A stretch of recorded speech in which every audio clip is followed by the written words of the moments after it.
No, I didn't. Yeah, because no one told me. I was actually going to Ottawa to be the hitting coach in AAA, Uh-huh. and then that whole thing happened, and I actually called Jeffrey Loria to find out what was happening, but he really couldn't tell me anything, and I just said I can't. Not knowing where I was going to be or what was happening, I said I can't do it. So yeah, so I just left. I Yeah, I understand. didn't. Well, okay, so fast forward, you got a job with the Giants, and you were doing some advanced scouting for them. Can you touch a little bit on what your duties were when you were doing the advanced work? Yeah, well, I grew up 15 minutes from Brian Sabian, the GM. We grew up in New Hampshire together, and then we went to college together. Oh, And that's good. so I knew him. So he asked me all the time to go work for the Giants with him. But everybody was on the West Coast and everything, and I had my kids at home, and I didn't want to be away for 7 months at a time. So when my last son graduated high school, I called him and wanted to kind of get back into, because I was helping out with the high school team and stuff. I Right, wanted to get back into coaching, and I just to see if he had anything, and I wanted to be on the field, like a hitting coach or right. something. And he goes, I don't have anything right now, but how about scouting? And I don't want to scout. I was thinking, like amateurs and going to high school games, and it's like I'm not going to do that. And he goes, no, pro scouting. We go to the games, and he goes, uh,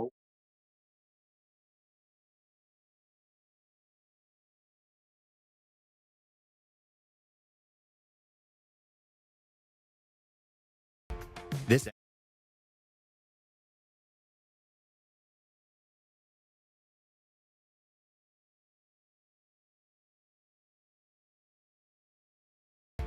this episode is brought to you by Columbia Sportswear.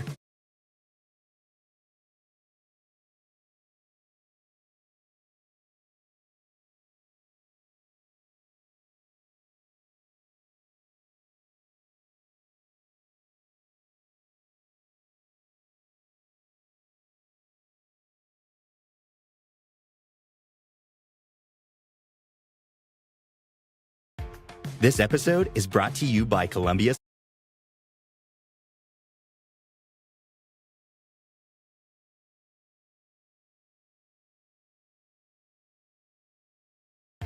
This episode is brought to you by Columbia Sportswear. It's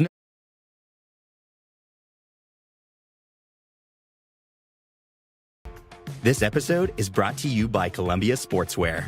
It's snowing again, and that wind chill is killer. But you're not worried about that because you shop the Omni Heat Infinity Collection.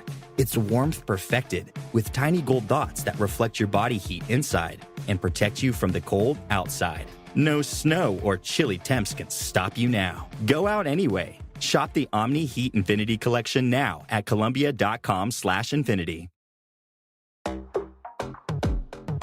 Stream your favorites and discover more with the Disney Bundle. Watch the new season of Loki on Disney Plus. On Hulu, fear creeps in with the boogeyman. And touchdown with college football on ESPN Plus. All of these and more streaming now. Get the Disney Bundle with plans starting at $9.99 a month. Plans with ESPN Plus starting at $14.99 a month. Terms apply. See DisneyBundle.com for details.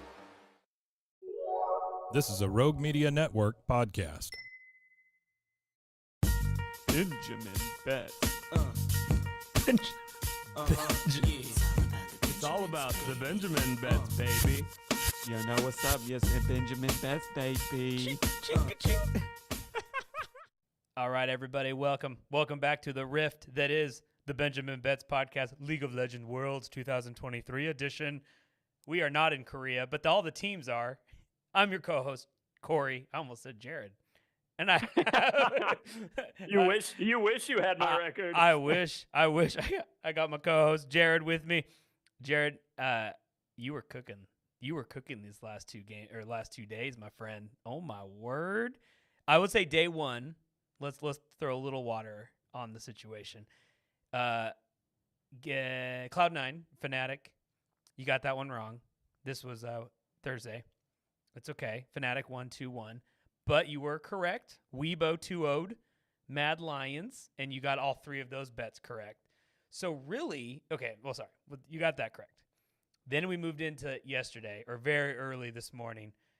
You predicted D+, the Korean 4 seed that was going to sweep GAM Esports in convincing fashion. You got all three of those bets correct. Game 1, Game 2, and the series 2-0.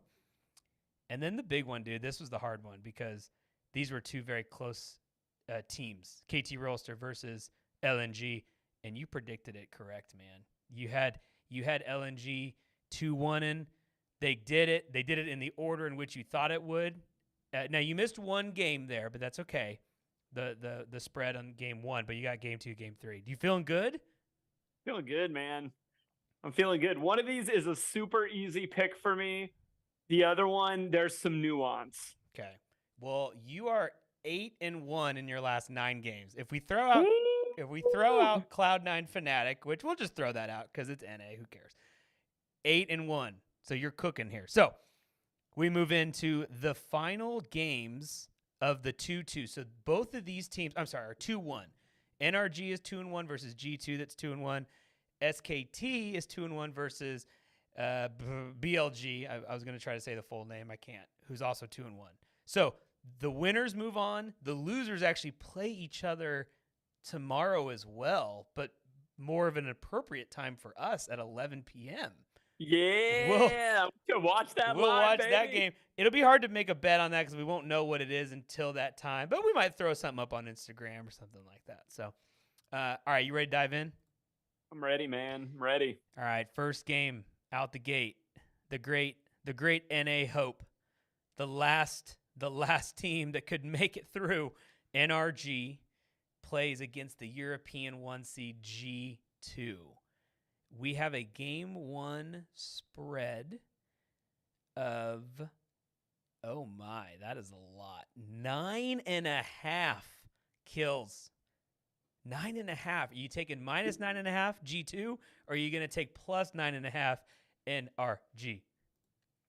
So I wholly believe that this game will be 2-0 G2. This series will be 2-0 G2.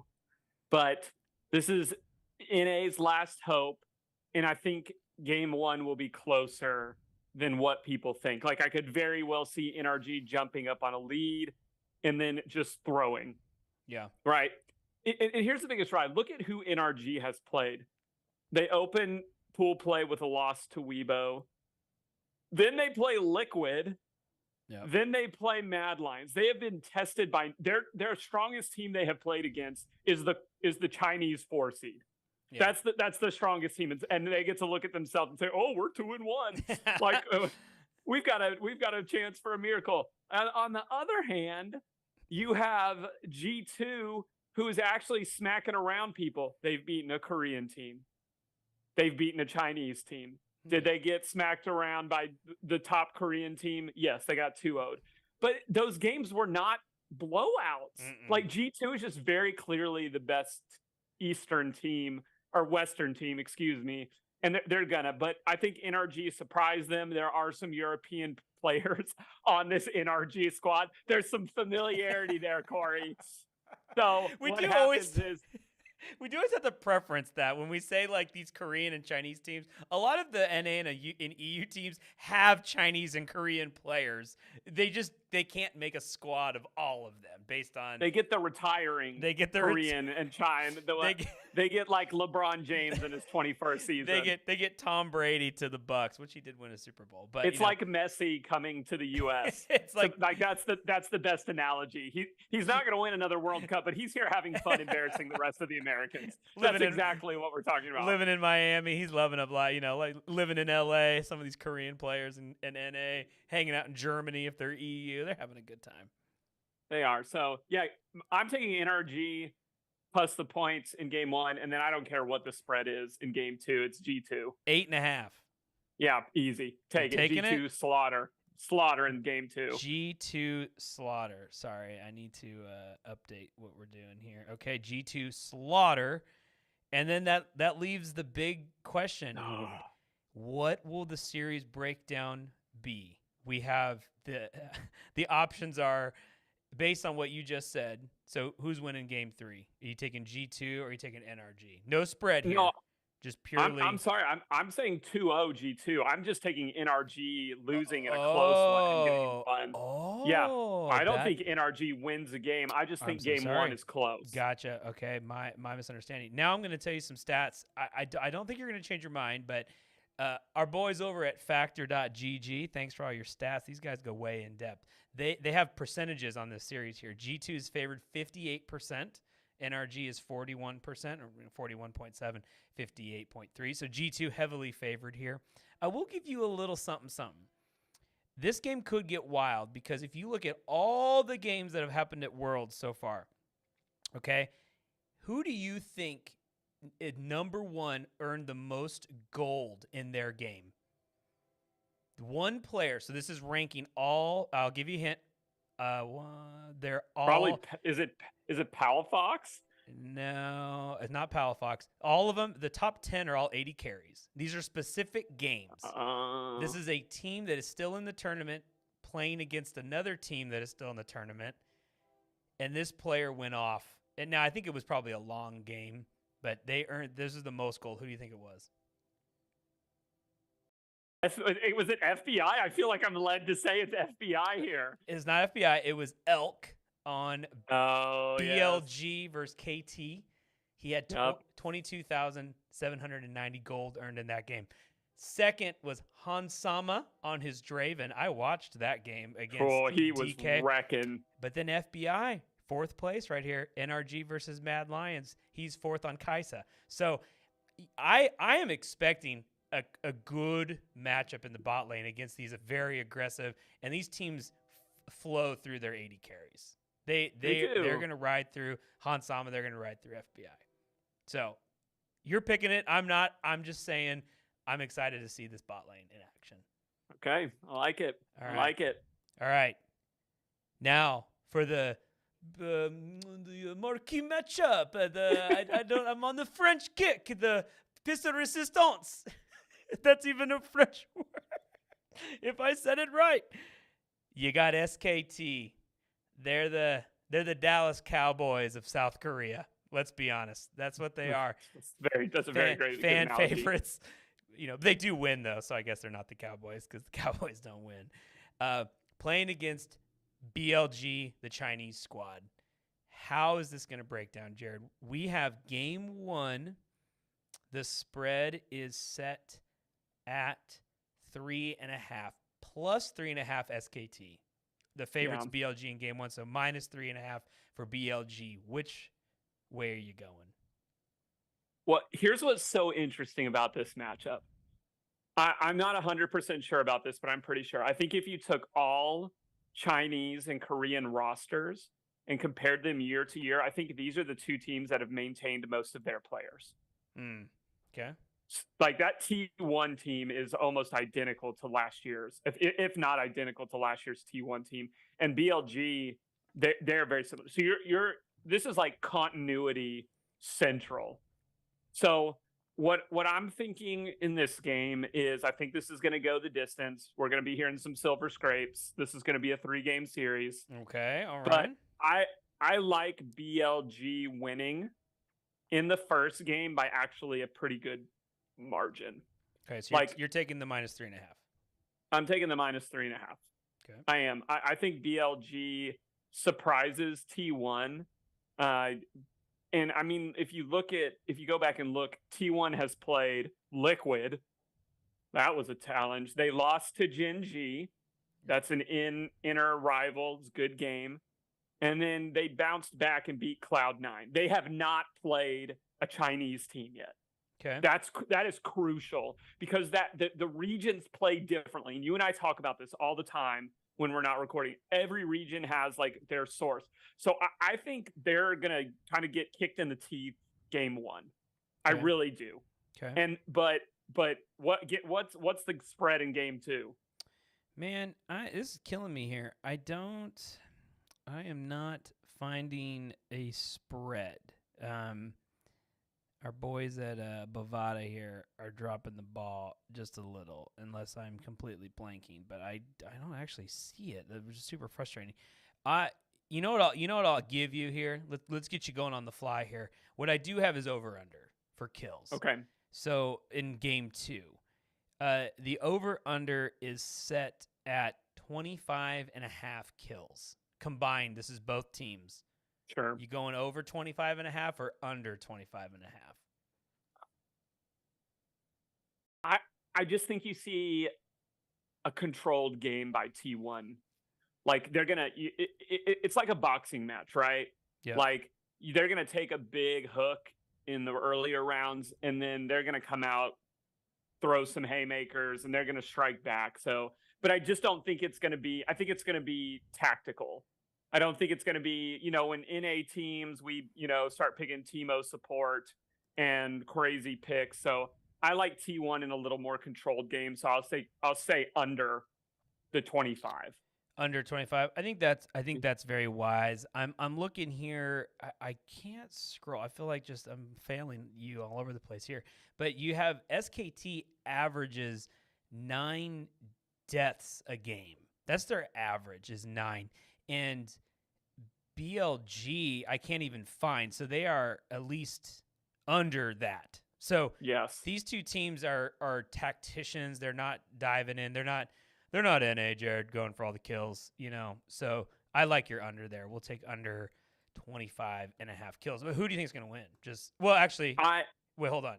So your last bet, you're going to tell me. So what's going to be the series breakdown here? Win, loss, win. It's going to be SKT, loss, win. SKT wow. is bidding in. I still think BLG will be there. Okay. That you will see BLG in those 8 teams that are going through the bracket, but they will pick off, in my opinion, any of these 3 teams that are coming up. Woo! They've already beaten Fnatic.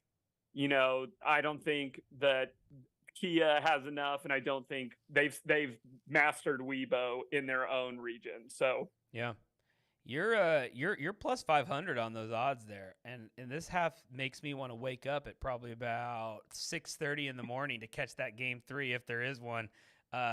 I just put some money down on this. I'm not going to tell you how much, but I think I'm going to get my I think I'm going to get my booty up to watch that game.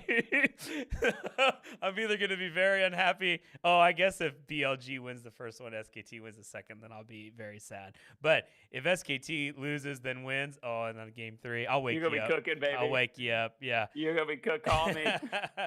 All right, man. Those are the 6 wagers locked in for the night or early day.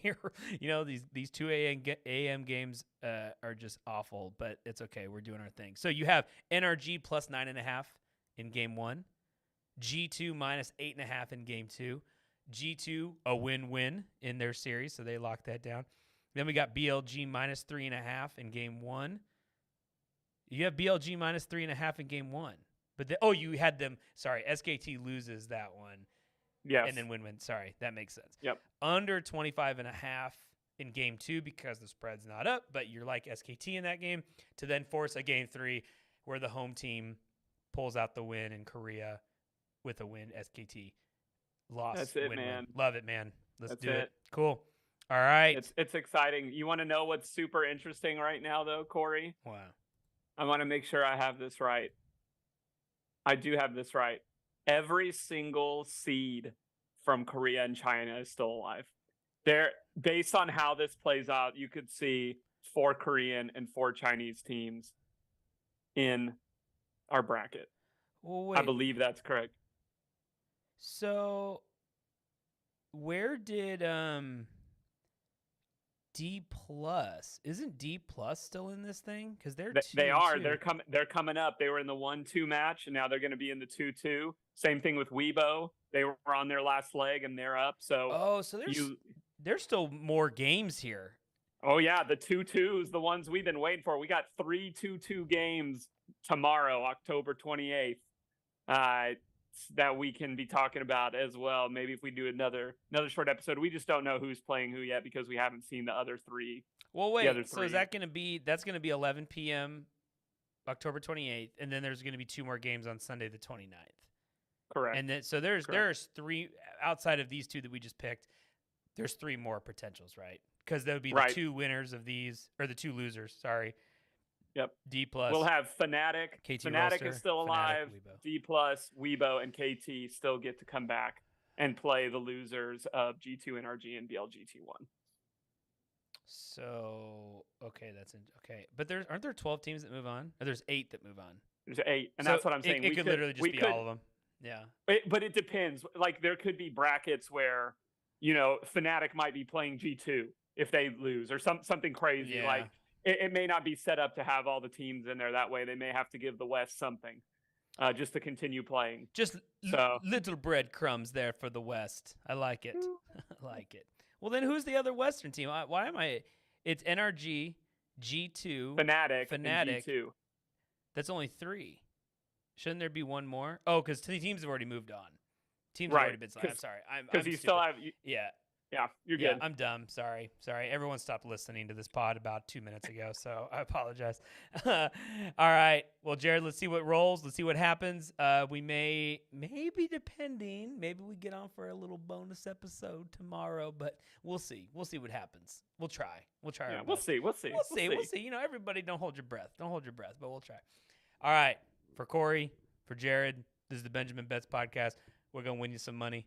We're going to win charity some money. And we're going to win ourselves some money, maybe. All right. Sounds good. Oh, that's good. I'll tell you later how much I'm wagering. I don't want to know how much you made already. I can't be influenced.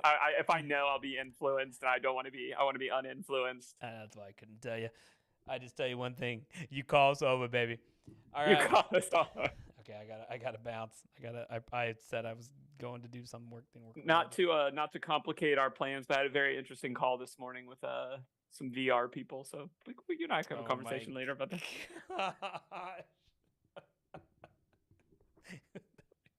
All right, I can't wait. We'll talk soon. Can't play with them. Okay, see ya. Yeah.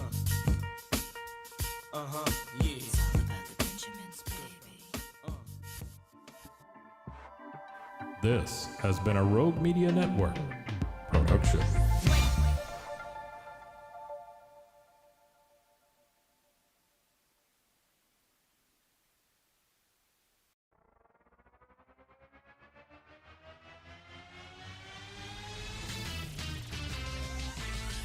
Frozen heroes. Gonna tell you about frozen heroes.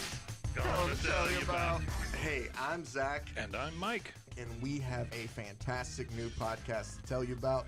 Bros, Foes, and Heroes. It's the 2 of us looking into the world of comics, breaking down some characters that you may have never heard of, and some that are just absolutely ridiculous. Yeah, so Zach comes up with a character each time, and I go into it just completely blind.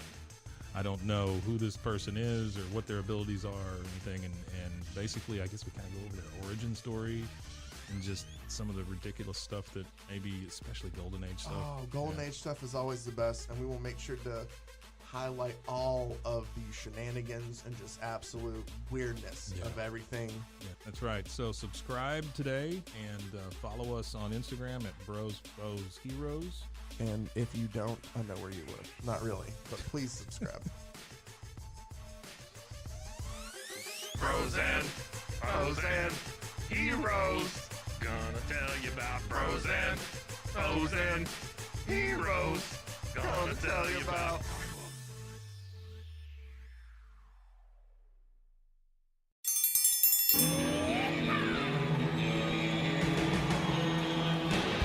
Hi, I'm Hank. You might remember me from a show called King of the Hill. Check out a King of the Hill rewatch podcast. These boys ain't rap, but they are funny. Find the podcast anywhere you get your podcasts or at RogueMediaNetwork.com. I tell you what.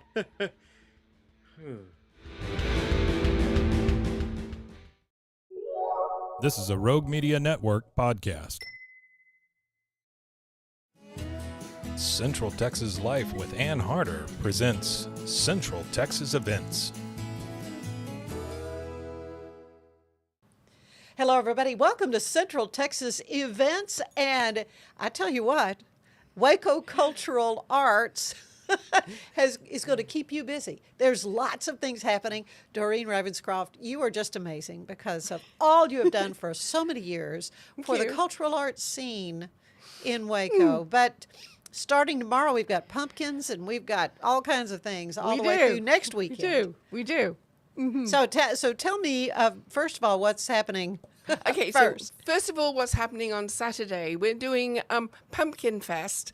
It's at the Wilbert Austin Park on Hood Street in East Waco. Mm-hmm. So we've done that in conjunction with Neighbor Works. We'll be there from 11 a.m. to 2. We have pumpkins, hot dogs, face painting, and costume people. And we hope lots of little people will show up in costumes too. I bet they will. Will you be doing some carving? No, we are actually painting the pumpkins, but it's not going to be the usual messy paint. We've got tempera paint sticks, which we think we're going to be much more fun and easier to carry home. You know, because they're always wet when it's time to carry them home. Yeah. And so the tempera sticks, I practiced with them, and I think it's going to work. They're gonna dry easily enough. Yeah. Well, of course, it's a great time of year. So It much is. fun stuff Yes. happening right around Halloween. But on the first weekend of November, this is the big thing. That's the biggie thing. The Cultural Arts Fest. Yes. And it's in 2 different locations, correct? Well, Waco Cultural Arts Fest is in Indian Spring Park, but it's also in the convention center. Yeah. So we start November 3rd, and the main stage will open at 4 o'clock, and it will end up with our headliner Cam KT, who is a rap artist. So it features a lot of rap musicians on the Friday evening. But also in the convention center, we will have WordFest. So we have an open mic that's beginning 7 to 9. Obviously, family-friendly contact, please. Good. But we're encouraging young poets and people who have written books to come and just read at an open mic. Mm-hmm. And Not a poetry slam necessarily. No, it's not a poetry slam. Right. We've done those, and so it's just an open mic for reading poetry. Yeah, just to share Yes, your work. yes. That's the whole point of Waco Cultural Arts. It That is. is for people to really flourish. Yes. When it comes to everything from the visual arts, as you Yes, say, to the yes. written word. Yes. The And we're music, I mean, you name it. Yeah, we're actually absolutely excited because one young lady is 17. I actually met her at CRRC meeting and said, you need to submit because she read a poem at one of CRRC's event. And her mom stopped me a couple of weeks ago and said she got accepted in the anthology. And that is really great. We have published an anthology which only the anthologists attend a reception on the Saturday evening. And then it's an open event afterwards for the poetry reading of the anthology. So that gets published on Amazon. And we have entries from all over the world for that. I'll bet you do. Yeah, which is amazing. Yeah. Well, the history of the Cultural Arts Fest is amazing. Thank and you. what all you have done in 19 years, raised nearly $700,000. Yes. Through that. Almost 200,000 guests. have Yes. come to- It's a very popular event, too. But the permanent art sculptures that have been raised thanks to you guys. $4.3 million for public art permanent sculptures. Of course, the Chisholm Trail. The Chisholm Trail. Monument at Indian Spring Park. Everybody knows. I mean, that's iconic now. Yes. That was exciting because, Robert Summers, who was like the Remington of today, he did all the sculptures. And I was so excited when, we were all wanting tourism to begin. Now it's, established and booming. It's a big thing in Waco. There were some British voices at the monument, and I thought, oh, I'm going to ask where they're from. And they'd actually been told to stop in Waco to look at the Chisholm Trail sculpture. Really? And I called up the visitor center and said, "We've had our first coach, our first coach load of guests from out of town coming and visiting art in Waco." And so, because now we see coach loads of people all the time. So, but that was really exciting that, some public art had raised enough interest that they would stop as they toured Texas, and they would stop in Waco. And of course, you've had such a huge impact on the Doris Miller. Yes. And so I interviewed you many times as you were raising money for that. And what a tremendous hero in Waco for us to honor in this way there at Bledsoe Miller Park. Yeah. And, talking about it yesterday, or like at the beginning of this week, we actually got the final piece of steel welded into it, which had taken... Oh, I didn't know it wasn't quite complete. It got delayed because of COVID, and there was one really high piece that had to go in, and it was a little complicated. And then finally, we got all the donor steel plates installed, which was really exciting. I was so excited. I was eating donuts too much. It's like I was so nervous. Were they going to fit? Would it work? And so... to see all those names and all the people who supported it, and including a little boy who was only 3 in, I think, 2010 when we did the groundbreaking. He gave us $1 out of a wallet. He was like a little tiny old man pulling his wallet out and, scooting through it, and then gave me $1. Oh. And if there's one story that's the most important, it's kind of that one, because his name is there too. Oh, yeah, it was truly a community effort, and it was everybody behind this wonderful event to see the sculpture of Doris Miller. Of course, murals. You've been involved in all that. Yes, $65,000 raised. Yes, for them, and it's kind of made Waco sort of a mural city. Yep, and then it was great that when Creative Waco came, they took it on even further with the apprentice program. And murals are blossoming all over Waco now, which is great. Makes you feel happy. Oh, you cannot look at one of these and not just have a smile on your face. Yeah. And that's how I feel when I'm ever around you, Doreen. But I want to. You obviously don't sound like you're from around here, and you mentioned those British accents. So tell me a little bit. What brought you to Central Texas? Where are you from? Where are you from, girl? I'm actually from the north of England. My hometown is very close to Chester, which was a Roman town. My husband came from Liverpool. We both met at Unilever, which is an international company. And to shock everybody, I was a chemistry, physics, and maths major. And that's how we met, because I worked in the research laboratory for Unilever. And so did Bill. And he joined M&M Mars. We went to, and eventually came over to Waco. Yep, the home. Yep. And 76, we were actually in New Jersey, 1976. And then Bill was moved to Cleveland, Tennessee, and did lots of commuting. And we finally ended up in Waco, Texas.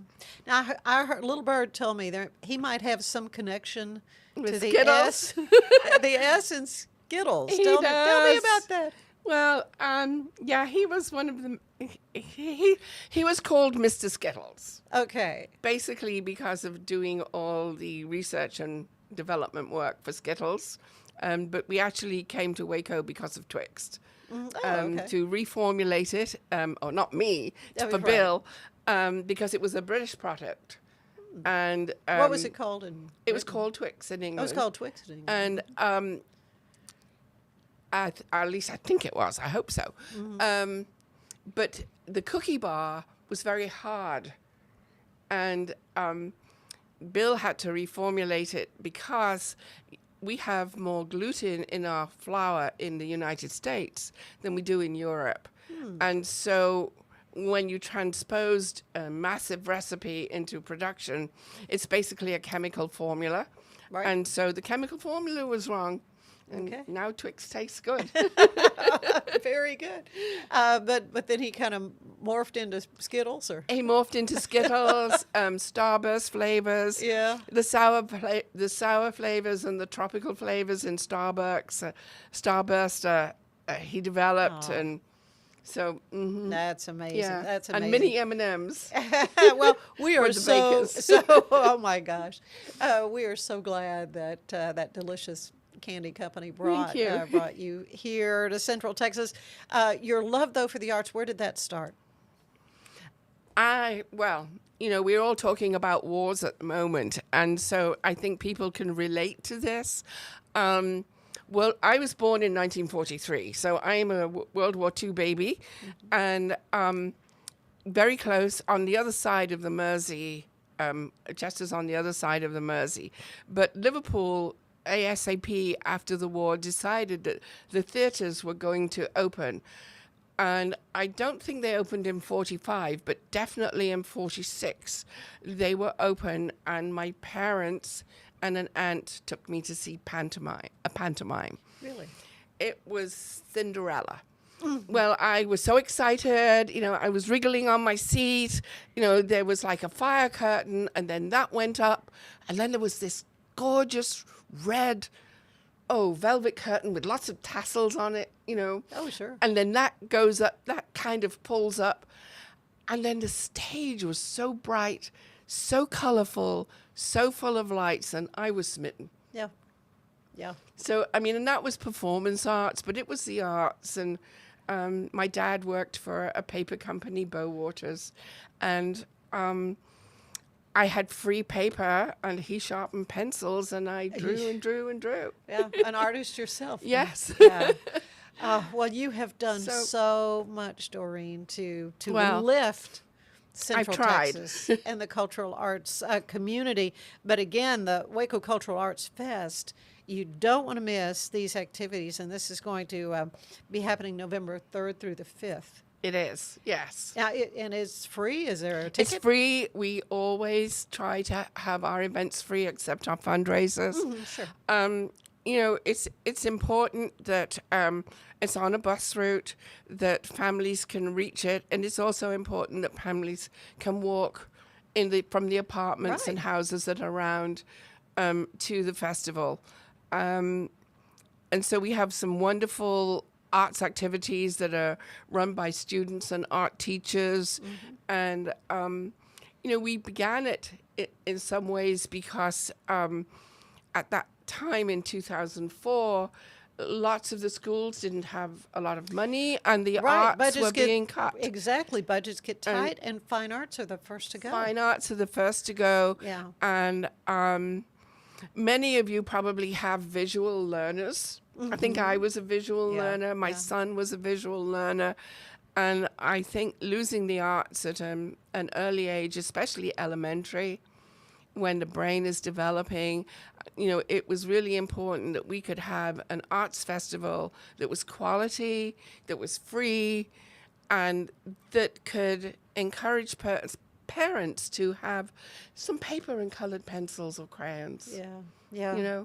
At home. Simple things. Simple but so things. important. I presume you can use volunteers and helpers. Oh, we can.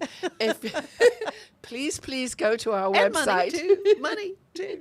Money is always wonderful to make a donation, because we can't do it without our supporters.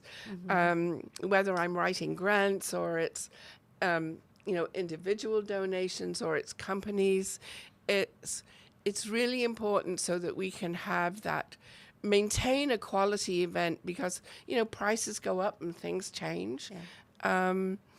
But then we do need volunteers. We have registration on our website. It's wacoartsfest.org.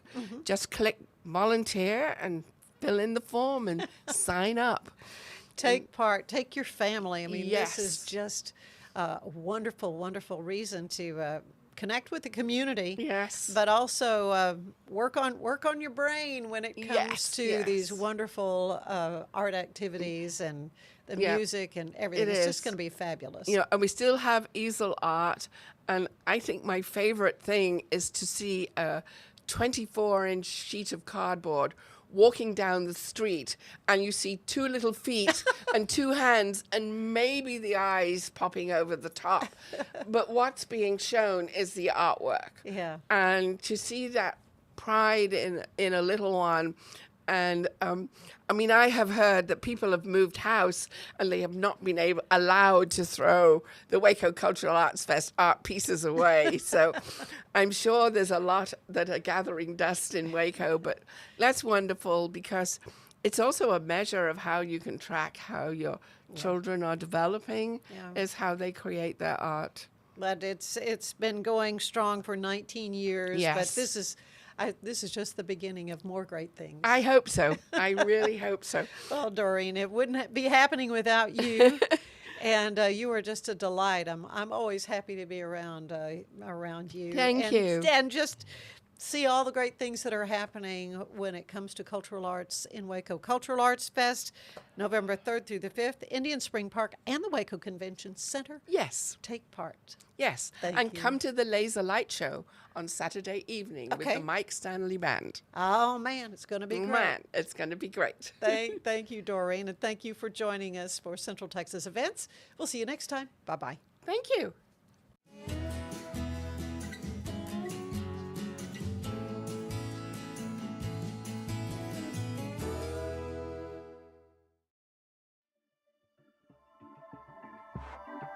This has been a Rogue Media Network production.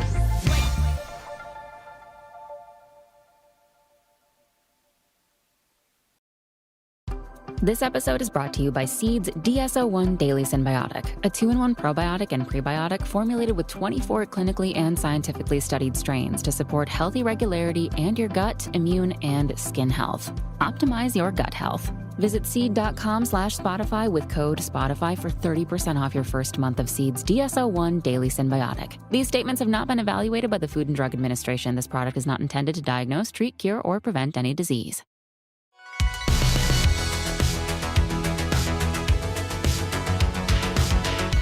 Welcome back to another episode of No Waco. This is your host, Debbie. Welcome back to another episode of No Waco. I am your host, Debbie, and today we have some very special guests here in the studio. Go ahead and introduce yourself.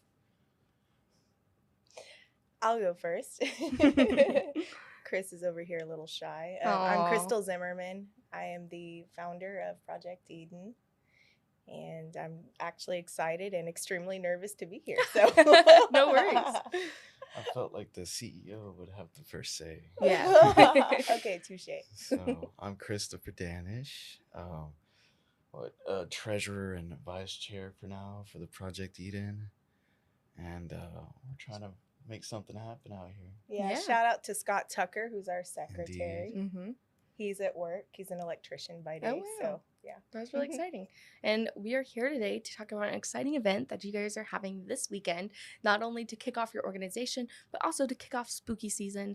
Tell me what you guys are doing this weekend. Well, apparently we've got a musical guest coming out. Crystal can tell you more about that. We're going to talk about our vision, our planned impact for the community, our vision for our nonprofit, and what our hopes are. We're hoping to also get the word out about the support groups or social groups that we want to start through Project Eden. Yes, I have a lot. I just as a starter, I am diagnosed with Asperger's, and as an Asperger's advocate, I would like to, provide more opportunities for neurodivergent individuals to seek community. So that's kind of one of the big things for me. Yeah, I love that. And you guys are going to be creating this community space for people to come and get involved and get active in our community. You guys are hosting this event. You said there's going to be an amazing musician. What can people expect? Well, from 2 to about 4 o'clock, we will be having just kind of like a meet and greet. We'll have a few snacks, and people can sign up for various prizes, door prizes that we have acquired from the community, and then from myself, just a bunch of kids' toys. So I encourage you to bring those kiddos, because that's kind of the core of the project itself. And we are going to have Lucas John Turner, Whoop, who's whoop. an amazing spirit. Yes, love him. Yes, he is. He and his girlfriend Lumen, they are just two creatures I of love beauty. They're amazing. And he approached me at my last event and was like, "Hey, I want to do more of these things. I am all about what you are doing." And so he's the first person I called up whenever we decided to do this project with Cultivate 712. And so I'm looking forward to that and his amazing talent. And then from 5 to 6, we'll just be kind of doing a drawing of all the different gifts. And like, I have a lot of children's door prizes. So please, like I said, bring those kiddos, because I'm going to try to make it to where every kid doesn't leave empty handed,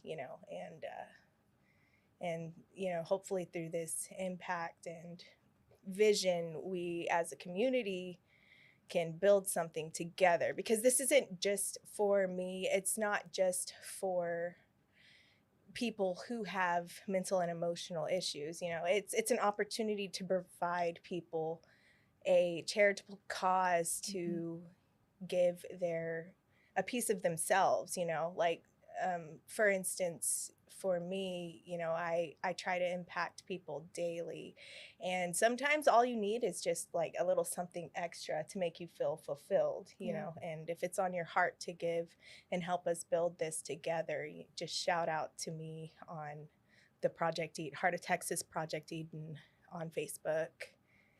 You'll see our little Trinity tree symbol. So. Yes. We also have the costume contest for Whoop, whoop. kids and Yes. adults. We'll have 3 winners for that contest: first place, second place, third place. I think it's 2 to 5. So we'll be doing the prize drawings from 4 to 5, right? Yes. And we can also do the costume contest around. We're just gonna kind of play it by ear, Yeah, some of the stuff. that'll be amazing. Well, that sounds such an amazing opportunity for people to get involved. Is there a ticket price at the door? How can people find out about it? How can people get involved? There is a ticket price. It's $10 for adults, and then 12 through 5, $5, and then 4 and under is free. Woo-hoo. So I want to see all the cute babies. Yes. So. I want to see them all dressed up like little pumpkins. I know. I love kids. Perfect. Cultivate is sort of like it's really the community art gathering, We try. and so we're trying to bring art space to the community. We're trying to engage those dealing with mental health issues, an avenue of escape or expression, more so, something to involve themselves with the community. And so we'll talk more about how we want to facilitate those social groups at the event. Absolutely. And as a person who has social anxiety myself, I'm doing this for those meek individuals who are like, oh, it sounds like a cool cause. I would go, but I just, well, this is your opportunity. If something's telling you to close yourself off and hide, you're supposed to be there. I love it's that. for you.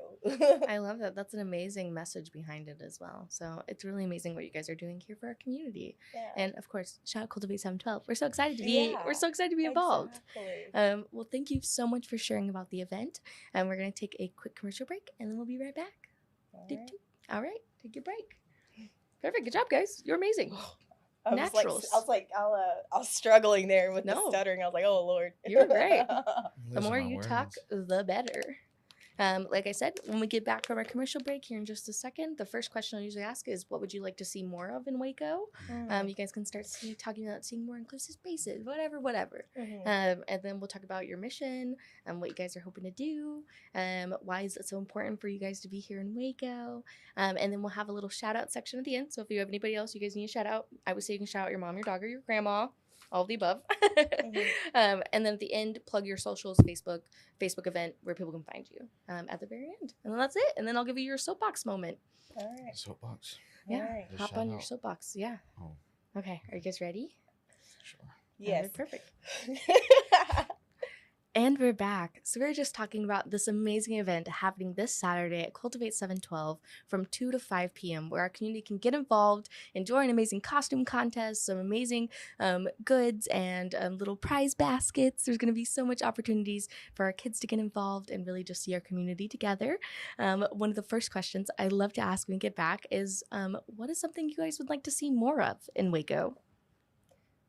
For me, I would love to see more things done in Cameron Park as a social group gatherings. I love that.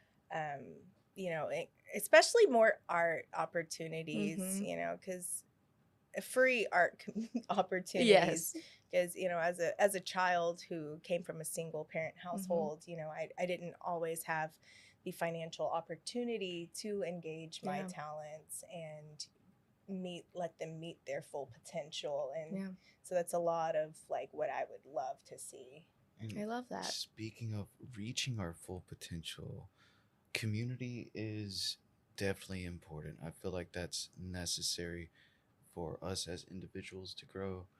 And if I had a community facing similar issues that I was facing, during the dark periods of the mental health crises in my life, I think it wouldn't have been as much of a crisis as it turned out to be. Yeah. So we want to have this space for individuals who are suffering through those issues to, gather and, develop a community, I love share resources, and be able to work with a facilitator and co-facilitator, and essentially embrace art. Mm-hmm. Yeah, absolutely. I know a lot of individuals, haven't had the opportunity to develop themselves mentally and emotionally. And, if I can bridge the gap, and not only that, but find a way to build a community of leaders, because a lot of parents are working all day. We as a society, it takes a community to build children. And, I was definitely one of those problem children. Oh Lord, the list goes on. But my school was not a big fan of me. To say I super glued my lips shut once. Yeah, it happens. But I see that as charisma. Yeah. What if they would have taken all of that energy, figured out what I'm good at, and channel all? I love like those kids that are just out there rebelling. Like, okay, how about we rebel against negativity and build you into your maximum potential. I love that. And that really just shows what the mission behind your organization is. So what is the heart behind it? What's your mission? The mission is basically to claim the meek, I love that.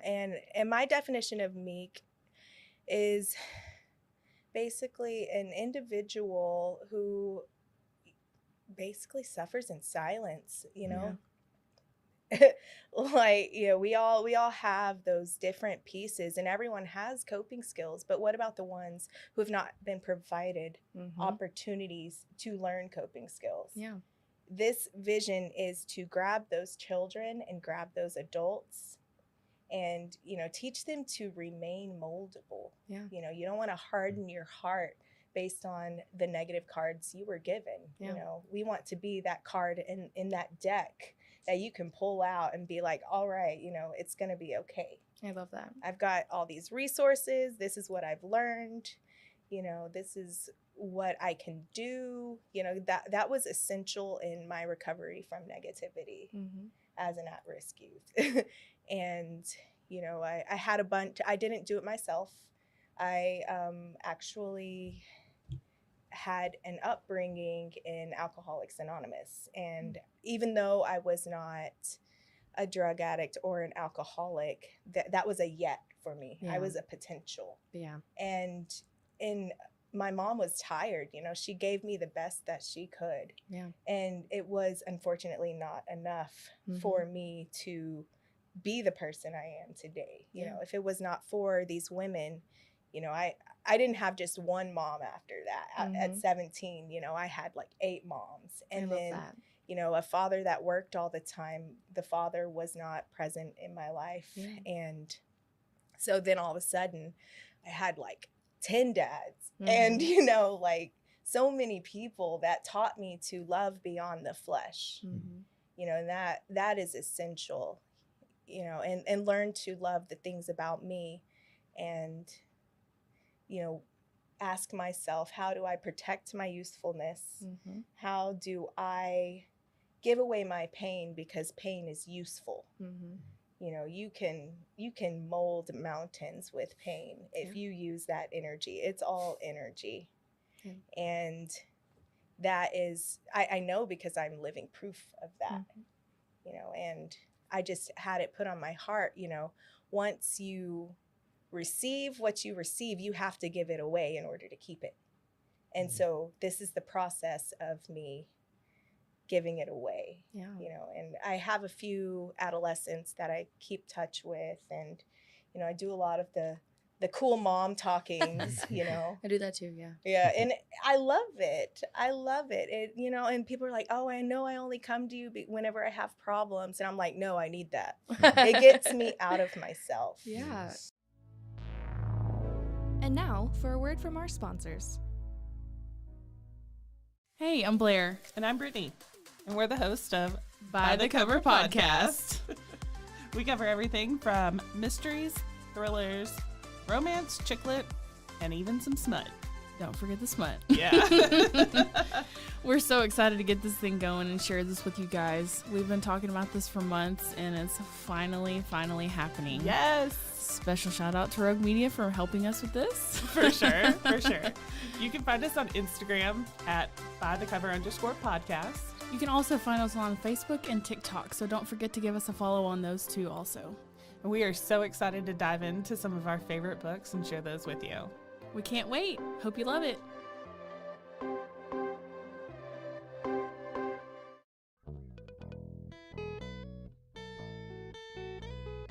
Hi, this is Sarah. And I'm Carter. And this is Some of Our Thoughts. We're 2 Southern sommeliers, and we want to share everything we love and know about wine. We started hanging out during quarantine and cooking and drinking and listening to music, and we just thought this would be a great way to bring everything we know to you guys. We will make wine knowledge and food pairings easy and approachable. So put on your favorite vinyl, grab your favorite glass of wine, tune into our show, and let's have some fun. Wine and vinyl. So check us out on RogueMediaNetwork.com or wherever you get your favorite podcast. We'll be talking about a lot.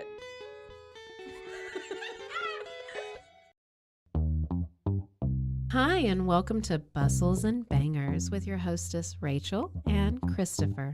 I love it when you say my name.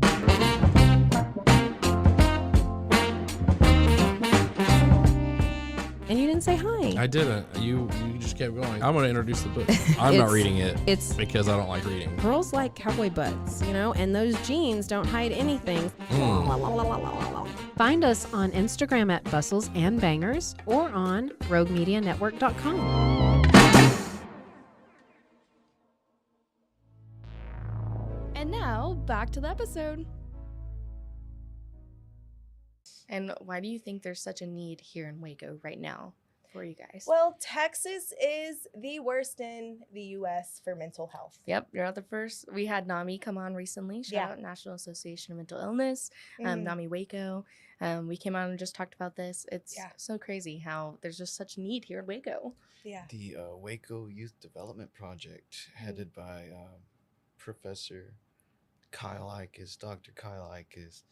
he's really been an influence for me, and the wonders he's doing, like the work he's doing for a youth at risk Yeah. across high schools in the Central Texas area. It seems simple on paper, but they're impacting lives out here.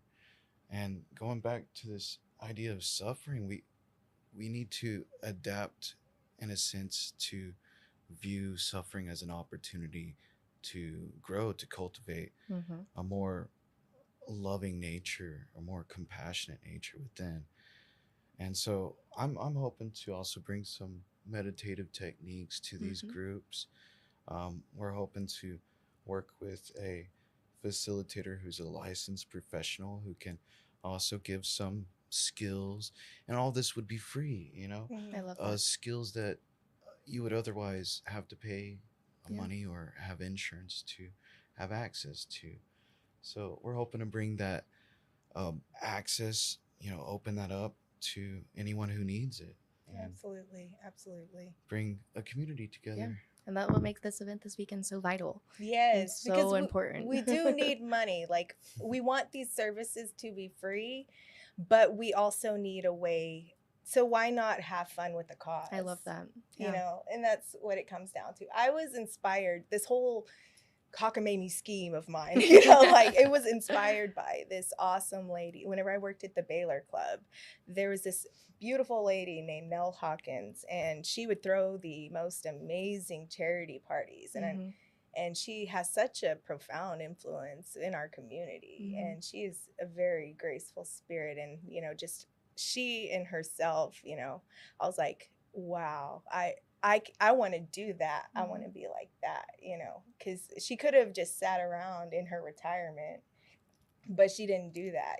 She got up and helped others. And, I definitely see my calling, fun as a way for me to give back, I love that. I'm also very cautious with my time. I have to be part of my recovery is being very conscientious as to the situations I put myself in. Yeah. And there are a lot of neat little places I like to go, like the Skellington's Curiosities. Shout they're out Shauna marvelous. Kylie. We love you guys. Yeah, they're phenomenal. I love them. And True Love, that's kind of like one of my little safe spaces. Whenever I do go socialize, it's definitely going to be there. I love that. Yeah, and I know you guys have already shouted out some amazing people, but is there anyone else you want to shout out that's helped along this journey? My job. Whoop, whoop, shout out. Yeah, Donald Citrano and Valerie Citrano. They're on vacation right now, getting the much needed rest. Yes. But they have been so flexible. All my little coworkers, they're all just so flexible and, on board with what I'm trying to do. We all, serve to bring positivity to the people that we meet, and it's been great.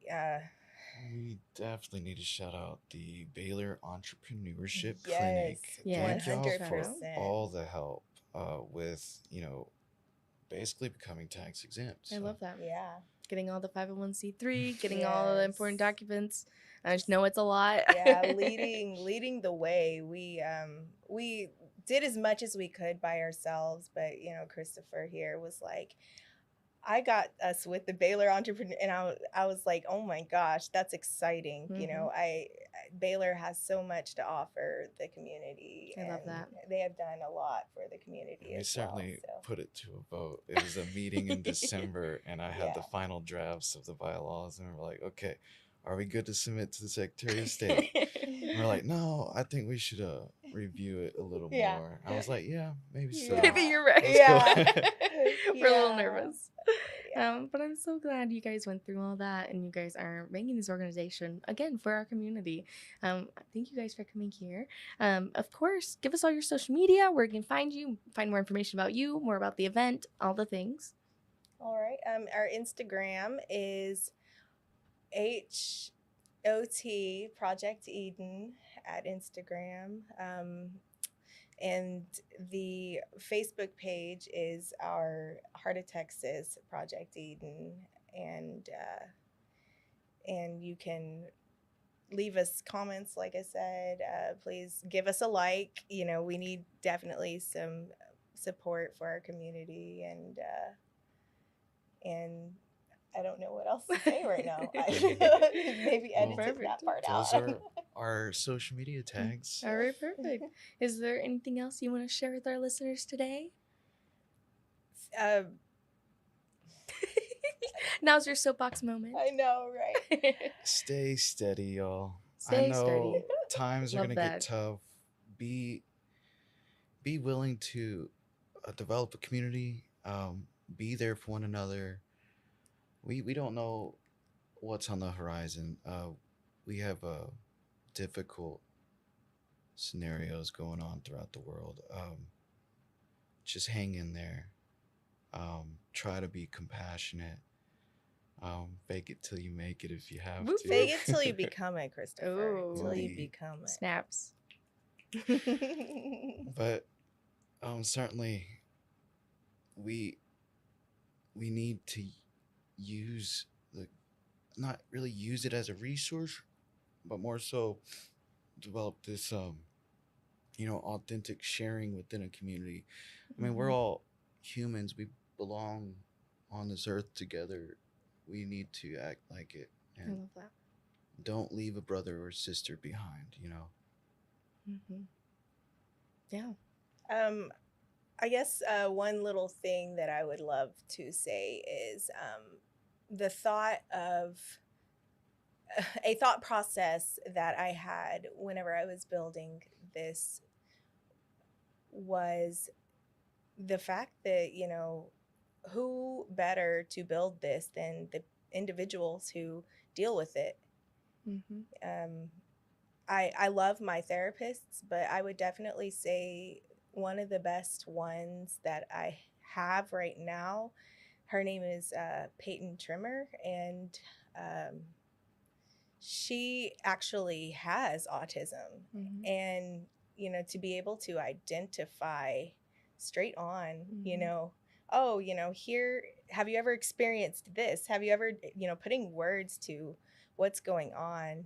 And what better to build than a nonprofit that provides resources from individuals who have done these things and it has actually worked. I Because love that. sometimes when you're stuck and you're just going and you don't have time to slow down and all you see is chaos, you can't think, what do I do next? Yeah. You just need somewhere to go, and not all of us have the opportunity to go to a mental health facility. Unfortunately, a lot of our youth end up jailed, or And DePaul is closing at the end of this year. DePaul is closing at the end of this year. Yeah. That is crazy. wild. Yeah. We were just talking about that as well. So it's crazy, but I'm so glad that we're here and you guys are here in our community to provide that service. Yeah. And hopefully we can be an inspiration. And I hope that people come out on Saturday, come and have a fun fundraiser, and have a good time. Thank you guys so much for your time. All right, There will be food there, y'all. There will be food, yes. Food, drinks, prizes, costumes. My boss is donating his amazing wild wings. Ooh. Yeah. Oh, yeah. I'm so excited. Bacon wrapped chicken with cheese and jalapenos. Is that George's Wild Wings? Oh, well, they're brothers, that? so Oh, they both. indeed. Yeah. There's a few Jorge. similarities on the menu. So. All right, perfect. Well, thank you guys so much. All right, thank you. All right. Take care, Waco. Well, we can't wait to see you there.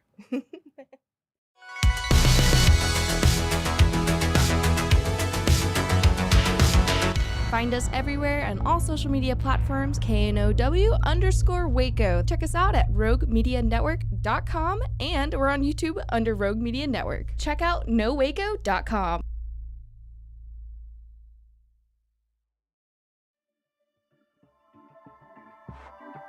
This has been a Rogue Media Network production.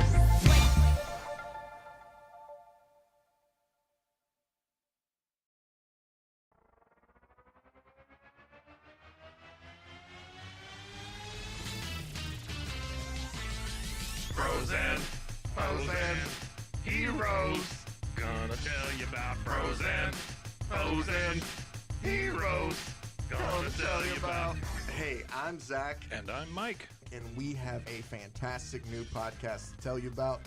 Bros, Foes, and Heroes. It's the two of us looking into the world of comics, breaking down some characters that you may have never heard of, and some that are just absolutely ridiculous. Yeah, so Zach comes up with a character each time, and I go into it just completely blind.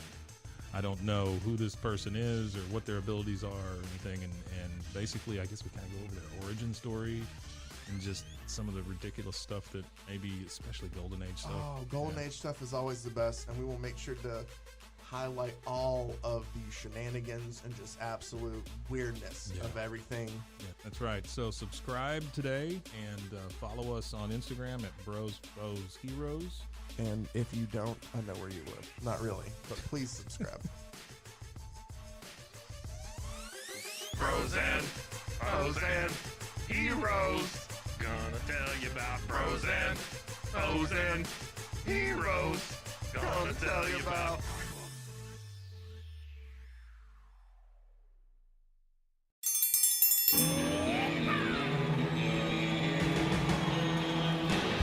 Hi, I'm Hank. You might remember me from a show called King of the Hill. Check out a King of the Hill rewatch podcast. These boys ain't rap, but they are funny. Find the podcast anywhere you get your podcasts or at RogueMediaNetwork.com. I tell you what.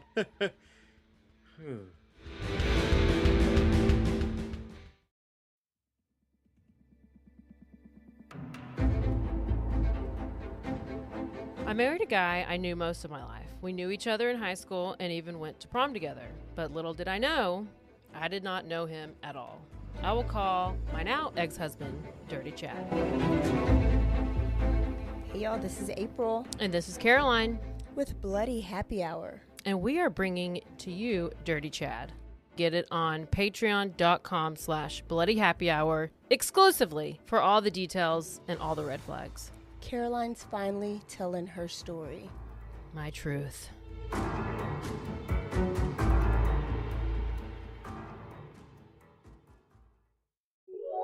This is a Rogue Media Network podcast.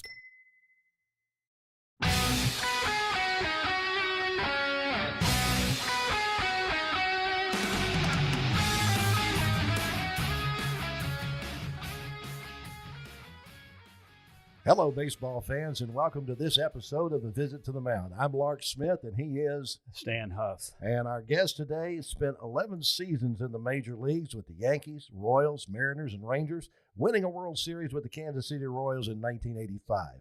Steve Balboni set a Royals team record for home runs that season at 36, a record that was not broken until 2017 by Mike Moustakas. Steve, thank you very much for joining us today for A Visit to the Mound. Thank you. My pleasure to be here. I'm certain you and Stan have some great stories as your careers cross, but the first story I want to hear is your take of the pine tar incident as you were there that day as the starting first baseman for the New York Yankees. Yeah. Well, yeah, it was pretty funny. We were in Kansas City. I was with the Yankees. We were playing in Kansas City, and Billy Martin and the coaches, they saw George Brett's bat, and they saw the pine tar was up high, and so they were just waiting. They just waited until he did something that hurt us, and then they were to check the bat.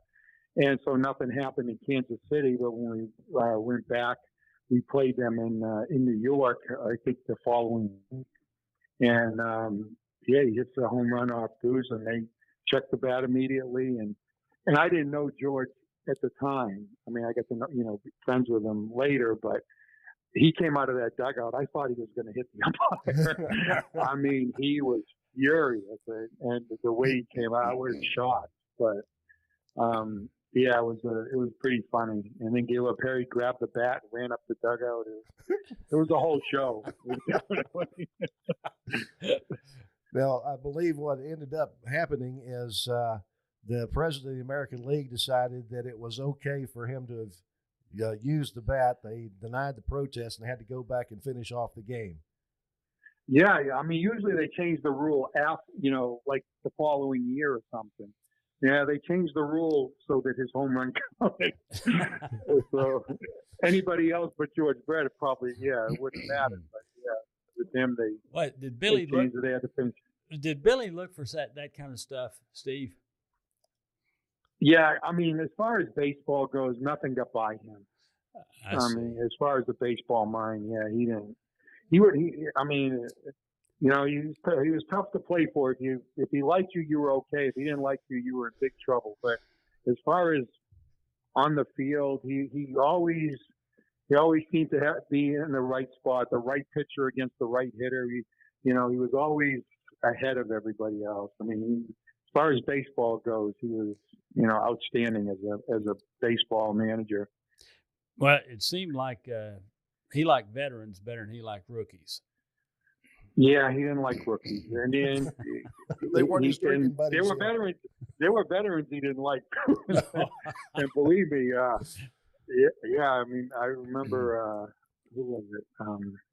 I'm getting bad with names. Larry Milburn was playing second base, and there was a squeeze. Billy put a squeeze bun on, and I guess they kind of anticipated it, and the squeeze was on, and the pitcher pitched out, and Larry Milburn was at the plate, and he tried, but he couldn't reach the ball, and Billy Martin was mad that he didn't throw his bat at the ball and do more to get it. And I'm not kidding. He never stepped foot on the field again. That is so. Yeah, you had to be. Yeah, you didn't want to do anything that he didn't like.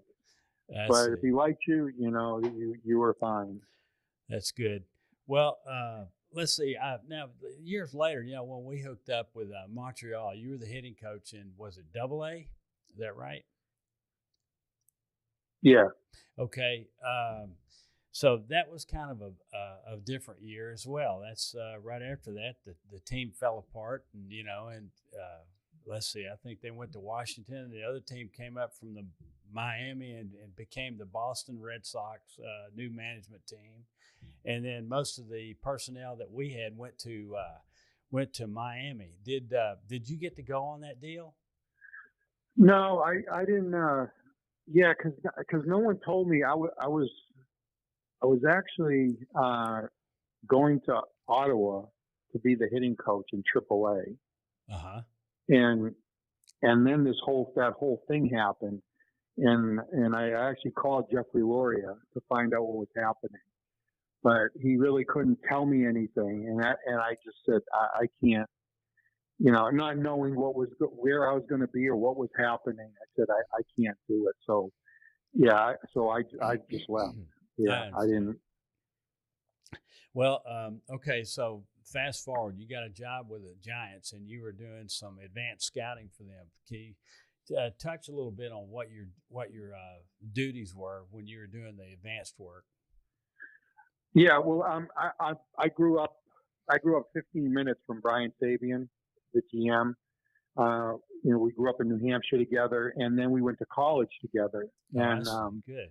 So I knew him. So he asked me all the time to go work for the Giants with him. But everybody was on the West Coast and everything, and I had my kids at home, and I didn't want to be away for 7 months at a time. So when my last son graduated high school, I called him and wanted to kind of get back into, because I was helping out with the high school team and stuff. Right. I wanted to get back into coaching, and just to see if he had anything, and I wanted to be on the field, like a hitting coach or something. Right. And he goes, I don't have anything right now, but how about scouting?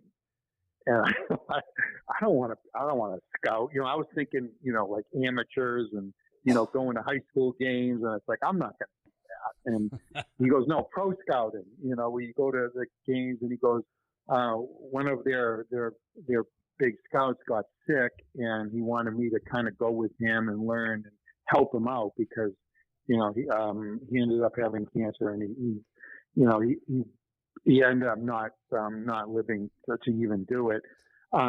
So I agreed to do it, and I was in this area, and I had no idea what I was doing. They wanted these reports, and it's like, are you kidding? Like, I was so far behind on the reports. It was taking me forever to write them. And yeah, one time I had to call. I called the guy that was in charge of me, and I said, look, if you ever want to see these reports, he said, you got to give me the next like 4 days to catch up. So I was supposed to go see the Yankees or something. He said, okay, just stay home and write the report. So yeah, I ended up sending them to him in like November. They were supposed to be done at the end of the year. I think I finished the end of November. But then the next year, a friend of mine was doing the advance, and he was by himself. And they liked having 2 advanced guys, so I ended up doing the advanced scouting with him, the 2 of us, the following year, which I loved. And so we just, we'd alternate teams, and whoever we were playing would go out. You watch them 5 games, do the reports, and then just keep doing that. And it worked out great. And I'm in such a good area.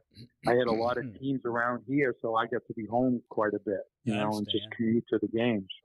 So exactly. I mean, what were you reporting on? The strengths and weaknesses on offense and defense? Yeah, basically. I mean, it would be like how I would watch a game. I'd watch a pitcher, what he liked to do in certain situations. How he was throwing. Oh yeah. Hitters just watch their swings, their weaknesses, that you feel their weaknesses are, and who's hot, who's not. Because hits don't always tell. Analytics doesn't always tell you. I mean, a guy bloops in a few hits. He's not swinging good. Exactly. I mean,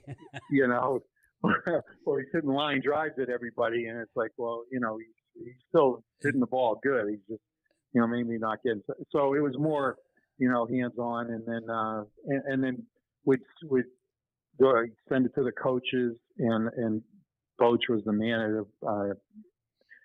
Bruce Bochy was the manager, and we'd send the reports to them, and then if they had any questions, they'd call us, or if we wanted to explain something a little bit more, we'd call them and talk to them. So it was a really good relationship. Go ahead. Every spring we'd go in and go over the how the report was laid out, and see if they wanted any changes. Like, is there something you don't care about, you don't want, or is there something you do want that we're not giving you, and stuff like that. So by the end, I mean, it was pretty thorough. We usually, gave them everything they wanted. Sounds like you had the opportunity to operate under several really good managers in the game of baseball: Billy Martin, Dick Hauser, Bruce Bochy. Tell me a little bit about the different styles or the difference of those particular managers as their approach to the game and how you saw it. Yeah, they were all different. I mean, my first few years with the Yankees, it was one every few months. George was firing them like crazy. I think Billy Martin. Yeah, my first 3 years, Billy Martin was he was the only one that made it the whole year. When I first started, it was Bob Lemon was there. Then Clyde King and Gene Michael. I mean, and then I went back after Seattle. I get traded back to the Yankees in 89, 90, and it was the same thing. Dallas Green started, and he got fired, and Bucky Dent took over, I think, and then I can't even remember. But yeah, no one lasted the whole year. It was tough. Well, it was a tough job to have. Definitely. Well, here I'll relate a story. When I was over there managing, one of my pitchers got to AAA, and he got called up for a spot start, right? And if he did well, he's going to stay there. Well, he gets up there and he gives up 5 runs in like 2 1/3 innings. And now they take him out of the ball game, and he's sitting on the bench. This is in Yankee Stadium. While he had his arm iced down, that PA announcer came over and said,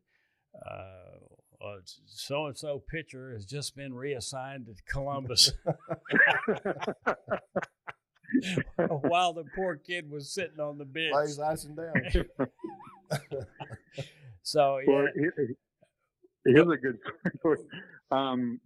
I played when I was coming up with the Yankees, a AAA, a player, Tucker Ashford. Oh yeah. Now he was probably our best hitter at the time. And so the following year, they basically gave him the job to back up Nettles. So they even gave him a good number. I think they gave him number 24 or something. And when you get a good number with the Yankees, that means you're there. You know, you're not wearing 99 or something like that. But so he goes.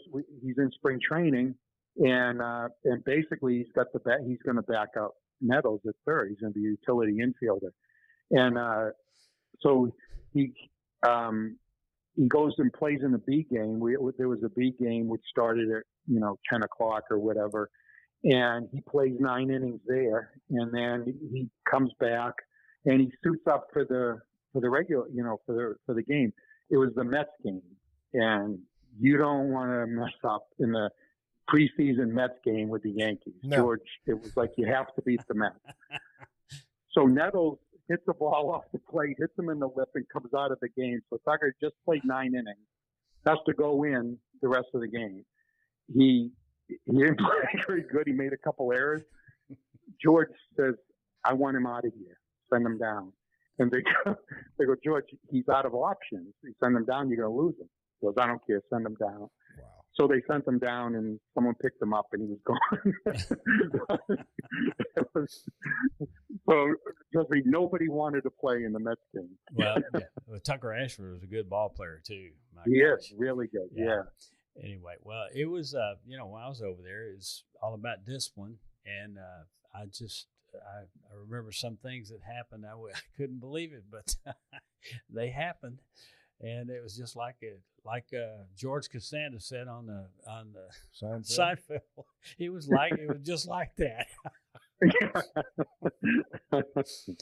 Anyway, well, Steve. No, yeah, we had to wear our uniforms the right way and everything. Yeah, it was definitely. Yeah. You had to wear. No, I remember one day I put my an Oxford gray T-shirt on underneath my uniform top, and Hector Lopez was sitting there. He goes, "Hey, Stan, come here."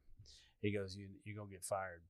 I said, what are you talking about? I didn't do anything yet. He goes, "That shirt, that's the wrong color. They gave you that navy blue shirt. You put that navy blue shirt on underneath that uniform. Otherwise, you're going to get fired today." That's the Yankee way. Oh, boy. Yeah. Well, anyway, look, Steve, we're going to let you go. We appreciate you stopping in and doing this with us. And are you got anything going in baseball right now? No, just watching my grandson. Okay. That's it. Yep. Well, good for you. Yeah, time for that. Yeah. All right. So, thank you, guys. It was a lot of fun catching up.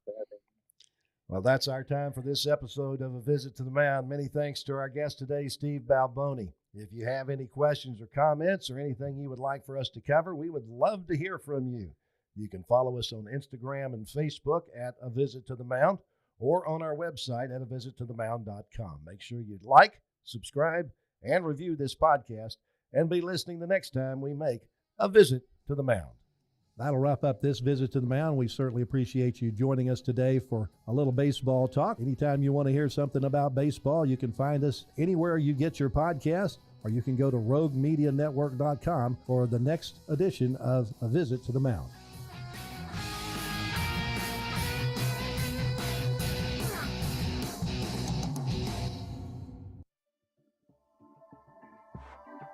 This has been a Rogue Media Network production.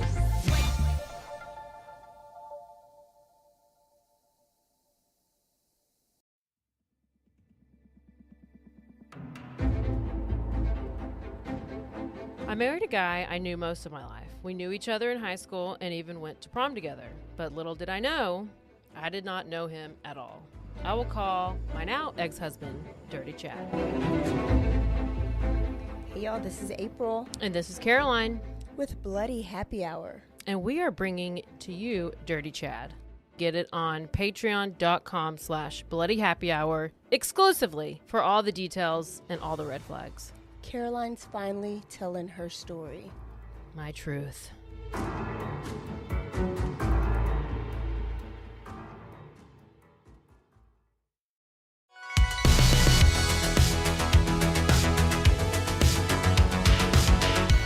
Welcome back to another episode of No Waco. This is your host, Debbie. Welcome back to another episode of No Waco. I am your host, Debbie, and today we have some very special guests here in the studio. Go ahead and introduce yourself. I'll go first. Chris is over here a little shy. I'm Aw. Crystal Zimmerman. I am the founder of Project Eden. And I'm actually excited and extremely nervous to be here. So No worries. I felt like the CEO would have the first say. Yeah. Okay, touche. So I'm Christopher Danish, treasurer and vice chair for now for the Project Eden, and we're trying to make something happen out here. Yeah, shout out to Scott Tucker, who's our secretary. Mm-hmm. He's at work. He's an electrician by day. Oh, wow. So, yeah. That's really exciting.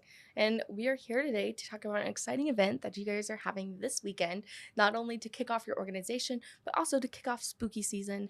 Tell me what you guys are doing this weekend.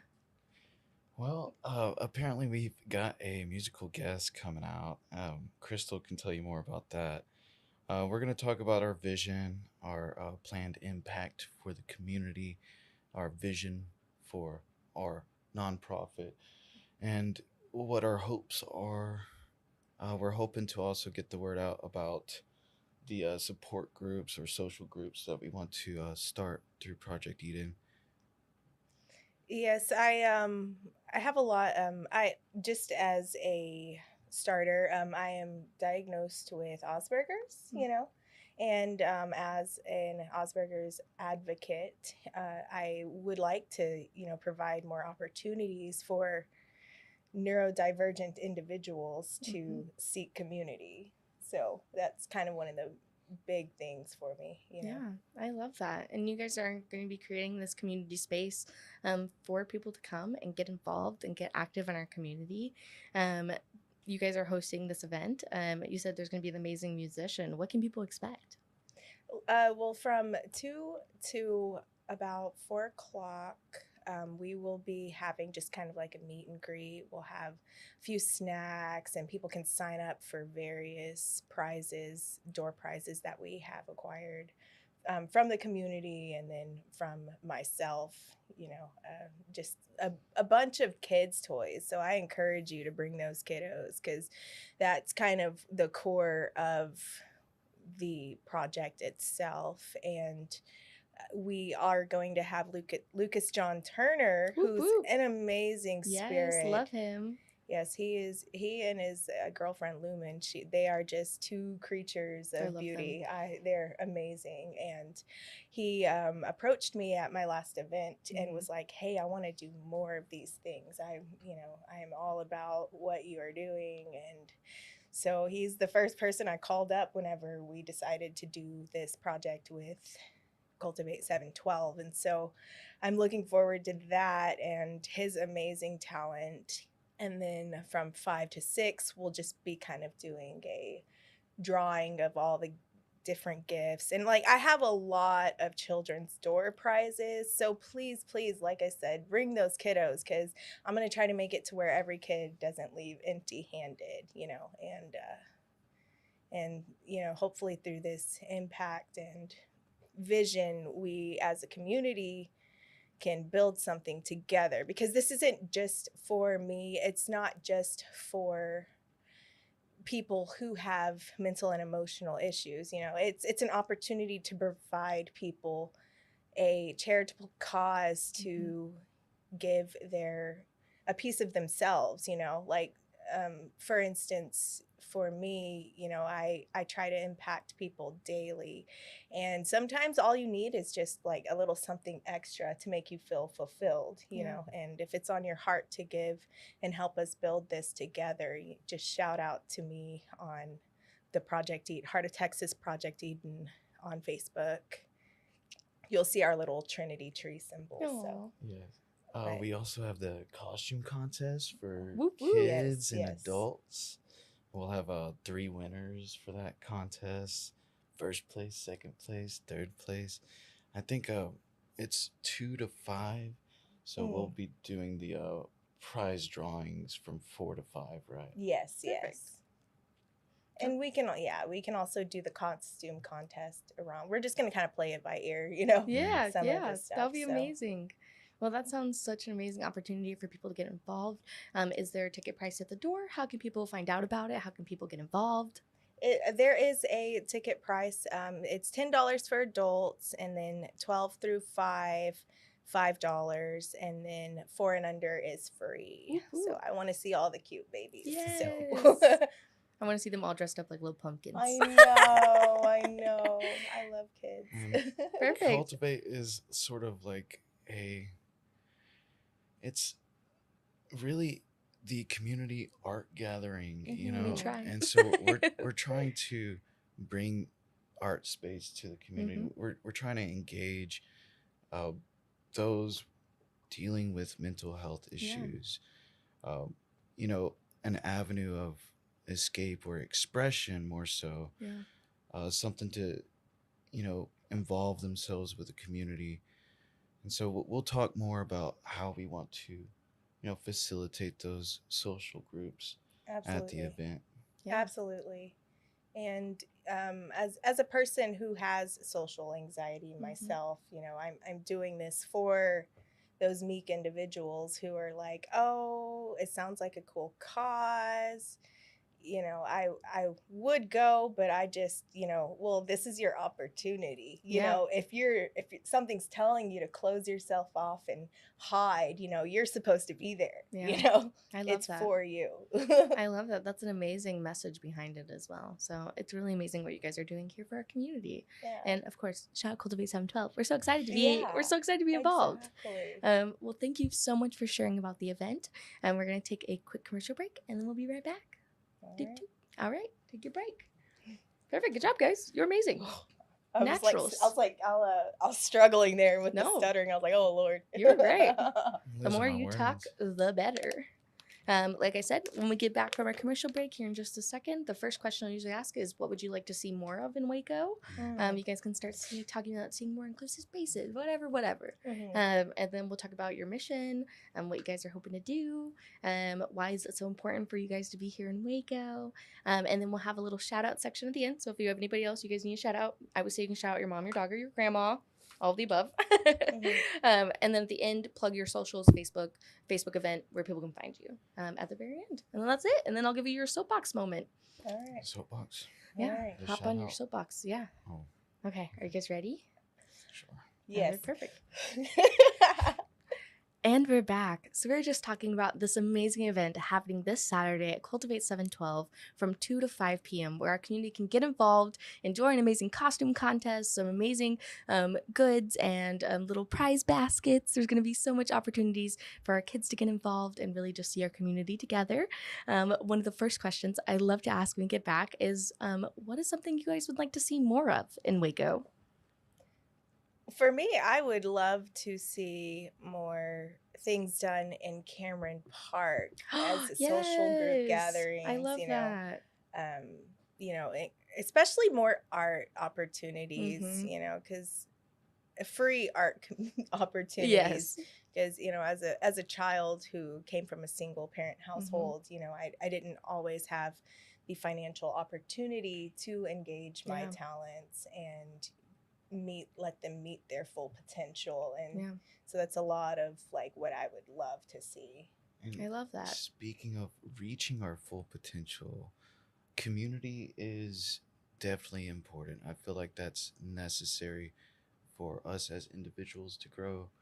And if I had a community facing similar issues that I was facing, you know, during the dark periods of the mental health crises in my life, I think it wouldn't have been as much of a crisis as it turned out to be. Yeah. So we want to have this space for individuals who are suffering through those issues to, you know, gather and, you know, develop a community, I love share resources, and be able to work with a facilitator and co-facilitator, and essentially embrace art. Yeah, absolutely. I know a lot of individuals, haven't had the opportunity to develop themselves mentally and emotionally, and if I can bridge the gap, and not only that, but find a way to build a community of leaders, because a lot of parents are working all day. We as a society, it takes a community to build children, and I was definitely one of those problem children. Oh Lord, the list goes on. But my school was not a big fan of me.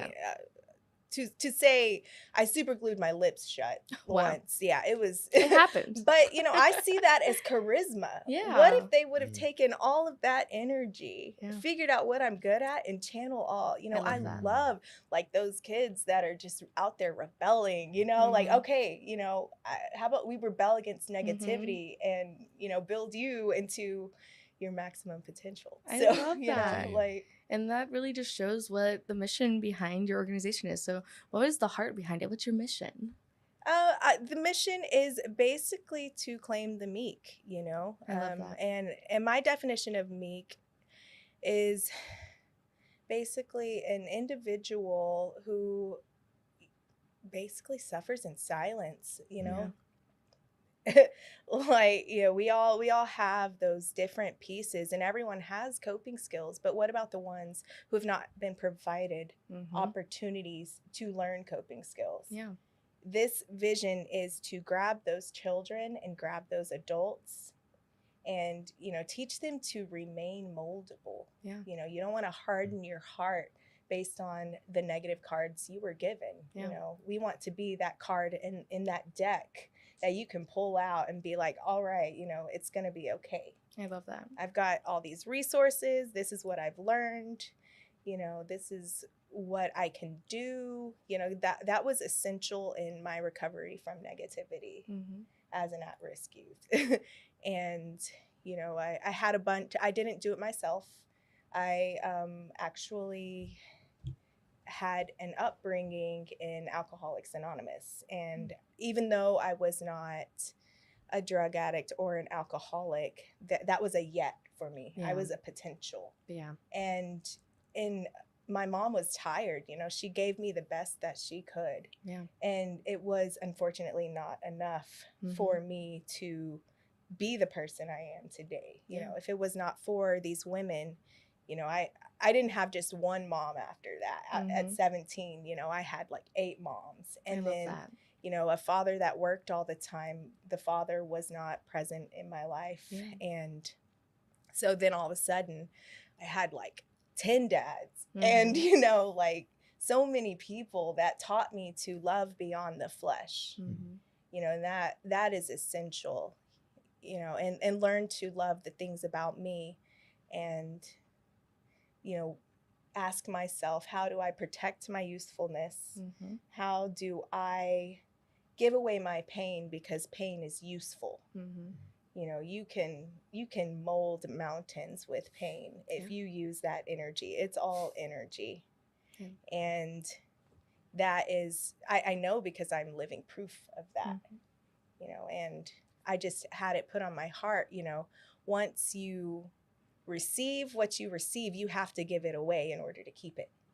And so this is the process of me giving it away, and I have a few adolescents that I keep touch with, and, I do a lot of the cool mom talkings, I do that too. Yeah. And I love it. And people are like, oh, I know I only come to you whenever I have problems. And I'm like, no, I need that. It gets me out of myself. And now for a word from our sponsors. Hey, I'm Blair. And I'm Brittany. And we're the host of By the Cover Podcast.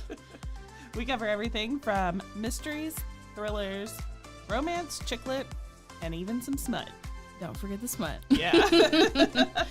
We're so excited to get this thing going and share this with you guys. We've been talking about this for months, and it's finally happening. Yes. Special shout out to RogueMedia for helping us with this. For sure, for sure. You can find us on Instagram at bythecover_podcast. You can also find us on Facebook and TikTok, so don't forget to give us a follow on those two also. We are so excited to dive into some of our favorite books and share those with you. We can't wait. Hope you love it.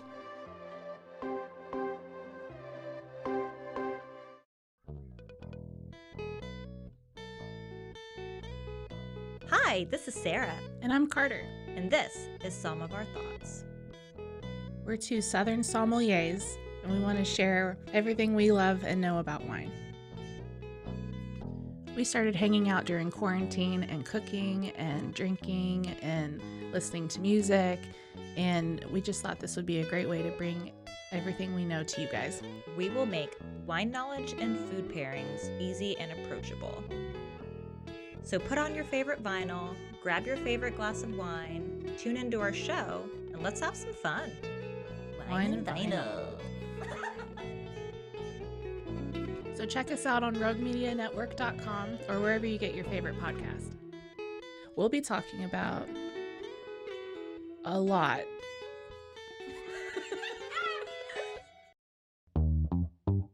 Hi, and welcome to Bustles and Bangers with your hostess, Rachel and Christopher. I love it when you say my name.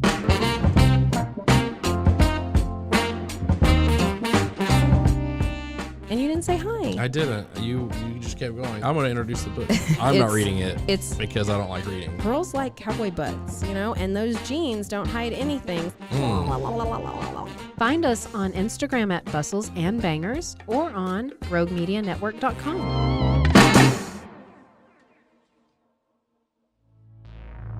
And now, back to the episode. And why do you think there's such a need here in Waco right now for you guys? Well, Texas is the worst in the U.S. for mental health. Yep, you're not the first. We had NAMI come on recently. Shout out National Association of Mental Illness, NAMI Waco.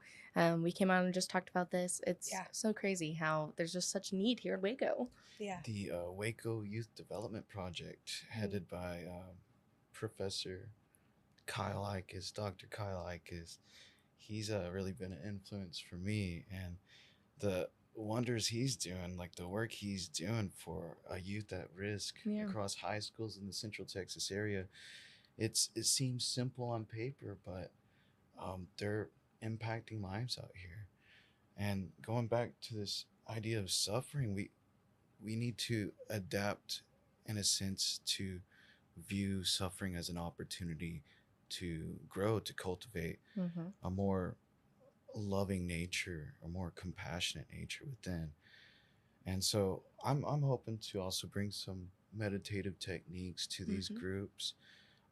We're hoping to work with a facilitator who's a licensed professional who can also give some skills, and all this would be free, I love that. Skills that you would otherwise have to pay money or have insurance to have access to. So we're hoping to bring that access, open that up to anyone who needs it. Absolutely. Bring a community together. Yeah. And that will make this event this weekend so vital. Yes, so because important. We do need money. Like, we want these services to be free, but we also need a way. So why not have fun with the cause? I love that. And that's what it comes down to. I was inspired, this whole cockamamie scheme of mine, it was inspired by this awesome lady. Whenever I worked at the Baylor Club, there was this beautiful lady named Nell Hawkins, and she would throw the most amazing charity parties. And she has such a profound influence in our community. And she is a very graceful spirit. And, just she in herself, I was like, wow, I want to do that. I want to be like that, because she could have just sat around in her retirement, but she didn't do that. She got up and helped others. And, I definitely see my calling, fun as a way for me to give back. I love that. I'm also very cautious with my time.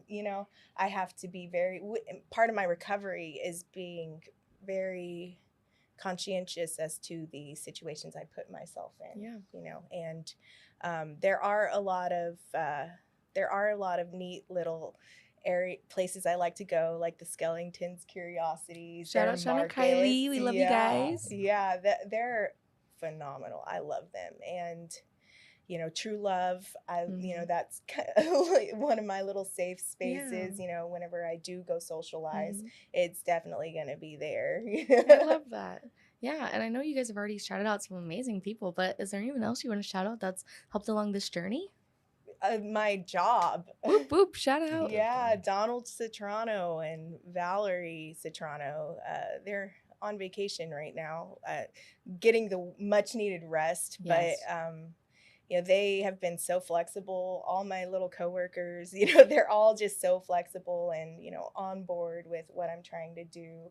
We all, serve to bring positivity to the people that we meet, and it's been great. We definitely need to shout out the Baylor Entrepreneurship Yes, Clinic. yes, Thank y'all for 100%. all the help with, basically becoming tax exempt. I love that. Yeah. Getting all the 501c3, getting all the important documents. I just know it's a lot. Yeah, leading the way. We did as much as we could by ourselves, but Christopher here was like, I got us with the Baylor Entrepreneur, and I was like, oh my gosh, that's exciting. Baylor has so much to offer the community. I love that. They have done a lot for the community. We as certainly well, so. put it to a vote. It was a meeting in December, and I had the final drafts of the bylaws, and we're like, okay, are we good to submit to the Secretary of State? And we're like, no, I think we should review it a little more. I was like, yeah, maybe so. Maybe you're right. Let's go. We're a little nervous. But I'm so glad you guys went through all that and you guys are making this organization again for our community. Thank you guys for coming here. Of course, give us all your social media where we can find you, find more information about you, more about the event, all the things. All right. Our Instagram is HOT Project Eden at Instagram. And the Facebook page is our Heart of Texas Project Eden, and you can leave us comments. Like I said, please give us a like. We need definitely some support for our community, and I don't know what else to say right now. Maybe edited that part out. Those are our social media tags. All right, perfect. Is there anything else you want to share with our listeners today? Now's your soapbox moment. I know, right? Stay steady, y'all. Stay I know steady. times are Love going to get tough. Be willing to develop a community. Be there for one another. We don't know what's on the horizon. We have difficult scenarios going on throughout the world. Just hang in there. Try to be compassionate. Fake it till you make it if you have to. Fake it till you become it, Christopher. Ooh. Till you become it. Snaps. But certainly we need to not really use it as a resource, but more so develop this authentic sharing within a community. I mean, we're all humans. We belong on this earth together. We need to act like it, I and love that. don't leave a brother or sister behind. Yeah. I guess one little thing that I would love to say is the thought of a thought process that I had whenever I was building this was the fact that, who better to build this than the individuals who deal with it. I love my therapists, but I would definitely say one of the best ones that I have right now her name is Peyton Trimmer, and she actually has autism. And, you know, to be able to identify straight on, you know, oh, you know, here, have you ever experienced this? Have you ever, you know, putting words to what's going on? And what better to build than a nonprofit that provides resources from individuals who have done these things and it has actually worked. Because sometimes when you're stuck and you're just going and you don't have time to slow down and all you see is chaos, you can't think, what do I do next? You know, like, you just need somewhere to go, and not all of us have the opportunity to go to a mental health facility. You know, unfortunately, a lot of our youth end up jailed, or, you know. And DePaul is closing at the end of this year. DePaul is closing at the end of this year? Yeah. That is crazy. Wild. Yeah. We were just talking about that as well. So it's crazy, but I'm so glad that we're here and you guys are here in our community to provide that service. Yeah. And hopefully we can be an inspiration. And I hope that people come out on Saturday, come and have a fun fundraiser, and have a good time. Thank you guys so much for your time. All right, thank you. There will be food there, y'all. There will be food, yes. Food, drinks, prizes, costumes. My boss is donating his amazing wild wings. Ooh. Yeah. Oh, yeah. I'm so excited. Bacon wrapped chicken with cheese and jalapenos. Is that George's Wild Wings? Oh, well, they're brothers, so they indeed. both. Yeah. There's a few Jorge. similarities on the menu. So. All right, perfect. Well, thank you guys so much. All right, thank you. All right, take care, Waco. Well, we can't wait to see you there.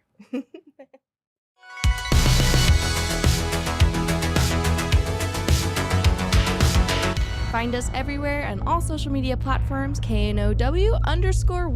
Check us out at RogueMediaNetwork.com, and we're on YouTube under Rogue Media Network. Check out NoWaco.com.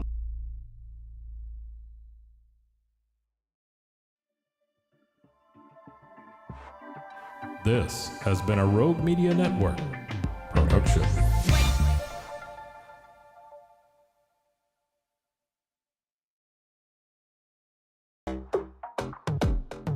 Stream your favorites and discover more with the Disney Bundle. Watch the new season of Loki on Disney Plus. On Hulu, fear creeps in with the boogeyman. And touchdown with college football on ESPN Plus. All of these and more streaming now. Get the Disney Bundle with plans starting at $9.99 a month. Plans with ESPN Plus starting at $14.99 a month. Terms apply. See DisneyBundle.com for details.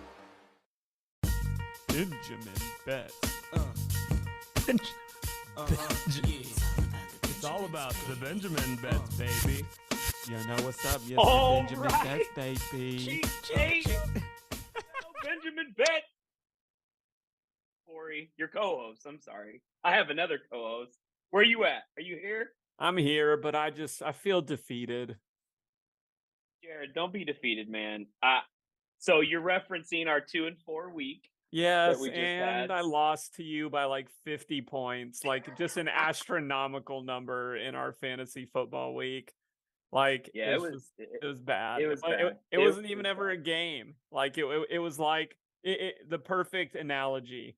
I thought I was Detroit going into Baltimore, and I got bitch slapped by Lamar Jackson. Like Yeah, that's the best thing I can come up with.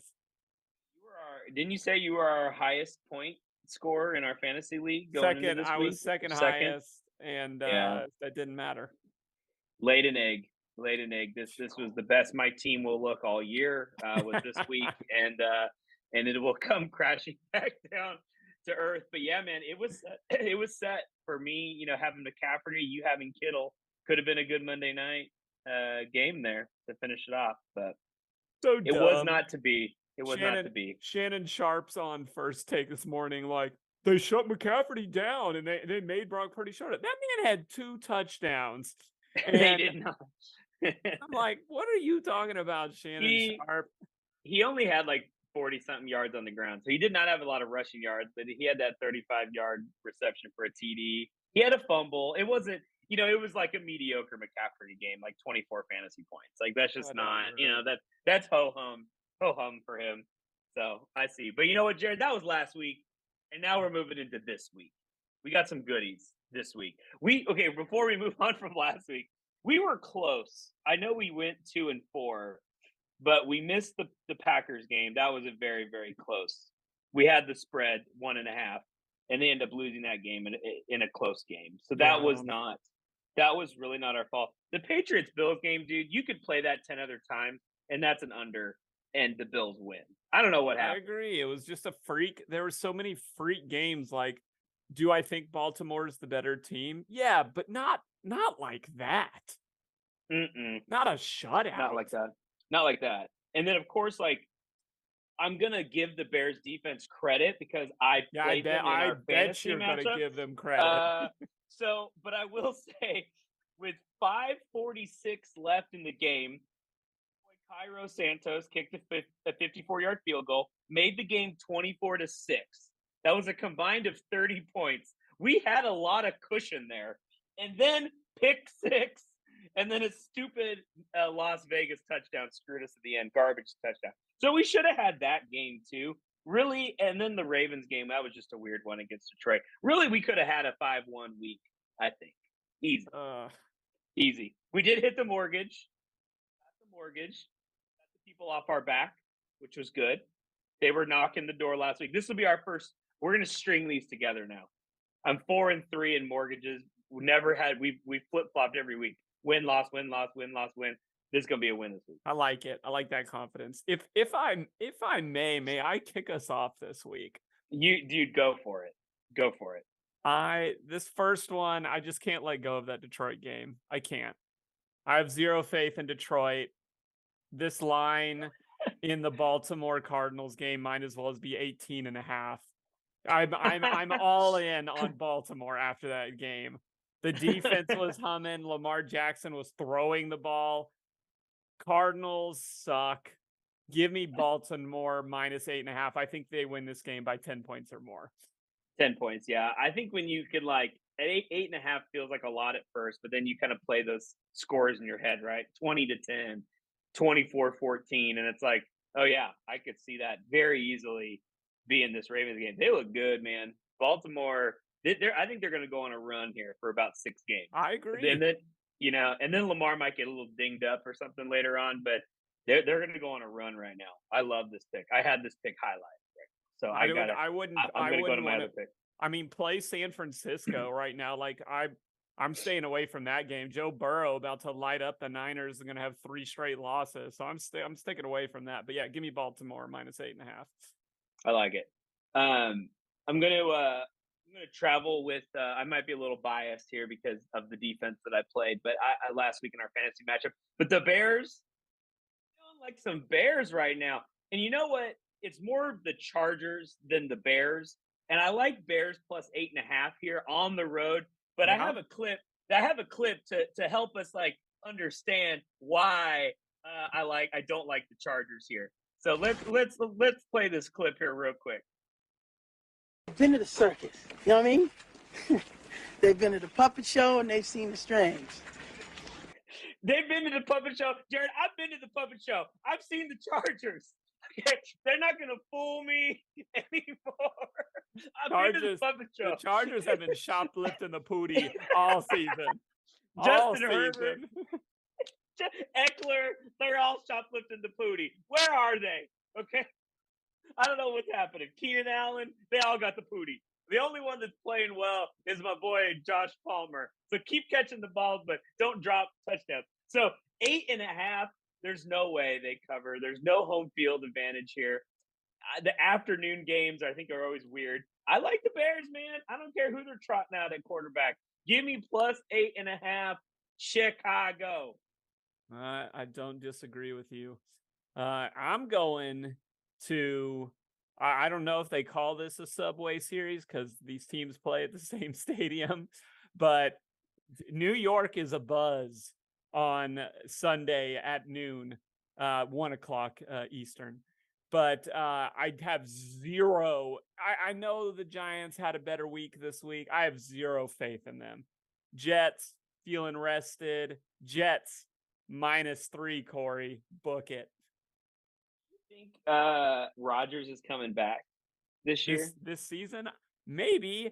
I don't know. Like, I just believe in that defense. Like, it's Yeah. funny. There's so many. I don't remember ever seeing a week with this many sub 40 over unders. Like, this game is a sub 40 over under. Cleveland at Seattle, Atlanta at Tennessee. So there's like, yeah, sorry, that's another all the Titans games are under 40 points because they can't do crap. But I think there's some temptation there. But the Jets and coming off that big win a couple weeks ago, and I just feel like that team is rallying right now. I don't think the Giants have any hope here. So give me the Jets -3. All right, man. Jets -3. Let's roll. I locked it in. We good. I'm going to my next game, but we got to ride our Jerry Maguire here. Let's go. Help me. Help you. Help me. Help you. Help me. Help you. Help me. Help you. I'm looking at a game here, Jared, with two rookie quarterbacks, CJ Stroud and our boy Bryce Young, who should have been on the Seahawks, who should have tanked last year, but that's another story. Help me, rookie quarterback. Help you, rookie quarterback. I think there's going to be points scored. I don't think Houston or Carolina cares to play much defense here. Give me over 43 points. Over 43 points seems very low. I think both these teams, Jared, are going to be. It's like you got the new car, you want to get it out of the garage, and then your friends got a new car. Like, man, let's go, let's race. They're not holding back here. So CJ Stroud, Bryce Young, they're putting up points. 43 points over should be easily achieved here. Give me that. Help me. I like it. I like it. You may this may be the pick this is either going to be the pick that does us in, or that sets the parlay at a higher rate, I shall say. Oh no. So we have the very hot Jacksonville Jaguars traveling to Pittsburgh this week. And I don't think they're ready for this Pittsburgh defense. Calvin Ridley, all those boys. I don't need your stinking 2.5 points being the home team. Money line, Pittsburgh against Jacksonville. Book it. Why does this have to be a noon game? Why couldn't this be like Sunday night? Like, why do we have to lose the parlay in the beginning? First, just get your hopes over with. But I don't know. Like, you've got Pittsburgh. I think they're playing well. They're a sneaky 4-2. One of us was quoted on this as saying Tomlin's not going to have a winning season. Clearly, that individual is delusional. And that individual is scared of this game now. Potentially rabid, this individual is. And I think Pittsburgh comes out of this 5-2, and then we're looking down the schedule of them heading into like a really great game. Let's see. Let me see what week that is. Let me see. Oh, yeah, there we go. Last game of the season. A rematch against the Ravens, who they've already beaten, mind you. So I don't know. You look at this, they've beaten the Rams, they've beaten the Ravens, they've beaten the Browns. Now they did lose to the Texans. Yeah, okay. And what was the other line? And the Niners. And I the think Niners beat them twice. They beat them twice. Corey, the NFL is all about trends. It's all about momentum and where you're heading now. They're home for this game. Done deal. Tomlin's got the boys ready to go. Tomlin's got the boys. I'll say two things about this game. I had it picked, but I chose the over because I wasn't sure which way I wanted to go here. I could see Lawrence scoring points and then some cleanup at the end with our George Pickens and doing their thing at the end of the game, losing. But I'll root for the win, even though you're right. I did choose for them to go 8-9 this year and not finish 500 like he always does. Tomlin does. But 8-9 is a long season still. So 5-2, could spiral to 8-9. So I will be rooting hard for the Pittsburgh Steelers. I hope your boy Najee finally gets 2 touchdowns in one We game. got Najee, and I'm throwing Johnson's off the IR. So Yeah, I'm throwing him back in the mix this week. Let's go. The Steelers defense. Oh yeah, no, I'm benching Najee. I'm starting Chuba Hubbard. You're against Chuba. Chuba, putting him in, baby. Get Chuba. Why did they name him Chuba? Like I don't know. It's probably a family name Chuba. I want to take us down. Your boys that let us down last week, the Detroit Lions. Oh, you're going with Detroit. Is this purely a Monday night pick? Is this purely like a drama? I like it. Pick? This will be it's twofold because this is my track record from last week. Give me 1 second. Oh yeah, they scored 12 points. The Raiders do not score 20 points. They don't. They actually have it's contractually they're obligated contractually is what I was trying to say, to not score more than 20 points all season. If they do, they get fined. So give me under 45 and a half. Wow. Raiders at the Lions. I know this is indoors. I get it. Devontae Adams, blah, blah, blah. I think Detroit comes out and just smacks them in the mouth. They win 27-3. Like it's like Detroit lays down the wood. Give me under 45 and a half on Monday Night Football. Okay. Under. Raiders ain't scoring points here. Not doing it. I've seen it. It doesn't happen. Well, let me recap real quick. I want to get to our mortgage, and then we do have a little NBA to talk by the end of our episode. Yeah, we do. So, Let me do a little score check while you're doing that. Oh, absolutely. So noon games, what we're looking at, Pittsburgh taking the money line at home, plus 128. Corey saying battle of rookie quarterbacks. Down in Carolina, take the over here. That's currently set at 43. We've got the Jets versus the Giants. New York is all a buzz. And, I mean, Taylor Swift isn't even there. So this could be a fun one. But -3, I'm taking the Jets here. Believe in that defense and that they can put up at least a touchdown. Wouldn't be surprised if that one pushed, though, but we'll risk it. Baltimore, believe in Baltimore. They're hot right now. They're going to go on a midseason run. -8.5 is nothing against the trash Cardinals. They're the better birds, Corey. They're the better birds right now. Corey's hot on Chicago because his defense trounced my fantasy team by themselves last week. But I do agree with you. The Los Angeles Chargers are an absolute dumpster fire. So Bears +8.5. I like that a lot. And then Raiders going into Detroit. Detroit is good and pissed off, and the Raiders are just flat bad. I don't think it matters if Garoppolo is playing in this game or not. Under 45.5. $10 on that 6-leg parlay. That's going to win you $603.38. We aren't we?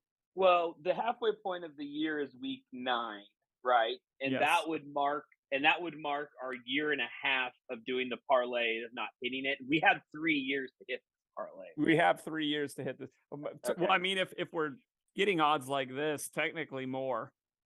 Okay, Three and a third. 3 and a third. Well, I like 3. It's a round number, or it's whatever number. It's easy to track. So I want us to hit this before the halfway point, because then I start getting a little nervous. Then I'm like, ooh, we only have a year and a half left to hit this parlay. Let's hit it this week. Let's get this out of the way. House money for the next year and a half. Love it. Love it. So where are we going for our mortgage? You've promised a trend breaking week this week, and I'm very curious. Normally I come in with a lot of confidence here on this pick. It's a mortgage bet, right? You're betting your house on it, so you should feel confident. I'm not feeling confident. I like it. I put it in. I enjoy. I'm going to tell you what it is. But as I lay this bet down, I wish there was a scenario kind of like this, like I'm going to lay out to you right now. Sam, we go back a long way. I need this new highway contract. I don't get it, and I go under. That's a fact. Just have some of this fine pie my missus made especially for you. You think about that.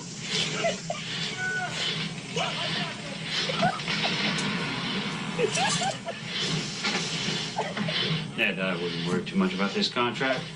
Seems to me I already got my boys committed elsewhere. You be sure and thank Maisie for this fine pie. Oh my gosh, you busted out the Shawshank. I can't believe that.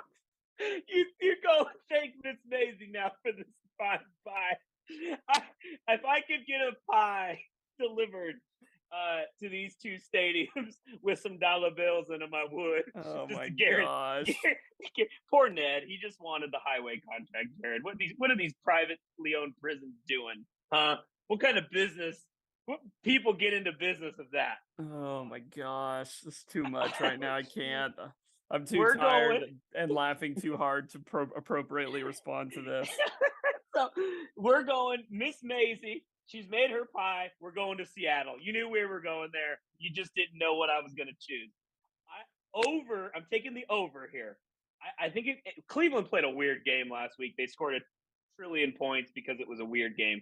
I wanted to take Seattle, tease down the points, get plus 1.5. I don't know. I think we're going to win. I know we're going to win, but I'm taking the over. Plus 35 points once we tease this down. 35 points. Okay. Geno's still playing. I think Metcalf will be back. Lockett's back. Cleveland seems to put up points regardless because they're just weird the way they score. So 35 points. These teams, Cleveland says they have a good defense. I haven't seen it, but Seattle, we're a work in progress. So give me plus 35 points here. Afternoon game. I we'll get there. 24-13. Weird score. That's 36, right? Or 37. We'd be fine. Then you mentioned him earlier. You said stay away. I want to dive in. I want to dive into Bengals 49ers. Oh, baby. I think there is blood in the water. The Bengals smell it. This is a team that has pride. They're playing well right now. Give me Cincinnati plus 10, Jared. Plus 10. Ooh. Plus 10. Okay. That's crazy.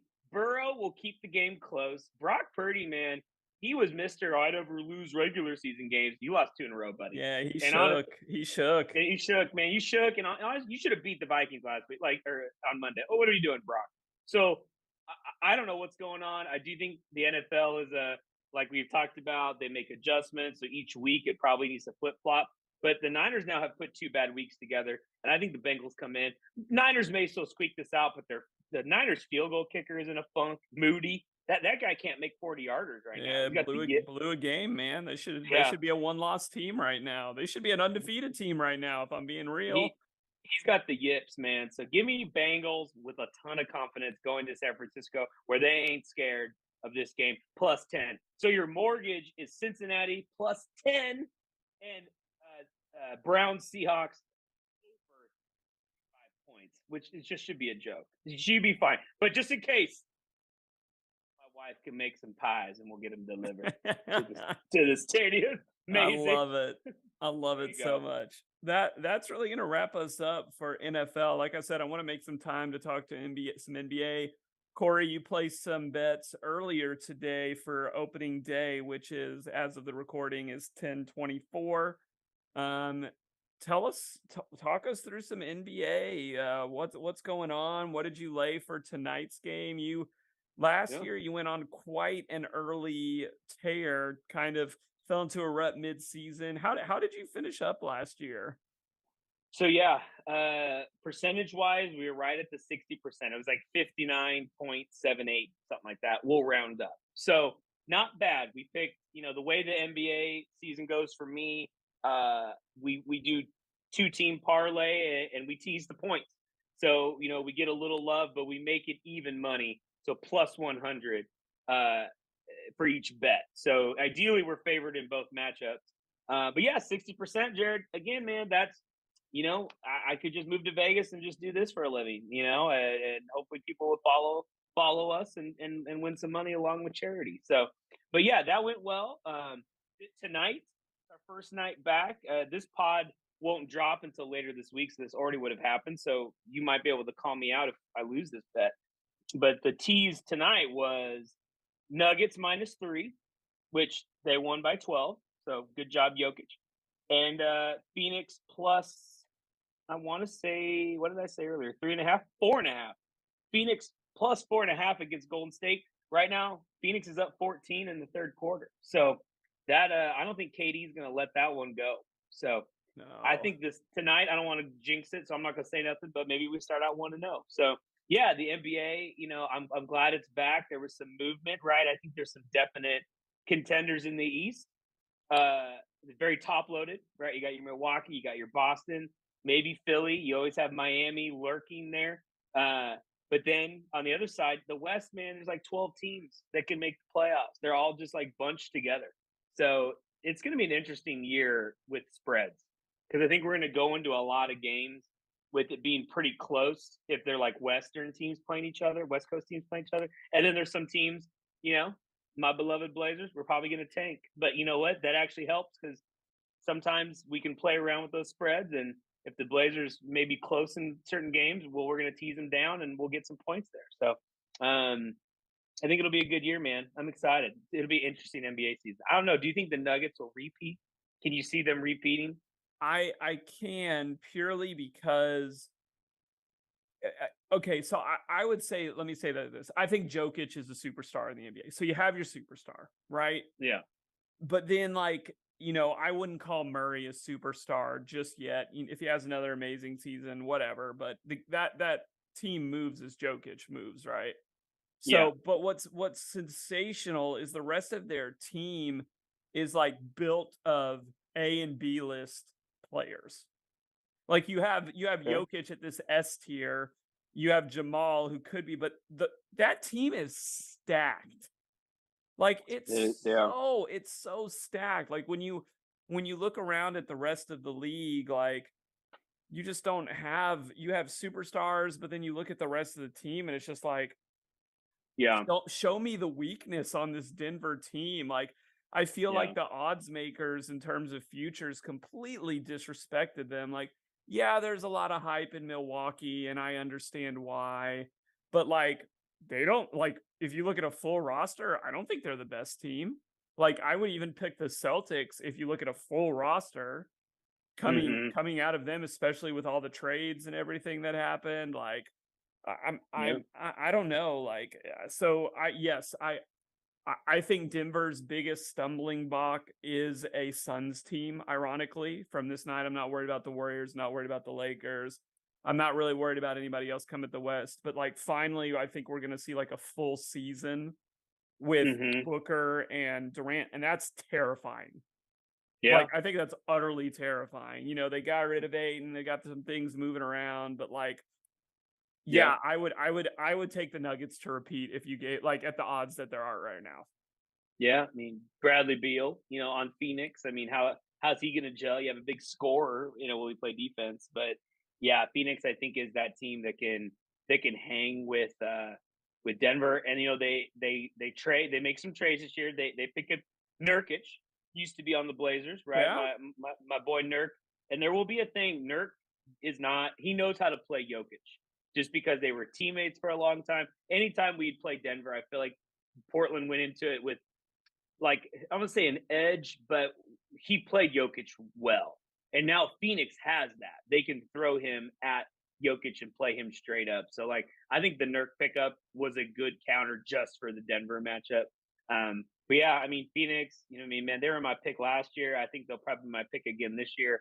And then there's just the ultimate asterisk, the Clippers, because it's always the biggest what if team of the last 3 years of like if they could stay healthy, which they won't be able to.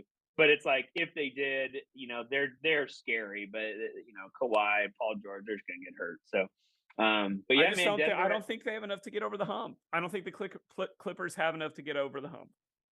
I don't think they do either. But I do think they're scary if at full strength. But I don't think that exists anymore. I think you got Jokic. They've just built a basketball team around him. Like they just, a lot of people.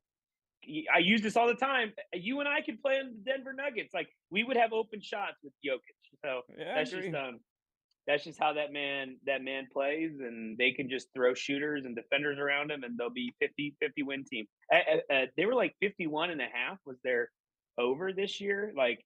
Or was the over under for wins? Man, pick the over. I don't know what people were doing on that one. Like that's a lock. 55, 56 wins. Provided that they stay healthy and all that stuff. So Well, just But, just a little update. The Warriors are now down by 3. No. And it's swinging back the other way pretty hard here.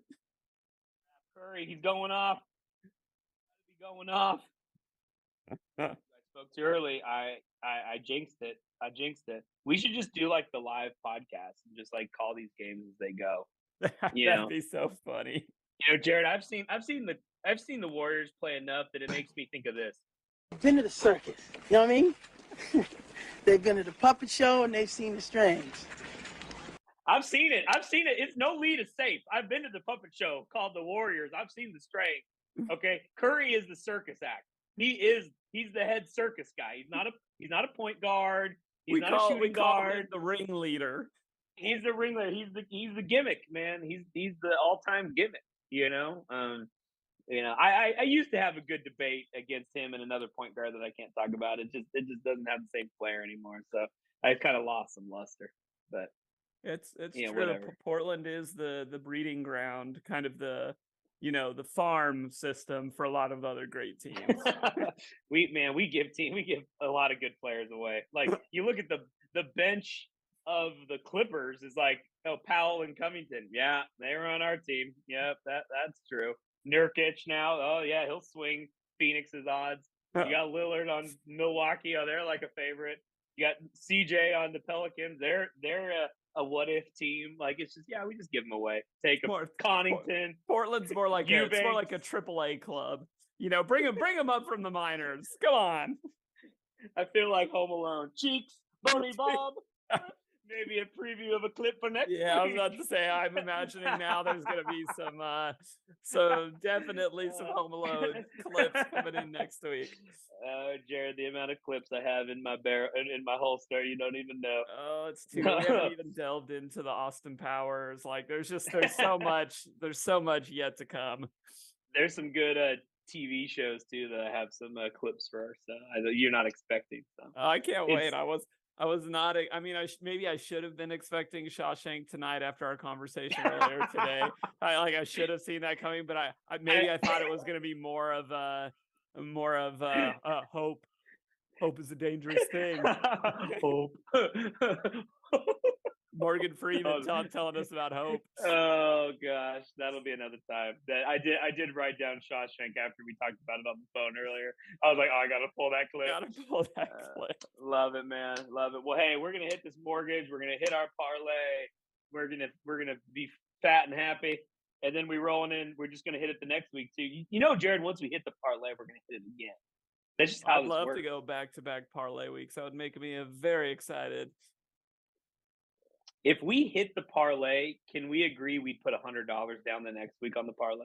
Absolutely. Our charities probably wouldn't appreciate that, but but you know what? Absolutely. I'll slide them a pie, Jared. We'll be all right. They'll be all right. The show just keeps getting more and more corrupt as we keep going. Just more and more corrupt. I want to talk about the business model of a prison. Let's chat about that for a minute. Well, that'll be our other podcast. What was it? The inner workings of evil or whatever, that great podcast title we had. Man, we had a good one. I can't remember off the top of my head, but it was pretty spectacular. One day we will debut that pod. It'll be fantastic. So too good. All right, amigo. We rolling. All right, week 8 NFL starting week, NBA, and then be sure we've got some other little esports podcasts coming out as Worlds is going on for League of Legends. Be sure to check those out as well. Come out, baby. Let's go. Let's do it. All right, for week 8, Benjamin Betts. This is Jared and Corey. We'll catch y'all next time. Yeah. This has been a Rogue Media Network production.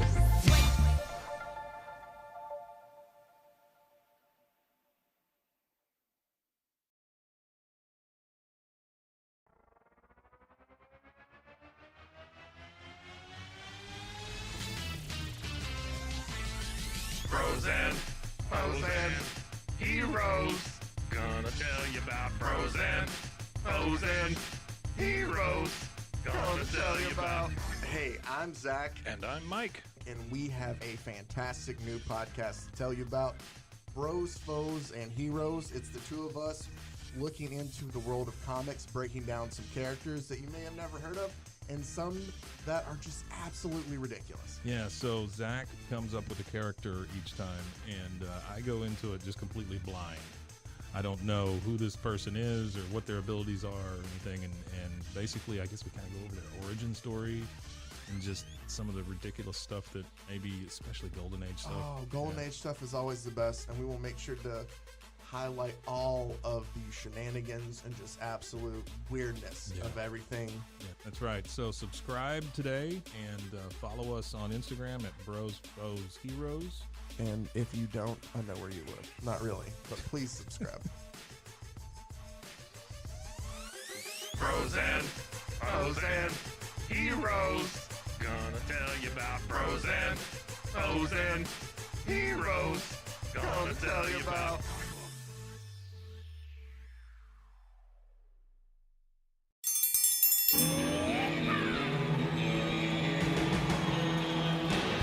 Hi, I'm Hank. You might remember me from a show called King of the Hill. Check out a King of the Hill rewatch podcast. These boys ain't rap, but they are funny. Find the podcast anywhere you get your podcasts or at RogueMediaNetwork.com. I tell you what.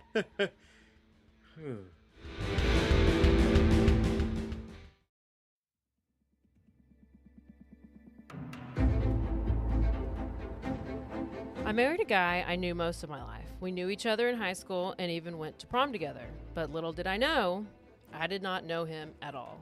I will call my now ex-husband, Dirty Chad. Hey y'all, this is April. And this is Caroline. With Bloody Happy Hour. And we are bringing to you Dirty Chad. Get it on patreon.com/bloodyhappyhour exclusively for all the details and all the red flags. Caroline's finally telling her story. My truth.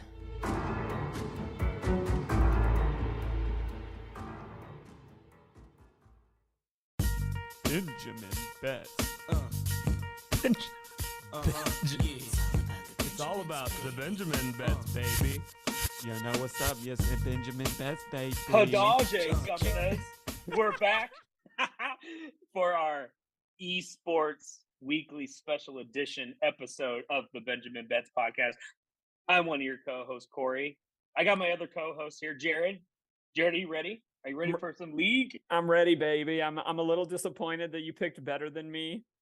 Week to week, I'll throw out the excuse disclaimer. You had a week of watching. Yeah. You had a round of watching these games, and I had to go in cold, so that's going to be my excuse. I did go 5-3. I made our people some good money. I will say that is what got me through the weekend. I felt so good about myself. So, but in the next round, we had the teams that were 1-1. There were 4 of those games this past weekend. We went 2-2 in those games, which was fine. Everyone is still even, or they're a little ahead on their bets with us right now. So no one's lost money. That nothing's on fire. But Jared, we now move into all best of 3s at this point. So you are either in the game for your life at Worlds, or you're in a game to advance at Worlds. That's where we're at. So no more best of 1s, all best of 3s now. So we are going to start. We're going to kick this off. This game happens. So this episode is going to drop today. Today is Wednesday. The game happens in Korea tonight at 2 a.m. So technically Thursday morning, but the episode will drop in time so you can get your bets in. Our betting partner, as mentioned before, is Bovada. They do esports betting. Don't know how great of a company they are, but they do allow us to do some esports betting. So we do like them. We give a shout out. And Jared, I've been doing this disclaimer. I don't know if you've heard me do it, but there's 2 rules to this. Make sure you don't bet money that you can't lose. That's one rule. And if you lose, don't chase. Don't chase the losses. So bet responsibly, people. This is esports, okay? We got 17-year-olds playing in these games, so let's be very careful on how we're doing this. But we jump in. We got, I would say, 2, stalwarts of league, Mountain Rushmore in their given regions. We got Cloud9 of North America versus Fnatic of Europe. They're in a best 2 out of 3, and Jared loser goes home, man. Like Yeah. loser goes home. So the way we can make our picks here is we have the spreads, and I will tell you what they are for games 1 and 2. So you're going to pick those, but then you're also going to tell us who's going to win this series and in how many games. So you Okay. ready? I'm ready. All right. Keep it simple. In game 1, this is how evenly matched they're telling us this series is. You have plus 1.5 Cloud9 right now, or you can take Fnatic minus 1.5 in kill. Oh, I'm sorry. Minus 3.5 Cloud9. My apologies. Minus 3.5 Cloud9 in game 1, or are you taking Fnatic plus 3.5? Game 1, I actually think Fnatic is going to win. So I'll take the Fnatic plus the spread. The way that I see this series going is a Fnatic win and then 2 Cloud9 wins. So I'll take Fnatic in game 1 for sure. Okay, Fnatic in game 1 has been locked in, and I'm sorry, you said Cloud9 then in game 2. They're minus 2.5. They're minus 2.5.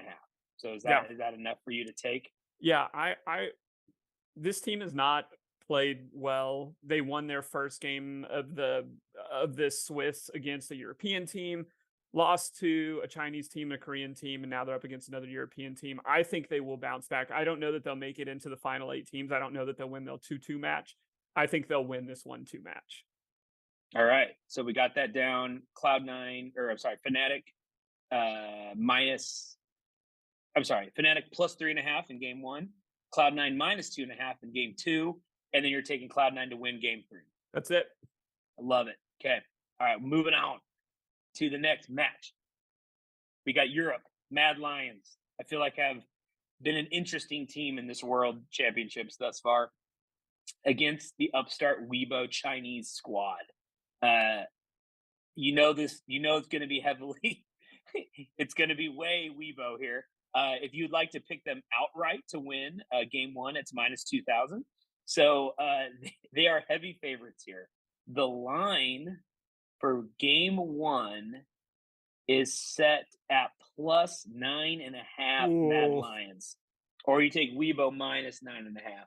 Wait, Mad Lions is the favorite? No, they're plus 9.5. They are not favorite. You will get 9.5 kills. Yes, if you take Mad Lions, you get 9.5. I totally misunderstood that. I was like, yes, take. I will take Weibo plus 9. Yes, 100%. Empty the bank account. Bet your house. Get the children. Put them on the game. I think in game 1, I think Mad will surprise them. Not enough to win, but enough to make it close. So I would take Mad plus the spread in game 1.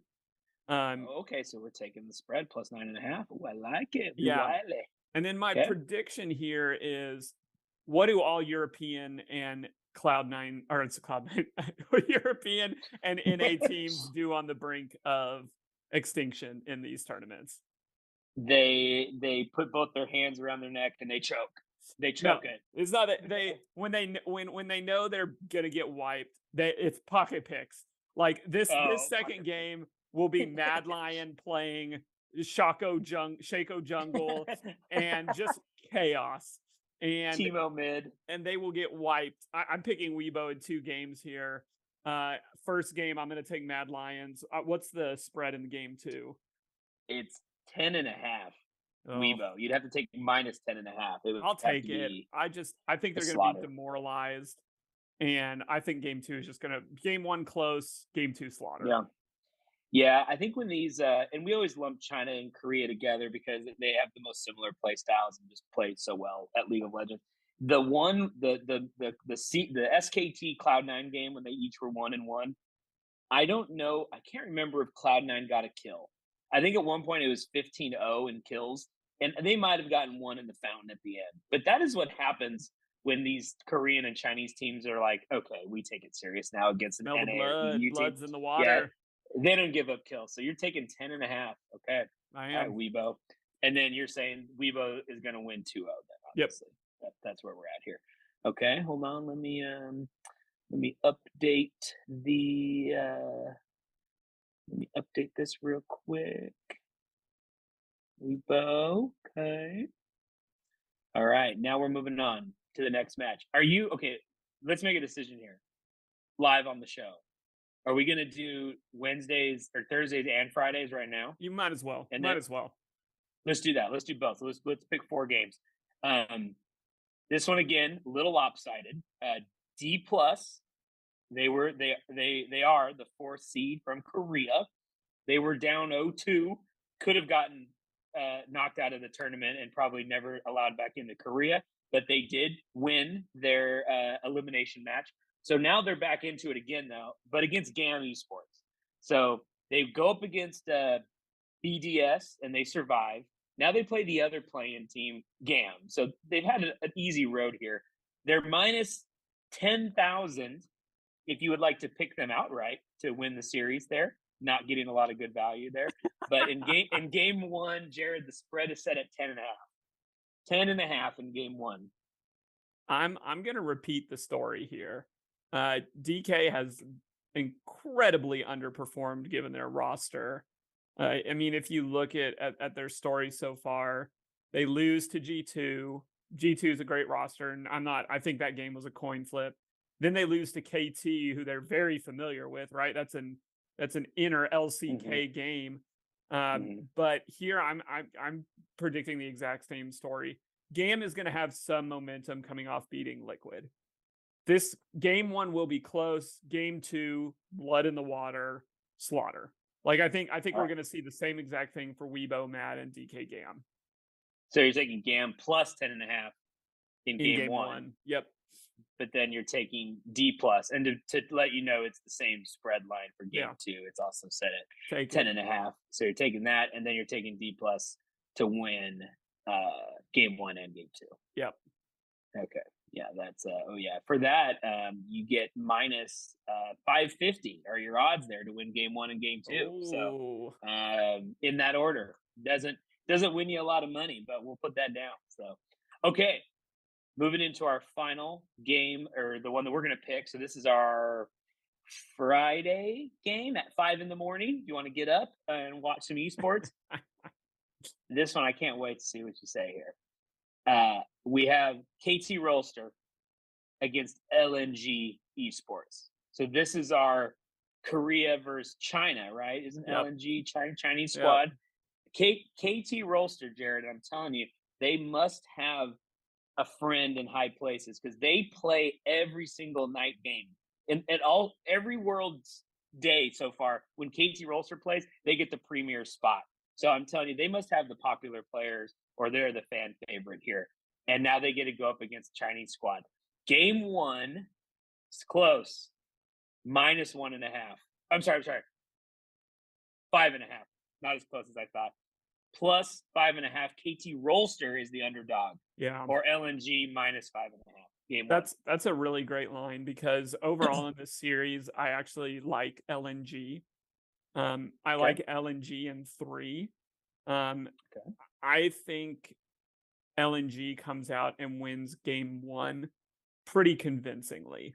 So So they're going to cover the 5.5. I think they'll cover the 5.5. I think this game will be somewhere sitting in the 6 to 10 range. KT coming back in game 2. I'll take the spread with them, but I like LNG in game 3. KT, I didn't know this. I was doing a little research on this. Was the hottest team in Korea coming in to all of this, and during the regular season, and they got goofed up, man. Like this is just a super talented roster. I just think this is a team that, you have those regular season teams that you're like, dadgum, they're hot. And then they get to the postseason, and you don't want to be, you want to be getting momentum going to the postseason. You don't want to be cooling going into the postseason. So that's what I think. So take the spread, LNG minus in the first one, KT plus the spread in the second one, LNG to win the series though. Great. We get for LNG to go win-loss-win plus 450. Get some value there. So I like that. We're gonna roll with that. Well, Jared, that wraps up our Thursday and Friday night action here. We're gonna see how you do, my friend. So these are 3, 6, 9, 12 bets. 12 bets. I don't want to be a Debbie Downer. 6 and 6 would be great. If you could go 7 and 5, there's probably some ways where you can't just lose one. You probably have to lose multiple. Like can't think of the top of my head, but let's go over 500. Obviously, I like want it. the 12-0 here. I want the 12-0. It doesn't. I was trying to surprise you with a parlay. It won't let Ooh. me do. It won't let me do that on here. So I'm a little disappointed. FanDuel, we love you, Bovada, but FanDuel, you need to get some esports going, man. So we want to get some parlay in here. But anyway, all right, dude. Let's see how it goes. We'll follow back up for the weekend. We'll drop an episode to see where we're at with the last two elimination games, and then we'll also know our 2-2 matchups, the winner go home ones. Those will be exciting. It's gonna be so Those good. will be awesome, man. So get ready. Thanks for joining us. We hope you win some money. We're gonna win some money. Charity wins some money, and Charity's not a girl, so Charity is an organization. We love it. Thanks for joining. And Jared, remember, you call, it's all over, baby. It's all over, baby. Yeah. Cord. This has been a Rogue Media Network production.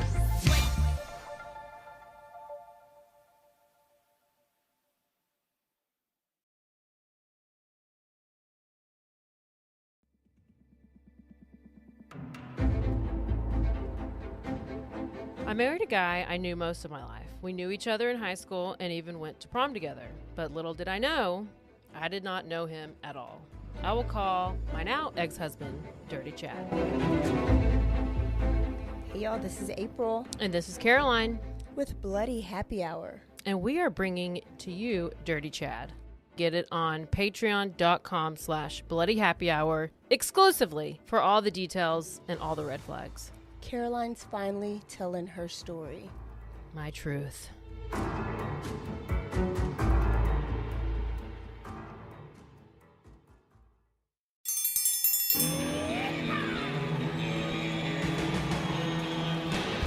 Hi, I'm Hank. You might remember me from a show called King of the Hill. Check out a King of the Hill rewatch podcast. These boys ain't rap, but they are funny. Find the podcast anywhere you get your podcasts or at RogueMediaNetwork.com. I tell you what.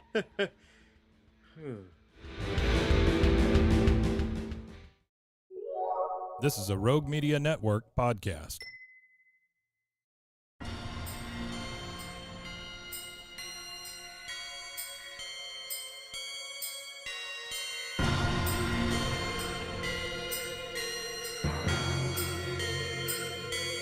Boobies.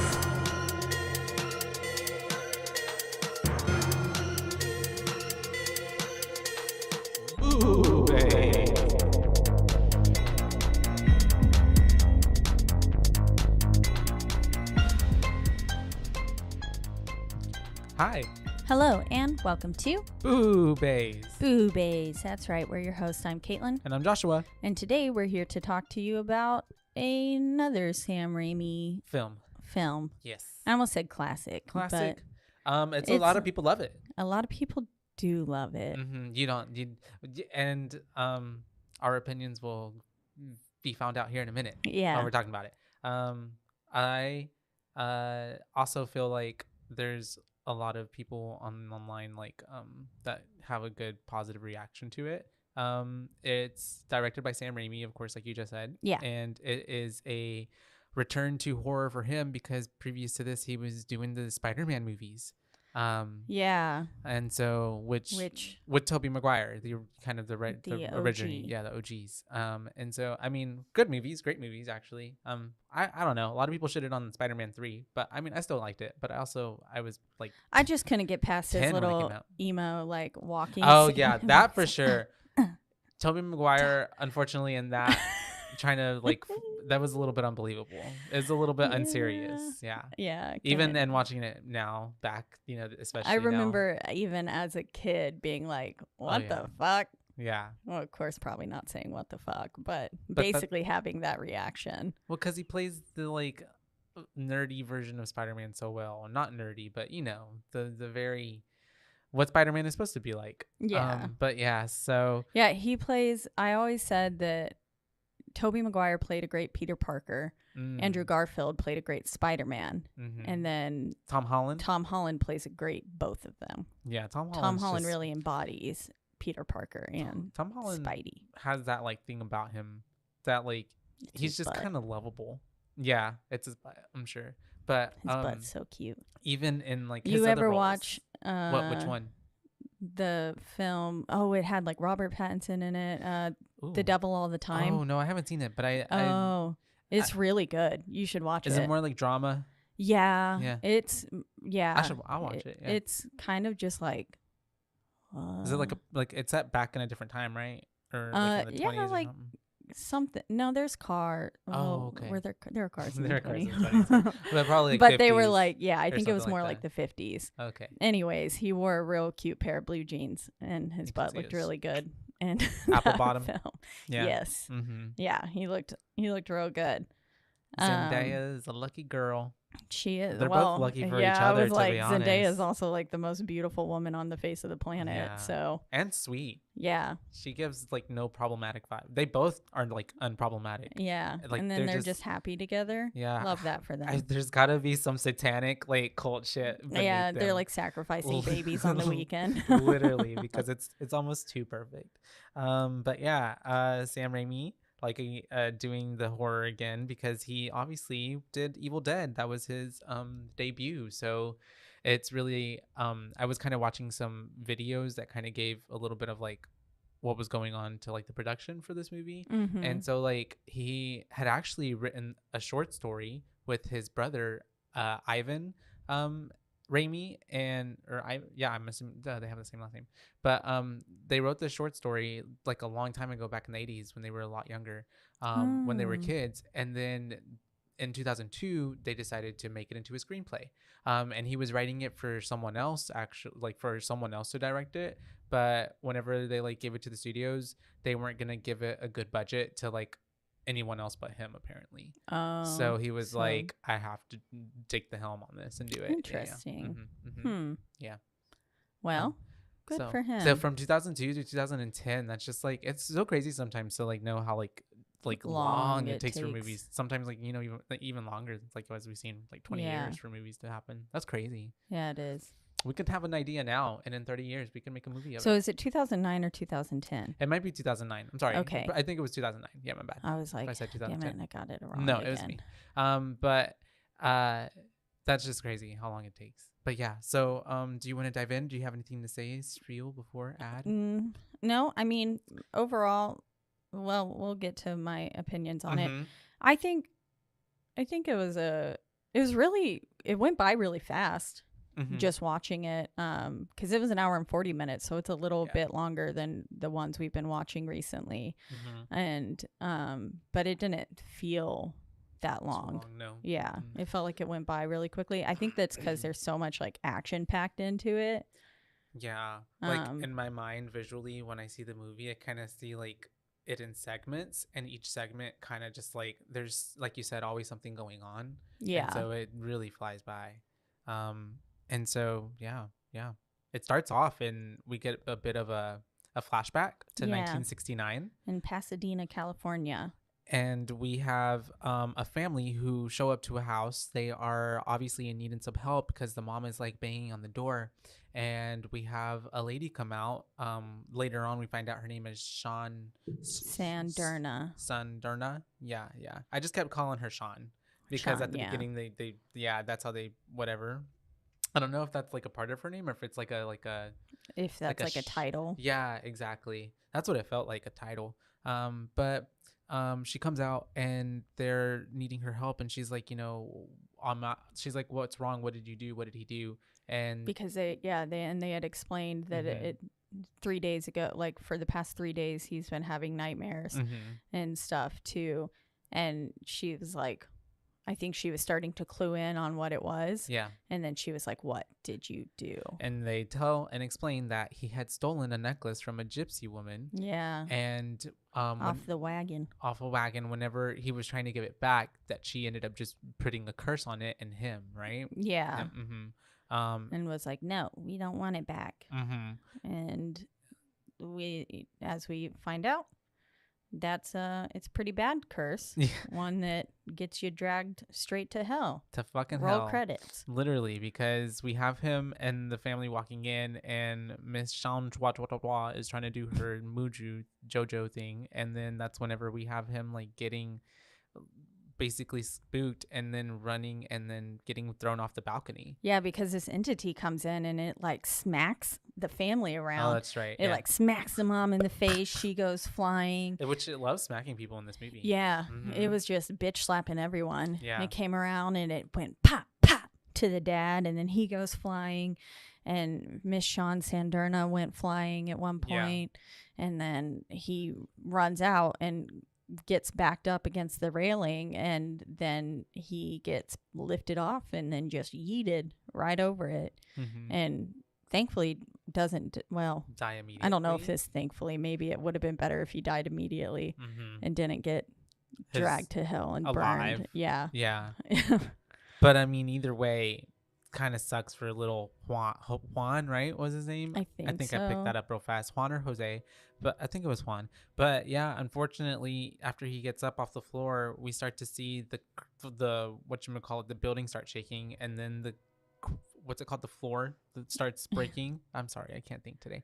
The floor starts breaking into cracking into pieces, and Like an earthquake is happening and a Yeah. sinkhole's opening up, but it's a sinkhole of flames. very much that And it opens up and it just goes drags and sucks swallows him right the into little fucking boy hell. right up. Yep. And he's screaming Yeah. in agony. Bloody murder. Yeah. He's Mhm. like, you see like the flames and everything in the hands, and they his just little, getting you see just his little hand getting sucked through the cracks, and then it just smooths over like nothing ever happened. Mm-hmm. And then we see Sean Sanderna, and she's like, "We will meet again." Yes. And then we get a title card, "Drag Me to Hell," and yeah, we get some credits rolling, and it's like a depiction, like a I storybook. liked the title card too. I It thought kind of like I was like, oh, it this had is, a little dun dun. it did, with and it. it's depicting the curse and like what happens. Yeah, and, all the credits rolling. It basically tells you like what's gonna happen in the 3 movie. days for the curse to develop. Mm-hmm. It kind of reminded me of like, well, I guess Midsummer. Remember how in like the tapestry it had basically everything that was going to happen? Foreshadowing, Yeah. right at the beginning.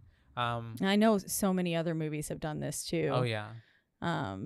But yeah, it basically shows you exactly what's going to happen. Depictions of being tormented by a spirit, and then one individual getting dragged to hell. Yeah, it's pretty So- literal. It's pretty good illustrations as well. Yeah. They're and it all reminded me too of, because it's Sam Raimi, of course. I don't know if this was kind of a nod to him, like the Book of the Dead and all that kind of stuff. It did very much. Whenever it showed the book at first, I was like, Yeah. "Is this a Necronomicon?" That's what I was thinking too. I was like, "It's time." So I was like, it all kind of ties in for him. Maybe it's in the same universe. Maybe it's the third book. Yeah. One of them, So that'd be Mm. pretty cool if they could like use this lore to kind of bring that in, That would be. And so after all of those credits start rolling by, we like open up to like a city shot, and then like the vehicle's the highway, and we're driving with Christine.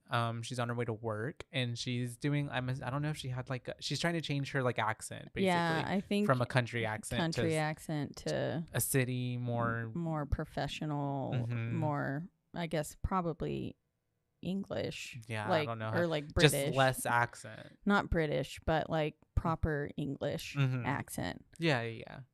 Yeah. And so we So get that. something is abound when the mouth is round. Mm-hmm. It's to like really Round. practice her consonants and vowels, I guess. Yeah, and not sound like this. Mhm. Talking like she was raised on a farm. Which some I sound like that sometimes. I do too.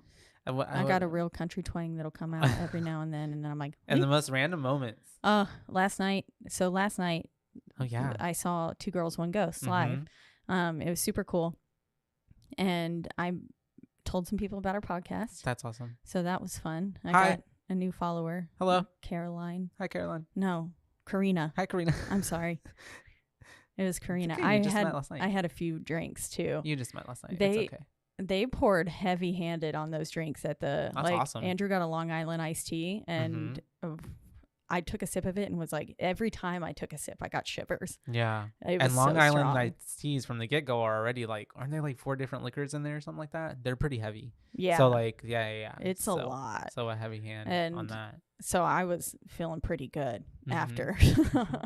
But they were talking about how in Texas they rented a truck because they Yeah. got to drive a truck in Texas, and they were just Oh, yeah. talking about how our accents and then everything. And I Mhm. was like, wow, the Texas really does live up to the stereotype. It really does. I'm sure we are like exactly what the stereotypes. Yeah. I mean, 'cause I don't Cowboy boots and everything. And I mean, I feel like, and even when I was in Europe, I told Mhm. somebody I was from Texas, and they were Oh. like, "Do you ride a horse to school?" And I was like, "I've ridden a Imagine- horse like twice right? in 'Cause my life." Imagine the depiction, and it is very like Lone Star State and very cowboys. Yeah. And I feel like most people like think of for some reason like westerns. I mean, I Yeah. get it, but Or like shootout. also We all live in saloons. But it's also like 2023. Yeah. Like, yeah. We live in modern Society. Yeah. Yeah. But yeah, it was a fun I'm time. sure though, out west there are probably some places that still look like that. You know, where there's a lot more like barren land. But yeah, that is funny though. Like I have a lot of family up north because my dad's side of his family, and they always make fun of us because they're like, y'all are so country, like y'all sound so country. Like every time we go up there, they're just like, we just like hearing y'all talk, and I'm just like, oh god. Oh, and we don't even talk that weird. And literally, we don't even sound like I have a bit of an accent sometimes, but like there are definitely parts of the country where people talk even more country. Yeah, and exactly. It's not even country with that twang, I guess, southern twang. I don't know, but it is funny. So for them to be like, y'all sound so country, and then I'm like, I'm just not gonna talk. I'm just not gonna talk because now I'm embarrassed. And I feel myself going into it because we're talking about it. Because we're talking about it, Yeah. fixating on it so much. But they also covered the Conjuring house. Like they got to investigate the cool. Conjuring house. That's They really stayed cool. overnight in it. From the first one. Yeah, The Bathsheba? original. Yeah. Yeah. And we have justice for Bathsheba because, which, as we talked about in our episode of The Yeah. Conjuring, we talked about how Bathsheba was pretty much a normal woman who just got pinned as very this- Salem witch trial. Yeah. Yeah. And Lorraine Warren just kind of like was like, oh, Bathsheba, and pinned it on her. Yeah. It's easy to do. Yeah. Especially when they're not alive anymore. to But defend there's themselves. also like theories of aliens being like Andrea Perrin, who is the eldest daughter of the Perrin family, Uh-huh. who is the original family from the house. Yeah. Talked Was about she the youngest one or she was the eldest. Eldest, oh, okay, I gotcha, believe. got it. And she talked about aliens and stuff too, like encounters and stuff with aliens Oh, that's on crazy. the property. So Yeah. she described it as a portal built as a farmhouse, like disguised as a farmhouse. Basically kind of like Skinwalker Ranch, Mhm. where everything just kind of accumulates there. Uh-huh. Accumulates. Yeah. Culminates. I've never heard of Skinwalker I'm Ranch. trying to I have no idea what that is. Oh, well, I'll look you into should it. look Yeah. into it. Yeah. But yeah, lots of interesting theories on the Conjuring house. And yeah. they got to interview Chris and whatever Carrie, the other brothers, daughter? Okay. who directed the films. Oh, okay, gotcha. Yeah, that's pretty cool. I think that's their names. I Yeah, don't yeah. remember now. It's been It's too been a long, while since we and I covered had it. too many drinks. But So that's really interesting. That's really cool. Yeah. Did they like is it just like they got to walk through it, or like they got like to like they had like explore in depth? Yeah, they stayed the night there. Okay, that's what I was wondering. Yeah, they stayed the night, and like Does anybody get to do that, or just them? Or like you they gotta do drop tours, bank? but I'm assuming you probably have to do a hefty amount of money to Yeah. stay overnight and stuff. And they got Greg and Dana Newkirk, who are basically like the new Ed and Lorraine Warren, Mhm. and they collect like all like the Crone of Catskills and stuff, Mhm. which I think I've mentioned. Maybe that was on my last podcast, but Yeah. they collect all those items and stuff like that, and like scrying mirrors, and they helped them investigate, which was super cool. That's dope. Yeah, it was a cool live show, and if you don't listen to Two Girls One Ghost already, you should. And Go then you check should them also out. listen to us. Mm-hmm. I know a lot of you listen to us because of Two Girls One Ghost, so thank you. Thank you to all the listeners. Yes. And yeah, so that's really cool. that's really cool. I mean that, and then I've been me and Robert have been watching. Sorry, a lot of ghosts like hunting shows here recently, fun. which is really cool. And then Which ones? well, actually, there's this new one, and it's like okay, it's basically like Queer Eye, but like with ghosts. I So- love it. So it's like an LGBT group of friends, and there's like a medium, and then like a researcher, and this and that, and they go to different places and locations, and they try to basically help like the people there with like their spiritual habitations and their What's it occurrences. called? I'll have to honestly. Why don't I know the name of it? And I was just watching it last night. Um, it's on Netflix though. It just dropped. It's new. But yeah, they basically that is not it. They basically and it's narrated by Kristen Stewart, which I thought was like that's so what I can't random. imagine her narrating anything. with Living her- for the Dead. Living for the Living- Dead. That's what it's Living called. for the Dead. Yes. Okay, yes. I want to watch It's this. actually really entertaining. I don't have Netflix anymore since the password sharing, Mhm. but oh yeah, once I live in Dallas, I'll have it again. It's pretty entertaining. It's a little camp, but also like I don't know, some of their interactions I was like, okay, that could have been real. I love it. That could have been real. That's I love watching ghost hunting shows just for the shits and giggles. Like sometimes it's like, oh my god, okay. Yeah. Like come on guys, be for real. Like there's like the ones on like the Travel Channel and stuff. Yes. Which Ghost Hunters used to be like my favorite, and there's some spin-offs from Ghost Hunters, and I listen to another Amy Bruni's podcast, Haunted Road, which Amy Bruni was from Ghost Hunters and then now has her own show, which that show, I think I've seen it before, and it's a little hokey sometimes with like the Estes method and stuff, but it's still really fun to watch, and I enjoy it. I Ghost Hunters was my favorite though. Yeah. Ghost Hunters walked so Ghost Adventures could run. Literally. And even last night I was like, what if like straight people can have like their own ghost shows, so then queer people can have their own ghost shows? Yeah. And it's so funny because just imagine like they're so funny. They were like, let's have a spookiki, like, like it's just so funny. But it's actually but they were actually like helping people at one time. There's this one episode with this one lady, and her name's Chrissy, and she with her other friend Betty work at this hotel in like New Orleans or something like that, that's like been having a lot of like, you know, has a lot of shit happen there. And like Chrissy was just like, what this one of the dudes was gonna say in the room, and he was like, so you're telling me I'm gonna be spending the night? And she was like, inhale.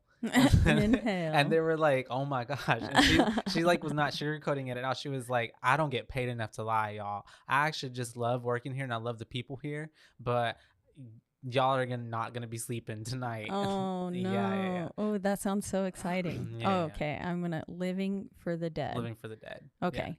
Yeah. It's pretty interesting. I want to watch that. But there was so much going on in that hotel though. Like I'm like, oh yeah, it's got to be haunted for sure, because even up until recently, like 2021, someone had committed suicide in it.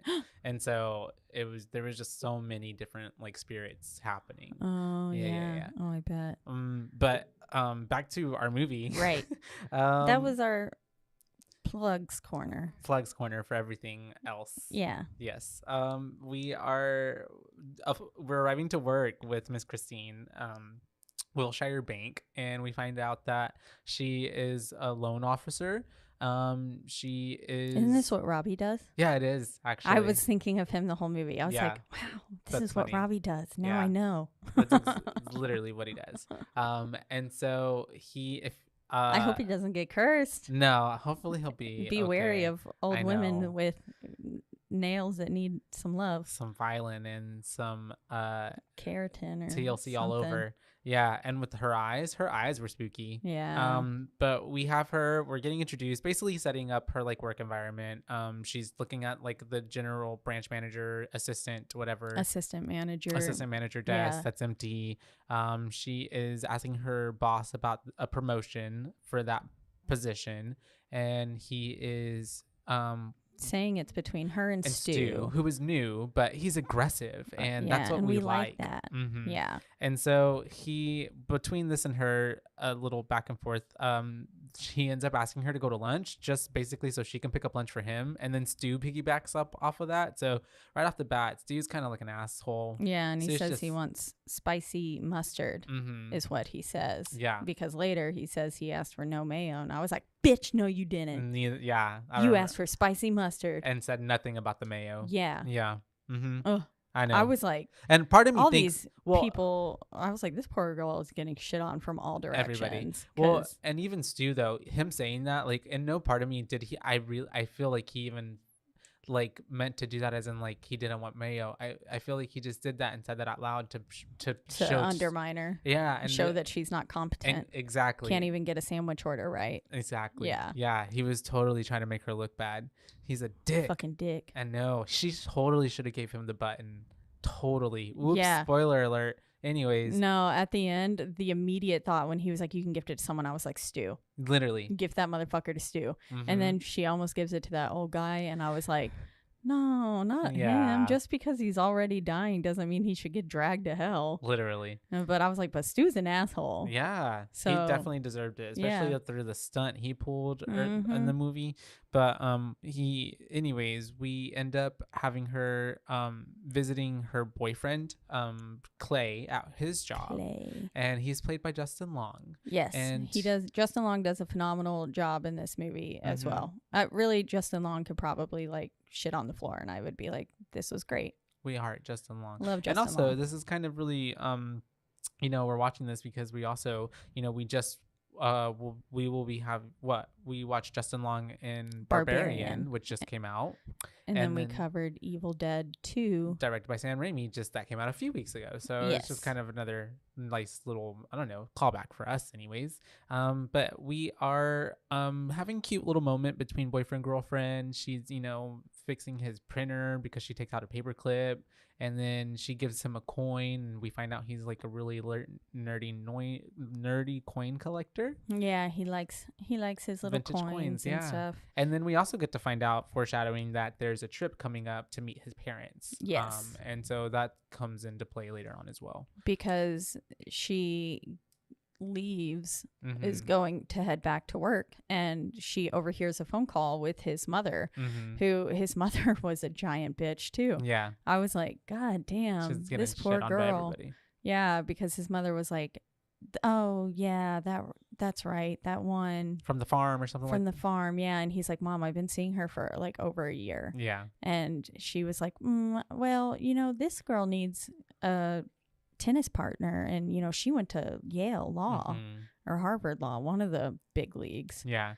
His mom basically wants him to be with someone like who she feels has like a better, higher stature in society or whatever, nicer Yeah, job, more status money, and more money Mhm. to probably match the amount of money that they have, because Mhm. their house was fucking nice. It's massive. Yeah, it was huge. Yeah, I we was find like, out that he comes damn. from money. He does. And apparently he's got 10 grand lying around too. Oh, yeah. And he's a college professor, so there's no way he's got. That's family money. Yeah. Mhm. That shit came from, he got trust fund. Mama and daddy. And so anyways, we're back at work after all of that shenanigans, and that's whenever we get that rude moment between Stu and her, because he's like, no mayo, but he really didn't say that at all. He didn't. And she then, even like says like, you didn't say that, and he was like, yeah, I did. yeah, And I was like, no, you didn't, you bitch. Mm-hmm. And then after that, that's whenever we get her back at her desk, and she's meeting Mrs. Ganush. Baba Ganesh. My bad. Yeah, I was like, that sounds a little off. Baba Ganesh. Ganoush. But that's what it reminded me of too. Or Baba Stroganoff. What is it? The spaghetti one? Do you know what I'm talking about at all? No. It's like a children's book, and she makes spaghetti, and it never stops. And it's like Babadook. No. Stroganona. Yes, it's Stroganona. Now I want beef stroganoff. Yeah, maybe, and I'm sure that's why. They got that at like Where? in HEB, but like just Hamburger Helper. Oh, sometimes Hamburger I buy Helper is honestly good to It's me. so good. I don't remember. I haven't had it in so long, but there was this one that So good. I don't know if it's like the cheeseburger one or if it's like something else, but yeah. The stroganoff one's pretty good Is too. it? Yeah. Okay. Sometimes I buy that one and make it with fake meat, and it's still really good. Yeah, because it's just essentially just the flavoring that you need. Yeah. Oh, all the you're making seasoning me want packets are that good. now. Now I just want to go to HEB to buy hamburger I know. helper. I might. And hamburger meat. But I'm gonna actually use meat.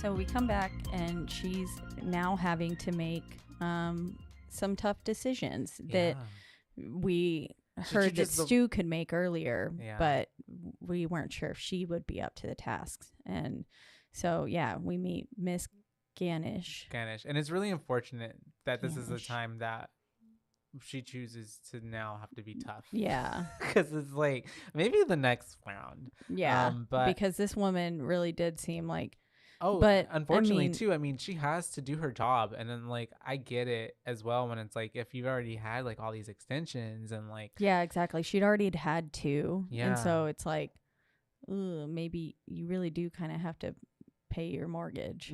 Unfortunately, you know, even if you are older and like you getting sick and stuff, like that's just kind of how the world works. And the fact that she even is you know, we're having this back and forth between Christine and Mrs. Ganish, and you know, she's really pleading with Christine to like, can't you just do something, please? And so that's when she has her go to her boss, and her boss has like the 2 extensions. And so then we come back out, and this is whenever Christine is just like, really, like, you know, hey, we can't do this. And meanwhile, the whole time Mrs. Ganish looks really spooky. She's got like her dentures that she had left on the table and then pops them back in whenever Christine comes back. And she gives very witch vibes, very like, I wouldn't want to mess with her. Yeah. But Christine decides to just tell her no. And so Mrs. Ganish then proceeds to seem as though she's going to leave, but then she starts begging to Christine to let her, you know, help her out. And even the begging gets really intense. She like starts kissing her skirt and stuff like that, and was like, it was just, I was like, damn, she's like groveling. Yeah.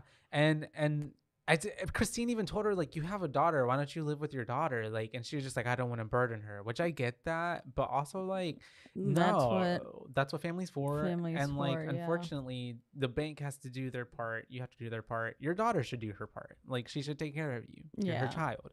I feel like, but who knows? Maybe she was a bitch to her daughter. I don't know. She could have been, but we find out later that I guess they were close. I don't know. Maybe that was a different daughter. I think it was her granddaughter. That was her granddaughter that we see later? Yeah. Okay. I think. Okay. But yeah, anyways, Mrs. Ganish then has to get escorted by security because Christina's like, you know, I need security help. And that's whenever Mrs. Ganish is like, oh my God, you shame me in front of all these people. You shame me. Yeah. I beg you shame me. And then just straight up attacks her. Yeah. Like a dog. Like, yeah. Like, and goes with her hand at her throat and stuff, and like tried to like she just lunges at her. And then that's whenever Christine gets on her desk, and then that's whenever they really restrain her, and she's like, you know, getting escorted out. And she's fighting. She's got a lot of fight in her. Yeah. For an older lady, yeah, she sure does. I was like, damn. And we see her get taken out to her vehicle, which is a yellow car. We'll be seeing that later. Yes. Yeah. But yeah, I thought it was pretty funny that all this whole like interaction is also like, it's spooky, but it's campy at the same time. You know what I mean? Because also Christine's like demeanor sometimes is kind of like very like, I don't know if it's because I'm not gonna diss the actress, but like sometimes her lines aren't as believable, or she kind of, or I don't know if she's specifically being awkward. You know what I mean, for the character. I thought Christine's acting was shit. Yeah, the whole movie. You know, cats, they just come and go as they please. Yeah. Yeah. How would I know? How would I know? I'm like, bitch, it's your cat. That's That how you part would know. Was like out of the whole movie, that for me was like the weakest part because I was just like, whoa, like what is I had this? a cat. Yeah. Anyways, but yeah. So the interaction with Mrs. Ganesh was carrying the whole film. Anyways, Yeah. honestly, but yeah. So she's Her and Justin Long. Her. Justin didn't even do much, but I still loved him. And so then we have it's the end of day. You know, we're about to go home. We have her boss talking to her about some loan, this big loan that she's been working on, and if she can finish it because he wants to show it to the VPs the next day. And he's basically saying that she's at the top of the list for the assistant manager position, and tells her that she made the right choice and handled it just right. Yeah. As far as it goes with Mrs. Ganesh. And basically is reinforcing what she did and saying, making it she made the right choice for this assistant manager position. But unfortunately it wasn't the right choice. No, it wasn't, because we have her going to the parking garage to leave work, of course. And that's whenever we have, which also I guess we never saw her park earlier. But anyways, hi Darius. We are in the parking garage and she does see the yellow car in the parking garage. So already she's kind of like, well, that's weird. It's parked directly across from her too, just like almost as if it's watching her car. And so she gets to her vehicle, and all this time, of course, like the music's getting spooky. It's kind of getting spooky around her. The wind's picking up, and she gets in her vehicle and she's looking in front of her at the yellow car, and that's whenever we see the handkerchief flying in the air, right? Yeah, and the handkerchief. And before she got in her car, she heard the old woman's cough as well, and was like, that's why she started freaking out. Right. And then the handkerchief comes floating like it's a magic carpet or something towards the window, and like gets on the window, right? Yeah, on the windshield. It does it a lot. Yeah, in the film. it does it a few times, but so this time it gets on the windshield and it freaks her out and then the music also, like, of course, like intensifies. Yeah, and then that's whenever we have her then looking behind her because Mrs. Ganesh is in the car. Yeah, because the handkerchief goes up and around the car. And that's right. She's following it with her eyes, and then all of a sudden we see Mrs. Ganesh is blue eye, just kind of shining through the darkness, and it's like, ooh, it was fucking terrifying. Yeah, and then she starts attacking her. Yeah, she just straight up attacks her, and they're going at it like homegirl. She grabs a stapler. She grabs the closest thing that she could find in her basket and staples Mrs. Ganesh in the face. Yeah. But that does not stop Mrs. Ganesh, and she rips out some of her hair. This poor girl Ganesh gets is strong. I'm like, first off, I'm surprised that Christine has any hair left. Yeah, because she gets it ripped out multiple three times, I think. Is what, because it happens here. It happens whenever she goes and sees the body. Yeah. Right. I think she gets some ripped out then. Whenever she's getting at the end. And then at the end. Where's the other part? Well, I think it happens whenever she goes to see the body, like at the funeral. Oh yeah. Whenever she's there. like with the body and the green ooze. Yeah. And so poor thing, she ends up, and Mrs. Ganesh is super strong for her age, and she is getting up to the front seat, and then like she's like basically pulling a Deborah Logan at some points because she's like starts sucking on her chin. Yeah. So they had accidentally, in the struggle, her teeth popped Christine's out, right? foot puts the car into reverse, and then her foot slams down on the gas, sending the car like flying backwards into another car. And then she is trying to she's like reaching as Mrs. Ganesh is choking her out to put the car into so funny. Drive, and so she finally does, and then crashes into another car, sending Mrs. Ganesh flying into the front console, knocking her teeth out. And then that's when Mrs. Ganesh then comes and starts just gumming on Christine's chin. So gross. And it's just like on her chin. And finally Christine's like fighting her off, and then she gets the ruler, right, and puts it in her mouth. Yeah. Throughout the whole struggle. Which I'm surprised she didn't die with that going in her mouth from that. Yeah. No, because then she gets her out of the car, right? She pushes her out through the glass. She kicks her. Yeah, and she goes out. She closes the door. She's and, like, "Ha ha! I beat you, you bitch!" And that's whenever she just Old like bitch. Miss Ganesh just like goes into the car or somewhere because she goes off screen and we can't see her anymore, and it's very Scream like. And that's whenever Christine is just kind of looking around like, where the fuck is she? And then Miss Ganesh just comes on top of the fronts, right? On the windshield? No. She takes a big like cinder block and crashes it through the window. Yeah. And then is able to get Christine out of the car. And then in the struggle, she rips off her button and then holds it up and starts chanting something. And I'm assuming Russian because I don't know what language she was speaking. Yeah, everyone else at the house was speaking Russian, so I don't know. Yeah. But then she says the words "La Mia," and that's all that we can basically gather from it. Murder, She Wrote. Yep.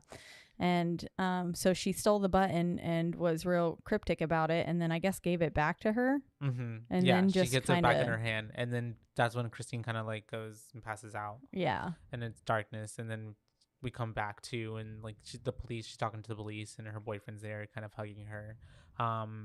And then it kind of flashes away. And she says, "Soon it will be you who comes begging to me." Good ominous line. Yeah. That she fed Christine. And Christine and Clay are now walking on down the street, and this is whenever he's like basically trying to make her feel better about the whole situation, right? Yeah.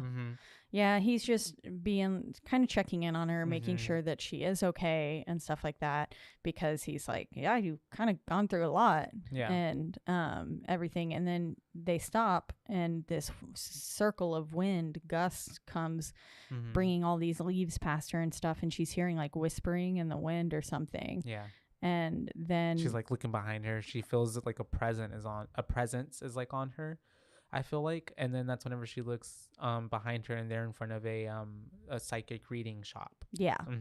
And it's basically calling to her, and she's like, "I want to get my fortune read." And Clay is like, "Are you kidding me? Like, this is a scam. Yeah. This is phooey." And she's basically just like, "If you love me, do this for me. Like, humor me, you know?" Yeah. And so she's like, "I just really want to after today." And so they go in, they get her, they are, making some small talk in the shop before the medium shows up. And he shows up, and he's basically like, "It'll be $60, but yeah, I can read your fortune." And Clay's like, $60? And I was also like, $60? Yeah. That's fucking high. Yeah. It better be a good fortune. It better be. And we find out that it kind of is not necessarily good, but kind of good in a way that at least there is some sort of warning in a way. But yeah, she goes in there, and he's sitting down, he's doing her fortune, and this is when he's like doing the thing that we all kind of assume that like fortune tellers do, when he's kind of guessing kind of things about her, because she's like, "Oh, you're in banking or something like that." Yeah, he was like, "You work with money." Yeah. And then he was like, "And you recently lost something." Yeah. And she was like, "No." And then he was like, "You lost something that was taken you didn't lose it, it was taken from you and then given back." And he was like, "A button." Yeah. And she was like and flips her arm, and there's like, of course, the button that's missing from her sweater. And so then it kind of jogs her memory of like, "Oh shit, yeah, you're for real." And then that's whenever we have him then getting like, then it starts getting, when the wind starts rushing around them or whatever. Yeah, spooky stuff starts happening. Yeah. The wind's rushing. The picture frames are cracking. And it's really more so like even the music, of course, the score that they're playing in the background. So we're like, oh, something's building. And he is getting this reading, and then finally it builds up to him seeing this like very quick flashing of like a demon thing face superimposed on her face. Yeah. And he's like, OMG. He's like, "You know what, this is over, I'll give you your money back, sorry, just get the fuck out." Yeah. And then she's like, "Wait, what did you see?" And he's like, have you like dabbled in this, or have you played with a Ouija board? Have you done something, because there's a dark spirit attached to you? She's like, no. And then he's like, "Well, then someone must have cursed you, because something's going on." And she's like, "Well, shit." And so that's whenever we do have her then getting dropped off at home by Clay, right? Mhm. And he's like, okay, good night. Try to get some rest after that hard day. And this is a really long day, by the way, because she even has time to bake a cake because she's baked a cake with the cat in the kitchen, the cute little kitty. Oh yeah. And then That's true. and then that's whenever she's looking at her farm picture and she's like, having whatever feeling she has. It was from 1995. And I was like, oh, we were a year old. 1 year old. And then this is when she Kanan and starts Josh. starts hearing the noises in the house. Yeah. And she's like, what? And then she walks to the front and looking through the window and she sees the gate, Old wrought iron gate. Yeah, just kind of closing and opening and closing and She's making a bunch of creaking sounds. and it's kind of like, oh, that's what it is. But then a big like rush of wind like goes But past also, her. fucking the creaking sounds were coming from upstairs. Yeah, from everywhere. Yeah, Mhm. it was like you could hear. And then first off, I was also like, "Why is your window open? Mhm. Never have your window open." I was at Andrew's house recently, Was his and window open? his parents keep the house so hot. Yeah. Oh, because- do they? Yeah, they don't believe in Aw. AC. Yeah. And so I had to sleep there, and I Yeah. had to sleep with the window open, but I was so scared. Oh, because yeah, I was on the yeah. first floor, Mhm. and I was like, "What if somebody Did it breaks have a in?" screen? And yeah, it had a screen. Right? I can only imagine. But I was still it's so okay. terrified. It'll be all right. I was like, "Oh my god, someone's gonna kill me, Yeah. or they're gonna get into the house because of me because I couldn't It sleep happens. in a hot room. The whole family gets murdered, but you because of me." and you live. Oh no, That would be the worst horror that movie. would. That is Knock on wood. knocking on wood. I don't like that. No, not at all. We don't bring that upon us. But yeah, so she ends up basically getting attacked by this malevolent force that's going through the whole house because it's like spooking her out. We have the pots and pans getting, stirred about in the kitchen. The We house have- is basically exploding. It is. Windows are yeah. getting blown out. She runs upstairs and Yeah. goes into a room, and this is whenever she's hiding essentially from whatever the spirit is. And then we could start hearing like foot. Oh wait, no, that's later. Oh, that's later? Yeah. Oh, my bad. Oh, okay. Oh yeah, my bad. She's still in like the kitchen area and she gets bitch slapped across the room. Yeah, Yeah. and then her face slams into the countertop Yeah, mhm. and busts her lip open and stuff. And And she's just kind of looking like she didn't look stunned. super. She didn't look as stunned as she needed to be after what just happened No. to her. Yeah, she looked a little calm. She looked like she was still looking for someone to be in the room or something like that. Yeah. To explain it. But And I was like, "Girl, you Mhm. just got physically attacked by an entity. You need to be freaking the fuck out." yeah, like a good hurl too, like whoosh, Yeah. right? Yeah. Yeah. Because I know it happens a few times, but this time that's whenever she gets like She hurled gets thrown around. Yeah, quite a bit. lot. Yeah, and other people too. But the Clay comes over and he's like checking her out, and she's explaining to him like what she kind of felt happen, and he's kind of like, could someone have been in here? And she's like, I didn't see them. It was so dark, I couldn't see anybody. And then that's whenever we have the doctor coming over, and he's basically trying to rationalize and explain that because of what she's been through, she has PTSD, and like she's showing signs of paranoia and stuff like that. And she basically made it up. Yeah, Mhm. that this is all just post-traumatic stress Mhm. and events happening from it. So they basically try to write her off, and they're like, "She had a stressful day. It'll be better soon." Mhm. And then she even is like, "Okay, yeah, I guess, I just kind of got carried She accepts away. Yeah, and I can't believe that I'm so embarrassed that Mhm. this even happened," kind of thing. And I was like, "Girl, no, something happened to you. She got gaslit. Like something really happened to you." Mhm. She did.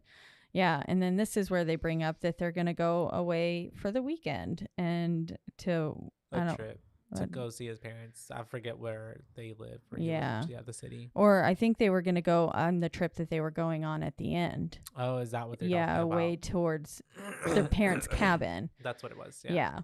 And so they were talking about heading to wherever that was, to go to a little cabin, and they were going to have a nice little weekend getaway, which is, I'd say she earned it.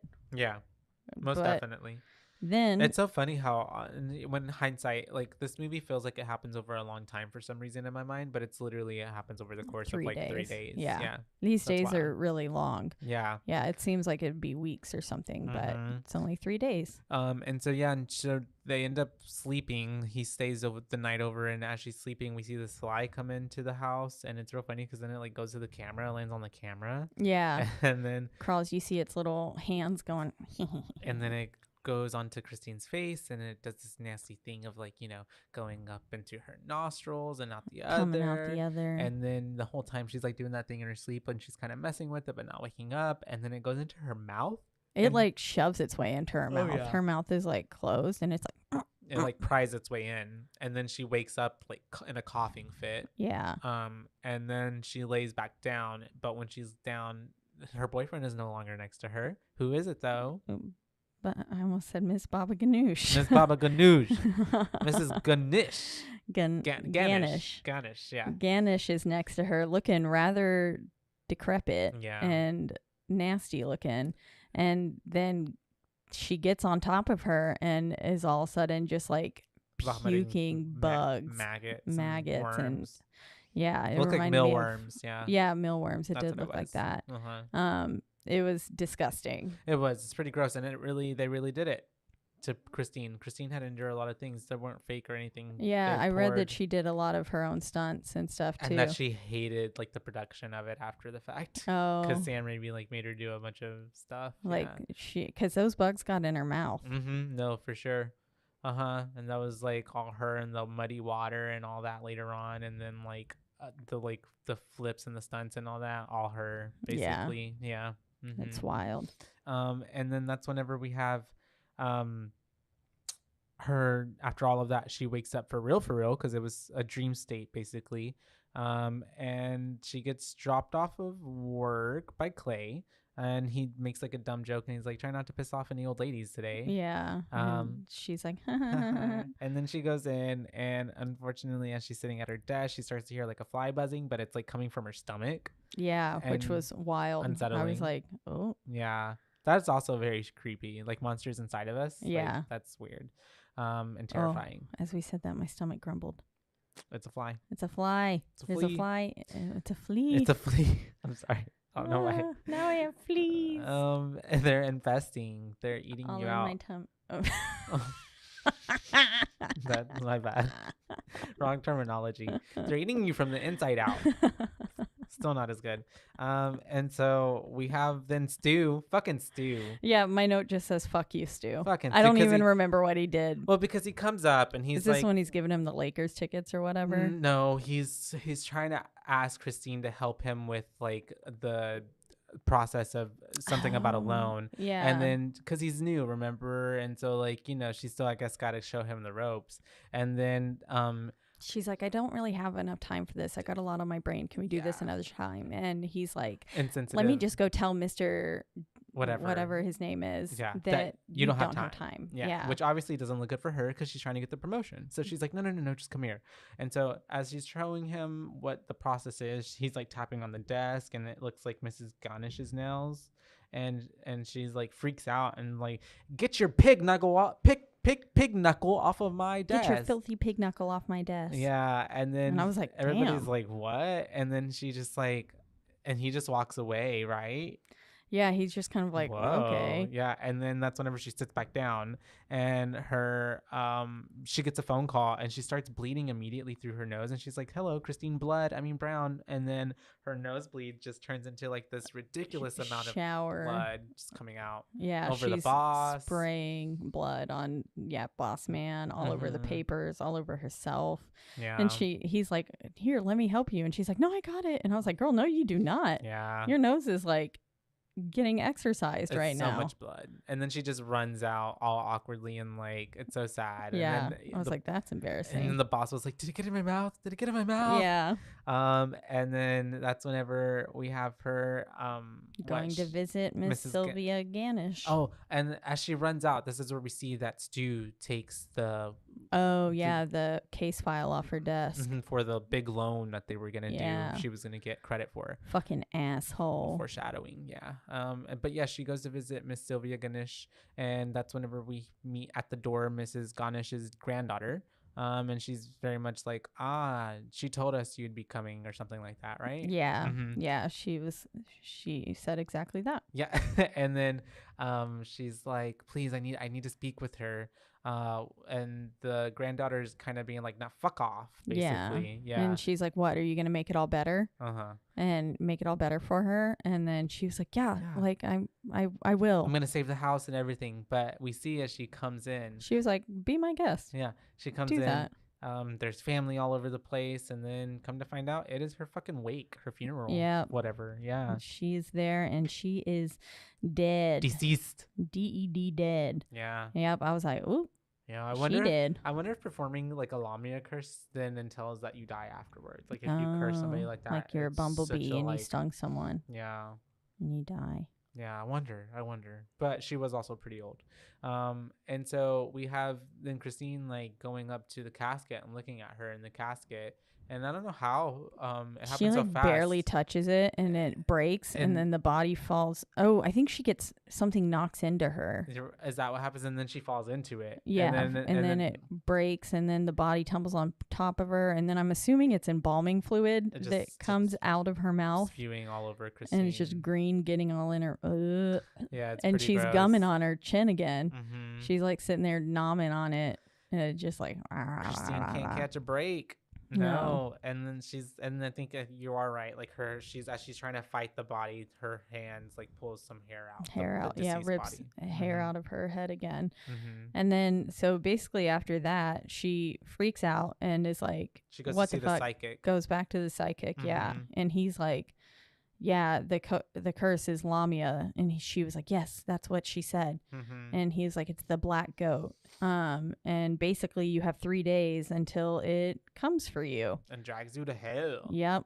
And she was like, is there any way we can stop this? And he's basically like, no, but we can try an animal sacrifice. And she's like, I'm a vegetarian. I would never, for Christ's sakes. Yeah. Like volunteer with the puppies at the shelter. And I was like, yeah, I would not be able to sacrifice an animal, let alone my own cat. Yeah. Like this bitch does. Oh my pretty God. gnarly, I couldn't, he was like, a chicken or something would suffice. And I was like, then go get the fucking chicken. Yeah. I don't even think that cats would be good. Like that's not a good sacrifice. Yeah. No one. They don't want a cat. No one wants a cat. No. They want Except pork. for me. They want pork or they want goat or chicken. Yeah. Yeah. And so that's she ends up going home and after the reading and she is once again just kind of there. She then gets chased up the house. This is where they. Is this where she was baking the cake? This is the. Oh no! When she goes up and then the hooves. Yeah, the gate was banging again, and then she. Like that. Yeah. Yes, just like that. This is where she crawls up the stairs and is like running up them, and then like standing in the doorway as we see this shadow of this like goat creature form on the wall, and then start creeping up the stairs. And so then she locks herself in the bedroom, and then from underneath the door we just see 2 hooves like line up on the door, and then they turn into the shadow of hands coming from underneath the door. And then like she ends up getting she gets bitch slapped again. Yeah. And no, then she runs to the window. That's right. And then that's when she's looking at the window. Yeah. And then the entity comes through the window and then like gets her busts the window, and then she's getting like thrown around the room by her leg. And she's like swirling up in the sky. Very much kind of like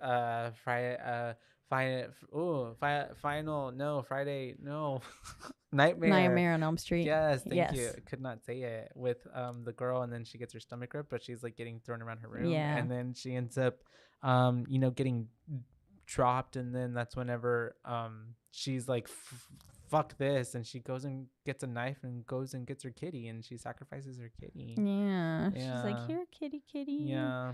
Yeah, sad. That was I was like, is That's this word. for real right Yeah. now? Is she actually? And yep, she Because then we see her burying the cat did. in the backyard because boyfriend Clay comes up and he's like, hey, where you at? And she's back there and he's like, is that blood? And she's like, she could have just been like, yeah, I had a nosebleed earlier. But she's like, it's tomato juice. Exactly. I was like, surely she'll say It was that from she the had a nose- nosebleed. And then she was like, oh, I was cutting a tomato. I was like, no, you what?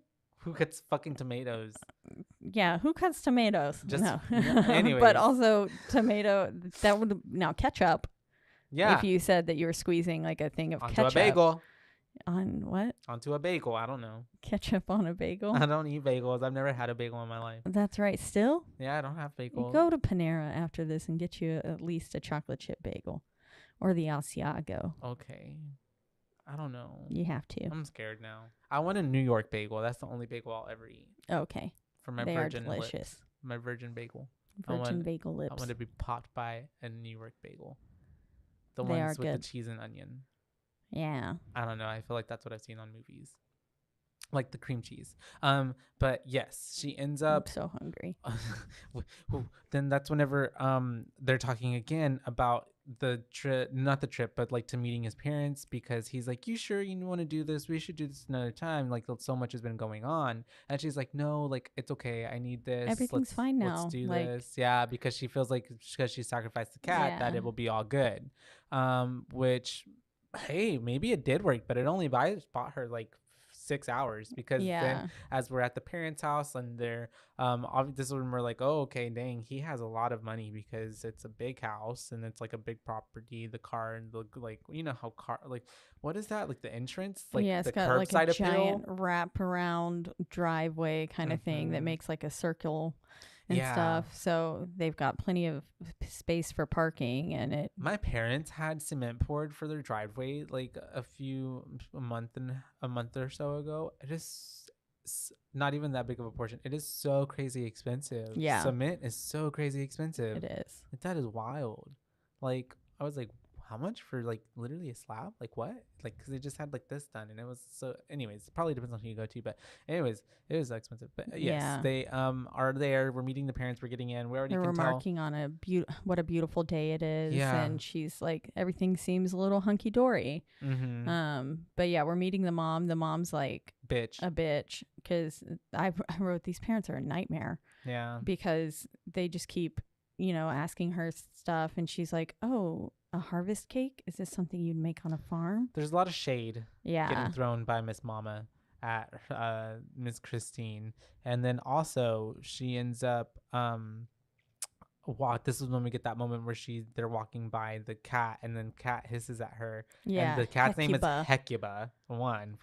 That sounds like a witch name. It does. And then that's whenever the mom is like, oh, Hecuba never like hisses at anybody. Hecuba's so nice, so A- sweet. And then Christine is like, oh, I used to have a cat. And then he's like, used to? Don't we still have a cat? And then her little line, it just gets me. You Yeah. know, cats, they come and they go as they please.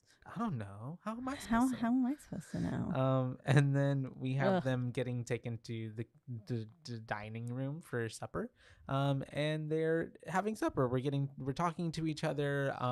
It's a little awkward at first, and then Miss Mama here is like, oh, it must be so hard, working at the bank and counting all that money and stuff, because she thinks that Christine is a teller. But yeah. Christine is like, no, I'm a loan officer, and then tells them about this new big deal that she's getting and how she's gonna possibly get promoted to branch or assistant manager. And so then they kind of get a little bit more impressed with her, and then Mom gets definitely more impressed whenever Christine like comes forward about like her own family, and then talks about her mom being an alcoholic. Yeah, I know. I was expecting her to go the opposite route and be like, no, we can't bring alcoholism into this family. Okay, yeah. Kind of thing. Yeah. But she was oddly receptive to it, and she was Yeah. like, I find your honesty refreshing. My father had alcohol, A like drinking substance problem, abuse. Yeah. and I was always too ashamed to admit it. Yeah. And she was like, but you were just so upfront about it. She says, you've got backbone. Yeah. And then that's So whenever then they're joking. Yeah, and it kind of seems like everything's a little bit better, but unfortunately, just as things seem to be going really great, Christine starts to hear like the sounds and noises again, and they're coming from behind a door. And she's kind of like, what the fuck? And then that's whenever we have her, it's really breaking her concentration while they're like having small talk. And then we have the cake come out, which she proceeds to try to eat, but is also distracted by these voices. And then there's an eye in her slice. Yeah, there's something like moving from within Mhm. her slice, and I thought it was going to be some flies at first. But like, because it would kind of look like a raisin. I thought it was going to be pieces of her cat, Oh, but it didn't happen that way. that would have been really traumatizing for Yeah. you. Yeah. But I mean, the whole puking of the cat up Later earlier. on, Later, yeah. I was like, when it hits little body hits the ground, and it just like thuds, splooshes its Mhm. the vomit off of it. Mhm. Yeah, oy. But yeah, it ends up being an eyeball in her cake, and it's I almost said Hecuba's eye. It's not Mhm. Hecuba. No. Mrs. Ganish's Eye. eye, Mhm. her blue eye, that is in it, and she loses her mind over this piece of cake basically, and like stabs it, and then Yeah. like red. It looked like a jam or something coming out of came it. out of it. It's Yeah, pretty good effects. Yeah. And then all of a sudden it's normal whenever she's looking back around and everybody's still talking, because she comes back to conversation, because then the mom was like asking her a question. She's like, "No, I would never." And then Justin was like, "What do you mean? We did meet at a bar." And then that's whenever she starts hearing more noises, right?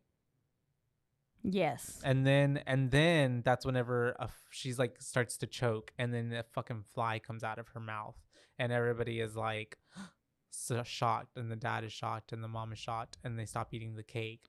And then she pretty quickly, I think, after this, loses her whatever, her temper, and is like, "I hear you. Yeah. I fucking hear you. Leave me alone. What the hell do you want? Yeah. Kind of thing. And Yeah. then she like storms out, and then the mom is like, "That is a sick girl. Do not chase after her." Yeah.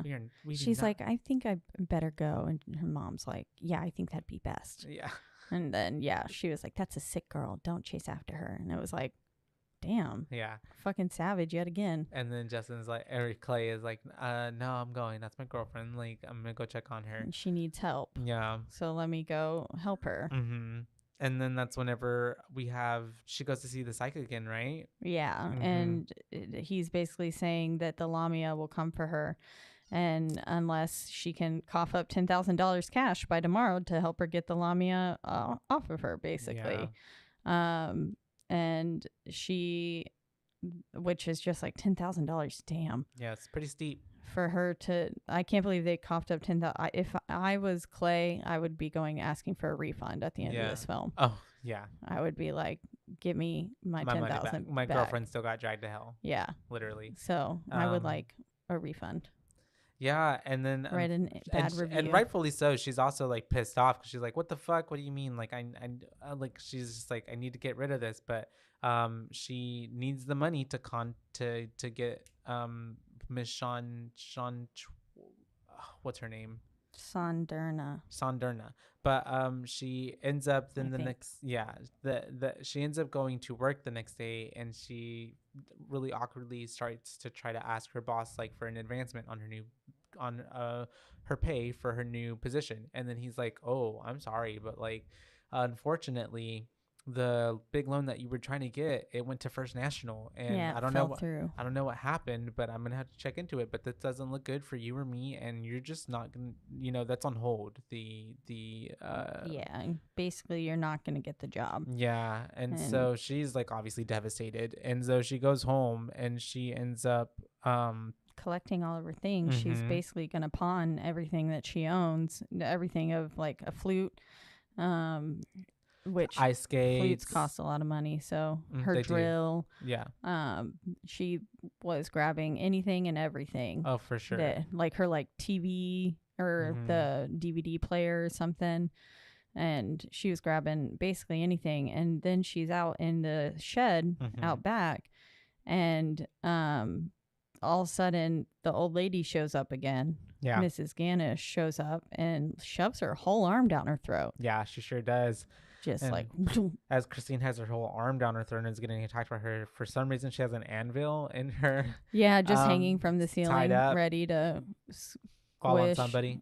Wile E. Coyote. Yeah, and so she cuts it and it falls onto top of Miss Sylvia's head, and then and then her eyes pop out because Sam Raimi loves having eyes pop out. Yeah, I know. I was like, oh, how fitting. I thought one was going to go in her mouth because she was gasping. She was like, yeah. And so her mouth was wide open, primed for an eyeball. Just like and plop her in the face, basically, and Yeah. pop off. Just And then as soon as it happens, it's not happening because it was just a hallucination or something, because she's like looking around and nobody's there and there's no blood or anything on her. And so that's whenever she goes to the pawn shop, she trades in her shit and she gets $3,800 for it. Yep, And he's only just like, take it or leave $3,800. it. And then we see her crying at home over ice cream. I love the line whenever Clay comes in and Aren't he's you like, aren't you lactose intolerant? Yeah. And she was like, yes, but I wanted to eat ice cream. So I was just like, fuck it. I loved it. And so, yeah, Because the music was so like swelling and like beautiful in the background. Like it was supposed to be a heartfelt moment. Yeah. And so it was all like, so pretty. And then he was like, aren't you lactose intolerant? And I was like, what? And this is such a weird line. And so she's like, screw it. I feel like shit. So if I'm going to be shitting later, that's okay. Yeah. And so she ends up. It's fitting. Right. Shitting for a shitty mood. And so he ends up like basically telling her like, I love you. And I told myself from the first day I met you that I would protect you. So I basically paid for it all. So it's going to be okay. Paid the 10 G's. And she's like, oh my God, thank you so much. And yes, so this is whenever they end up going to the house from the beginning of the film. Yep. And they get inside and the psychic introduces her to Sean Derna. Yeah, it's Derna. And and then that's whenever she ends up explaining to them that she's been waiting for this opportunity since she lost that little boy, so many years ago. She needs to redeem herself and make herself, that's my ankle. And she basically wants to redeem herself, as like you said, and get back at the spirit because she lost that little boy's soul. Yeah. Excuse me. And she's basically, as they go further into the house and stuff, and they're going into this like big room. She explains that her husband was also a medium and he picked out this house or chose to build on this land because basically all in all the place is basically a portal. Portal for things to come through and for things to go. And so yes, she's basically saying like, we can do this, but I need like your help to summon the demon. I need you to be believing, and we've got the perfect location basically to do this. So that's what we're going to do. And so they sit down and they have a seance of sorts, and they bring out a goat. This poor goat like does not want to be there. Yeah. It was like reeling. It was acting for its life, or it just really hated being there. Yeah. Yeah. Because then afterwards, once it was chained to the table, it was just like, okay. It wasn't even paying attention. It kept looking at Christine too. Yeah. And I was like, man, she must have given that goat so many treats, and it was just waiting for its next treat. Probably. Waiting for a tin can. Little cute goat. But yeah, they have that seance, and we have the spirit of the Lamia coming through and possessing Miss San Darna. Yeah, because he's basically the other guy, the original medium, is saying like, you must invite the darkness in. Yeah. And then they're all chanting, I welcome the dead into my soul. I welcome the dead into my soul. And then that's when my bad. Yeah, because all those other spirits start coming in. Yeah, and then she was like something else is here with us. But it was just they called it a something spirit. I forgot. Basically just like the extras. Yeah. Yeah, and then she was just like, be gone, and banished them all. Be gone, you foolish spirits, be gone. And that's whenever we have her then getting does it start shaking? Yeah, she says he is coming. Yeah. And then there's a loud screeching, and then something kind of charges the table after the door starts banging. Yeah. And then that's when Sean Sanderna gets possessed. Yep. And then she comes back to, and like her eyes are all blacked out, and she's got like these razor sharp teeth, and she is basically, the psychic's like, what's your name? And she's like, the Lamia. And then he's like, what do you want? And he's like, I crave Christine Brown's soul. And she was like, it wasn't even me, it was my manager. Yeah. She threw him under the bus so fast. I was like, damn, girl. And the whole purpose of this, and we got explained a little earlier, was that like she has to channel whenever it goes into sun, whatever, she has to put her hand on the goat so that the demon's entity can transfer into the goat, and then they can slaughter the goat and then finally be done with it. But unfortunately, when she does transfer this, I love actually when she transferred it into the goat, and the goat's like, "You fucking tricked me, you bitch!" You bitch. And then it ends up biting Milos, and then going into Milos's body. Yeah, and then he's sitting there dancing Yeah. all around, and Yeah. then this is where he then comes up to her and he's like, "I don't want your cat," Yeah. and then goes throws up the cat throws in front up of the her. cat, and its dead little stiff body lands. Oh, so sad. Mm-hmm. And then at this point, the Sandarna had come to, and she's chanting, and she's trying to Banish the spirit. Mm-hmm. And she is successful in Yeah. banishing the spirits, but only from the seance. Yeah, and outside of Milos, yeah. And then she just dies. Poor thing. Yeah, just kills over. Yeah. Like I nothing. guess she completed what she needed to do, and then her body was like, "Okay, we're done." Mm-hmm. Yeah, because she just all of a sudden is dead. And I was Yeah. like, what the fuck? It happened pretty fast. And I'm kind of It happened disappointed really fast. we didn't get more of the goat. Like, honestly, I know, the goat the was talking only goat for- was just for one line, but like I feel like that could have been pretty You good. bitch. Literally. I just love you fucking tricked me, you bitch. And that's whenever we have her then leaving with the psychic, and the psychic is like, they're talking because they're walking back to his shop, right? Or somewhere, I don't know, or maybe it's outside of the house. Yeah, I think they're just outside of the house because Mhm. you see Sanderna's body getting taken out on a stretcher in like a body bag. Got it. And he was like, "You saw her drive it from a seance." And he says, "When this night is through, the Lamia will come for the owner of this accursed object." And then he was like, "You can gift it to someone." And she's like, "Why didn't you tell me this earlier?"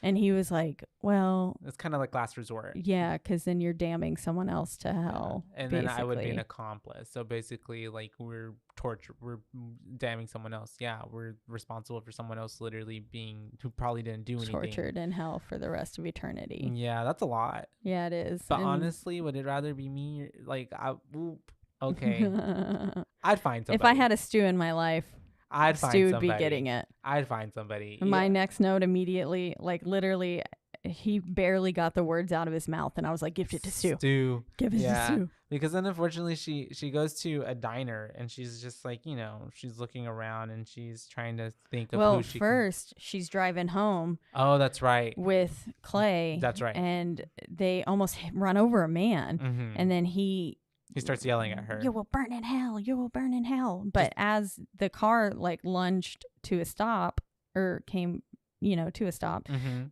everything in her lap, Fell including forward. the Mhm. button in the envelope, fell forward and got mixed up with all the papers on All the of Clay's ground. stuff, yeah. Yeah. And so She freaks out a little bit, and she's like, "Oh my God, where is it? Where is it?" And then she finds her little envelope. And she's like, "Oh, calm down, everything's got it. good." Yeah. And then Clay was like, "What the fuck?" And then Clay is even like, "Is it over? Like, is everything good?" Might have been right before she hit the guy, but she even confirmed with him like, "Yeah, it's over. It's good." Even though she knows it's not, but she feels like it will be. Yeah, as soon as she gifts it. And Yeah. so, then she goes to that diner, and Mhm. she's looking for someone to give it to. And she, looks at a couple, and her and the waitress get into it for a second, and she's Mhm. like, "I'll give you a tip you won't forget." Yeah. And I was like, damn, this waitress just Trying to do her job. just trying to make money. Money, for real. That's it. Feel I those mean, vibes. it probably also wasn't. If somebody told me, Yeah. like, I would have not responded well either. But I wouldn't have said that. There's a way, and there's also other factors. There's other Because also, factors. I could be drinking coffee and then still tip really well. Because she even said specifically, coffee drinkers don't tip. Yeah. So, Coffee drinkers don't tip. And so then that's whenever we have her seeing that old man, right? And then she's like, "Oh, okay." She like starts walking up to him, and then his little wife comes, and he's like, "Oh, what a lovely She can't surprise!" do it. So then she goes to the payphone because she gets the idea, and she calls Stu. and she's like, "You better get here. I'm gonna tell our boss about how that what you did and how that loan went to the other company, First National." And so he goes, and he's all spooked out because she's gonna rat him out. And then she is like, "I'm gonna give you this gift and whatever." But then at the It'll end, be yours. she's just like, Her never conscience mind. gets the better of her, She's and just like, leave, just go. And then he's and like, he's but like, what? you were gonna give it to me, give it to me. He like wants it. And Yeah. then she's like, no, it's okay. And then he just leaves. And then she is looking at her coffee or something, or the button, and then she sees Mrs. Ganish's obituary. And she Yeah. sees where she's buried at, and she has this epiphany to be like, and so she goes to the psychic and she's like, hey, is it possible to give this to someone who's already dead, like give this to the deceased? And then, which honestly, I don't know if this would have ever even worked, because even if we find out later why, but I don't think that would have worked. Like, she's already dead. Yeah. Like, there's no soul. Like, her soul's already, I feel like, accounted been for. processed. Exactly, right? It's already been processed. It's Girl, you already can't gone pull it back. through the Shipping and handling. checking system. Yeah. And they've already sent it off to its She's final probably already destination. in hell. Like, yeah. I don't know. For cursing you. Yeah. But so he's like, it can be done. So, but you have to like make it a formal, giving and all this and that. And so she ends up going to the cemetery, and I love as she's driving, she's like, I'll shove it down her goddamn throat. Oh yeah, for sure. And then that's when the scarf hits the window again, and it's got Mrs. Ganish's face in it. Yeah. And then it like Goes gets somehow inside through the car. And then through the motor, and then into the AC duct. It comes through there, and then is it the steering wheel or AC? It's probably AC, right? Yeah, probably. And then it just gets on her face, very whatchamacallit, like a face hugger Yeah. vibes. And then she's fighting it while still driving, and then she finally gets pretty close to her Pulls over. destination. Yeah. And she gets out and she like starts attacking it, and Beating up a scarf. getting it on the ground, and basically. it's making like noises. Yeah. And so she ends up very much like the Evil Dead with the hand. Yes, exactly. It reminded me of that. Yeah. But yeah, so she's beating up the scarf, and then she gets to the cemetery, and she's digging up the Mrs. Ganish's grave. And she gets inside there and sees, opens up the casket, and Mrs. Ganish was buried in a real cheap casket, I guess, because she was able to just rip the little plywood board off the top. But then she starts to fight. The body like sits up and like gets caught in her hair, and rips out her hair, and she's like, that's the last hair you'll ever get from me. This whole scene, she's fighting her. She ends up like knocking the body back, and then getting a Sounded shovel, like and Jennifer then Coolidge you there. did. You really did. This makes me want a hot dog real bad. And then she ends up like attacking, not attack. Can you attack a dead person? The corpse. She ends up getting the shovel and then like putting it in her head, and then she like shoves her mouth open, Mhm. and then she's like, choke on it, bitch. and then puts the envelope with the button in her mouth. And then as she's trying to get out, it's also pouring rain this whole time. Yeah, and it's making like a chocolate river. The whole grave is Reminded filling me up of with Willy water. Wonka. It did look like that. And she's trying to get out, but she can't. And she falls back into the grave. And then Mrs. Ganish's body pops back up and is like around her. Yeah, it's like holding hugging her. down. And then then there's a cross like tombstone that like falls on top of her And and kind knocks of her unconscious for a little bit.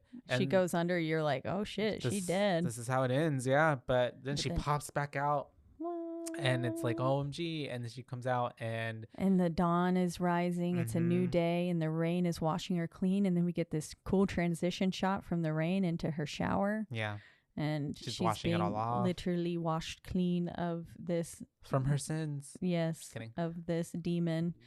And everything seems really hunky-dory basically now. She's going out. She's going to meet Clay at the station so they can go on their little weekend getaway trip to the cabin or whatever together. And she's like, it's a beautiful day. She looks so happy in her little floral dress. And she stops by a window, sees this coat that she really wants. The lady's like, we're not open. And she's like, please, I really want this coat. I'm going on a special trip. Blah, blah, blah, blah, With my blah. boyfriend, please. Please Sounded come like with this coat. Cartman. Yeah. And then she ends up meeting Clay at the train station, my bad, the train stop. And we see he was gonna propose. Platform in 3/4, 9 3/4. And then, yes, he was going to propose because he has a little diamond in his little box in his hand. And then she comes up, she looks very cute. And then whenever he notices that she doesn't have her other jacket on, and he's like, oh, what happened to your other sweater jacket thing? And she's like, oh, I got this new one. I couldn't stand the other one, Yeah, because of got everything rid that of it went it. through. Yeah. And so then he's like, oh, because he's like, I found your button. He was like, it must have gotten confused with my coin because they look the same in the envelope. Yeah. The other And night, she had also just admitted too oh, that that's right.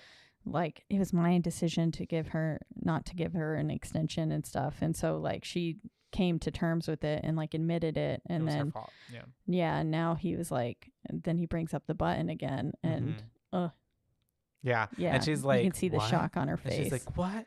No, no. And then unfortunately, she's like backing up, and then she falls into the train tracks. Yep. And there's a train coming, so either way, she would have died. But before the train can hit her, and as Clay is like on looking and trying to like extend his hand for her, the ground starts breaking just like in the beginning, and the depths of hell open up, and she starts getting dragged to hell. Yep, he watches her get dragged straight to hell. Her Yeah. face starts like deteriorating and stuff, like as she's getting dragged down, and she's like, help me. And the train hits her, and I mean, she's already under it, but you Yeah. can like, the It's like train's going going over her, over her and he as can she's getting see. dragged. Yeah. Yeah.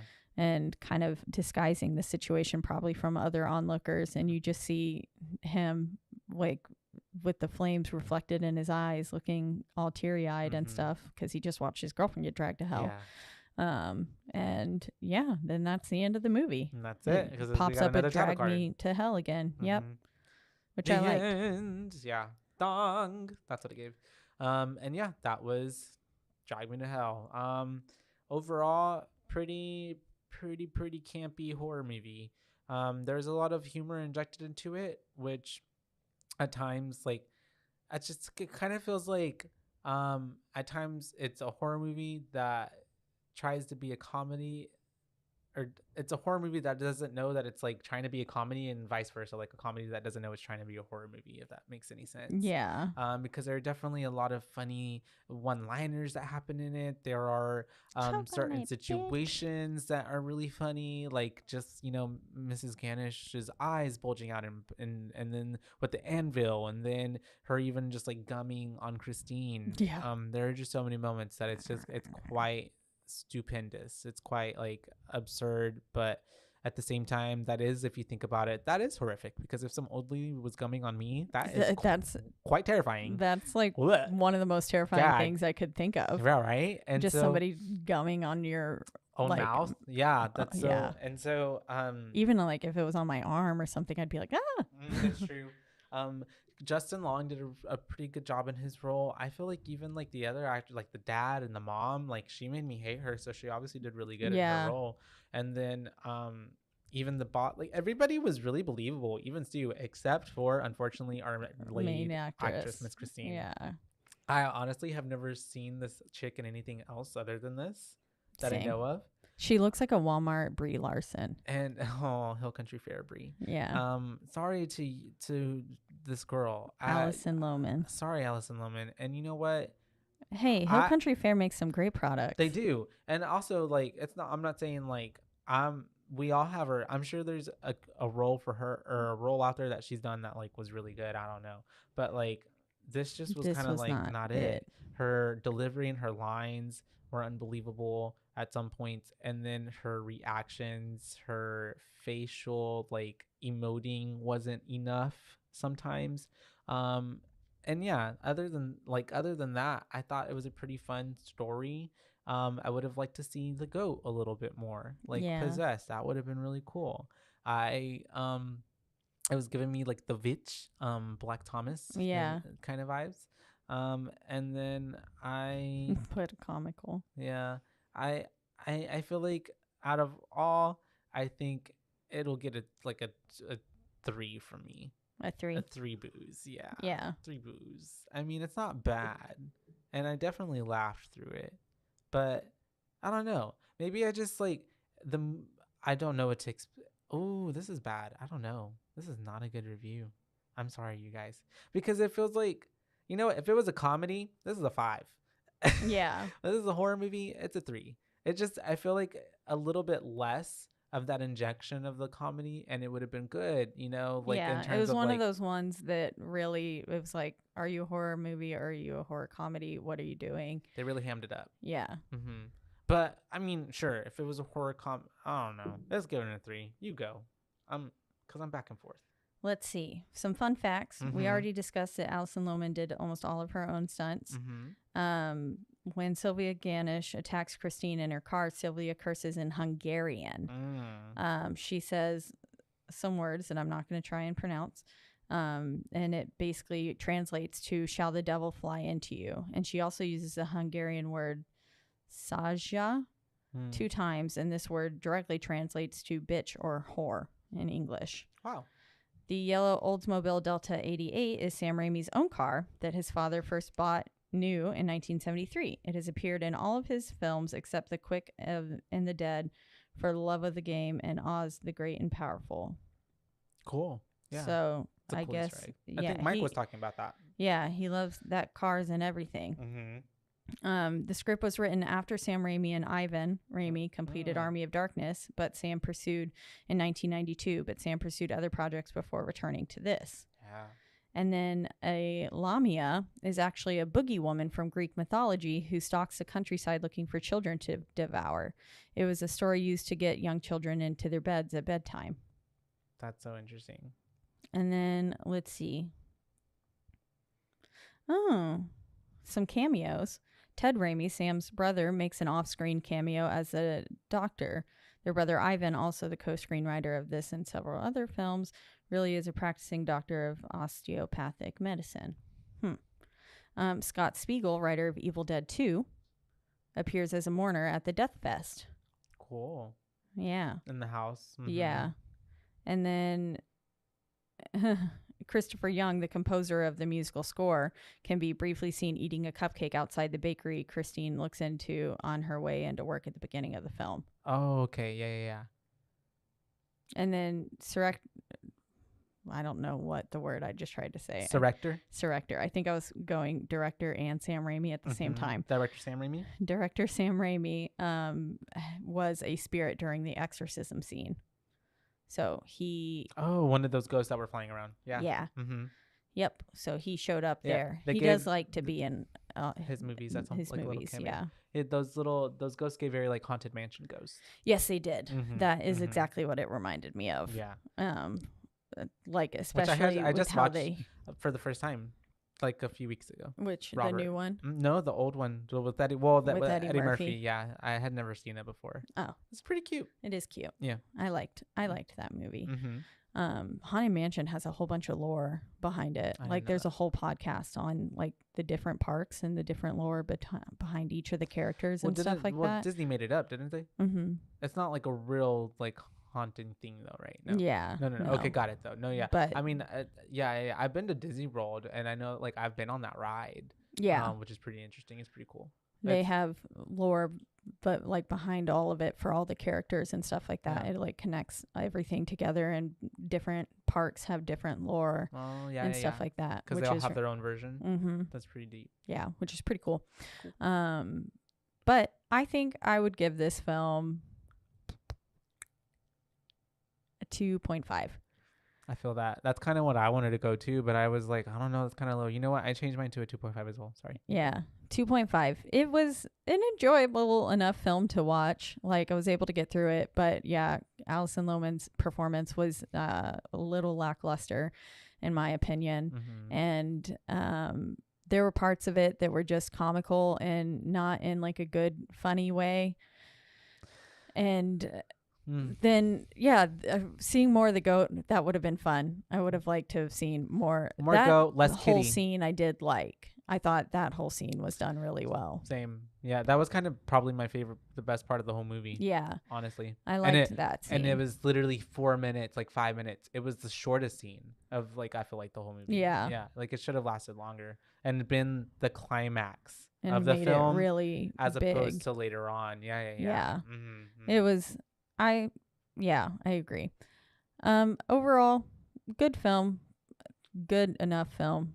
I don't really understand a lot of maybe the appeal behind it for some people. The hype. Yeah, the hype, but It's still enjoyed watching it. Everybody's different. I mean, we all And like this our was the second time I've watched it. different things. So yeah, I'd say this is probably like my 4th time watching it. yeah, so I mean that's something if you're Saying able to enough. watch a movie 4 times. Yeah. Yeah. Well, and the thing is that well, I don't know because unfortunately, every time that I watch it, I literally forgot like half of this movie. Yeah. And I was like, I don't remember most of that.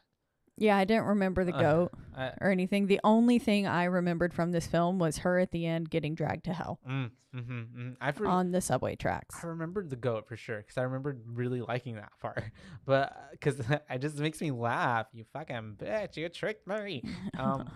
But I didn't remember most of the other movie. I just remember Justin Long. Yeah, I remember Justin Long being in it. I didn't remember any of the storyline with like the coworker Stu. I Yeah. didn't remember like any of that. I remembered Mrs. Ganish. I didn't remember the parents' dinner. I didn't remember any of that. Yeah. Yeah, I didn't remember the eyeball cake. I remembered Mrs. Ganish and the way she looked. And then I remember the ending. But yeah, 2.5 from me because, sorry, I just don't get it. And a redacted 3 and a 2.5 for me. So a solid 2.5 from your boobays for 2009's Drag Me to Hell, directed by Sam Raimi. Thanks, Sam. Thanks, Sam. You did it again. You did. And once again, we're in the lovely Rogue Media Network studios. That's right. And they always take good care of us. You can listen to our podcast and a lot of other podcasts on RogueMediaNetwork.com.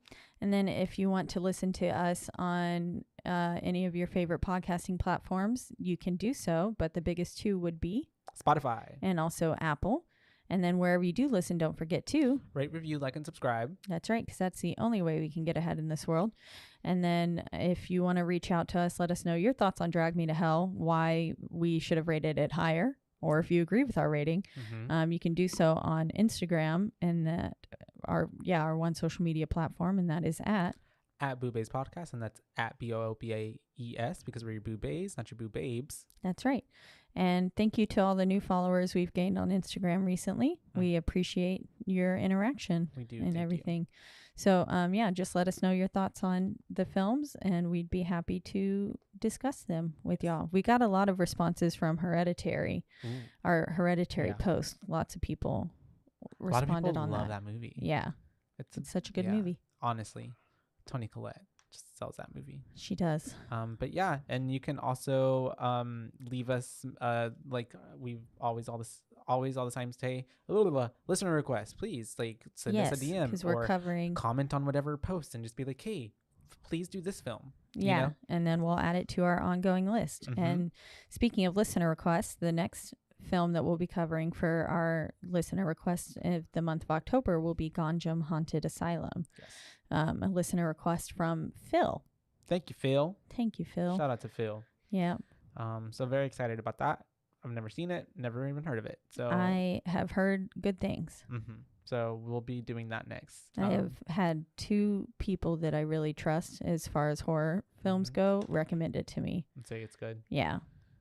I'm down. And then Phil really liked Midsummer. So I'm assuming if he liked Midsummer, and he really liked this film was enough to request it. I feel like it probably has to be found pretty footage, good. Right? You yeah, said? It is found footage, and it is Korean. Woo! Let's do it. Yeah. Where can we tell our listeners they could probably find this? Do you happen to know?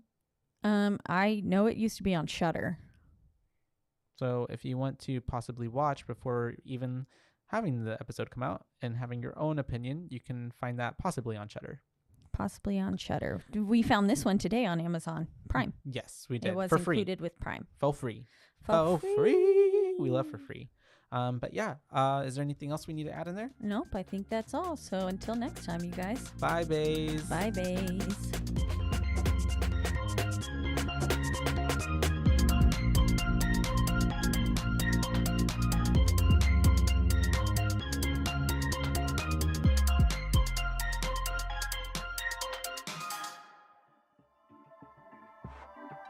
This has been a Rogue Media Network production.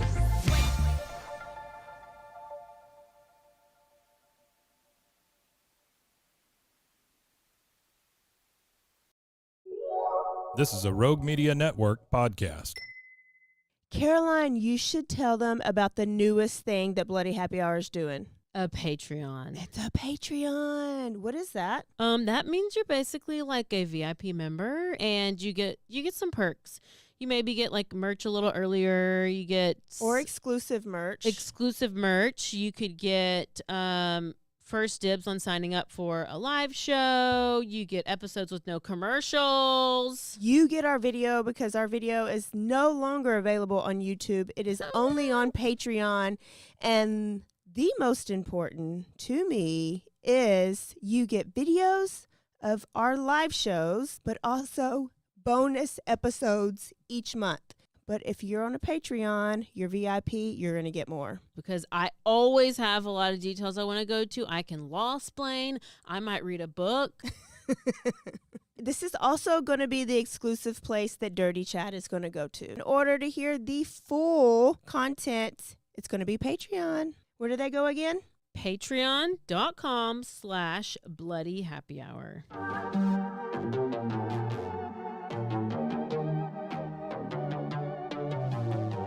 Hey y'all, I'm April. And I'm Caroline. And this is your Bloody Happy Hour. Caroline, are you ready for this? This is your newest guilty pleasure. It's the bloodiest part of your week. Did we say something about it also being happy hour? Show did. Because we about to be sipping on some murder. Bloody happy hour.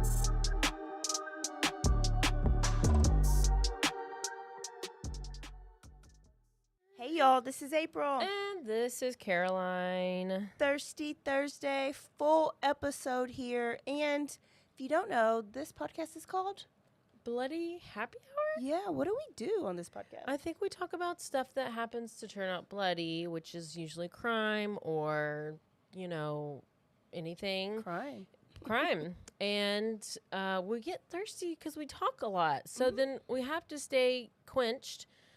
So we typically choose beverages with alcohol. Yeah. Why would you not? Yeah. So I got Deep Eddy Lemon today. I'm taking it back old school. Yeah, you really are. And what do you have? Ranch waters. Ranch water. And what you have to, you got to laugh a little bit. You got to drink a little bit when you deal with all of this stuff. Yeah. And when you just live in the world, because world. Yeah. Yeah. So it's our happy hour. So if you enjoy happy hour, then tune in, listen to this story. It's Caroline's turn tonight. She's going to tell us a good one. And if you have other friends that enjoy happy hour and true crime, you should send this episode to some of your friends. And if you've been listening to us for a while, or even if it's your first time and you have not gone on and rated us, you should go to Apple Podcasts or Spotify, wherever you listen to your podcasts, and put a rating in or review in. Mm-hmm. Rate us, review us, but then also subscribe to us so you'll get all the new episodes as they come up. Yeah, do everything she just said, and you never know, because you always want somebody to go talk to about, like, I want to talk about what this case or this case or this case or whatever, and so you never know, your friend might be interested. Then you have somebody to go and talk about the podcast with. Yeah, I mean, why would you not? Yeah. So or you could be awkward like me and just always talk about it, no matter who gives a shit or not. I know. So, but luckily for you, you were married before all of this. Oh, now they just think you're Now awkward? they just think I'm crazy. But I try not to talk about it too much. Not on your dates. Yeah. Not on your swipes. I just try to ask them questions. Got it. Look at you. I know. I'm really growing. Good. Good. Okay, Caroline, where are we going today? We're What going it's to about? Minnesota. Minnesota. Have you ever watched Wizard of Oz? Yes. Okay. Do Every you know time the it comes cowardly? on, I know every word. Do you know the Cowardly Lion? Yes. Can you mimic how he sounds? You put me on the spot. Does he sound anything similar to this? I keep getting drunk every time. I can't believe I just big scream. Oh, yeah. I want you to. He was crying all the time. Okay, well, that's kind of where we're going today. We're going to do something called the Weepy Voice Killer. Oh. And he has a very weepy voice. He's been weepy. Okay, do we know who the killer is? Oh, yeah. Okay. Yeah. I've heard of it. I but know. I haven't. I know know it. I know. It's And these, by the way, when these 911 calls come up, they're so annoying. This guy is so annoying, but I will tell you what he says afterwards because they're transcribed. So here we go. Let's do it. The whippy voice killer.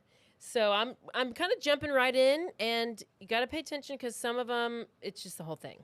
And he doesn't have much of a background childhood, but I'll get to that at the end.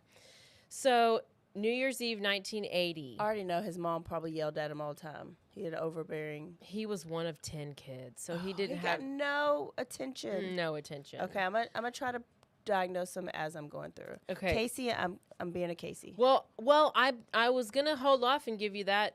Oh, okay.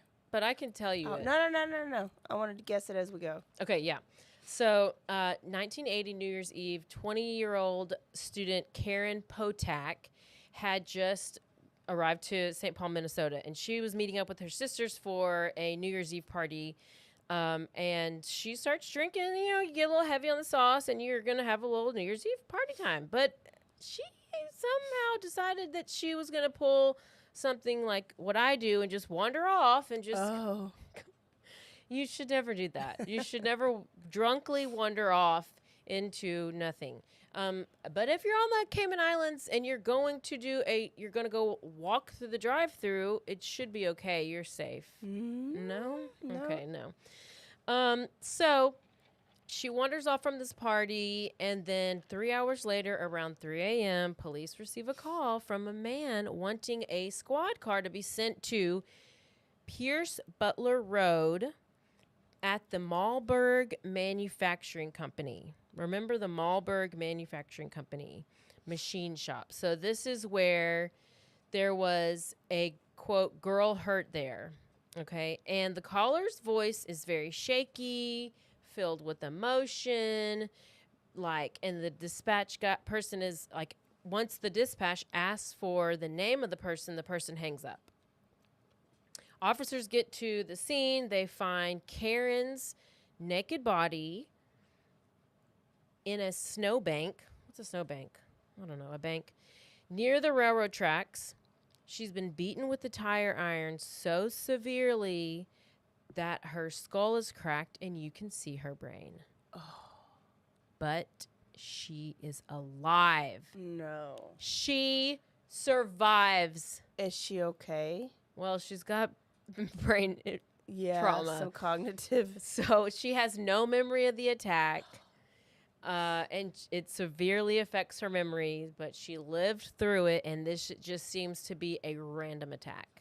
Is she speech fine? I don't know, but that's all I know is, well, it's a traumatic brain injury. Karen Potak, Potack. So this was in 1980, okay? And now a word from our sponsors.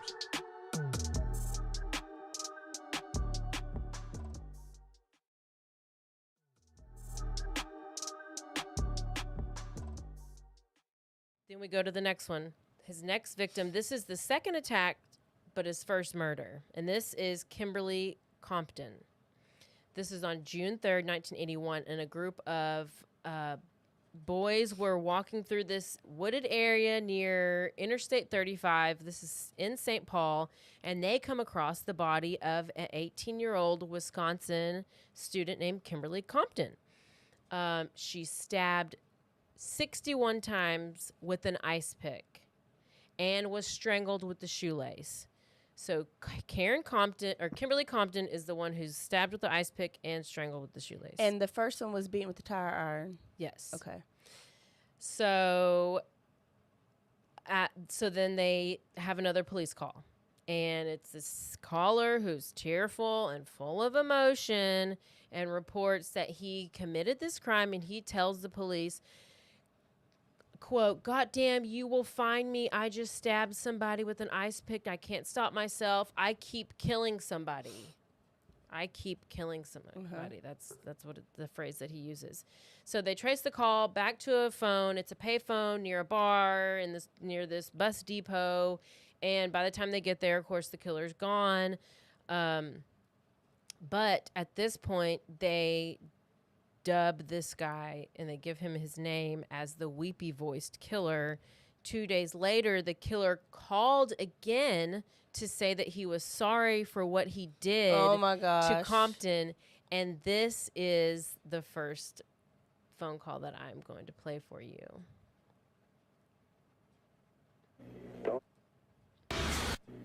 Don't talk, just listen.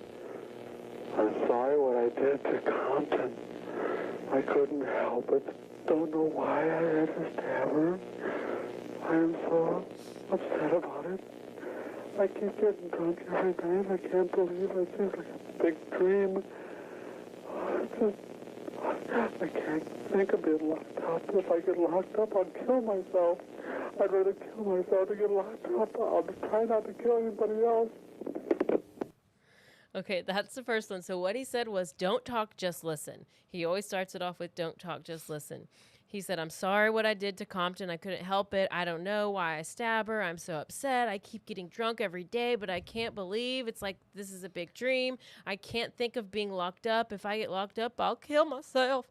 I'd rather kill myself than get locked up. I'll try not to kill anybody else. Well, he seems to be really worried about himself and not that he just stabbed this person 61 Yeah. times with an ice pick Yeah. and with the stringer or with the Yeah. shoelace. And this is why I also think that he sounds like this cowardly lion.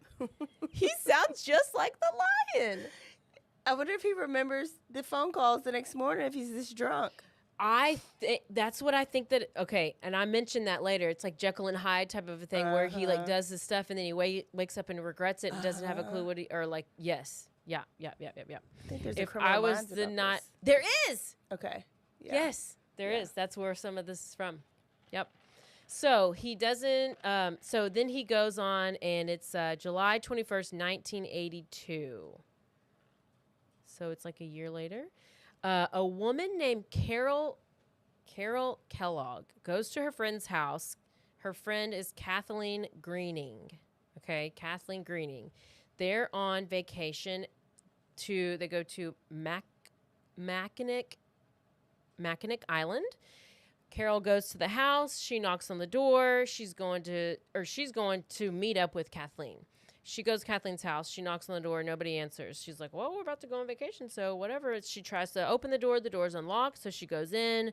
She's like, hey, Kathleen. Nobody answers. So she starts looking around the house. She's checking every room. Kathleen isn't there. Finally, she notices the bathroom light is on, so she goes into the bathroom. That's where she finds Carol's naked body floating, lying face up in the filled bathtub. What? In the what bathtub? Filled, like water, Oh, like, okay. or I guess not face up, but she's floating in the bathtub, full of water. Okay. And her head is like by the tap, and then her feet or legs are just out, whatever. And so she calls the police, and they ultimately rule Kathleen's death an accident. Oh, she accidentally filled up the water and fell in? Yeah, because there's no proof of anything nefarious that happened. But Kathleen's friends and family don't think that this is an accident. They think it's her estranged husband that did it. But police look into him, and they ultimately find nothing, and so they file no charges against him. So now we have this case that's just gone cold. Okay. So about a month later, August 5th, it's the same year, 82. Ooh. 40-year-old Barbara Simons goes she goes out to the bar it's called the Hexagon Bar in Minneapolis. She meets a man there. He's going to smoke a cigarette. She offers him a cigarette, and they smoke, and then he offers her a ride home, and she says yes. As she's leaving, she tells the bartender, he's cute. I hope he's nice because he's giving me a ride home. Ooh, a good-looking one. And then they leave. The next morning, August 6th, a paper boy or whatever is walking along the Mississippi River, finds Barbara's dead body. She's been stabbed over 100 times. So we have over. Gosh.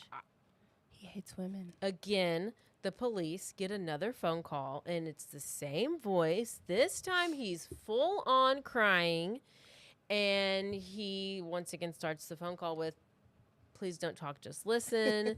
But there was no phone And- call after the bathtub girl. Correct. Okay. Correct. So this is This doesn't seem related. The yeah, bathtub girl right. doesn't. This is that phone call. Emergency. Please don't talk, just listen. I'm sorry I killed that girl. I stabbed her 40 times. Kimberly Compton was the first one over at Safe. I don't know what's the matter with me. I'm sick. I'm going to kill myself, I think. Where are you? I'm just going to... If somebody dies with a red shirt on, it's me. I killed both of you. I'm sorry. I'll never make it to heaven. So what cut off at the very end is the 911 dispatcher saying, "Calm down. Shut the fuck up. Shut up. You're annoying as hell." This poor officer. But he probably has women that talk to him like that all the time, and that would have set him off. So he says, "Please don't talk, just listen. I'm sorry I killed a girl, stabbed her 40 times. Kimberly Compton was the first one over at St. Paul. I don't know what's the matter with me. I'm sick. I'm going to kill." He said the same thing. It's just What stupid. about a red shirt? He says if somebody dies with a red shirt on, it's me. Because he's talking about he's going to kill himself. And then at the very end, he says, "I've killed more people. I'll never make it to heaven." So he's clearly calling for attention because he's just crying about himself, and he's trying to get. This is where the Jekyll and Hyde that I wrote those notes that he's maybe going and doing these things and doing these insane overkill murders, and then realizing like, oh gosh, what did I do? And then wakes up feeling bad. Yeah. But like you said, with Criminal Minds. So the investigators start their search, and they are searching for this killer. They are trying to identify who Barbara left the bar with the night before, because they're like, maybe this will connect us.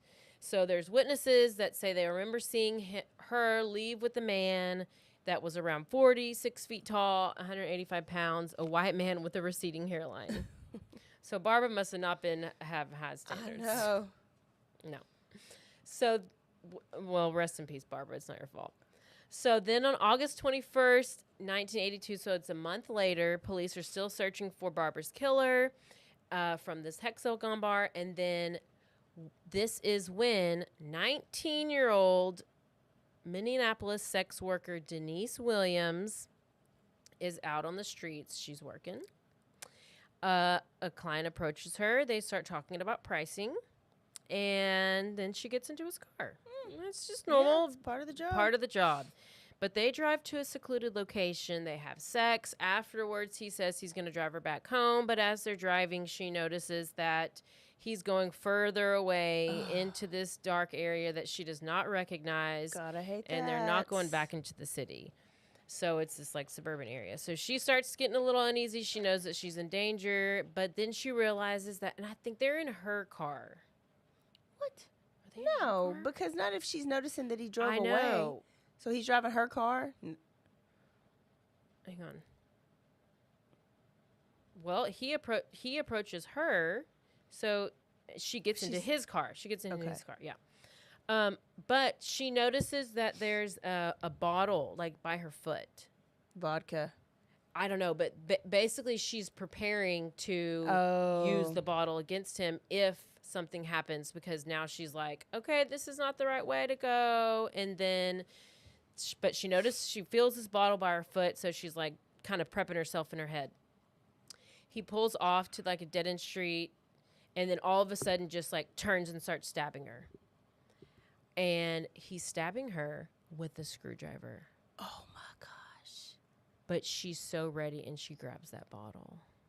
And she hits him. She grabs the bottle, and she smashes him over the head with it in the car. And then she starts screaming. She's screaming so loud. I thought they were in the secluded area, but apparently there's close enough to there's a neighbor by. So the neighbor comes out of the house, and the neighbor tackles the attacker to the ground, saves Denise, but the attacker ends up escaping because, I guess once he saved her, he was like, whatever, let him go, obviously. So saves Denise. Denise ends up getting stabbed 15 times with the screwdriver. And I'm sure he just like stabbed, like, yeah, quick, like you're in prison. Like Aiden Fucci. Oh my goodness. So the neighbor calls the ambulance for Denise and then tells the police what the attacker looks like. And meanwhile, the attacker makes his way back to his apartment. Okay. And that's where he calls police for himself because he's now injured. And so he calls for the ambulance, and so it's another 911 call with this same weepy guy and the same weird voice. But the dispatcher's like, I recognize this voice. Crybaby. You're the one that keeps calling saying that you killed somebody and that they ended up being stabbed to death. And so the dispatcher, I'm assuming it's like while she's on the phone with him, she's letting the police know this is what's going on. And like that, it's the same guy who's been committing all these murders, calling, and so he's on the phone. So police show up at his apartment, and his car, meanwhile, is still in the same spot where he ran from. Well, I guess because he did that, but I guess he ran. I don't know. Somehow he got back to his apartment. I don't know where's. But okay. Yeah. But he left his car. I don't know about his car. Oh, okay. But he had to get back to his apartment somehow. Oh, so he ran back to his car, maybe. Probably, but. The important part is that we're not all about facts here, but these are mainly facts. And I picture it as I'm going, so I'm like, if I he know took off, I do too, and I try to. Here's the car, and then they can run the VIN, right, and figure out who it's with. But luckily, he called the police from his apartment, so and they traced him, and they were able to get to his apartment, and they finally are able to arrest him. Okay. And they identify him as 37-year-old. 37. That's young. Like back in the day, I was like, was that old. old? Because he looks so old. I don't think I look that old.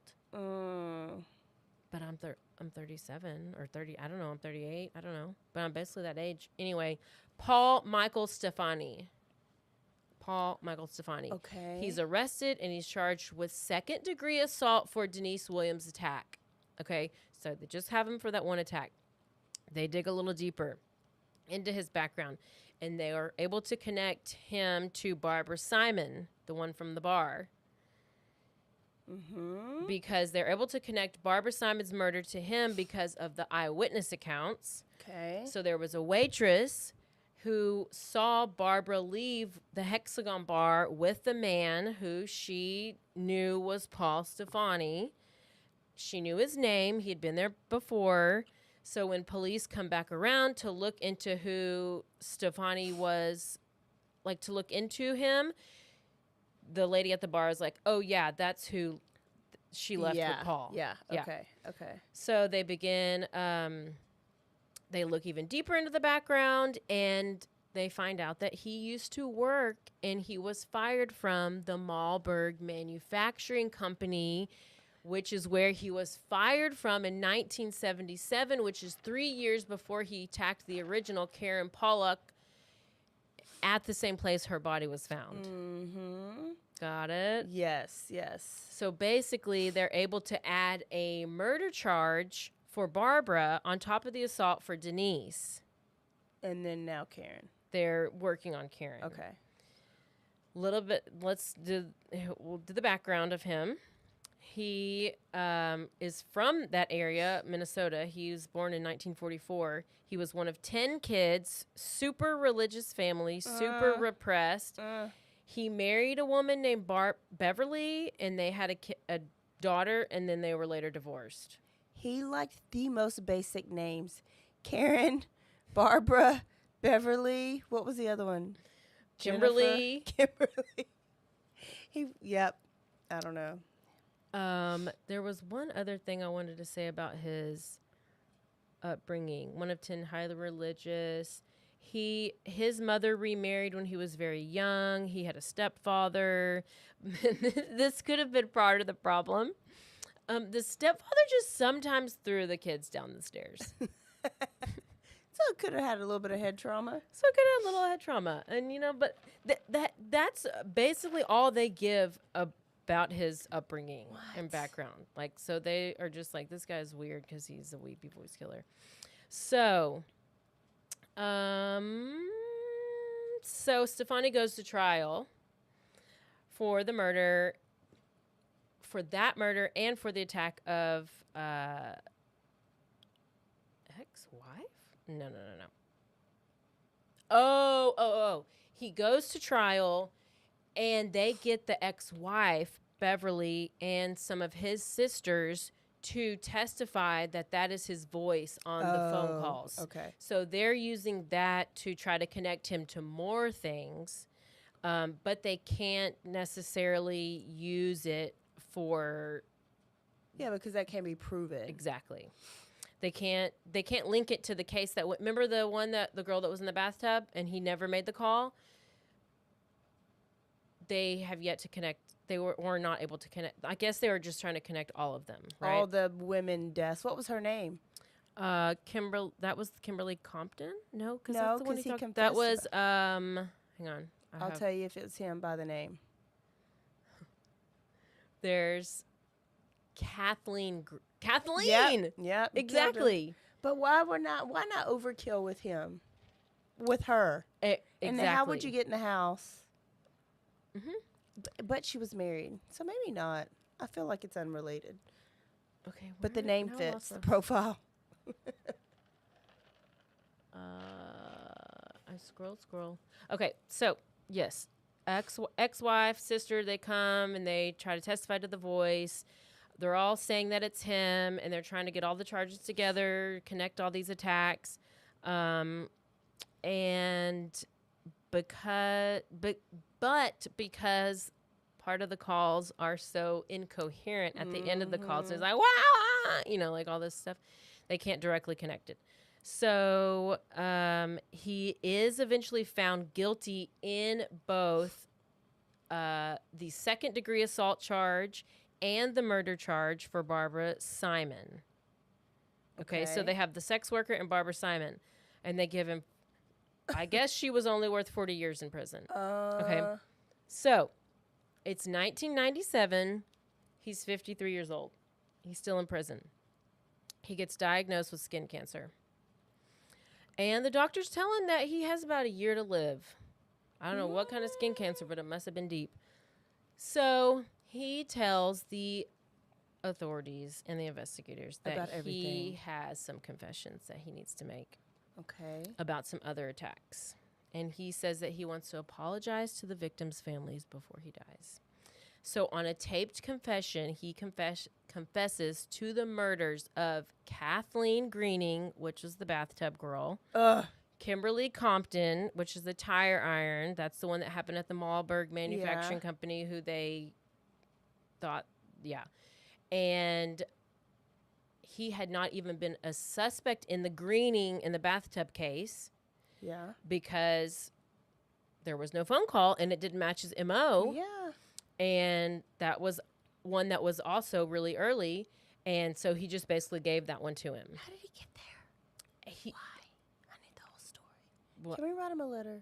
Yeah. Well, actually, you could, but you can't because in 1998, which was a year later, he got that skin cancer. He dies at Oak Park Heights Maximum Security Prison just shy of his 54th birthday. And then, ladies and gentlemen, that is the story of the Weepy Voice Killer. How long was... So he wasn't very sorry if he didn't tell them up front. Like, you were calling, you're apologizing, I don't know why I'm doing this. But when you actually got caught and you could have made it right, you didn't. You only did when it was time to probably really save yourself. Yep. Mm-hmm. Yeah, he doesn't care. He just cares about himself. I think No. He either hated his mom or his wife. I think he just... Yeah, and I think he didn't get attention as a kid, because if you're 1 of 10... Well, then again, my grandma was 1 of 10, and she never had issues. Yeah. I don't think her brothers and siblings all my Mexican family is 1 of 10, 7 or 10. Yeah, or 12 or 15. They don't do that. But luckily, so at least... They do drink, though. So we had 5 total victims. And eventually, cops to them all with his whole weepy voice. Wow. No. Yeah, that voice. No. Paul Michael Stefani. Stefani. As in Gwen. Related to Gwen? As in Gwen. Wow, good story. I've heard the term, ew. If this guy is is he 37 there? Because I do not, that does not look like a 37-year-old. But I guess some 37-year-olds look like that. I feel like back then people weren't as vain. And so they're just like, oh, this is how I look. That's true. But I also do have classmates that I'll run into and I'm like, are we the same age? Exactly. I have a question about bald people. Why are you letting it grow on the sides? Just shave it off. They don't. Why do you leave a tuft of hair and have hair island on the front and then it's all gone in the middle? Get rid of it. We don't need a hair island over here flapping at you. I'm just saying. It looks 10 times worse. And bald heads look amazing. Yes, just shave it. You will look so much better.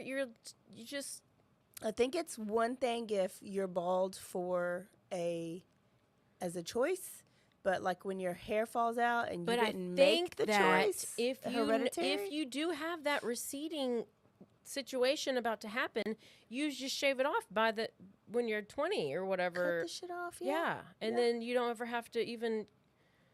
If I could be bald, yeah, I would live my best life. Yep. There's your hair care. There's your hair care for the day. So if you're going bald, go ahead and get rid of it. If you're going bald, do not have hair island on either side. Don't have side island. Don't have front island. There's no need for it. Got it. But okay, there you go. Good story. Quick and easy. All right, y'all. Oh, we're out of here so early. I know. I love it. I know. I gotta go set my roster for my fantasy team. So okay, we will see y'all Thursday for a new episode, and we're going to have a Halloween special for you guys. So on Halloween, you will not get our normal quickie.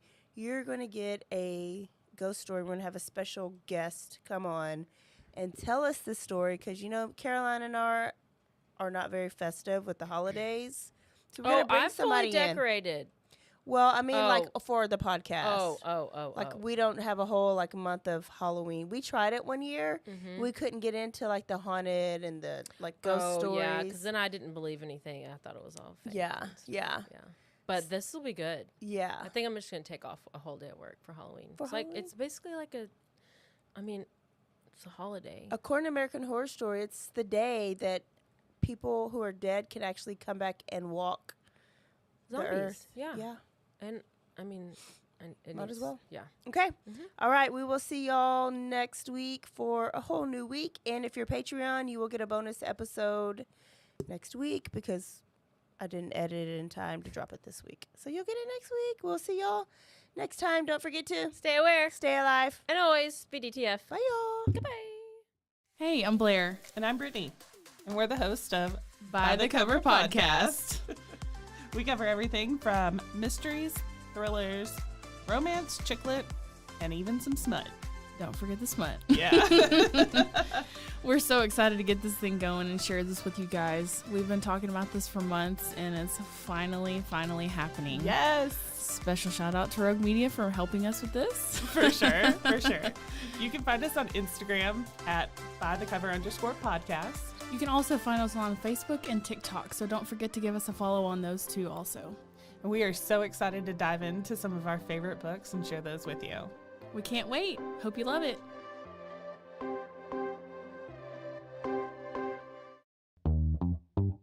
Hi, and welcome to Bustles and Bangers with your hostess, Rachel and Christopher. I love it when you say my name.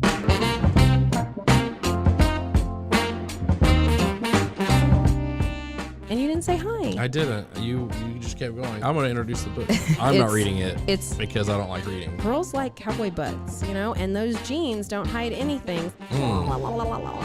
Find us on Instagram at Bustles and Bangers or on RogueMediaNetwork.com.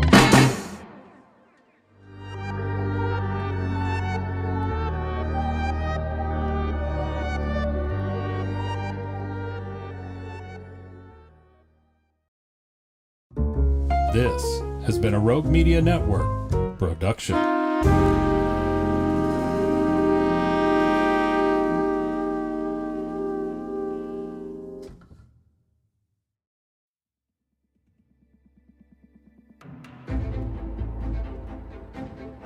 married a guy I knew most of my life. We knew each other in high school and even went to prom together. But little did I know, I did not know him at all. I will call my now ex-husband Dirty Chad. Hey y'all, this is April. And this is Caroline.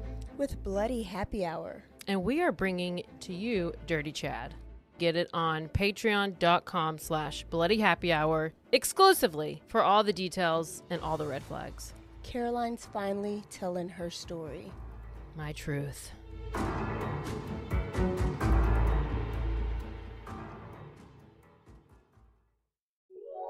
This is a Rogue Media Network podcast. This podcast contains adult themes, sexual content, and strong language. If you can't handle that, you should probably leave. Hi, and welcome to Bustles and Bangers with your hostess, Rachel and Christopher. I love it when you say my name.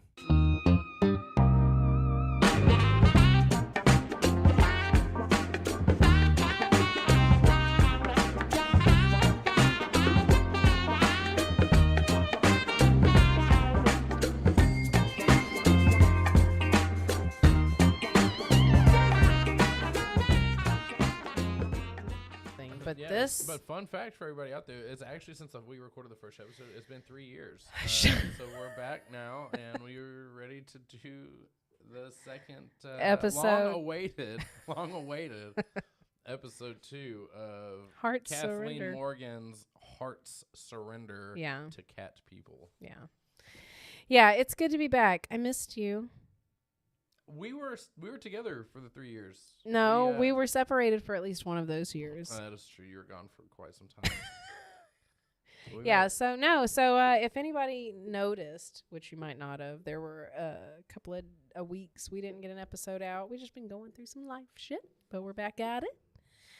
So I'm ready to start. Yes, we're here for you. I said that I missed you. I missed you. And no, you didn't say it naturally. I'm just coming back to tell you you fucked up. Say it again, well, you didn't like it when I did say it. Now you don't like it when I you don't didn't. say it. I didn't like when you didn't say it when I first said it. I missed you too. I'm like looking at your eyes through these. What are you gonna say to that? I love you. I can only see your eyes through those things. It's weird.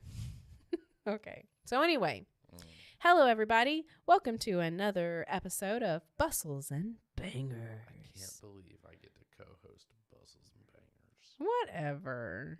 With your hosts, Rachel and Christopher Danger.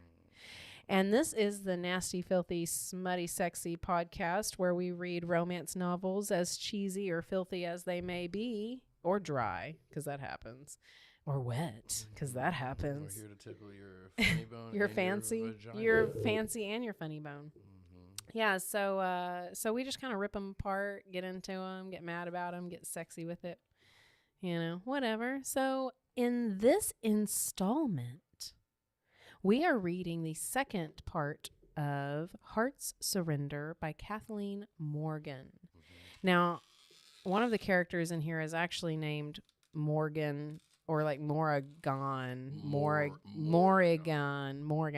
And I'm like, okay, that's a little like conceited. The one that has the cat penis, right? Yes, he has a cat penis. So if you're just jumping on, which would be weird, you should probably start at the beginning. But it's cool. We like weird.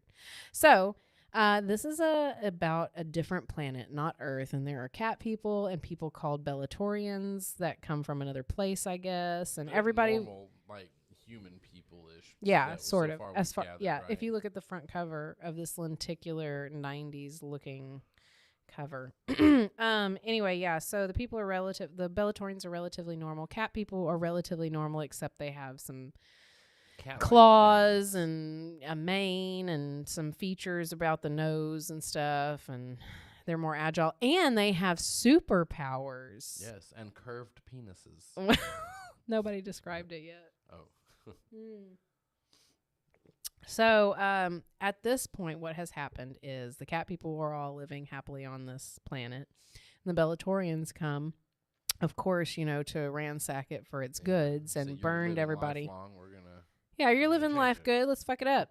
So they come in and they burn all of everybody and their people, and the cats people have to like go find a new home. And on their way to do that, they run into, or the leader of the cat people runs into some Bellatorian females who were put out on this planet as like a, what do you call it? The party that comes out to kind of check things out first. Exploration. Yeah, something like that. Yeah. And surprise, like, I guess they were only able and fit and taught enough to fight another woman of their exact same caliber because they have no power over these cat people. You know, there was a stupid bunch of women to send like, out on oh no, we're resisting. Oops. Don't put your cat penises in us. So, ow. They get captured, and basically the whole deal is he wants to integrate them into society forcefully, but also he wants them to come to terms with it where they enjoy it later. We want you to be here against your will. Happily. And be happy. Yeah, and then they're going to breed with them and make cat people Bellatorians. And you know what I think is stupid in this whole thing? Why wouldn't it be Bellatorian cat people? Whatever, because the cat people won. They're over the Bellatorian women that are... Anyway, listen, the thing that is stupid is they keep talking about repopulating, but no one's ever talking about, I wonder if it would fix things if we had mixed babies, because then there's a unity. Okay. Nobody mentions that. Stupid. That would be a perfect reason to like. So they're like tomorrow people. Tomorrow people. Well, they were already tomorrow people. Now they're day after tomorrow people. All right. So we are on chapter 5, and I am drinking a slushy alcohol drink. And I don't know how I feel about it. Do you want to switch and see how maybe, it is? Maybe. Anyway. I want to try yours. All right, do that switch. Let's swap. Brandar arrived 2 hours later, his pack laden with bandages, herbal poultices, additional healing powders, and a strong narcotic to ease Noreen's pain. Remember, they got into some sort of situation and one of them's hurt and they're laid up in a cave and they're trying to get to their lair. Yeah. But it's difficult because there are Bellatorian, like, warrior scouts flying overhead. Yeah. So Bellatorians can fly? They're in, like, a spaceship or something. The narcotic was gratefully swallowed. The herbal poultices were soaked in water, warmed on the small campfire, and laid directly on the wounds to draw out infection and any foreign objects the earlier cleansing hadn't removed. The fresh bandages were applied. Rissa attempted a nourishing broth from some dried meat sticks, seasoning, and water heated over the campfire, but even the ever-considerate Noreen couldn't hide his distaste for the noxious brew. Morrigan, noting his friend's pained expression as he tried to force himself to drink it all down, grabbed the cup from him and tasted it himself. "By the 3 moons," he sputtered, spewing out the mouthful of broth in outrage. "What did you do to this? Are you trying to poison him?" "Poison him?" Rissa cried. She shot Noreen an uncertain look. "Was it really that bad?"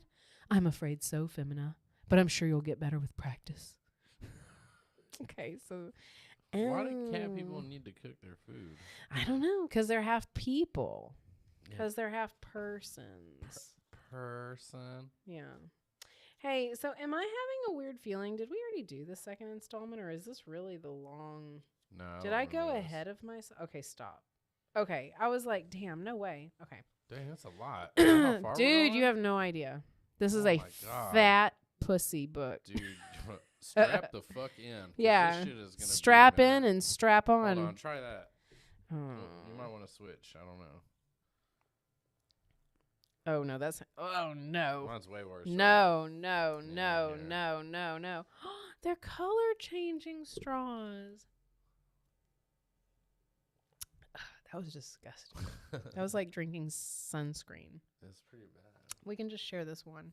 Well, no, I'm all right. Anyway, so moving on. Oh my God, that is not going to be good. Double fisting that. Yeah. Don't do that again.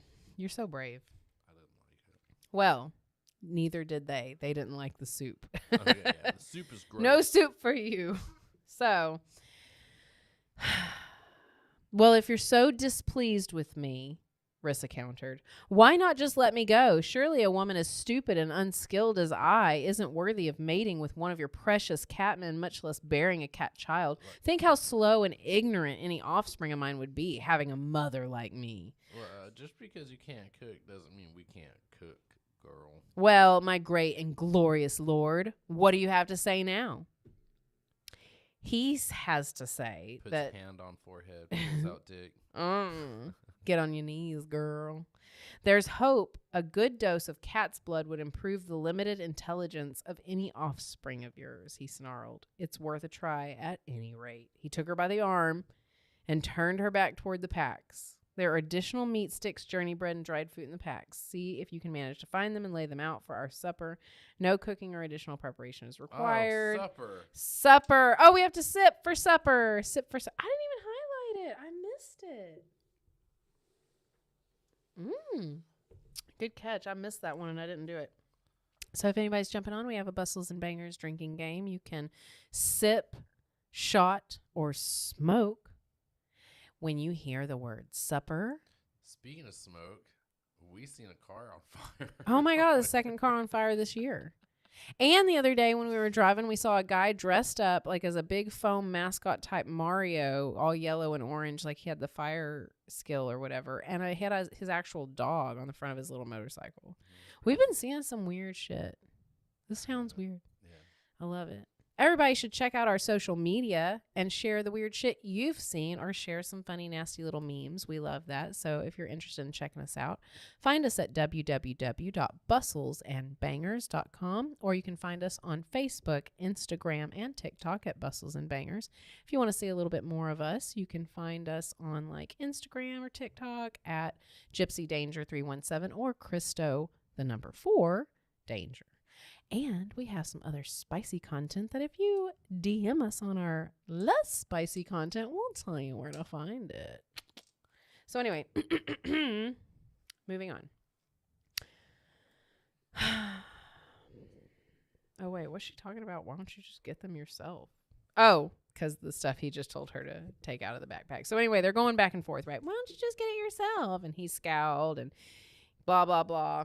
He's thinking in his head how catmen never strike their females. The few that ever did were severely punished, their mates given to another, and now that females in their scarcity were an even more precious resource, no one could dare be permitted to harm one, even one such as Rissa, who dearly needed a lesson in respect, not to mention obedience. And he said, if you refuse to help prepare the meal, you can just do without it. Fine, she hissed. She's already turning into a cat person herself. Yeah, they've said some things about her as a feline type of woman or whatever.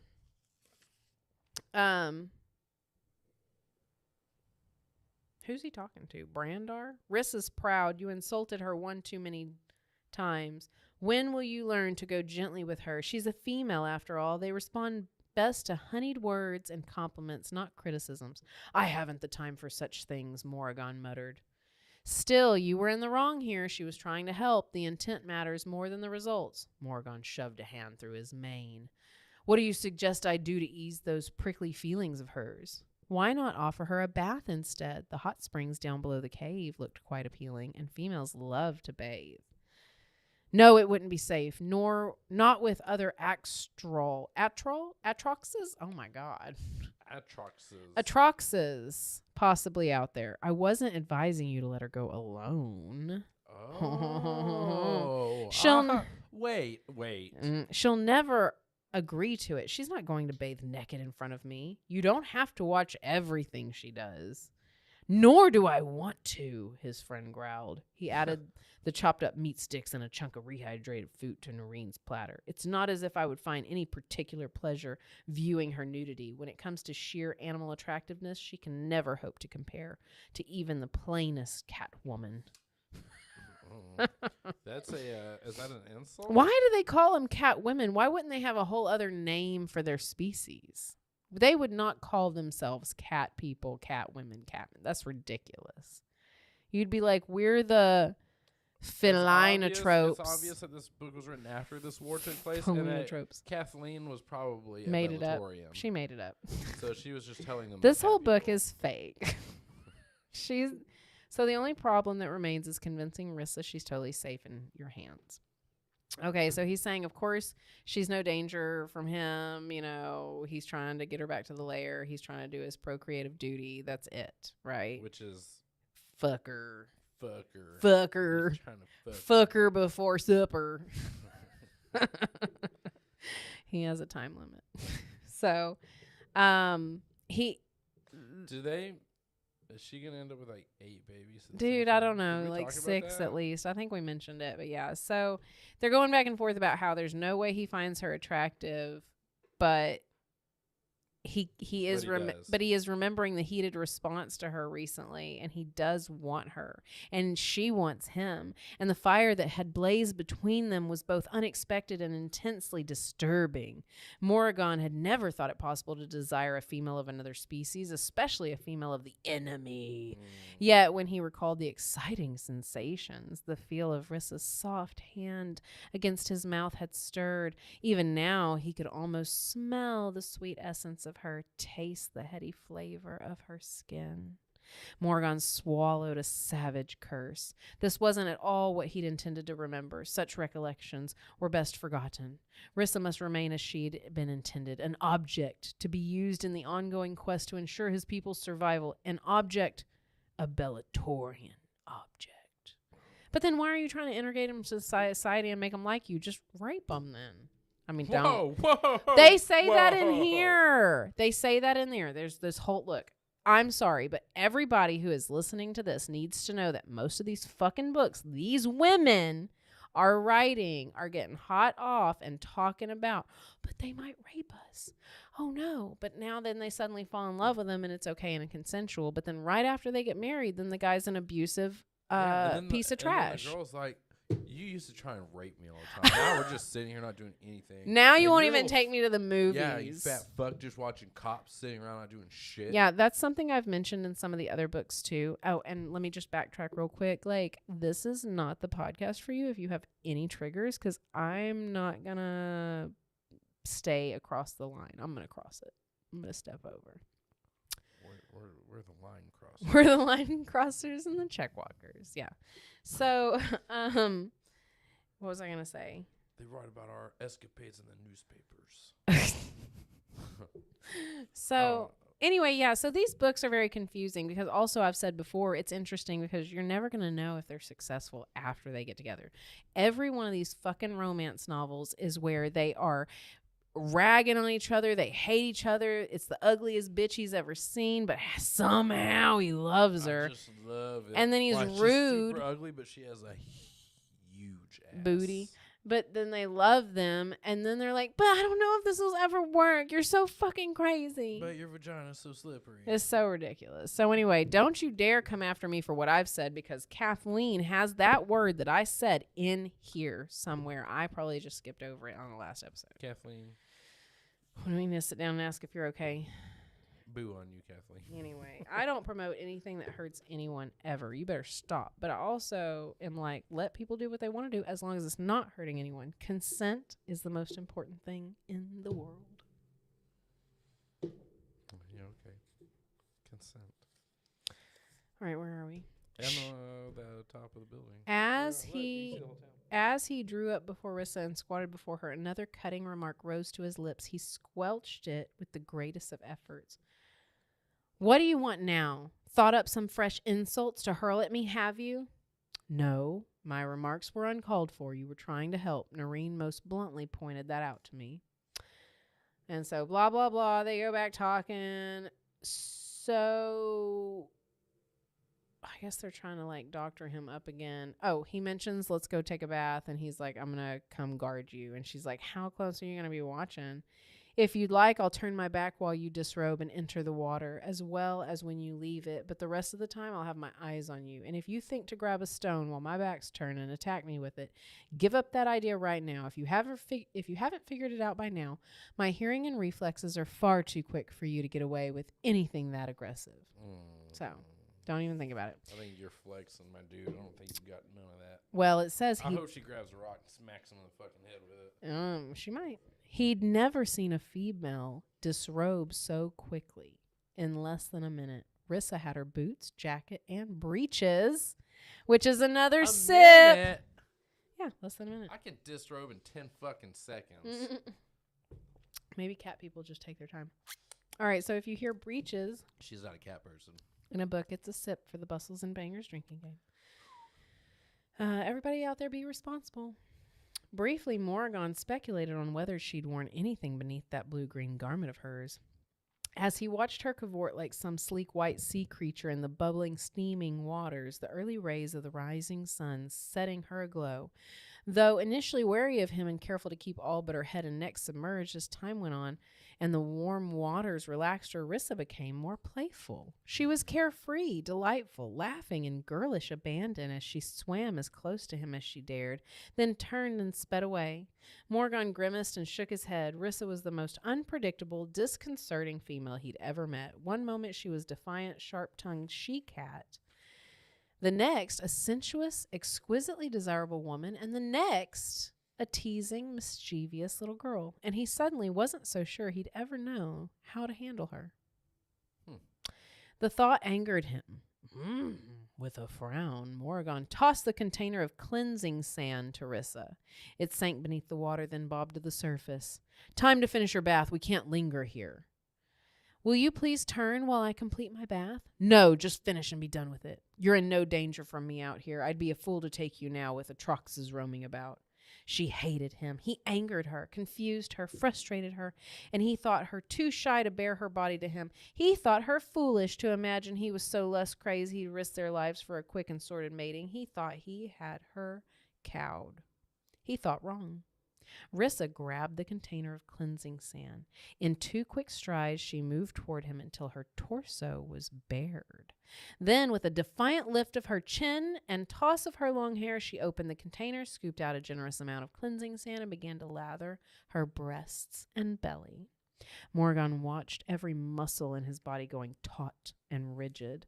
One hand moved to fist upon his thigh. The other gripped the side of a tree whose branches hung over the spring. Oh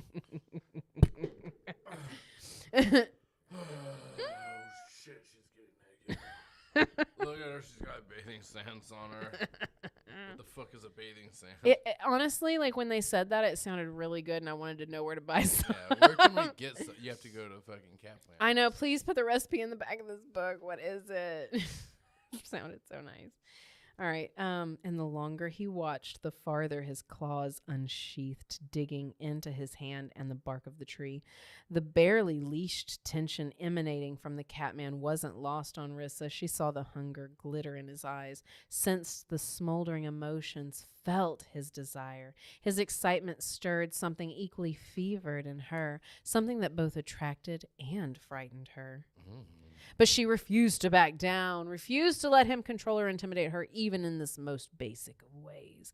Rissa had seen the impact of a beautiful woman on a man time and again, and though she'd never had any inclination to use it, she suddenly needed to see what effect her own feminine attributes would have upon the Catman. It was wrong, unfair, and dangerous, but Rissa no longer cared. She was tired of Morgan having all the power, all the control. Just once, she wanted to control him, if only for a few brief moments, bathing naked in the spring. The consequences be damned. Just once, she wanted to torment him the way he tormented her. Haven't they been like walking for like 12 hours? Like, well, yeah, they're finally in a cave now, and they've been attacked, and there's an injured one, blah, blah, blah.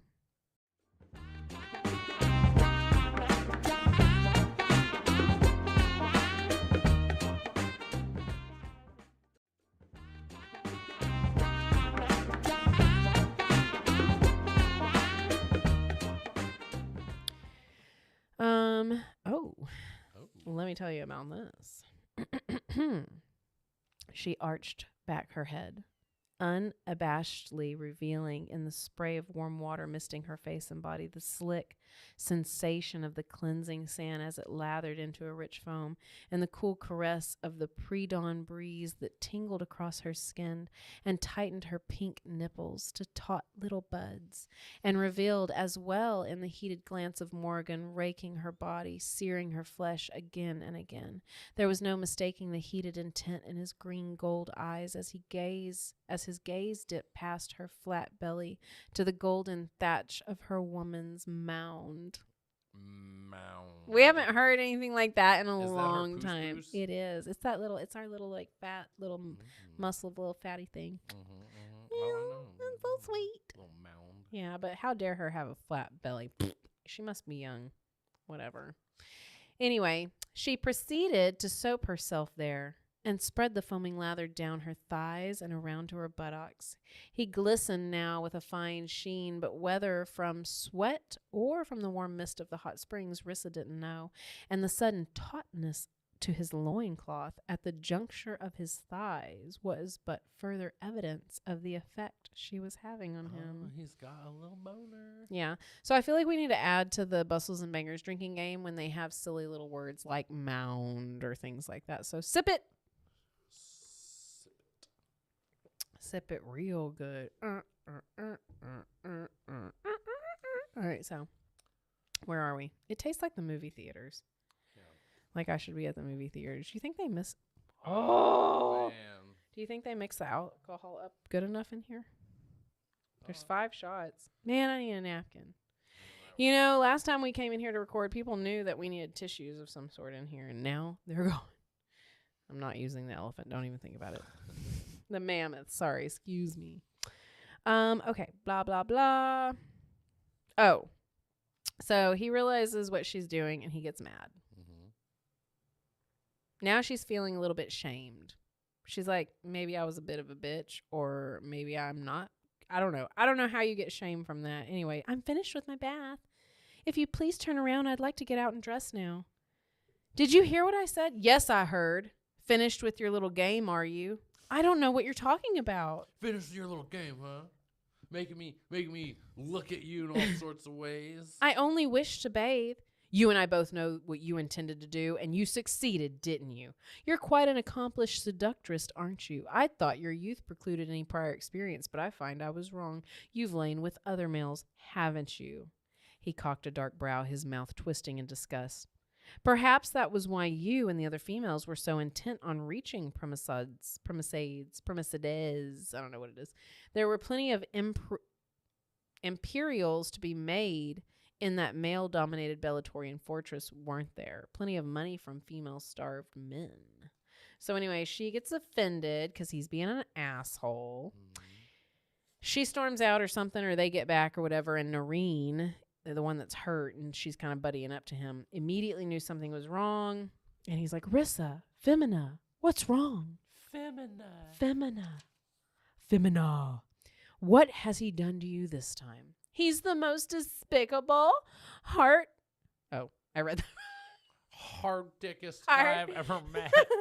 He's the most despicable, hard-hearted man I've ever had the misfortune to know. She really wanted to say hard a lot. She swiped the moisture from her face, her recollection of their battle at the spring, sending a fresh surge of anger to dry up her tears. He accused me of being an alley walker. He did say it. Walker. He what? You're a hoe. Do you still have your maidenhood? Noreen asks her. She goes, well, well, I mean, no, but... Not that it's any of your business, but yes, I do. What does that have to do with this? He said, then you didn't drive Morgan past the limits of his control. He'd have had you on the ground and been rutting between your legs if you'd truly driven him over the edge. See? I think you just angered him to the point at which he had to strike back at you, and since he couldn't rape or beat you... Words were all he had left. Look, the words are supposed to come first. If you can't rape them or beat them, you eat them. Oh my God. This is insane. Yeah, I really feel like people don't think before they write this stuff. And I don't think once they write it, they go back and rethink it. And I don't think that they get a group of other people. She's never thought of this ever again. She wrote it. She wrote this while she was shitting, and that was it. No, she was laid up with an injury Talking to her fucking cat when she wrote Oh, this. wow. I love you, Mr. I love you. Well, his name was Morgan. Morgan. Her name's Kathleen Morgan, and she named her cat Morgan. Morgan. Yeah, the female cat's probably Katie, Kathy. My cat kept calling me femina. She's losing her mind. Like the Misery movie, like just fucking crazy trapped in the house. All right. So, he said, "Haven't you figured it all out yet? Have we laid one hand on you since you've been captured? Save for this, they keep saying save, and I hate it. Save for the sometimes necessary expediency of binding and gagging you." Oh, well, I mean, sometimes it slaps and chokes me too. We're not slavering savages out raping and pillaging at every opportunity. We're but simple beings, albeit a bit different. Rape and pillage on Thursdays. Hey, that's only when the boys are in town. When the boys come rolling through. It's the women out there doing that shit. Anyway, so skip a few pages. There's some drama. She shook her head. "No, I won't do it, Noreen. I'm sorry he's lost so much, and I'm sorry such a tragedy has befallen your people, but I can't and won't get involved with Morgan. I am sorry, but I just won't." Chapter 6. Morgan returned 10 hours later. Having sweating, his arm hurt. Having sent Brandar in to rest while he stood guard at the mouth of the cave. Throughout the day, the weather had gradually changed, the wind commencing to blow. Brandar, you're going to stand watch while I go see this cave's mouth. Don't let anybody come up here. Comes back 10 hours later. Well, so anyway, it's getting cold now. Yeah, all right. And Rissa's up there asking for fire. He says no because the Atroxes will see it. And she's like, "You're ridiculous." And he's like, "You need to just go do something else to get warm." I think I see where this is going. Well, he says there's extra clothes. And they're going to try to warm up Noreen as well. Well, we have another sip opportunity. You ready to know why? She followed him back down the tunnel into the cave. The light of the perpetual flame box, In the light of the perpetual flame box, Morgan dragged over 2 large packs and began pulling out Domare hide tunics and breeches from the first of the packs. He tossed the small set over to her. Rissa fingered the leather shirt. Oh. It was soft, tanned to a smooth, pliable texture that felt like Serica cloth, but was much thicker and sturdier. A pale beige in color, the tunic was long-sleeved and ample in length. Its neckline was scooped slightly, the front laced with leather thongs halfway down the front. A few bits of beadwork decorated the upper chest area, but other than that, the garment was simply made. The breeches were equally soft and pliable, fitted with a drawstring waist and undecorated. What are you doing?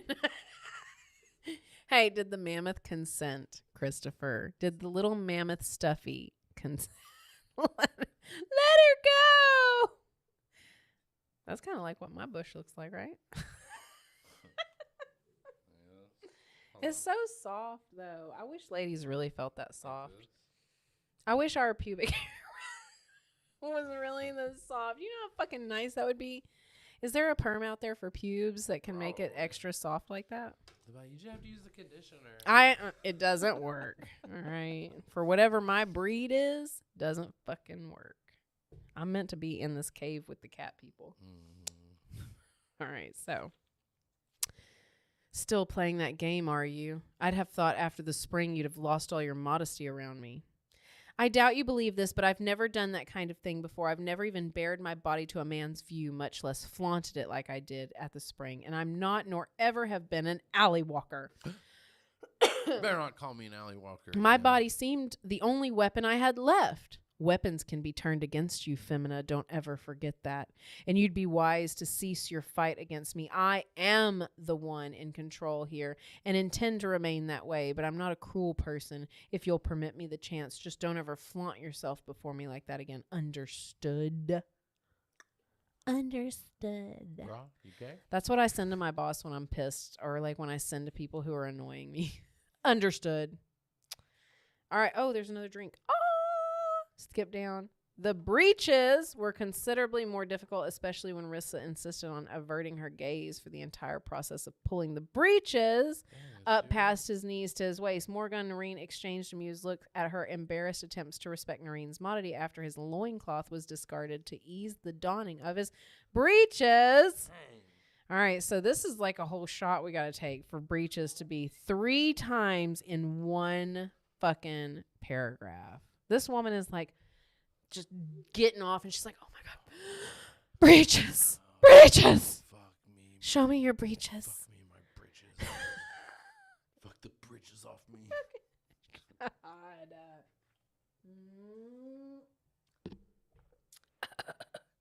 I don't know how I feel about this. Take off my breeches. Oh, what do your breeches feel like when they're on the ground? It makes me think of like really baggy pajama pants.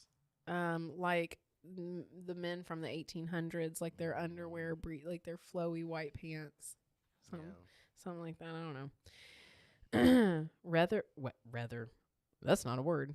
Whether Rissa realized it yet, she would be his and his alone. He watched her surreptitiously.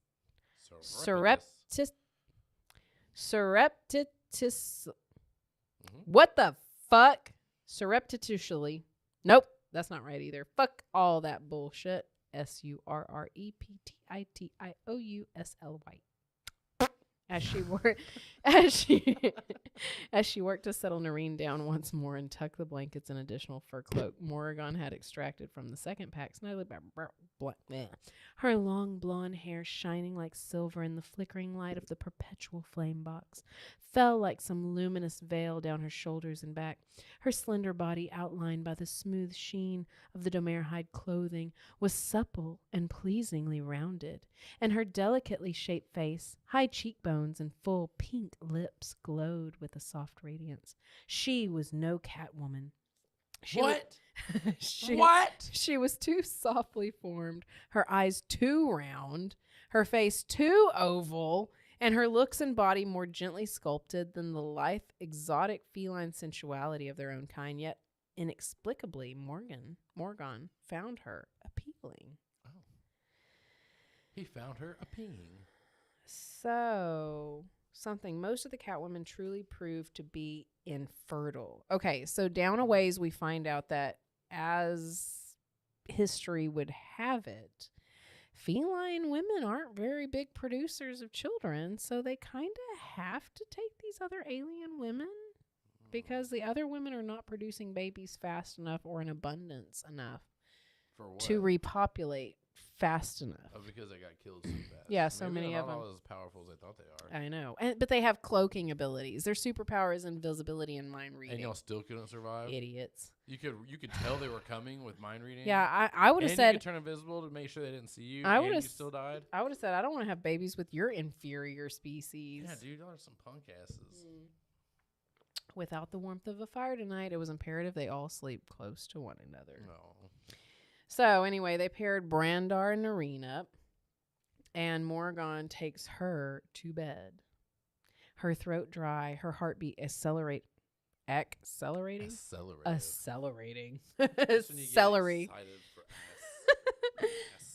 Rissa placed her hand in his and allowed him to pull her to her feet. She opened her mouth to ask Morgan what he wanted, then thought better of it. All right, something about, I wrote a note, she doesn't fuss so Noreen can rest. I don't know. But the power Morgan held over her emotions was something else altogether. When he looked down at her, his green gold eyes glinting dangerously from beneath dark, straight brows, it was all she could do to overcome the strange, aching feeling that welled deep within her belly. Somebody's getting horny. All right, so. What is this? What is that feeling? What is that? Perhaps she hated him most. Pushing off. Why does my pussy feel so tight? That's what happens. We get all swole up. I do like that. I do like it too. I like when it's a little achy and then you come and enter me and it relieves it, but like in a weird way. Like, oh, yeah. All right. You are mine, Femina. It wouldn't be acceptable for you. You're mine, Femina. Yes, for you to sleep with another male, however innocently. We don't normally share our mates. Anyway, at some point she thinks like, okay, well, at least they don't share their mates. Okay, lame. Yeah, boring. Like, I'm trying to bang 2 cat people. No, she didn't want to have to. She didn't want to get passed around. So anyway, she's getting ready for bed, right? Yeah. And she says, 1 minute, please. and she braids her hair in one braid to go to bed. Okay. And it makes him think of his wife. Apparently, she used to do that. Oh. So he's getting all again. I like single braids. And he has to give her one of his wife's sleep clothing. Uh-oh. Which, if you're a cat person, why are you covering up at all? Yeah, why do you have clothes?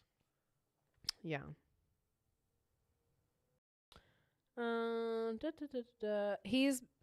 He gets in close to her so they can get warm, and she's all kind of freaking out, but he's like, "Don't worry, I just want to sleep." And he's making biscuits on the wall.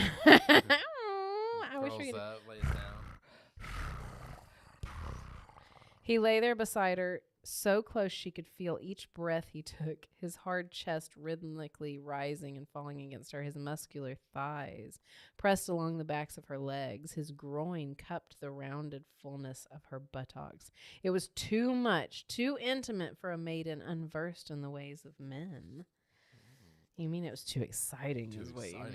you meant. Cat dick grinding on your butt. Yeah. She finally goes to sleep. She's comfortable enough. The purring will really put you to sleep, I bet, especially in a cat person. Because did you know cats purring actually have a healing effect? Like if a cat lays on your belly and purrs and you had a tummy ache, it's going to make it feel better. So like he's like a whole health heating pad. You know? Like a home health cat. That's pretty good. I like it. All right. Oh, his heart beat faster. The blood surged through his body, hot and life-sustaining, pooling in his loins. His sex swelled, thickened. Morgan bit back an anguished groan. He didn't need this. Actually despised his response. It was torment of the cruelest kind, yet still the blood coursed down to fill his manhood until he throbbed with each beat of his heart. Could she feel him press so tightly as he was to her backside? Let her sleep, he prayed. He couldn't deal with her outrage now. Not now, not on top of the crazed whirl of emotions and needs really already pounding through him. It's going to poke all the way through those loincloths. Oh, shit, she's going to be so bad. So they snuggle in, and they both get to sleep. And Brandar and Noreen are talking, and one of them says, "It was past time Morgan stake his claim to her. She's a fiery one. There'd have been problems in the lair if he'd brought her back untamed." Oh, and then Noreen snaps back. "And you think her tamed, do you? On the contrary, Rissa is far from submitting her will to Morgan, but Morgan knows that. He's no fool. No, the only fool in this whole game of hearts is me." This is Noreen talking. He thought bitterly, his fever burning within him like tongues of fire. Okay, so he's just thinking this. I chose Rissa for Morgan, all but forced her on him, and now I find I regret that act. Find I resent my best friend as well. Fool that I was. I gave him the female I now realize I desire more than life itself. Yeah, all right, Noreen. Well, so chapter 7, Morgan woke early the next morning to find himself flat on his back, and she's like sprawled out on top of him. So he like tries to like scooch away without making her notice. And of course, they're all thinking about their bodies are touching and his dick is hard. And anyway, she wakes up as he's trying to get out of her, and she's all freaking out. "What do you think you're doing?" And he's like, "Excuse me, but you were all wantingly over me." And she was like, "Are you kidding?" And he's like, "My God, I hate you." So that's what that was about. Let's see. Oh, but anyway, he kind of, I guess, like, I don't know, storms off or goes out to watch the cave, because I think that they're waiting on people to show up, like some other people from the cat people. And yeah, so she like starts feeling for him. So she's like, "You should come back in where it's warm." Anyway, so they start talking. They start getting to know each other. And then she's like, "Hold me." It snowed heavily throughout the rest of the day. So for the next 2 days, Rissa and the 3 catmen remained within the cave. By noon of the 3rd day, the weather broke. I guess he decides to go out and see if there's any atroxes. And they're like, "No, you can't do that." And he's like, "I gots to." I gots to. Let's see, where do we go? Noreen, what's wrong? "Nothing. My wounds momentarily pain me." I guess he and her are talking now that they've got some time alone. And I think that she actually starts to worry about him. And then about Morgan, and then she even starts to worry about Noreen, because like if he can't get healthy and they need to go, like I guess she feels like something that Morgan said is like that they'd kill him. You know, like if you're gonna slow us down, then we'd rather just get rid of you. Will you find my lip gloss in there? Thank you.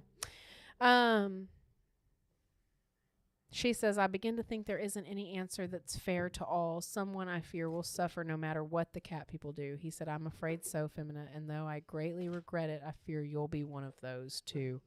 A low whistle cut him short. Noreen shoved himself to his elbows, his glance swinging to the tunnel that led to the outside.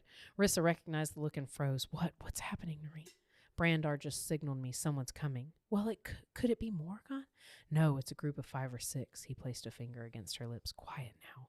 Atroxes have hearing nearly as acute as catmen. As much as Rissa hated being the captive of the catmen, falling into the Atrox's hand would be even worse. They were notoriously brutal to their captives, even if a ransom was involved, and the ones they chose to kill supposedly suffered horribly before they were finally permitted to die. So, you know, she knows she's got it better than it could be, I guess. But who do you think it's going to be coming up? Who do you think it is? I don't know. Man, it can only be the cat people, the Bellatorians, or the Atroxes. It's the Bellatorians. Or Morgan. Who? It's the Bellatorians. Okay. Time dragged on. The minutes eased into a quarter hour and then a half. Yet, try as she might, Rissa couldn't hear or see anything out of the ordinary. Nothing moved out there, not a bird in the sky, a stray breeze, or an unsuspecting animal. The tension built, twisting her tautly strung nerves until she thought her sanity would shred. Fear for all of them vibrated through her, yet surprisingly enough, her fear for Morgan was greatest. If he suspected they were in danger, he'd step between the threat and them, sacrificing himself. Rissa knew that with a certainty deep and sure. Shame, then self-disgust filled her. Was she so desperate for love since her mother's death? Which is another reason to take a shot. Bustles and Makers drinking game likes to take a shot every time they mention a parent being dead, because they love that shit in these books. She's so they can get it on without any kind of yeah, like my parents aren't around, it's okay. Yeah, but anyway, she keeps going on in her head. Someone's coming, Brandar hissed. So they all duck down. Lisanne, Brandar breathed in relief. He sprang up, grabbed the extra blasters, and ran out of the cave. It's Lisanne and the others, isn't it? Yes, they brought poles to make a litter for you, and hopefully some additional food if the size of the packs they carry is any indication. Yo, I got a pole right here that'll make a litter for you too, son. Nice. Anyway, so it's their people. So everybody's coming in. All these people are coming in, and Rissa turns around and is met face to face with an unfamiliar Catman. And he's tall and he's massively built. His hair reddish brown and his eyes black. He appeared to be very hirsute of face and body, what little she could see of it beneath his own leather garments. His mouth was thin and twisted into what seemed a permanent sneer. Rissa didn't like him. I don't like him. One of the Bellatorian females, I presume. A pretty morsel for an alien. She's also Morgan's Craddock, Noreen growled. So this guy's name is... I can't find it. Fuck him. Who cares? Anyway, I guess Noreen stuck up for her because the guy was being a dick. So they're all buddying up some more. Some Catwoman, a cat lady, a cat female is coming in. And she's kind of being harsh. Like, let me see. And she like pushes Rissa away. Her name is Agna. She's about 35 years old. Cycles old, excuse me. Though not exactly pretty, the healer was still striking with her pale blue eyes and thick mane of lightly gray streaked black hair. That's how I hope to be described. That's the cat person I want to be. This is my character. Okay, more drama, but I didn't do anything to highlight what the drama is, so it must be lame. All right. Anyway, I'm pretty sure it's just like inner drama about that woman and how she treated Rissa, and now Rissa's feeling like maybe she wished she had gained some authority there. Like, she didn't like that she was feeling... Anyway, so we're on chapter 8, and I skipped a lot. The Catwoman raised a mocking brown. Indeed, she has a lot to learn, or you'll soon be forced to beg at other cook fires. Okay, so somebody was talking to the Agna person. I guess somebody told Rissa to cook up, and somebody said, maybe she could use some help with that. So another opportunity to offend her. They left the next evening as dusk washed the plains and foothills in soft shades of mauve and violet. Brandar led out scouting the way several hundred meters ahead, followed by Morgan and Rissa. The 2 litter bearers carrying Noreen came next, Agna, Lisanne, Craddock, and the additional Catman bringing up the rear. The small band traveled through the night until the trail into the Cerritos Mountains became too treacherous, even for Catman's sure-footed agility and acute night vision. A few hours before dawn, they made camp in a rocky gorge. All right, so Rissa's exhausted. She goes to sleep. But all of a sudden, in the middle of the night, this is what the Bellatorian people flying overhead are flying. They're called skim crafts. Skim crafts. All right. Hush, Femina. Skim crafts ahead. Hush, Femina. Are they like made out of like skin looking stuff? I don't know. It was super weird. This whole book is corny. Yeah. So she starts thinking of, is this her moment to escape? Yeah. Oh, it's time to leave. Is this her moment to escape? But then she starts thinking, well, how am I going to get that cat drink from out here? She starts thinking that if she tries to escape now, there would surely be a fight, and the Catmen and Cat people are outnumbered because the people flying overhead would be like better equipped and stuff like that. And she doesn't want anyone to get hurt. So she is starting to kind of develop some feelings there. So she decides not to escape. Isn't that crazy? Why? Yeah. All right. That is crazy. So she's changed her mind. Yeah, she changed her mind when she saw that cat being a boner behind that loincloth. She said, I was awake last night and I felt it. I felt that, Okay, so anyway, later on, I think that Morgan actually thanks her for not leaving. And she's like, what are you talking about? He's like, I know you were going to leave. Because he can read her mind. Well, I think he didn't even try or need to, but like just the tension in her body and you know, like, hey, this is an awesome opportunity for her to try to jet out, but she didn't. So he starts talking about how bad off their cat females are, and it says we've only 50 females left. Only 3 have conceived and hope to bear cat children, whom we pray will be delivered safely in the next few months. Our fear is that the others are permanently sterile. So for some reason, because they said pray, I said we need a drink because we put it on the drinking game that religious connotations are a drinkable offense. A drinkable offense. Yeah. All right, let's see if we're almost done. How much time do we have? Where am I at? I don't know. The cat lord watched her go, his smile slowly fading. Gods, what a she-cat he'd taken for his mate. She would indeed fight him every step of the way, yet the prize, Morgan now realized, might be well worth the effort. Well worth it indeed. So it's because she was like, all right, I'm with you. When the sun set through the mountains once more into the deepening shadows, they set out again. This time, however, Rissa's hands were loosely bound before her, and her eyes were covered. They were within 2 days' journey of the secret lair, Morgan explained. For the lair's protection, she, as had all the other captured women, had to be prevented from discovering the route. Though escape was all but impossible, the Catmen intended to take no chances. So she can't see, this whole time she can't see where they're going. So even if she tried to escape, she doesn't even know where to go.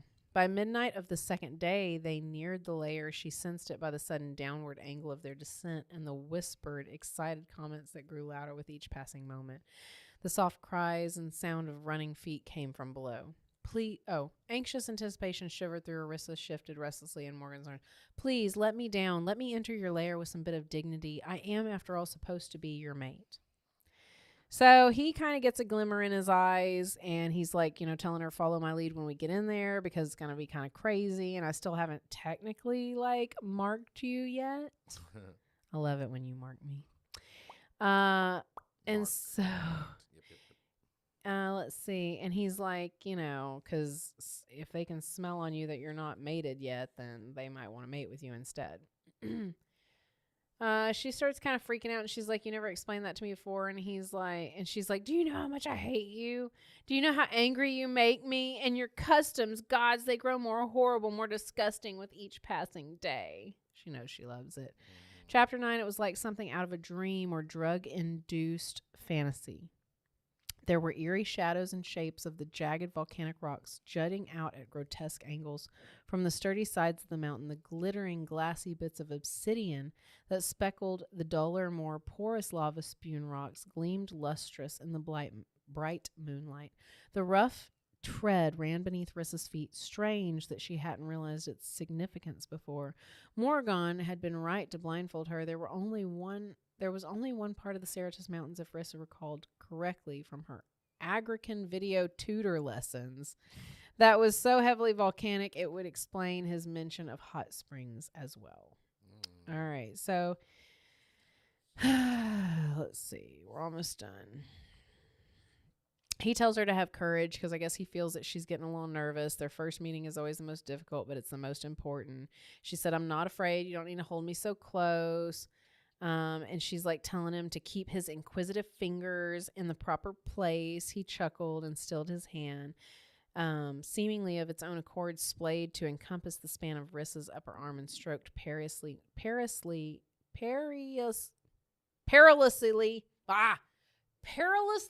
There you go. Near the full swell of her breast. Oh. My pardon, I presume to liberties you've yet to grant me. Liberties I'll never grant.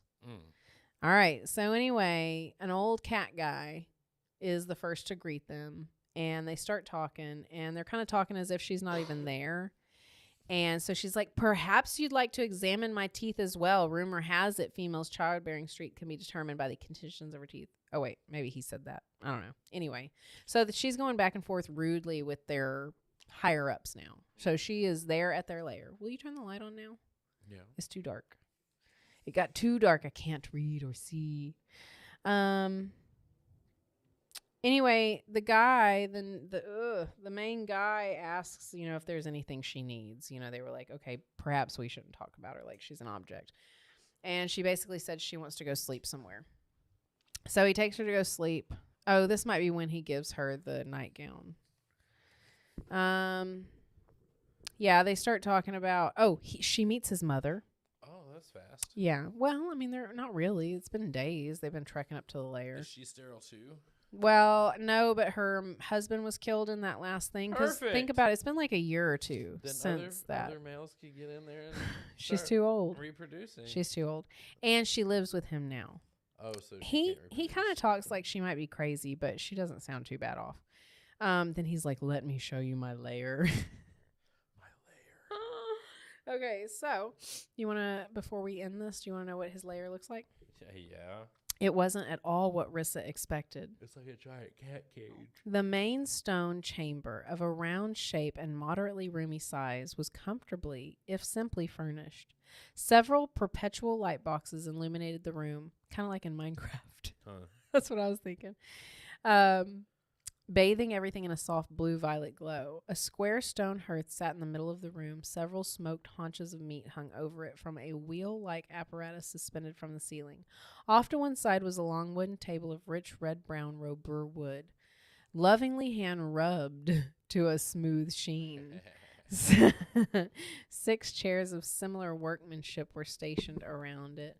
5 books, which is another reason to sip, because anytime a book is mentioned within a book is a sip for the Bustles and Bangers game. All right, they lay on the table. 4 more were stacked on one of the chairs.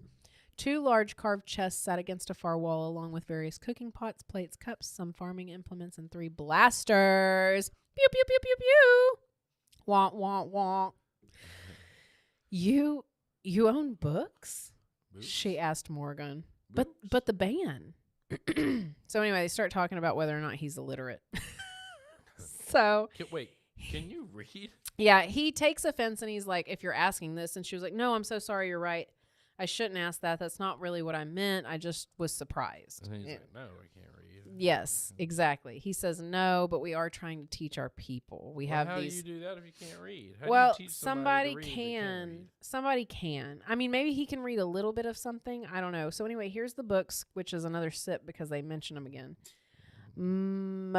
Mountains. 10 treatises on the philosophy of ages. Very impressive.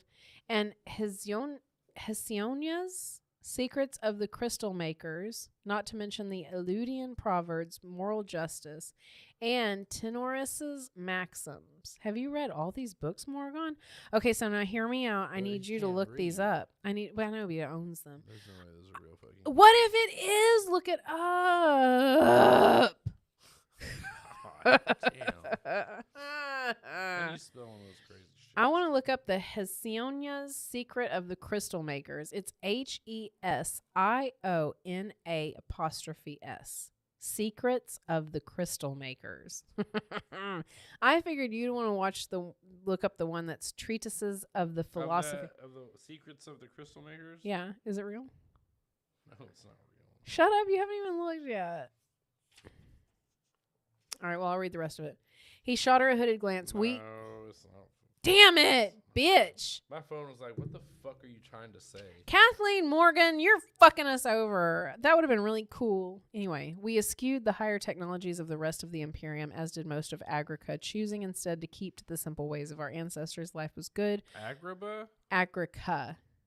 Like Africa. Oh. Agrica. Because she's super, she can make up these 3 names of these really existential books, but she couldn't come up with a better name of a planet. They didn't progress, and so he has plans to try to progress them. And she's like, what did you plan to do, Morgan, with the books? It's the weirdest question. Them. The way, yeah, he was like, teach my people to read. The question, what did you plan to do with them, Morgan? What the fuck do you think somebody's gonna do with books? I was gonna cut a hole on them, lube them up, and fuck them like yeah, my wife. What the fuck? Like, oh, we were gonna do crafts. Yeah, since you're not putting out those books, Will. Anyway, he gets mad at her at some point, and he blows I've up. been mad at her this whole book. Well, she'd never seen such virulent anger, such a soul-devouring need for revenge. He was getting mad about her dad being the killer and all that stuff, and how fucked off everything is. And let me down. I can't bear for you to touch me. He's like, I'm sorry that you saw the bitterness that got the best of me. Bitterness? You were terrifying, Morgan. Yet you meant them nonetheless, didn't you? Because he's trying to apologize for his words. Oh, yes, it does. As long as you harbor such hatred for one of my people, you harbor at least some remnants of hatred for me. Just go away and leave me, please. So he's like, do you intend to sleep with your boots on? And she like throws her boots off. Okay, so this is when... You intend to sleep with your pants on? Those pants on? You intend to sleep with them panties on? With those titties covered. She uncovers them. Uncover them titties. This is when he gives her his wife's nightgowns, and he gets all like... Again. It was... Okay, the sleeping gown was silky sleek and fit her well. Rissa noted as she slipped it over her head and smoothed it down her body. Sleeveless, scooped low in the front to reveal the full swell of her breasts. It was a garment of subtle. I hate the word subtle because it looks like I should say subtle. Subtle seduction.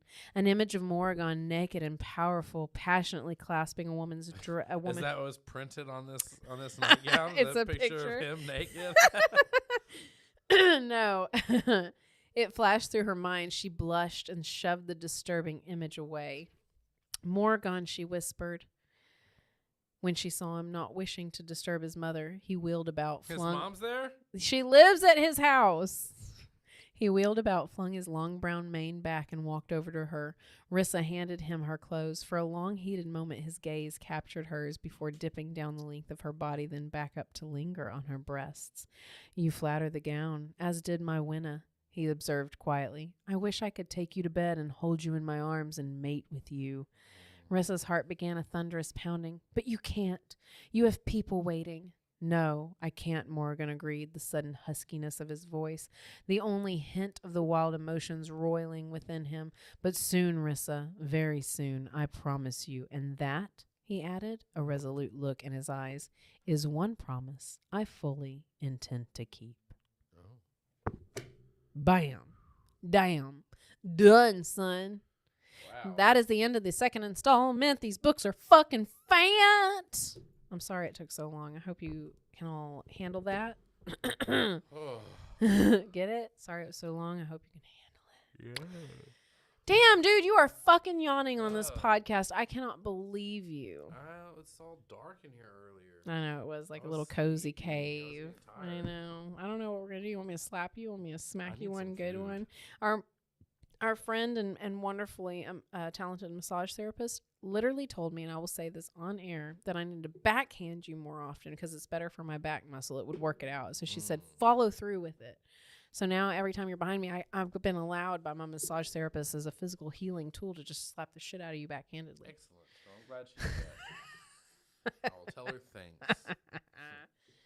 Okay, so anyway, thanks for listening to another installment of Bustles and Bangers, another episode. Again, if you are interested in listening to some other ones that might have been a little faster, a little nastier, because some of them go slow, that's okay. Foreplay's all right. You can check out more of our stuff at www.bustlesandbangers.com. You can check us out on Insta, TikTok, and Facebook at Bustles and Bangers, or you can check out the rest of our shit on the other shit and, you know, like our shit, rate our shit, only 5 stars. If you want to give us any less than that, don't. But we love you and we appreciate you listening to our nasty, filthy stuff. We love you. Bye.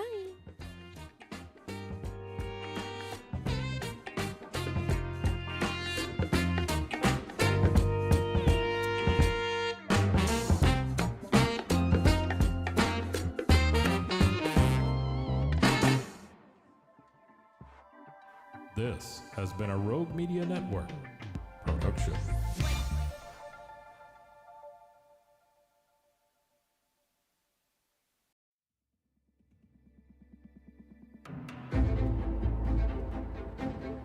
I married a guy I knew most of my life. We knew each other in high school and even went to prom together. But little did I know, I did not know him at all. I will call my now ex-husband Dirty Chad. Hey y'all, this is April. And this is Caroline.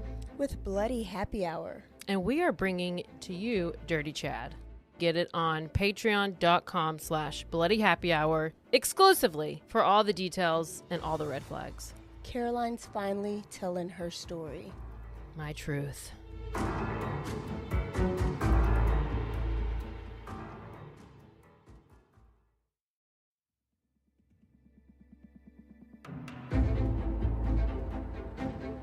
I married a guy I knew most of my life. We knew each other in high school and even went to prom together. But little did I know, I did not know him at all. I will call my now ex-husband Dirty Chad. Hey y'all, this is April. And this is Caroline. With Bloody Happy Hour. And we are bringing to you Dirty Chad. Get it on patreon.com/bloodyhappyhour exclusively for all the details and all the red flags. Caroline's finally telling her story. My truth.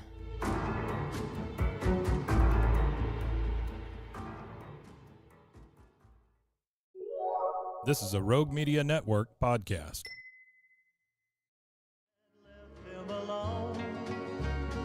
The Waco History Podcast is sponsored by Brotherwell Brewing on Historic Bridge Street in Waco. Welcome to the Waco History Podcast. We're going to air for you over the next few months a special series of Waco History Living Stories. These were segments that were originally aired on KWBU here in Waco. They were produced by the Institute for Oral History editor, Michelle Holland, and narrated by 2 fabulous narrators, Louis Maze and Kim Patterson. And so these highlight oral histories from the collection of the Institute for Oral History at Baylor University, which I direct, which has been around since 1970 and has over 1,000 interviews related to Waco and McLennan County history, and we're happy to highlight those here. Cross the Brazos at Waco, ride hard and I'll make it by dawn. In this Living Stories episode, we learn about the interurban railways, important electric forms of public transportation that were a big part of life in mid-century Waco. Then the night came alive with gunfire. In the early 1900s, Texas enjoyed nearly 500 miles of electric interurban railways. The bulk of the mileage, about 70%, was in the Dallas-Fort Worth area. A line to Waco opened in 1913. Interurbans provided frequent passenger service between urban centers, setting them apart from what existing steam railway systems offered. Interurban lines were highly sought after, as Martha Howe recalls. My great-grandfather, W.D. Lacey, was instrumental in starting the interurban railroad that came to Waco. It was going to go in another direction, but he was very instrumental in getting it to come here. Howe remembers traveling on the interurban with her sister. When Florence and I were little girls, and I'm thinking 8 and 10 or maybe a little bit older, Mother would take us down to the train station here in Waco and put us on the interurban and pay the conductor $5 and say, you watch these little girls. We had matching suitcases. And we wore little hats. And you watch these girls, and when the train gets to the big Union Station in downtown Dallas, make sure they do not get off. Let them stay on the train till you get to Highland Park Station, and their grandparents will be right there waiting for them. So, and we would go and spend like 10 days to 2 weeks in the summer. Mary Sindone explains how important the interurban was to the annual Cotton Palace. We had lots of visitors to Waco. Fort Worth had a day, Dallas had a day, but we had an interurban, an electric train that ran from Waco to Dallas and Fort Worth. And you could go for $1.50 a round trip on the interurban. And a lot of that, all of those people would come in on that interurban. It was stationed, the headquarters were stationed on 4th and Washington. And that old interurban would come in loaded with people, you know, and then because they ran on the hour, every hour there was one leaving so they could go back home at night. But I remember the Fort Worth and Dallas days, those were big crowds then. We had huge crowds. Clay Street, I know you know where Clay Street is. That is such a quiet street now, but you just couldn't go down Clay Street during the Cotton Palace. People were coming and going and coming and going. As highways improved and private car ownership escalated, electric interurban railways faded. By 1942, only 2 lines remained in Texas, which included the Dallas-Waco branch. But these finally succumbed in 1948, bringing an end to the interurban era.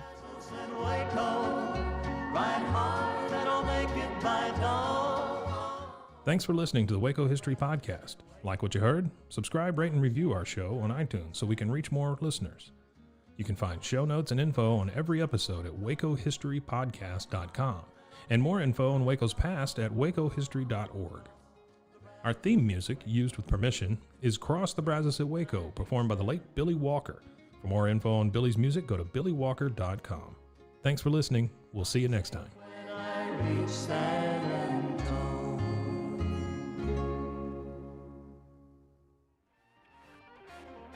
This has been a Rogue Media Network production.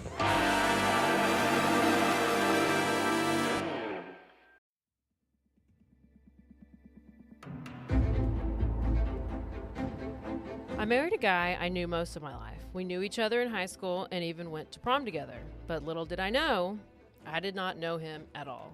I will call my now ex-husband Dirty Chad. Hey y'all, this is April. And this is Caroline. With Bloody Happy Hour. And we are bringing to you Dirty Chad. Get it on patreon.com/bloodyhappyhour exclusively for all the details and all the red flags.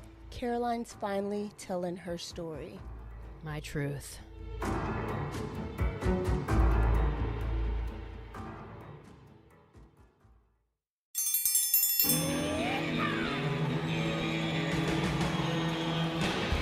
Hi, I'm Hank. You might remember me from a show called King of the Hill. Check out a King of the Hill rewatch podcast. These boys ain't right, but they are funny. Find the podcast anywhere you get your podcasts or at RogueMediaNetwork.com. I tell you what.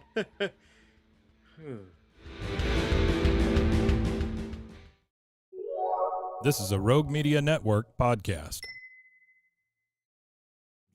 Breathe, breathe, and all my people just breathe. And all my people just breathe, breathe, and all my people just breathe, breathe, and all my people just breathe. And all my people just breathe, breathe, and all my people. Welcome. This is the Give You Blues music show where we discuss our blues while listening to the blues. That is blues that was, is, and has come to be in terms of music. And today we have the talented Elijah Rosario out here. He is a pop artist, R&B artist. We're gonna get into it because I have some questions, you feel me? But he's an independent musician and he's come on to, talk with us a little bit. So if you'd like to introduce yourself as, your titles and, tell us your birthday / astrology sign if you so wish to tell. Okay. And just I a little like that. yourself. Yeah. Yeah, I rock with that. I love that. That's a great intro. Love that icebreaker. So, as you said, my name is Elijah Rosario. I like to classify myself as an urban pop artist. And the whole reason why I do that is because sometimes multi-genre can be confusing from an industry standpoint. But I am mostly a multi-genre artist. I sing, I songwrite. I do like melodic, alternative hip hop. I like house. I do pop, all different types of stuff. Um, my birthday is February 20th, and I am proudly a Pisces male. I know Pisces men get a lot of flack, but I'm one of the good ones, and I'm happy to be one of the good ones. Um, I'm a father of two beautiful girls. This is my youngest and my last baby, Zafira, 6 months. I got a beautiful wife I've been married to for 4.5 years. And yeah, man, I mean, I try to be as real and honest as possible. My whole thing is about being genuine. And I think when you're genuine, people are genuine back to you. Ain't that right, baby? You agree with that? Yeah. So That's cool. I think you're actually the first Pisces I've ever had on the show. I'm also a Pisces. So what? kidding. We out here. Hey, well, when's your birthday? February 27th. So just a few days after yours, actually. Yeah. Oh my gosh, bro. Your birthday is the day of my God rest their souls, my parents' wedding anniversary. Oh, wow. Yeah, that's so crazy. Yeah. Yeah, that is wild. Wow. That's crazy. No, that's really cool. Well, I kind of want to talk to you about Pisces energy because a lot of people have a lot to say about Pisces. And now that you're like my first guest, we can talk about it. You feel me?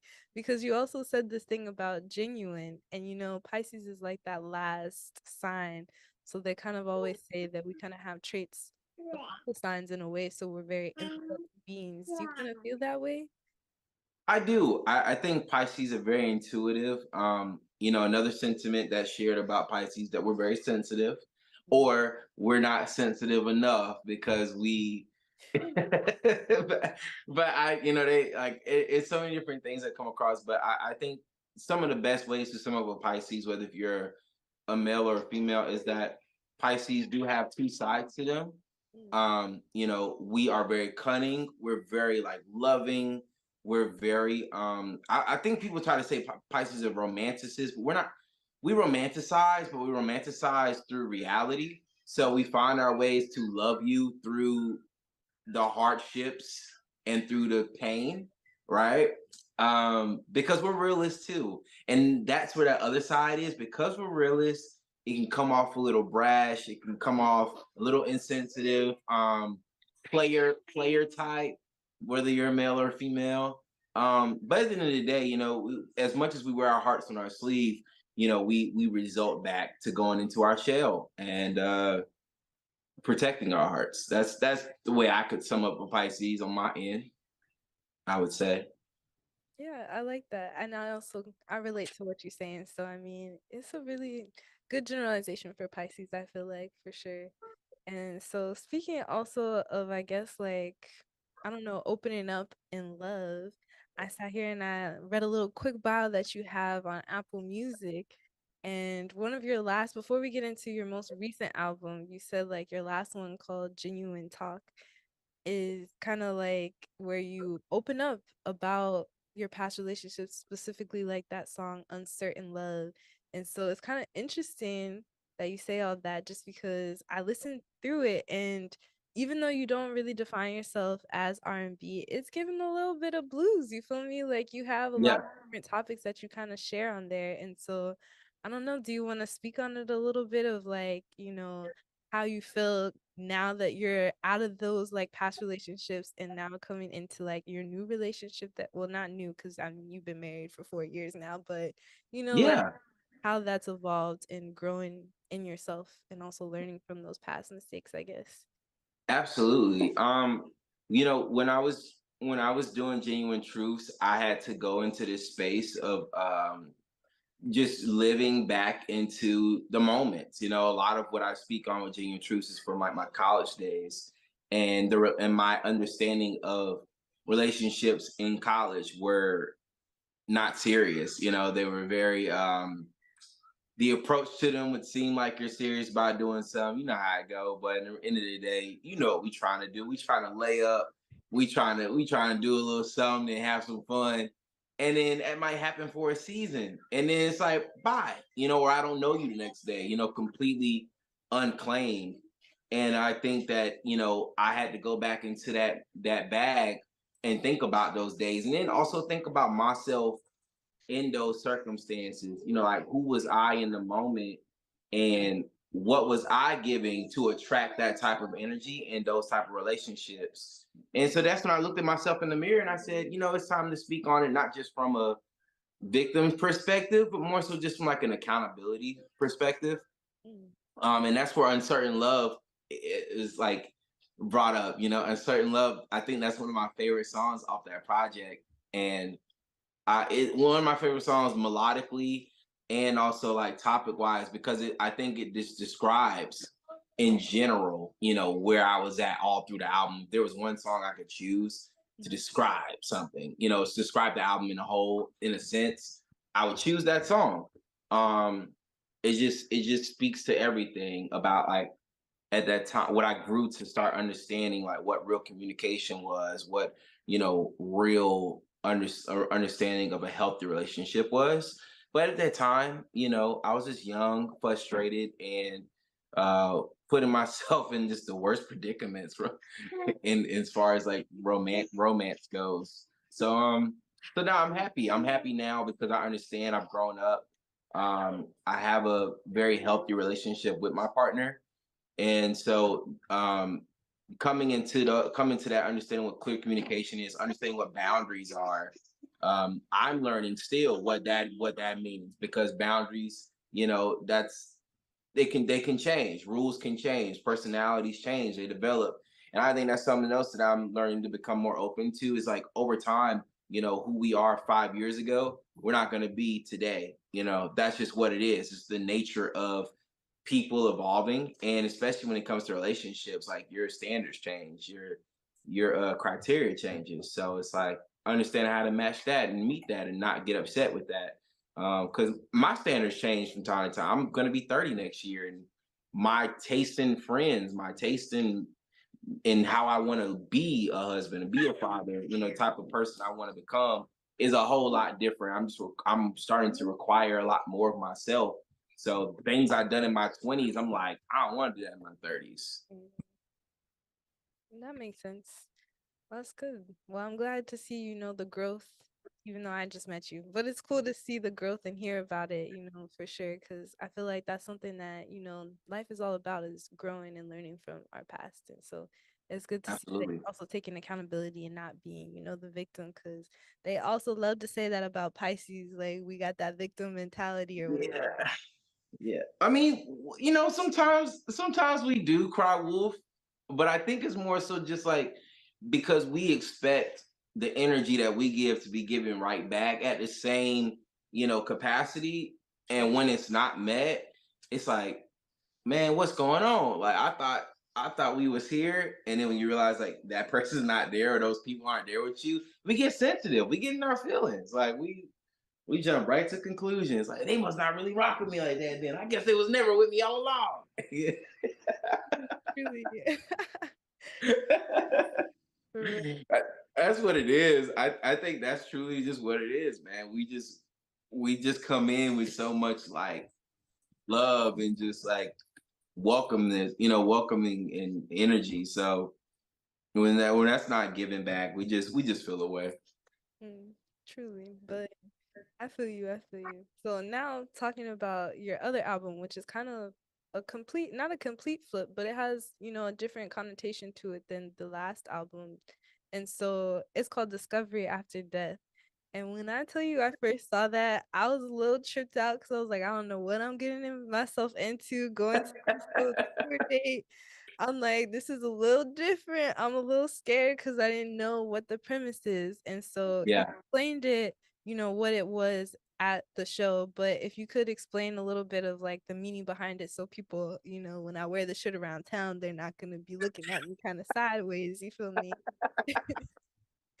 Yeah, well, I know that title can be a little alarming, and I'm very intentional about what I title things, but I wasn't doing it for like clickbait. I was doing it because I really wanted to take people down the journey of transitioning into a different person, but going through those pain points. It was a dedication to paying homage to my mother and the memory of just like what it was like from the funeral all the way down to where I'm at, like probably like a year ago, I would say, because yeah, it's been about a year since we finished it. So it's giving you that timeline from January. We had our funeral January 2020, and when I finished the project in like November last year. So, and I finished it, and then we got everything mixed and mastered ready to go for the release this year earlier. But yeah, I wanted to take people through what it was like to be in that person's shoes of someone who's grieving, going through this process, and because you're dealing with things internally and you're not really processing the grief, it's I'm not gonna say ruining, but it's impacting your relationship in a negative way. It's impacting how you parent in a bad way. It's because I wasn't letting myself process grief. I was too busy holding it in, trying to say, I'm good, I'm good, I'm good, I'm good, I'm good. I'm one of those people who always would just deflect and deflect and deflect. And deep down, I might be dying inside. And that's what was happening. I was really torn apart. My whole world was crashed. So I wanted to paint that in a healthy way without trying to sound toxic. I hate trying to sound toxic. I'd rather just tell you what it is.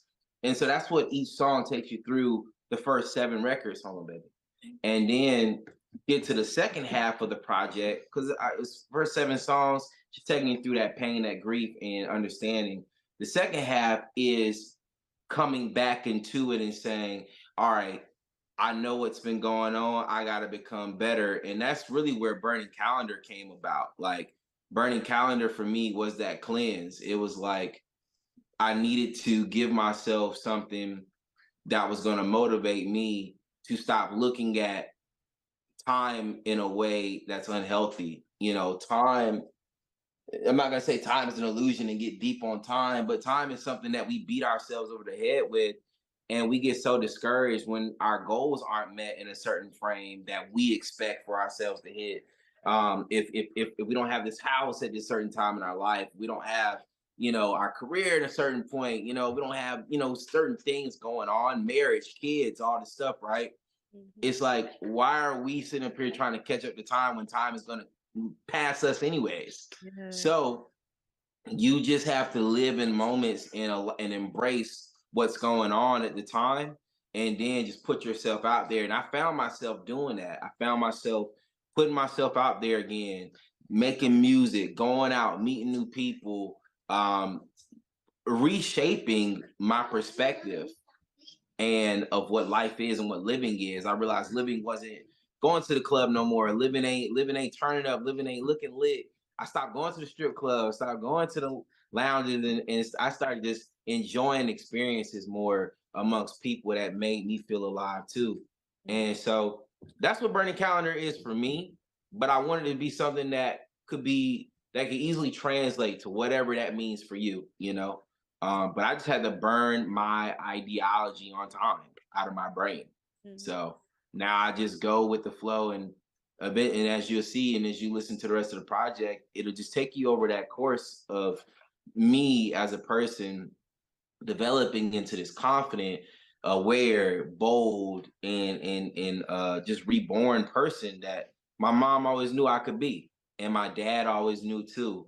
And so I'm glad that that person is here to talk to you today.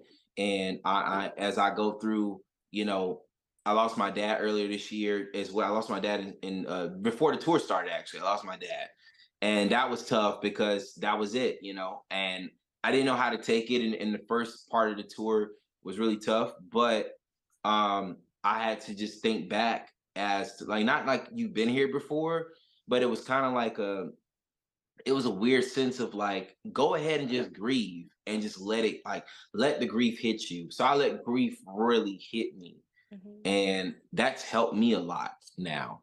You know, even just, I didn't know how to do that 3 4 years ago, but now, like, that's the discovery. That's just redefining what life is for yourself, and just finding a new part of you that's always probably been there. You just didn't know until certain circumstances happened. Yeah, that's fair. And it's interesting that you say that, like, let grief like hit you, because well, I haven't lost anybody in a while. I lost my grandma on my dad's side back in 2020 as well.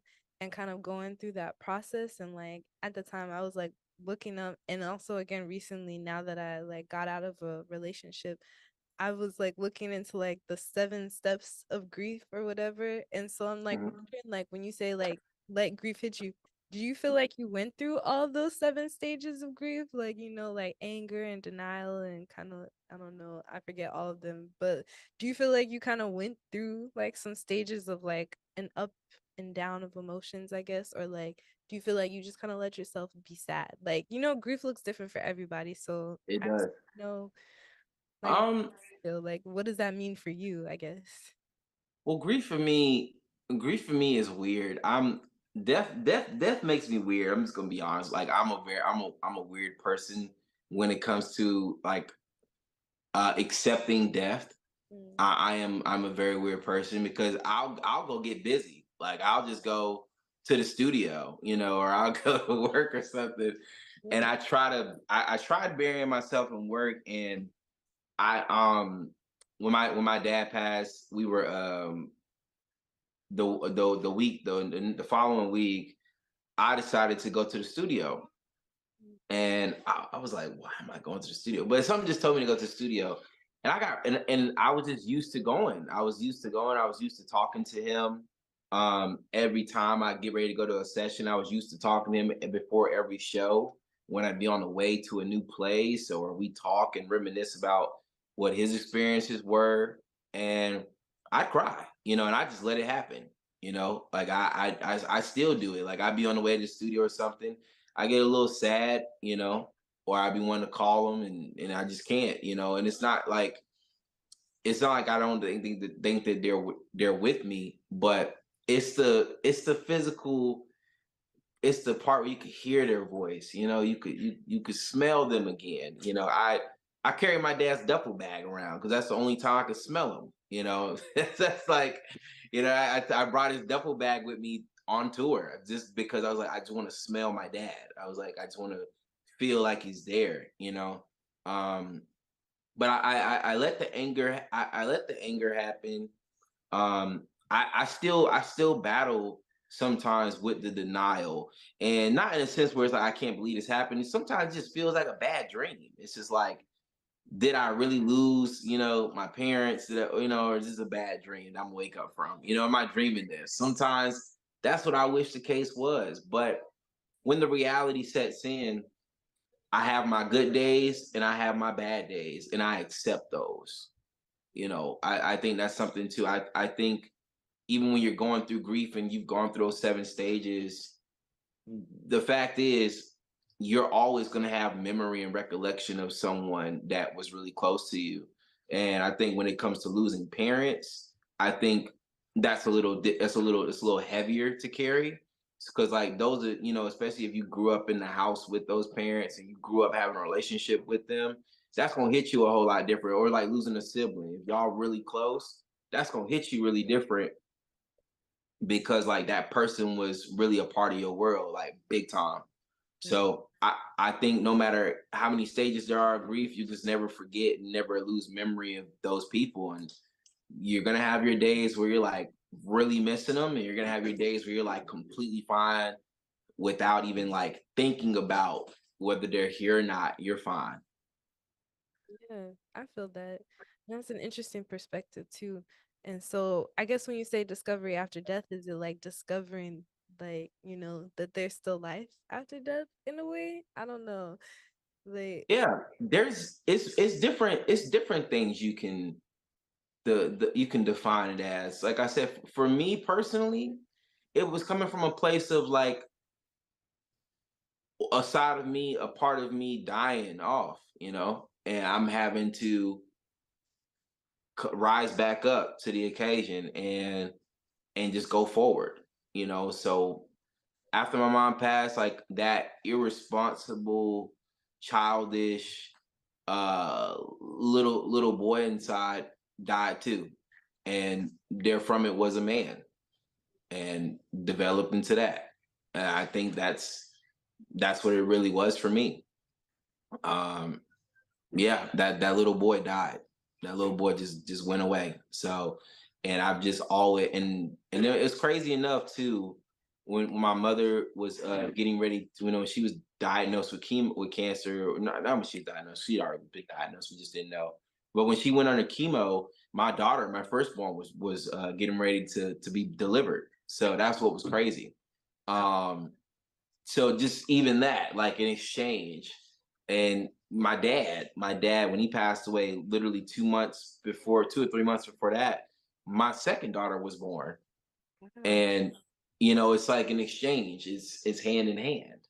So I was on a whole nother ride, once again at when that happened. So it's taking you through that, and again, just like I said, that little boy, that little boy inside of me just passed away when she did. yeah, that's interesting. And also, like, I guess, like, speaking of like your old childish ways, because you had talked about like going to the clubs and the strip clubs and all that. And so I watched your music video, Silver Lining, and that was a ride. First of all, you took us on a whole journey there with just even like the intro of it, of you like, well, yeah, of you like getting like drugged low key. And so Yeah. I want to talk about that because I feel like that's something that not a lot of people think about. Well, like sometimes they're starting to think about it because Cardi B had that whole thing where she went on talking about she drugs folks and like stole their money or whatever. But like I feel like a lot of times like people always think of it, as women being drugged. So like it's kind of also cool to see you bring that to light. Well, not cool, but it's nice to I see get you what you're bring saying. different perspectives to light that people often don't consider. And so what made you kind of put that perspective into it? Like just shining. So when we were doing our walkthrough and coming up with like the story plot, um, we wanted it to feel like, so at first we were gonna go with this whole like Matrix theme of like red pill, blue pill, and you and this person just go on this trip.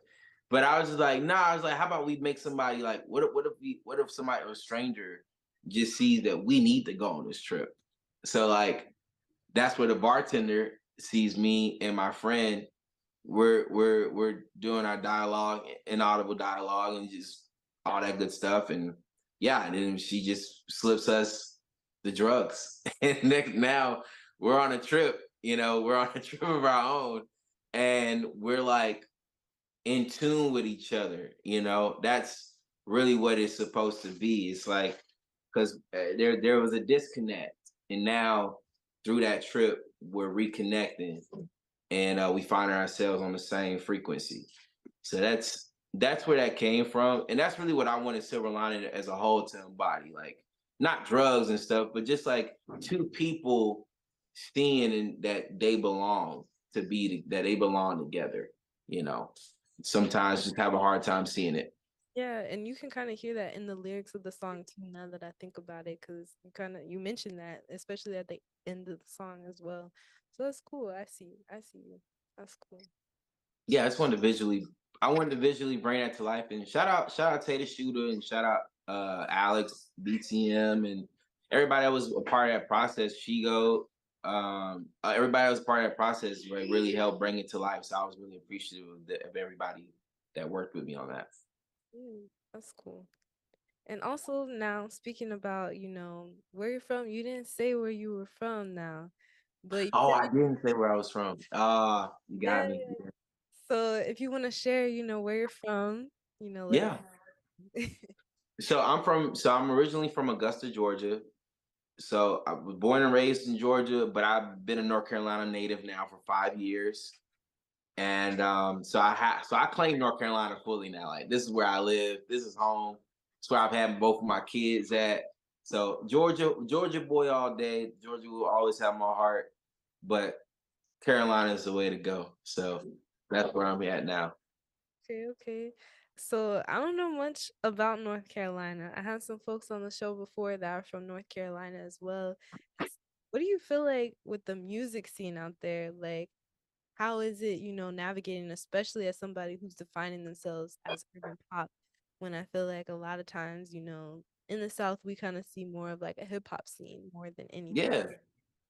I would say so. I'll answer it on two different sides. So on a side, just from a overall music scene point of view, the North Carolina music scene is an interesting space because realistically we are a hub of mainly rock and roll, indie folk, hip hop, and soul R&B soul. We don't really house pop music. We don't really house pop artists. So that's that. And the scene, depending on where you are, like in Charlotte, in Charlotte there's a lot more opportunities because Charlotte's so close to Atlanta. It's a little closer to Atlanta. Let me say it like that. It's closer to Atlanta. A lot of people normally tour through Charlotte more than they do Raleigh, Durham area.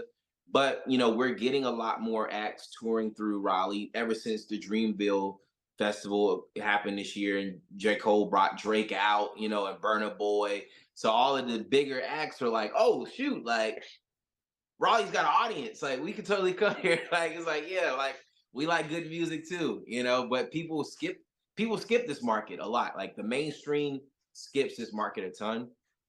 But from an underground and indie side of things, there's a lot of room for growth. But hip hop is the main concern.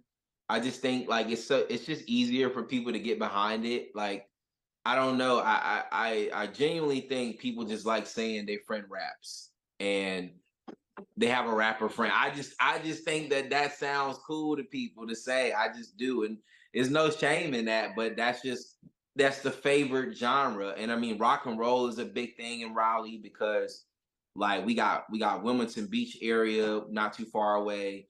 And then like Asheville and Boone is not far away, but like rock and roll is a staple genre in North Carolina. Like a lot of bands tour through here, a lot of bands gig around here. It's a big thing. R&B soul though, very few R&B soul acts really like doing a thing. Like R&B soul does not really get the look it deserves in North Carolina, and I'll say that for sure. Like it just doesn't. It's like people really skip R&B soul here. But like I said, for me, I look at it as just like it's free game. It's free. I get to do whatever I want. I get to play with the rappers. I get to play with the singers. I get to play with the rock bands. Like I get to do whatever I want to do because I'm not pigeonholed to one genre or one style of making music, and I love that. And I've always been raised that you should have a diverse palette. So I just basically took that and applied it to how I like to make music. Like I like gospel, I like soul, I like house, I like pop, I like hip hop. I'm not a rapper, but I like hip hop, and I love R&B. Always love R&B. I grew up on R&B. Like what? That's crazy. So I just have to. I don't know. I just have to be in the multi genre space. I can't do one genre. No, that's fair. I'm not gonna lie, it kind of sounds like some of your songs you do be rapping a little bit, but too much on. Maybe. I just can't commit to it. I can't commit to Okay. rap. You feel me? Like, and I feel like that's like a key point in rap is like talking your shit. And so I don't know, some songs you be out here, you was talking your shit, and I was like, oh, okay, you got some things. I'm down for rap, man. I love hip hop. Like I do. Like I just love hip hop so much. and it has influenced a lot of like my cadences. Like hip hop influences a lot of my cadences, but R&B influences a lot of my concepts and approach to relationships and life in general. Like blues influences how I talk about life. You know, like I grew up on it. I grew up on it all. Like I grew up, my dad in the house, he would play um Marvin Gaye. Marvin Gaye is my favorite artist. He'd play Teddy Pendergrass. He played the OJs. He played Earth, Wind and Fire. He'd play like so many of the like classic artists and timeless artists, you know, that will forever be remembered. And he just did that because he's like, I want you to like feel what this was. Like I want you to understand what was going on when these people were making these records at these times. Like to understand when Stevie Wonder made his war album during the time, you know, where war was really happening, not just across seas, but in America, you know, knowing that inner city blues was made off of, you know, an epidemic, you know what I'm saying? Like the whole approach to that was talking about the epidemic and crime that was taking place in Detroit. You know what I'm saying? Like I don't know. I love that. I love that when I know music is coming from a place that's beyond the person. So I try to study that and find ways to implement that into how I do things, but modernize it, not make it too dragged out because today's attention spans are very short. So you have to get straight to the nitty gritty today. That's fair. Do you feel like that's something that you want to keep reaching in your own music as well, kind of speaking on like the things of that's happening like in your world and in society as well? You know, I went back and I listened to this one song I did called Survive. And I was really proud of that song because that song really was beyond me. And I was speaking mainly on being a black man in America. Not necessarily, I don't want to say the tone of it was angry. It was more so like it was just questioning, you know, the motive and the freedom that we think we have, you know? Um, so it's really from that standpoint. Um, but I wrote it because what inspired it really was the Ahmaud Arbery shooting and murder, because it really hit home for me because he actually was from probably like I grew up about 40 minutes from where he was at. So it just more so like hit home because I know those neck of the woods he was in when they got him. So I just thought about all the times where I grew up and what I seen, and it just felt like the right time to talk about it, and it just sparked that courage. But yeah, I look around in the world today, and I see what's going on, and I definitely like go back into my notes, and I just write stuff down. I just keep a mental note, and I'm like, when the time is right, you know, and the right production, everything is happening, I'll be able to really speak on it the way I want to. But yeah, I'm 100% chasing that lane too, of just speaking. I think music is too big of a voice to not speak on real stuff happening today. It's too big. It's too big. You got to talk about it. Not that you got to, but I want to be one of the ones who wants to talk about what's going on. Yeah, as you should, because you know, not everything is about the money. About, you know, looking like a superstar, movie star, you know. No, let me stop. I mean, if you want that too, but I think as someone who understands the power of music, and that's why I do music. I don't do music to just say I make music. I do music because I understand the power of music. And so I think when you understand it and your intentions are in the right place and your heart's in the right place, you know, it's not going to be a fast trajecting thing because you're constantly trying to evolve to make sure you're staying pure with your intentions while you're getting better at your craft. And at the same time, you just don't want to be putting a lot of jargon out there, you know, into the world. So when I got past like the whole genuine truth phase of things, I stopped cursing in my music because I would think about what my mama would say. She'd be like, boy, when you stop cursing in your music, people gonna really be able to hear you. And I never understood what she meant at that time until I tried it. And I think I've been able to be heard more because I'm not filtering what I really want to say or trying to make you feel good with things that I know, just really hold no value. A curse word doesn't hold value. It's just something we say out of expression, and feeling, but it doesn't hold weight or value, really. So I'm just trying to just get to that point where I can make the fun records when I need to have fun and when I want you to feel fun. And I can make the records when it's like we gotta really talk about it. We talk about it. There's records where I need to like just say what I gotta say and just keep it pushing. I'm gonna say that too. But I don't know, man. It's not that I don't know. I do know. I just want to be one of those artists where whatever you're in the mood for, I got you covered.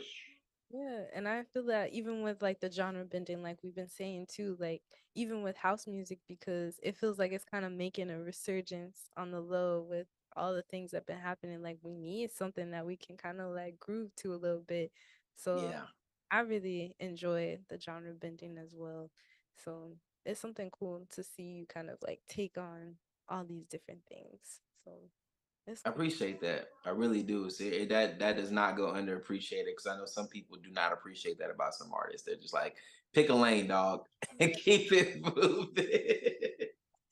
No, for real. And so it's also interesting because I saw also on your like Apple Music bio that you like Drake, and he's like one of those artists that like kind of delves into everything, and he had that house album that like not many people really gravitated towards. I really like that album I because do too. I thought it was a great album, honestly. I thought people were tripping. I think people were tripping. I think people were tripping. Honestly, Nevermind is a great.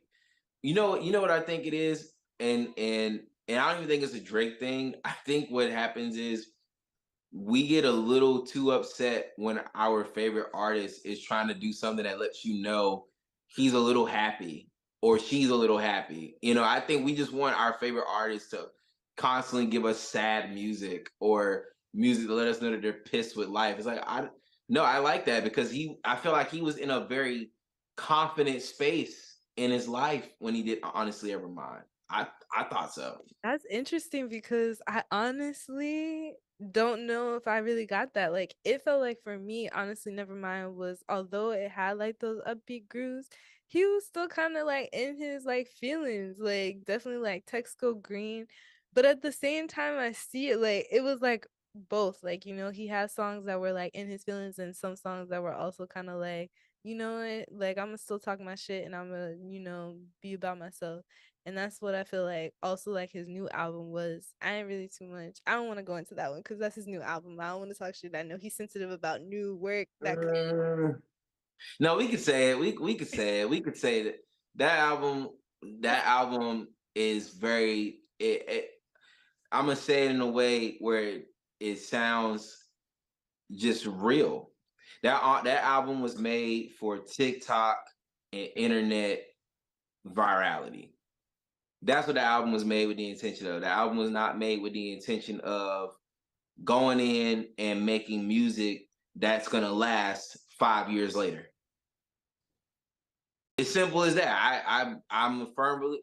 Like I know, and when if you're a real Drake fan out there in the world, we know when Drake is giving us a song that he wants to last for years. We know it. We know what that record sounds like. Like we know what these songs sound like, and then we know what a experimental Drake record sounds like, or something we know is a quick fix and a quick solution.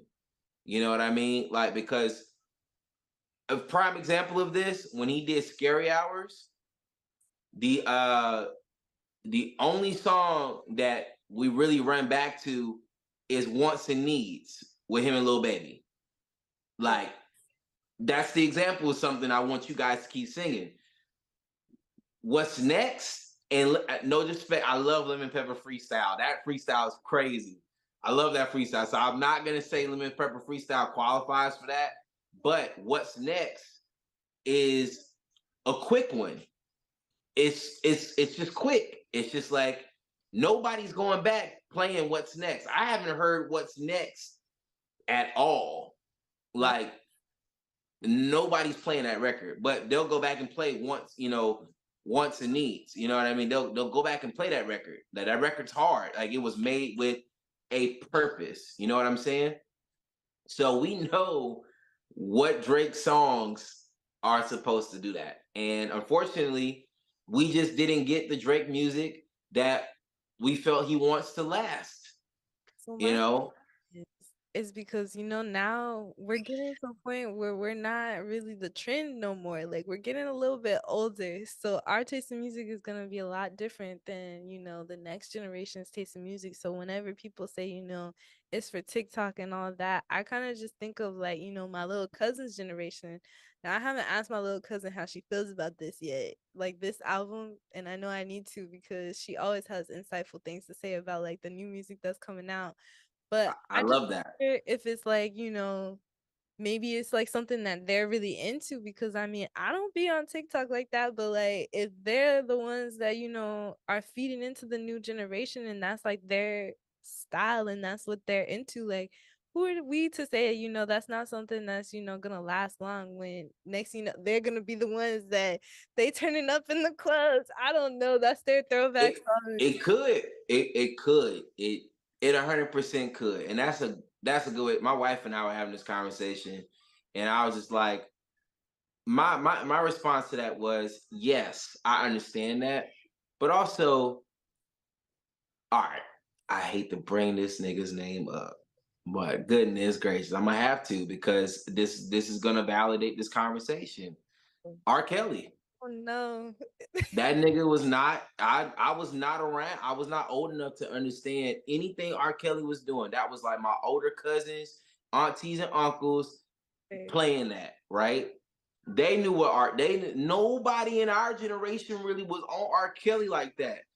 But when you got to high school and middle school, and you understood a little bit of what Step in the Name of Love, you know what I'm saying? You was vibing to that. You was on that. You know what I'm saying? You was playing that. You know what I mean? You was playing it.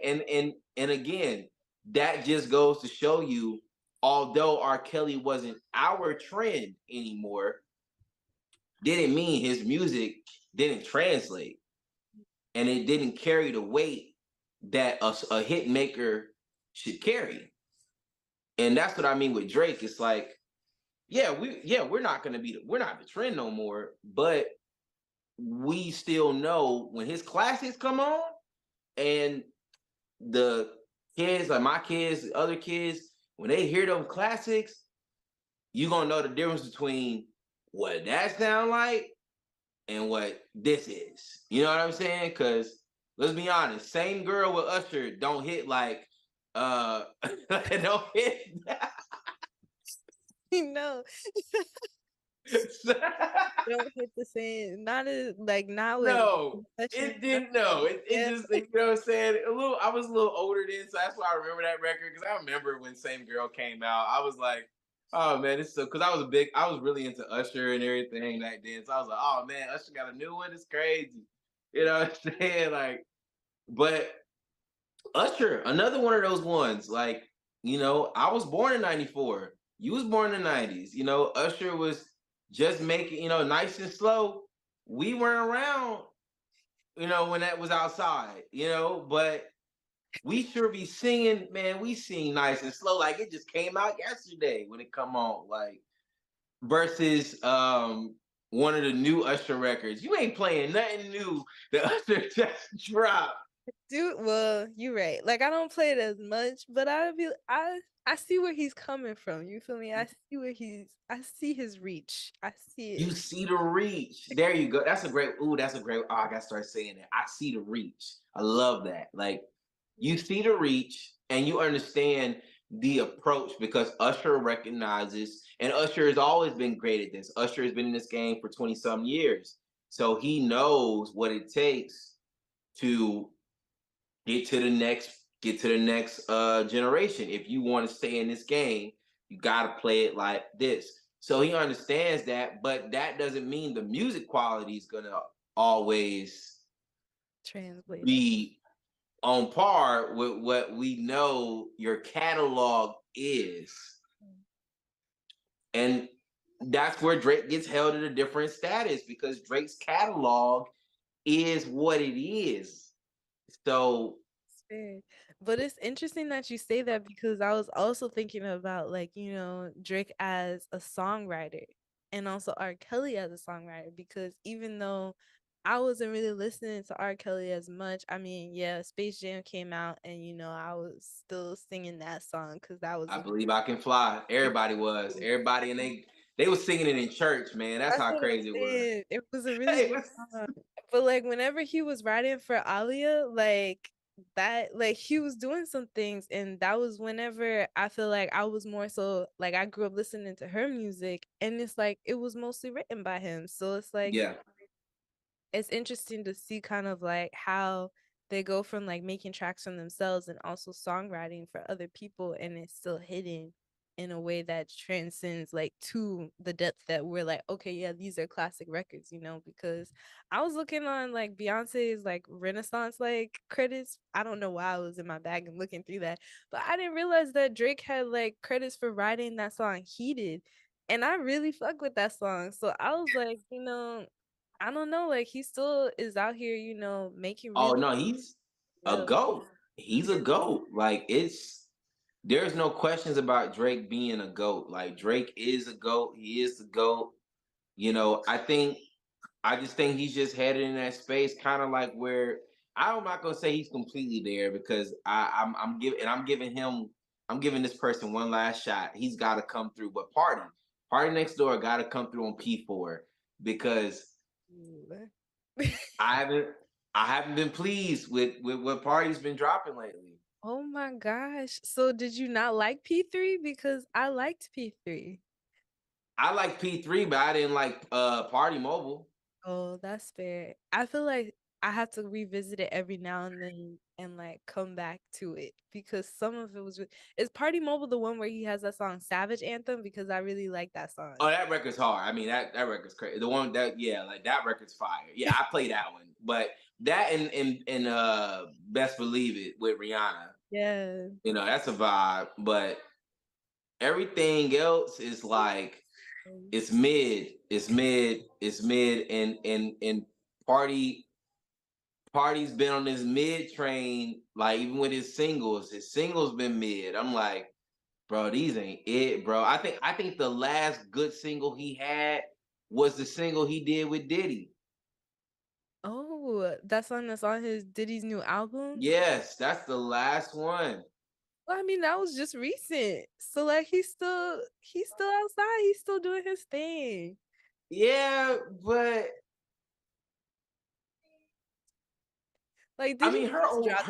Like, her old friends was cool. Her old friends was alright. Like that was a cool single. I just don't want that on the album. Like let's skip her old friends. Like let's skip some of these singles. The single he put out with Preem earlier this year. Like we could skip that. Like we could skip. I need Party to go reach back in the depths of his soul and tell me where he at for real right now. okay. Because you can't tell me, or you can, because there are people still doing it, but we got to stop pretending like we still toxic and 19 years old. Like we just got to stop pretending. Like we got to stop pretending that we're 21, 22 when we're Party's close to 32. Party's close to being 30. I need to know what's going on. Why don't like any baby mamas we don't know about? Listen, Have sometimes you and Kaylani had a secret affair on the low, even though she's like, what's going on? Like, I just want to know like what's been going on. Like, that have you and Danny Lay crossed the line? Like what's up? Like, stop telling me about her old friends and how you don't like your old joint. Like, I if that was 5 years ago, yeah, I see why you don't like your old joint no more. It's 5 years ago. Like, tell me what's going on, like, with you right now. Like, that's all I want to know. I just want him to drop the toxic 19-year-old, 20-year-old him. Like, I loved Toxic 19, 20-year-old party when he gave us Welcome to the Party. I loved it in P2. I loved it in P3. Nigga, that was your early 20s. We on the other side. Yeah, I feel you. I get it. I hear what you're saying too. It's fair. Sometimes though, that's what I was feeling when I was listening to Drake. I was like, dang, like he's still toxic out here. Like he's running the streets and he does not care. Like he says he wants love, but like what is love in his eyes? Because at this point, like it's sounding real, it's a lot. Like it sounded like you don't care about any of these people you are dating at this point. Like, I mean, he's came out and verbalized that he won't get married. oh, well, I guess that's a lot. I mean, I want to say he's came out and said that before. I think he said it on the Bobby Adolph interview. See, I didn't watch that interview all the way. Yeah, his whole ideology about marriage and dating, right? Like, I think he started staying single. So, yeah, I mean, he's made it very clear he wants to be in his 40s and single until he finds somebody that just makes him completely change his mind. Okay, well, that's fair. Well, I don't want to wait too much on all these other artists because I got to get to the pivotal question for you. And that is, Okay. what gives you the blues and how do you get out of them? Oh man. Well, it could be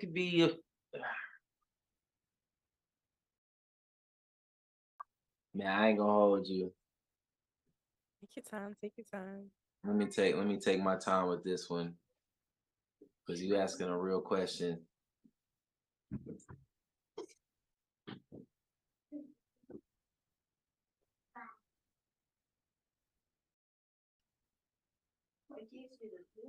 What gives me the blues? That's a good question.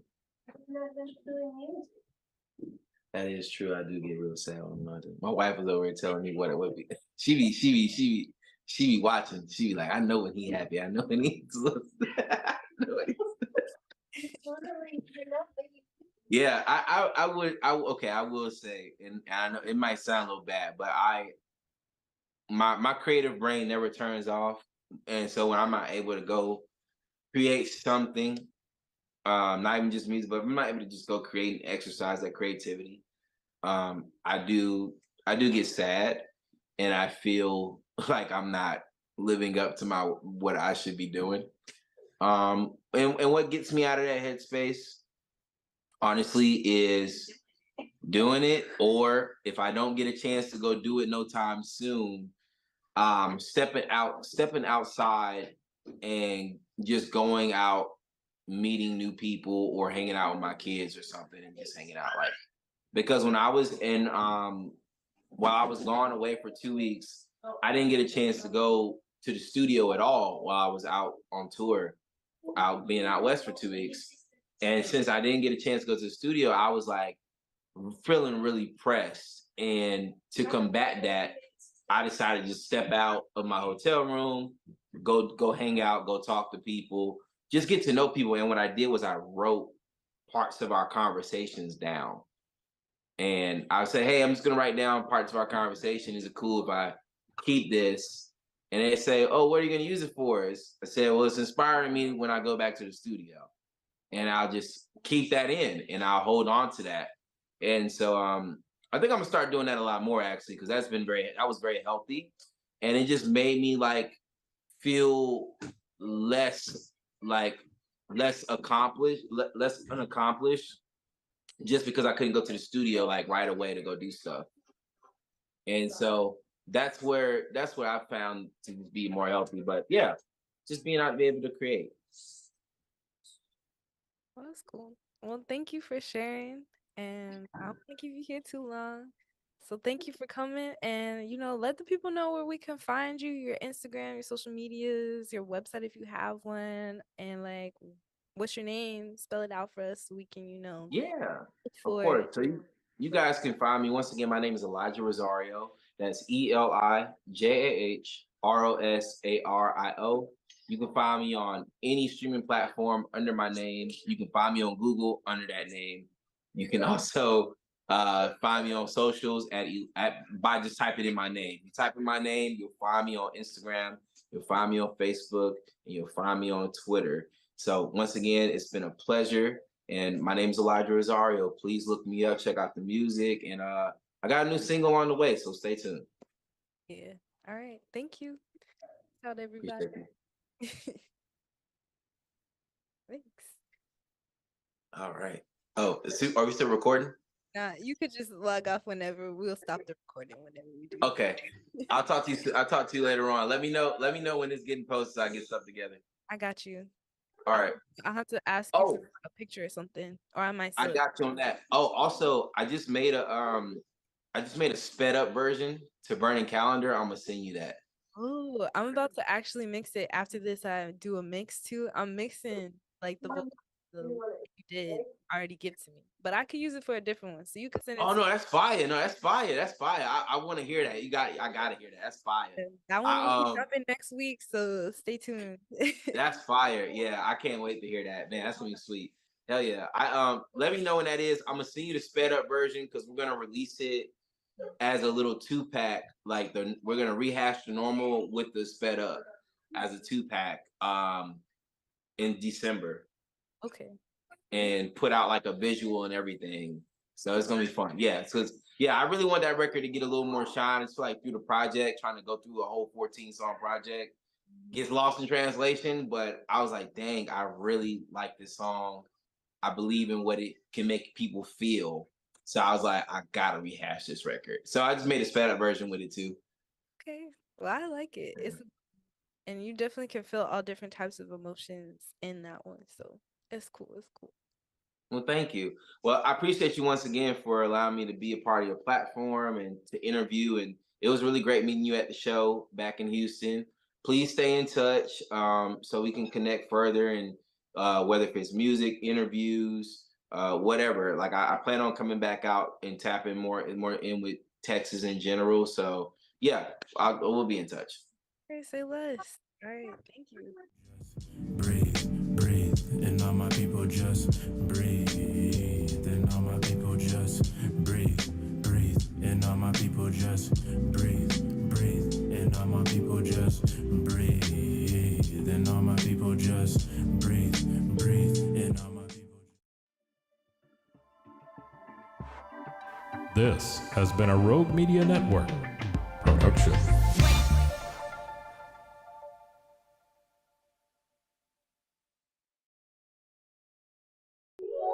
This is a Rogue Media Network podcast.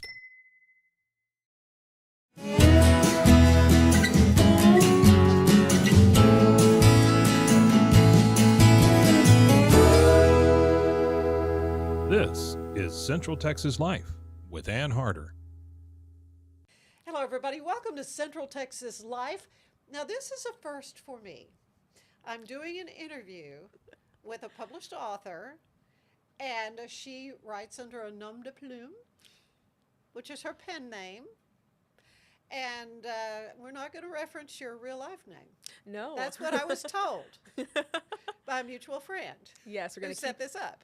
We're going to keep it a secret today. We're going to keep it a secret today because Percy J has got her first book out. It's called The Bride of a Leicester, and it is fun. This is called romantic fantasy, and it is, I have to admit, it's a subgenre of fantasy fiction, and it's just not something I normally read. But as a kid, I always loved fairy tales. I mean, I loved fairy tales.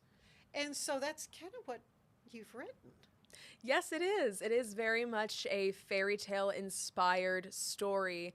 And I wanted to take some of those fairy tale tropes and classic fantasy tropes that we all grew up with and say, what happens if we added a little bit of real world logic into this? If we had like the Conan the Barbarian character and we made him this big tough warrior, what would real life consequences of having those kinds of qualities be? You know, if you're a woman in a high fantasy setting and you don't have a whole lot of choices, how would that make you feel?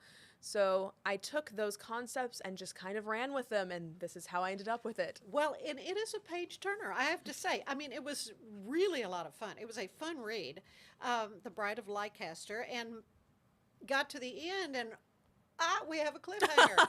And if I had read the inside cover carefully, it says this is the first in the Leicester series. So you have more.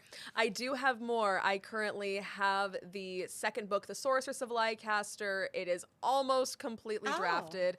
3/4 of it is currently with my editor right now, and we are looking at a spring 2024 release date. That's coming right up. It is coming right up. Well, okay, so let's get into it.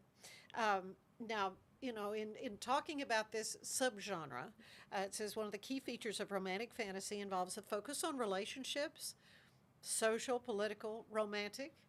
Yes. And you have all those bases covered. Romantic fantasy has been published by both Fantasy Lines and Romance Lines. So it's got a definite love story with a pretty major, shall we say, a big twist. Yes. You have to read it to. It's a beautiful play on words. Yeah, sort of. But so what intrigued you about that particular aspect, the romance part of it? Well, it first started out as a love story first and foremost. The very fledgling concept of The Bride of Leicester started because Beauty and the Beast is my favorite love story. And so I asked myself, what if I had a Beauty and the Beast style story, but instead of making the Beast an animal, I just made him way too big, and specifically 9.5 feet tall. A giant. A giant. And so how would that work with a very petite woman?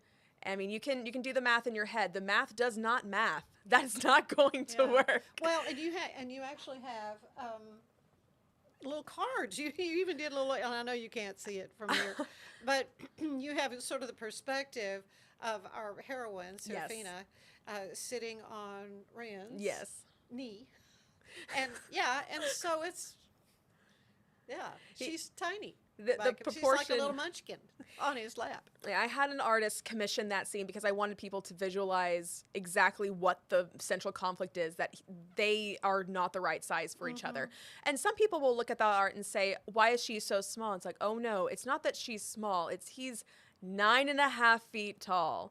And people can't really conceptualize how large that is because people that large don't really exist. But when they see it, you instantly go, oh, this is a problem. Yeah, occasionally you'll see a basketball player that's 7 feet. Yes. Maybe 7+. I mean, that's pretty tall. I mean, that's a major human being. But you're adding another couple of feet onto that. Of course, you know, in fairy tales and so forth, giants are fearsome, you know, fee-fi-fo-fum. Yes. I smell the blood of an English, but, you know, and they eat people. Yes. So that kind of figures.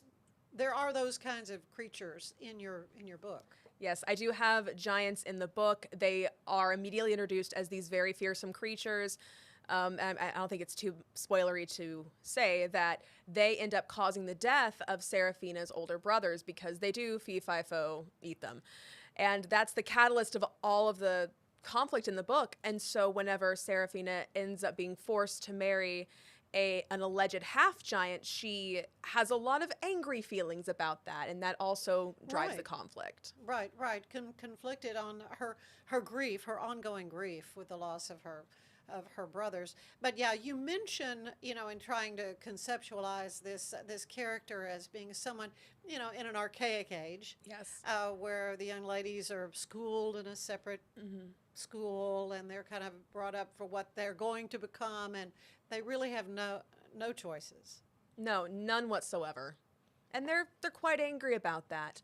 And my different female characters take that anger and use it in different ways. Serafina takes that anger and it's very low burning, and it drives her motivation to manipulate and to lie and to connive her way just to get a crumb of safety. Then you have other characters like Brietta, where she takes that anger and she stays quiet, she reads, she tries not to make too big of a fuss. And then there's Annalisa, who lashes out, and she's a bully, and she will, if she's upset about something, she will tell you about it. Yeah, she's kind of a wench. She is. Yeah, but you know, they kind of form these alliances, And and of course, again, I don't know how much detail we want to get into, on this podcast about the book. But the storyline is that they reach the age of marrying. Yes. And so they're just like cattle at an auction. That's exactly what it is. Yes. and they don't know who they're going to end up with. It's, of course, there are game shows on TV, about, love at first sight. I mean, all these kinds of crazy shows that we see now that's, in a way, I don't know, The Bachelor, that's been around for years, but it's the same kind of idea that you're sort of competing, for somebody. Yes. But in this case, the young ladies, they have no choice. They just end up with whoever they end up with. That's right. There's a lot of magic Yes. involved in this, too. Let's talk a little bit about that. Okay. So, whereas the magic is concerned, it's very folklore-based. I did take a lot of inspiration from Norse mythology with my magic. I took a lot of inspiration from Greek mythology with the concept of my magic. And the magic is, at least in book 1, a metaphor for human phenomena such as post-traumatic stress disorder. The way the magic is, the way it manifests in the main love interest, Rian, and why he's so large is that he is a soldier. He went to war and he came back and he doesn't know how to deal with those feelings. And the way he describes it in the book is that his body betrays him when he's afraid, and so he gets bigger. Right. It's in a way a little bit like the Incredible Hulk. Yes. Where he would be kind of normal, or he's never like normal because he's tall, but he can get bigger. Yes. When that anger or, like the adrenaline or whatever causes these changes in him. Mm-hmm. There's really not any way he can, tap the brakes on that? Or? No, there's no way he can stop it. And much like in real life, whenever someone has post-traumatic stress disorder and they can turn into a monster metaphorically, Rian Bloodstone turns into a monster literally. And he just keeps getting bigger and more fearsome. And he lives a life where he's incredibly uncomfortable in his body, and it ends up making him very isolationist. And he doesn't have relationships and he doesn't have friends. And it's a very sad thing. So you see him at first as this fearsome monster and a great warrior and how awesome it must be to be him. And then the more you learn about him, the more you realize this man is absolutely miserable. And it's quite sad. And he would like to love someone. He Yes. would like to have but who, who? Who could When ever you're- learn when to you're love a that monster? Big, that's the problem. But yeah, so let's delve a little bit more into Miss Serafina. Yes.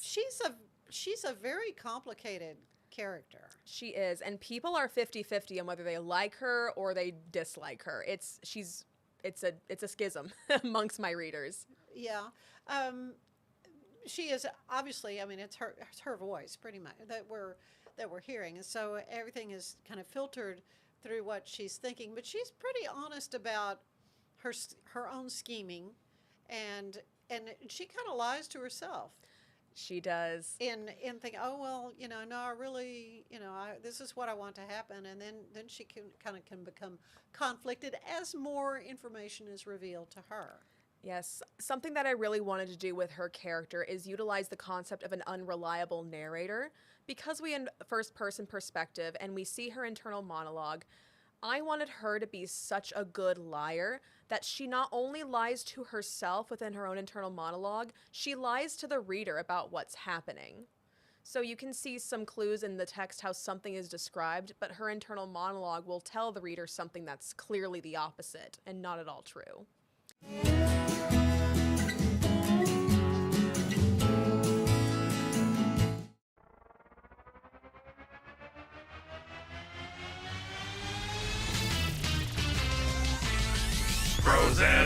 Frozen heroes. Gonna tell you about frozen heroes. Gonna tell you about. Hey, I'm Zach. And I'm Mike. And we have a fantastic new podcast to tell you about. Bros, Foes, and Heroes. It's the two of us looking into the world of comics, breaking down some characters that you may have never heard of, and some that are just absolutely ridiculous. Yeah, so Zach comes up with a character each time, and I go into it just completely blind. I don't know who this person is or what their abilities are or anything, and basically I guess we kind of go over their origin story and just some of the ridiculous stuff that maybe, especially Golden Age stuff. Oh, Golden Age stuff is always the best, and we will make sure to highlight all of the shenanigans and just absolute weirdness of everything. Yeah, that's right. So subscribe today and follow us on Instagram at Bros Foes Heroes. And if you don't, I know where you live. Not really, but please subscribe. Bros and Foes and Heroes. Gonna tell you about Bros and Foes and Heroes. Gonna tell you about.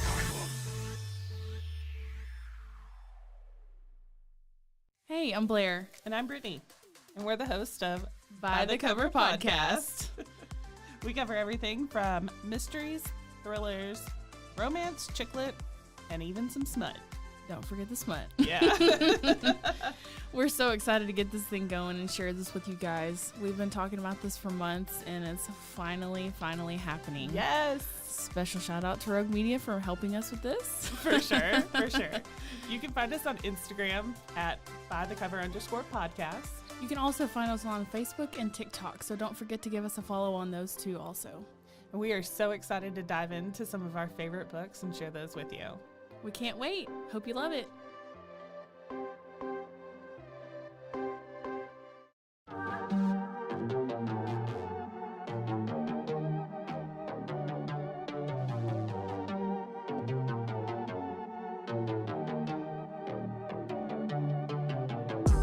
Hey y'all, I'm April.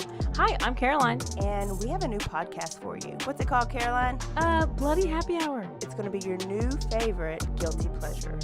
We're going to talk about some bloody stuff. Serial killers, true crime, rapists. Why not join us? We'll have a good time. You literally never know. I don't know what I'm going to say. Bloody Happy Hour. Apple Podcasts, Spotify, or wherever you listen to podcasts.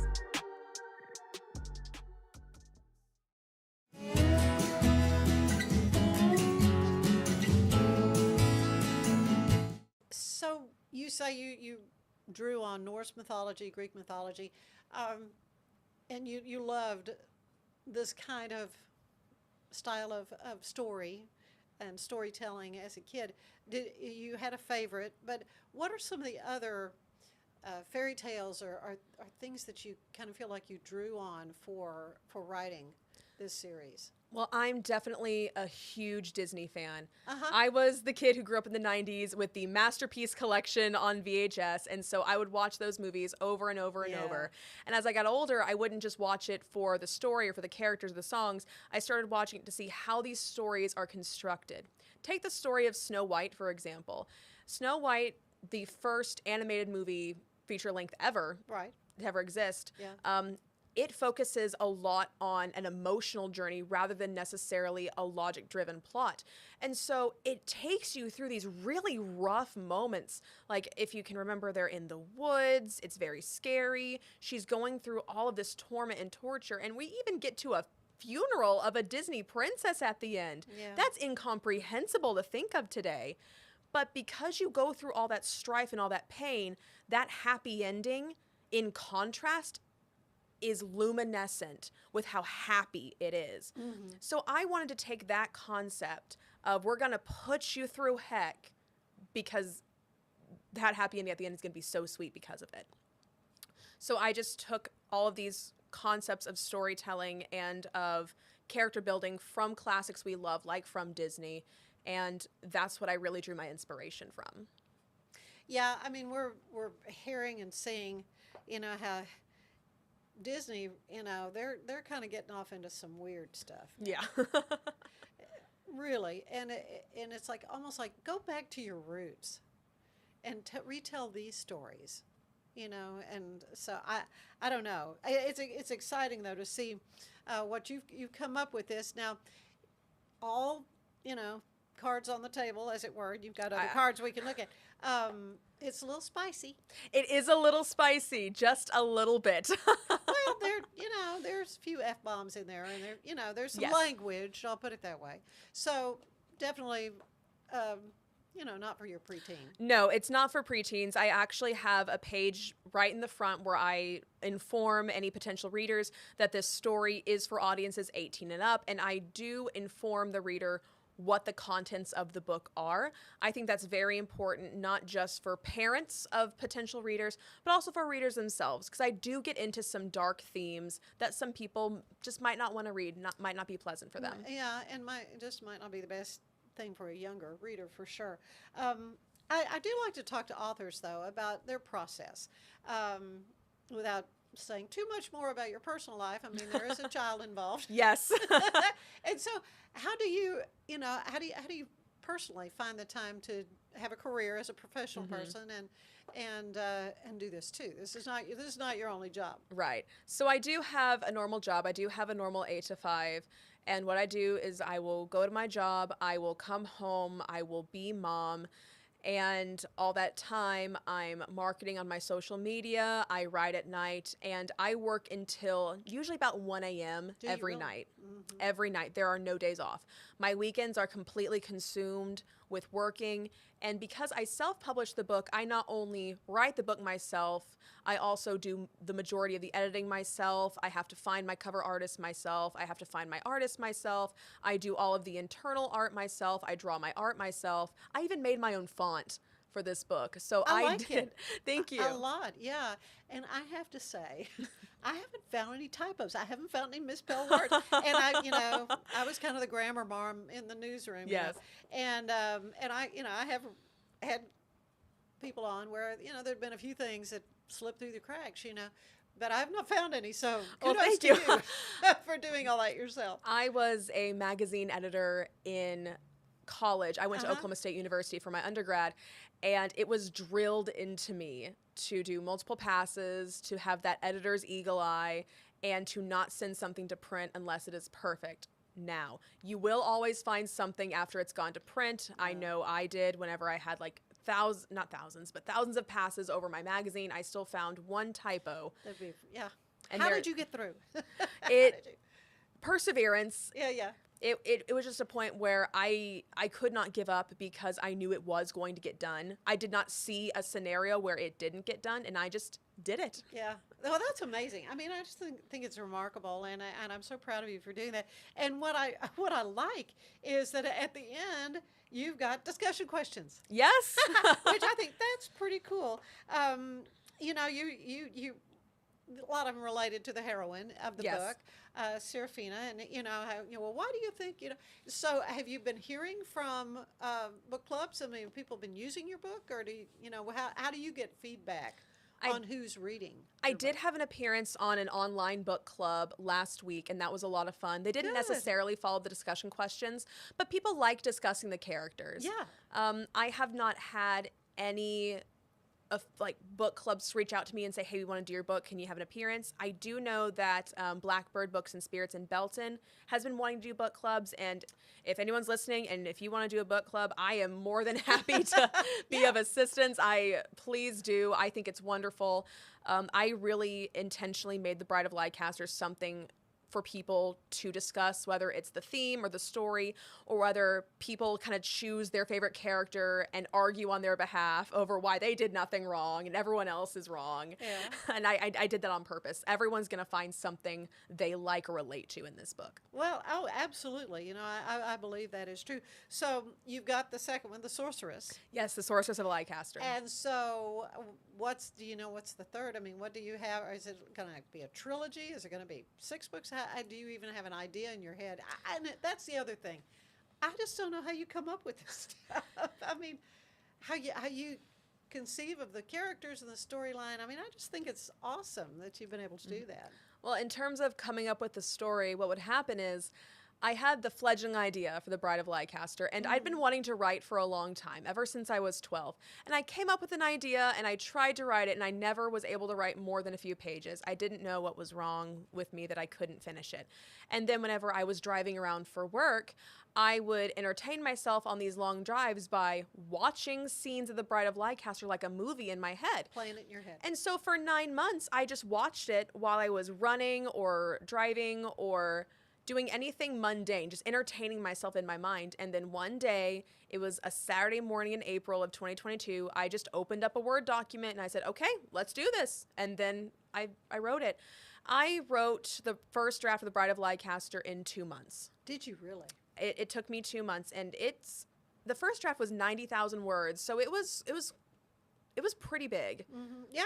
And so did you have an outline in your head when you started, or did it evolve as you're writing it? Oh, it evolved completely. Okay. The story that went to print is completely different. Well, I should say completely different. The heart's still the same, but it is very different from my first draft. A lot of the characters evolved, my motivations evolved. As I evolved as a storyteller and as I got to know my characters better, I just kind of let them lead the story.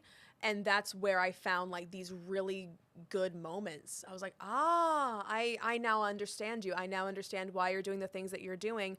And I think people are really going to enjoy this story now. Yeah.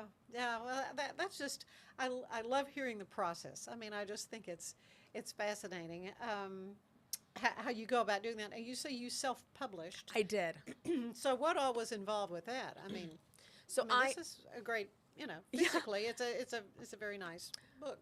I did one, and there are 1,000 different ways to self-publish. Some people go through Amazon. Some people go through a printing service where they print the book and then sell it through themselves.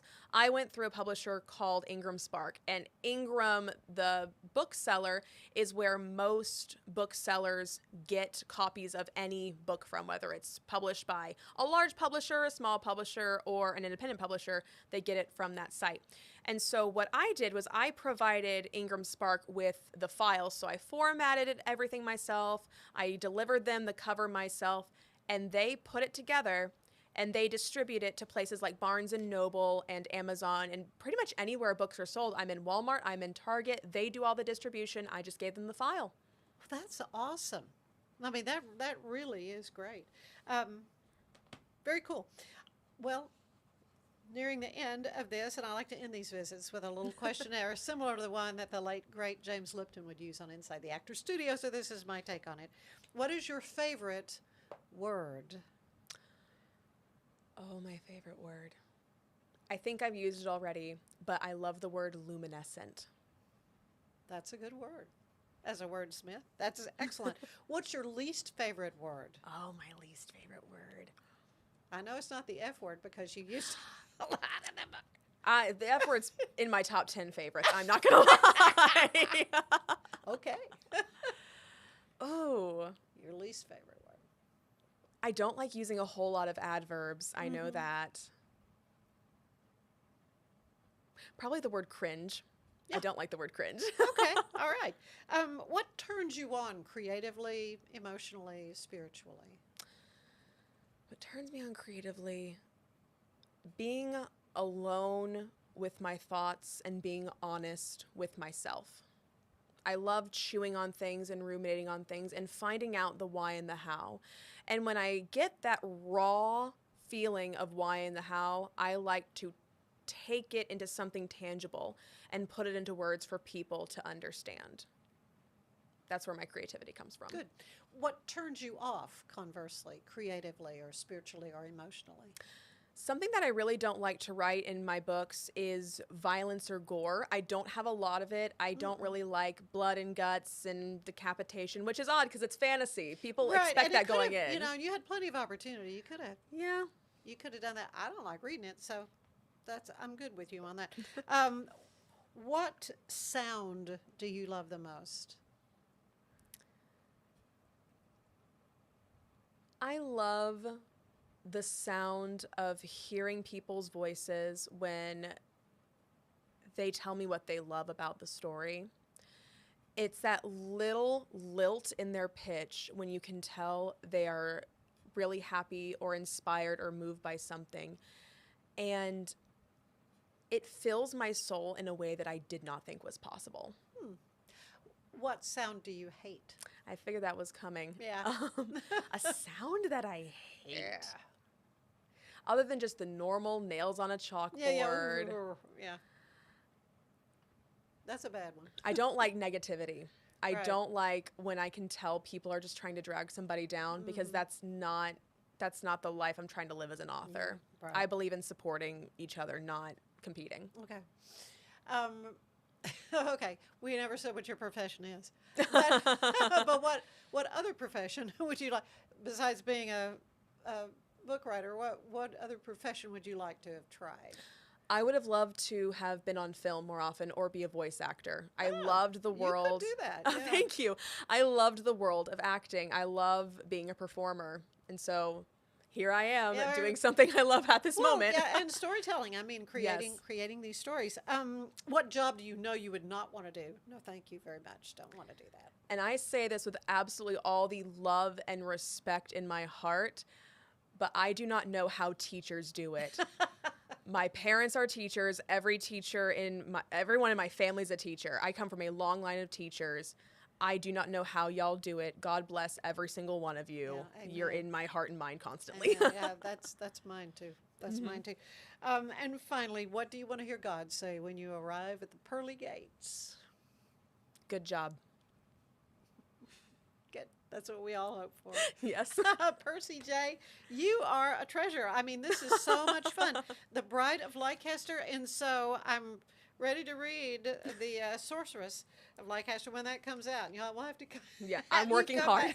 You're working hard on it, and have you back to talk about it as well. So how can folks, you say it's available in a lot of places, but is there, Amazon, just an easy way to get a copy of the book? Yes, you can get it on Amazon, Barnes & Noble, Target, Walmart, anywhere you can find books in the normal large places. You can also get a signed copy from me at percyjauthor.com. I'll throw in my character cards, some art, some bookmarks, maybe a sticker or two if I'm feeling like it.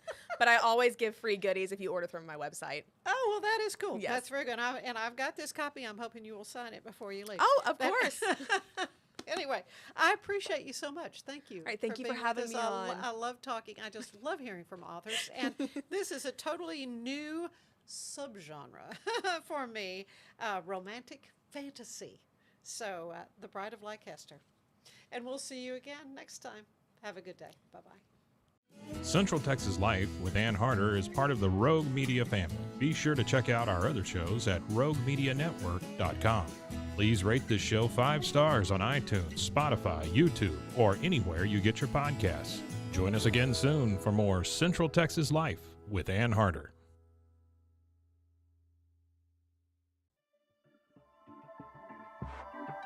This has been a Rogue Media Network production.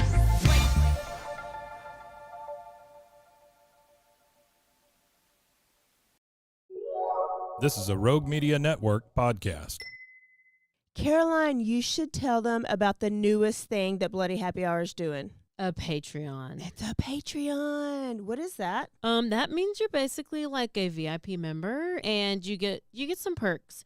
You maybe get like merch a little earlier. You get exclusive merch. Exclusive merch. You could get first dibs on signing up for a live show. You get episodes with no commercials. You get our video because our video is no longer available on YouTube. It is only on Patreon. And the most important to me is you get videos of our live shows, but also bonus episodes each month. But if you're on a Patreon, you're VIP, you're going to get more. Because I always have a lot of details I want to go to. I can law-splain. I might read a book. This is also going to be the exclusive place that Dirty Chat is going to go to. In order to hear the full content, it's going to be Patreon. Where do they go again? Patreon.com/bloodyhappyhour.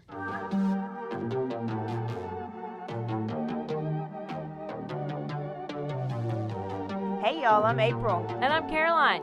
And this is your Bloody Happy Hour. Caroline, are you ready for this? This is your newest guilty pleasure. It's the bloodiest part of your week. Did we say something about it also being happy hour? Showed in. Because we about to be sipping on some murder. Bloody happy hour.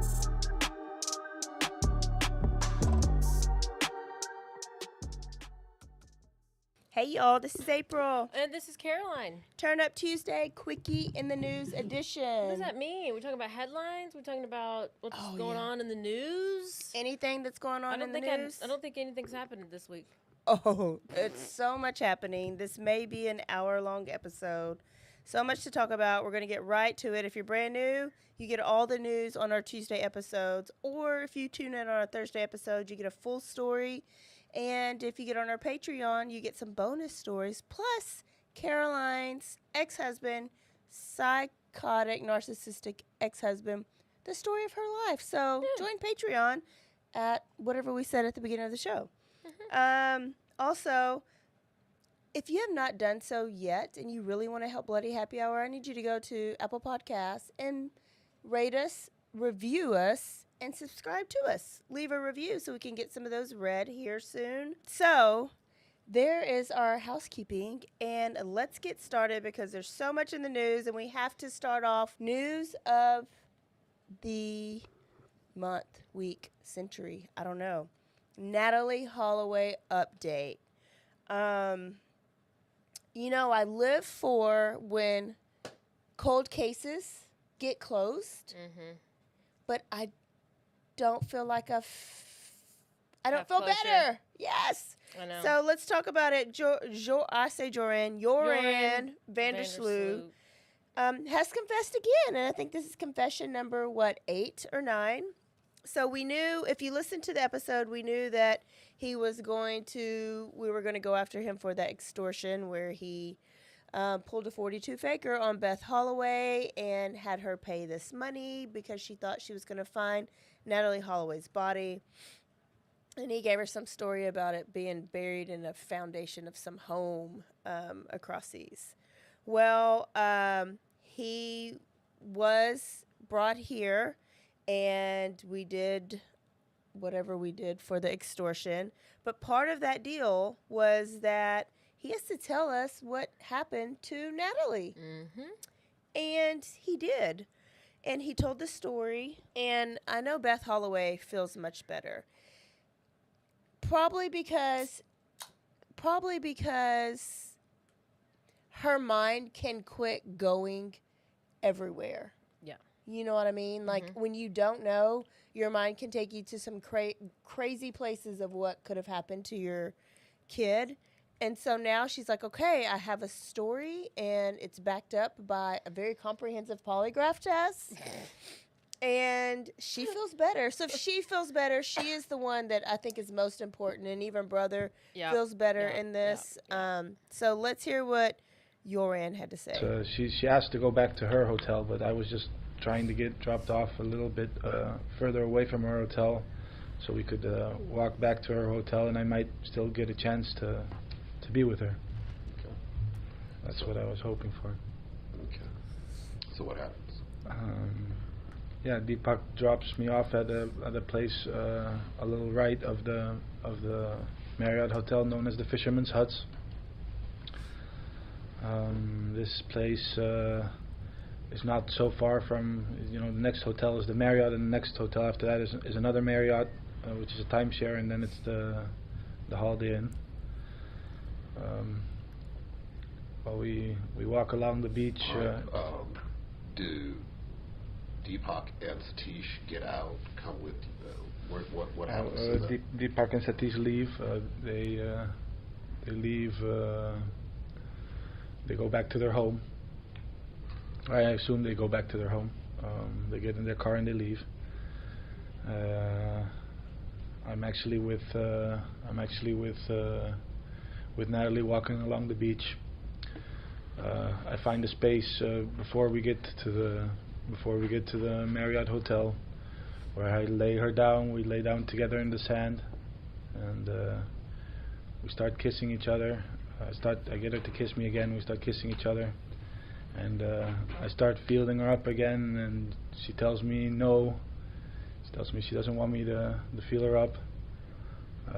I insist. I keep feeling her up either way. And she knees me. She ends up kneeing me in the crotch. When she knees me in the crotch, I get up on the beach and I kick her extremely hard in the face. Yeah, she's laying down unconscious, possibly even dead, but definitely unconscious.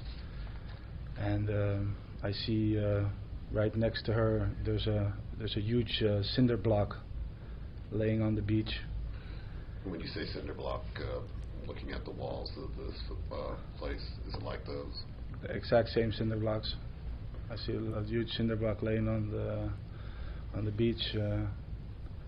I take this and I smash her head in with it completely. Her face basically, collapses in. Even though it's dark, I can see her face is collapsed in. Afterwards, I don't exactly know what. I'm scared. I don't know what to do, and I I decide to take her and to put her into the ocean. So I grab her and I half pull and half walk with her into the ocean. I push her off. I walk up to about my knees into the ocean, and I push her off into the sea.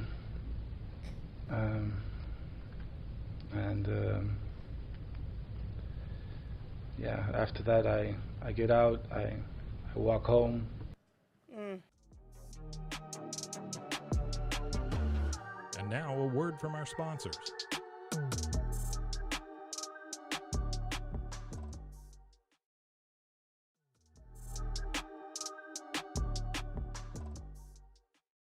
Caroline, what do you think? I think there's a lot of half truths in there. Yeah, I mean, who's gonna call this bullshit?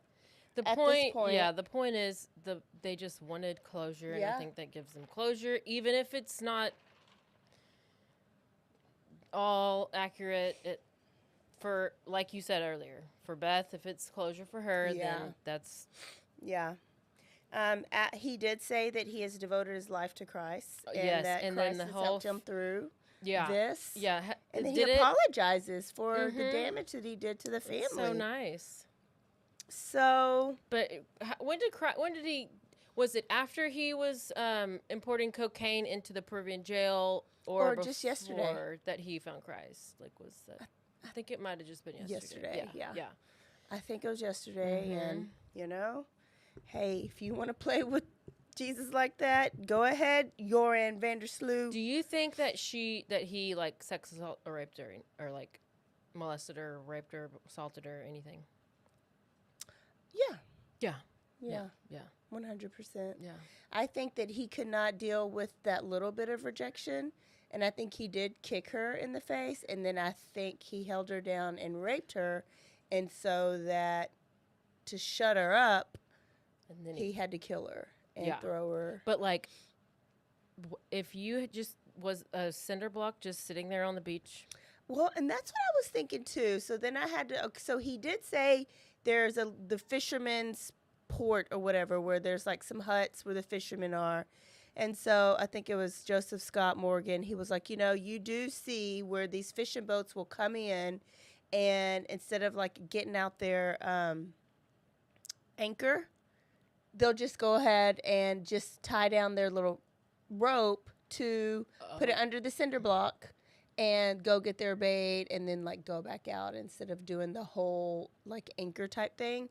Or if your fisherman helper, so usually if you're on a fishing trip, your helper, you have somebody on the shore that you just throw your rope to, they pull you in, put that rope under that cinder block, and then you can just go back out easily.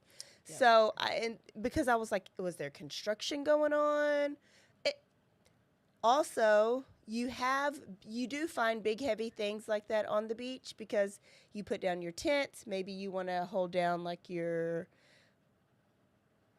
I wouldn't say it's 100% impossible, but it did. I was like, wait, Plus his dad I think his dad was involved. His dad had the boat, and I love how he left his dad Where's out. the blood? Why would, if you just smashed this person over the head on the beach, did she not have blood? Oh, I'm sure there's tons of blood, but you can just scoot all that bloody sand out on the beach. And what'd you do with that cinder block? Did you throw that out too? Yeah. Did you throw that out with the body that you just walked knee deep and released it and it didn't float to the shore? Like, I think he choked the shit out of her. I think they did all that on the boat. And then they drove her out far and dumped her and probably him and his daddy used the cinder block to drown her or something, or cut her up, or but I think that it's the gist, like he did it. And so, but the one thing that is, so he'll go back to Peruvian prison, but the maximum sentence, like you get more of a sentence for like drugs than for murder. And so I think what was he given, 12 year or 25 there? All I know is that these sentences are going to run concurrently. And what does that mean? So that means that at the same time. So if he goes, so let's say it's 12 years. I'm not sure exactly what is. I think it is 12 in Peru. So let's say he has 12 more in Peru, and then if they happen to release him early, then he has to finish out the rest of his whatever he was sentenced here. He would finish that out here. Okay. But if I don't know what they sentenced him to. 20, I think. Okay, 20. Yeah. And it's just for the extortion. They'll never be able to try him for the murder. If he does all 12 there, he'll do the remaining 8 here. That's because I had to figure out the difference in concurrently and consecutively. Somebody asked me that today, and I was like, okay, I learned it. Concurrent goes together like the current. Okay. What's the other one? Consecutively. Following. So if he did 12 there, and then he had 20, he would do his 12, then he'd come 20. And he'd finish, and he'd do the 20. Oh, well, there's our lesson. You got a law school lesson. There you go. Yep. Okay, so I don't feel relieved, but it's not my business to feel relieved. Probably, I think, because we already knew. So it's not really news. It's like, oh, well, at least there's a confession. This is a couple weeks ago, but we just kept skipping over it. Carly Russell. Little update is she was sentenced to up to 1 year jail time and fined a $18,000-ish restitution for her faking her hoax, her whole kidnapping hoax. And then I just saw that Candace Owens offered to pay for it. Oh my gosh, I was just going to ask because I saw that floating around, but I didn't go back and look and see if it was actually like, did she really say that? Yeah, I mean, I read it. And basically Candace is like, I think about it all the time. Like, where was she those 48 hours? If she comes out, she tells me where she was during those 48 hours she was gone, I will pay her restitution fine. So has she responded? Do we know? I think that was just today or yesterday. I think, yesterday. So I don't know the response to that, but hell, if I was Carly, go ahead and pay that $18,000. Heck yeah. But I thought we knew she was at that hotel, that Red Roof Inn. That's what we're assuming. But they didn't give us the full, because, I mean, it was like she went there, but then she said the trucker driver drove her there, and they were like painting her nails and combing her hair, and she was eating Cheez-Its. But I guess Candace thinks it's did you just like run off into the forest and then you just ran to the hotel and you're like, okay, well, I don't know. Why are you going to take the story of a sleep over it? Well, she needs. What's that going, Candace? Candace is you be worried about Eminem coming back at you. Candace is going. She's going off on everybody right now because she is about to burst with that baby, and I'm loving every second of it. She's going off on everybody. She's going off on the woke people. She's going off on Megyn Kelly. She's going off on everybody. She was on Chloe not too long ago. Oh yeah, she does not like this Kardashian. So Sergio Brown update. So Caroline told you about the NFL player update.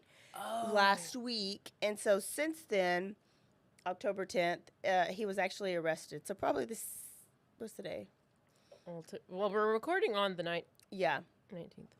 So he was arrested on the 10th and flipped out on the plane. And there Yes. was some video, but basically he fought cops, but he wanted people to record this interaction because he thought he was getting kidnapped.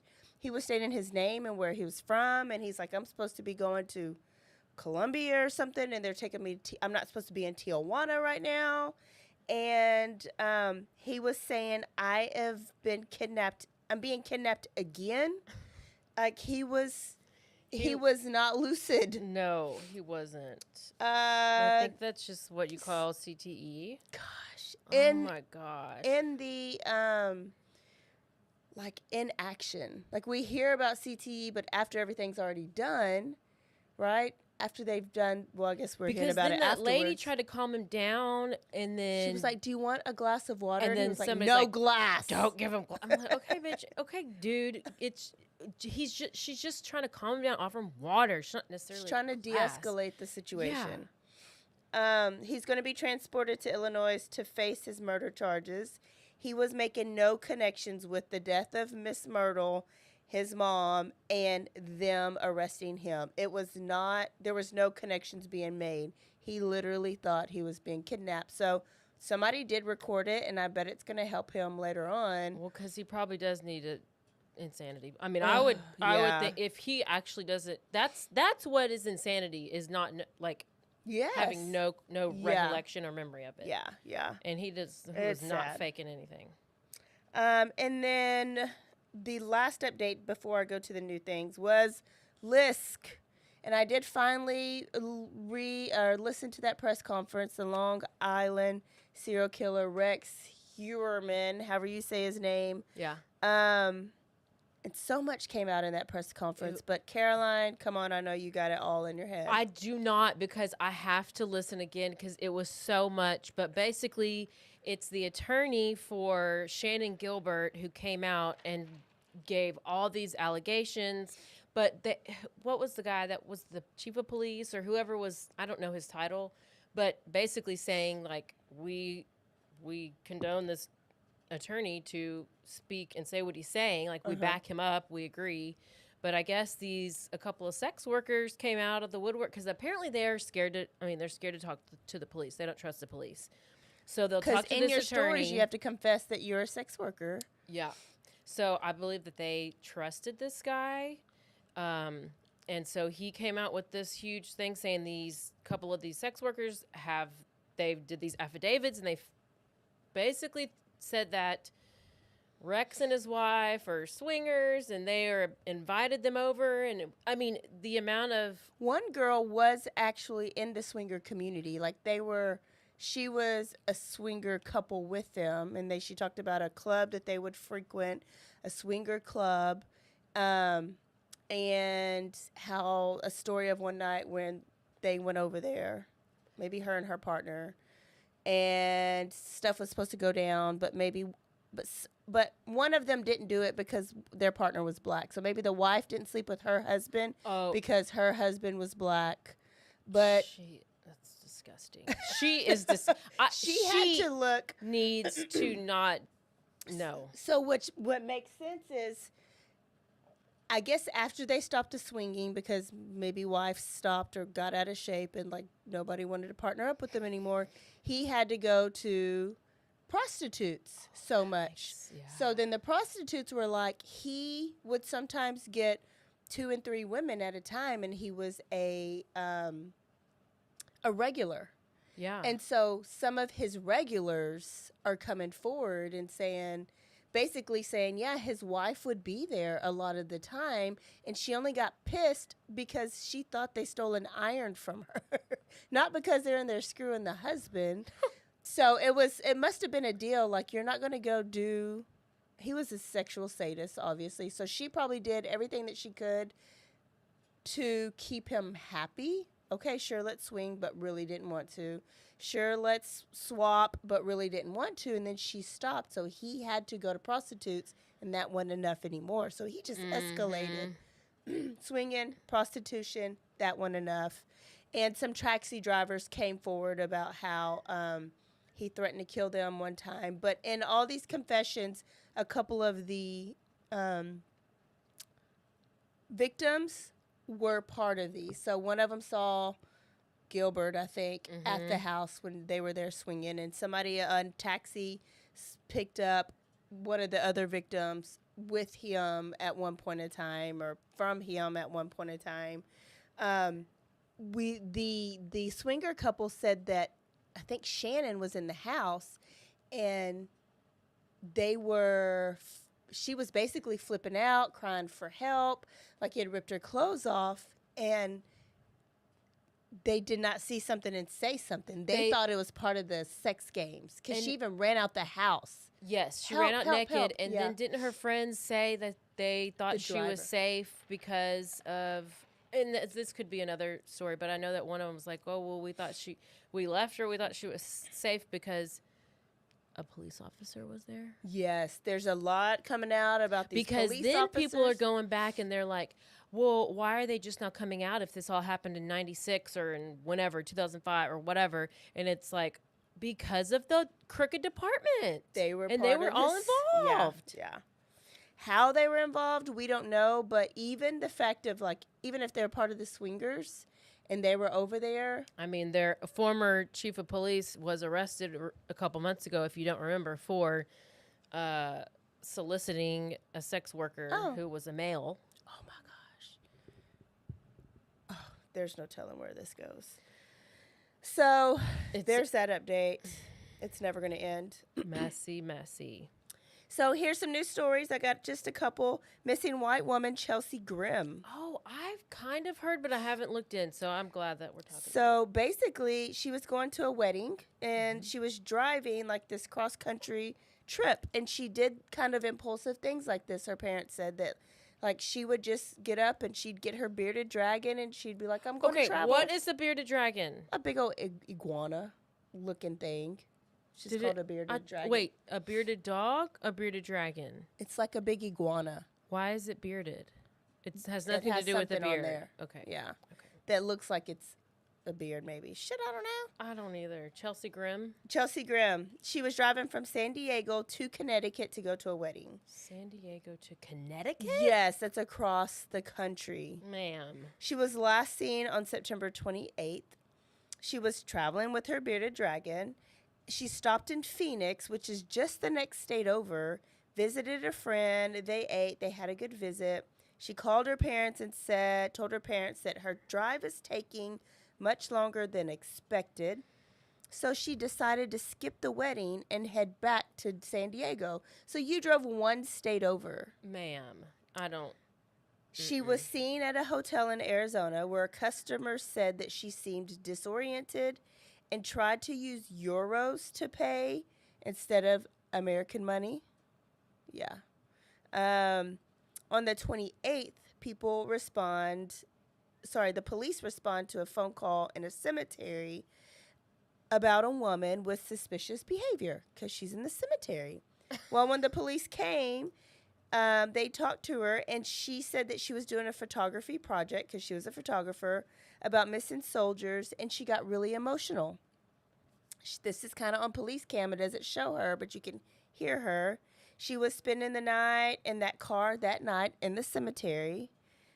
She was seen 2 days later still in Arizona. She didn't go past Arizona. When she said she was driving back, she didn't immediately go back. Somebody else saw her, and she was sleeping in her car. This guy asked her if she needed any help. She declined the help. She didn't seem like she was in distress or need. But after the 30th, her parents or nobody has heard from her. So her parents reported her missing on the 4th, October 4th. And then on October 5th, her car was found in the middle of a dirt road, still in Arizona. Her sleeping bag was gone. Her wallet was gone. Her cell phone was gone. Her clothing was gone. And her bearded dragon was also gone. I am more concerned about the bearded dragon. Well, her parents do say that is it makes them feel better because she would not willingly go anywhere without her bearded dragon. So they're hoping that she elected to go camp somewhere with her bearded dragon. Like that was her Parker. So she wouldn't go anywhere without her bearded dragon. If somebody kidnapped her, they would be like, leave that bearded dragon here. No, the bearded dragon ate her. So turned on her. It was like, you're crazy. I'm eating you. Her iguana ate her. It said that if you see a lady, and plus this can catch your eye. You don't see people on the street with a bearded dragon all the time. And I'm sure if based on what I've just researched right now, you have to keep them in their. You need to replicate their natural environment. Oh, so maybe that's why she was sleeping outside. Yeah, and so she's probably just living her best life, walking this bearded dragon on the streets. So you probably will see her. I mean, they actually are the most popular lizards in captivity in the UK. Now I'm an expert on them. Well, she does have a tattoo on her shoulder of a vine with leaves on it. So if you see her, a lady with a bearded dragon, look to see if she has a tattoo with vines, and you can call somebody. Arizona Police Department, and maybe they could give you can help this parent. These parents did seem very concerned. Next story, we got another escaped convict, but I don't know how it's not Wait, everywhere. Is this the 4 escaped convicts? No, I just have one. Okay. Right out of Houston, so he's probably in Waco. Oh by yeah, now. he's by my house. Actually, I helped him. Oh, he's actually not bad looking either. So his name is Michael Devon Combs. He's 32 Keep him years out. old. Keep him out. He looks like a big, broad-shouldered basketball player. So he was at the Harris County Courthouse, and he was sitting down, and he was shackled on the bench, like in the hallway of the courthouse, where a big old brawl broke out in the courtroom next to them. So his security police officers left him sitting there shackled while they went to go take care of the brawl. Not brawl. Not training brawl. When they returned, he was gone, but the shackles were there. How did he get out of?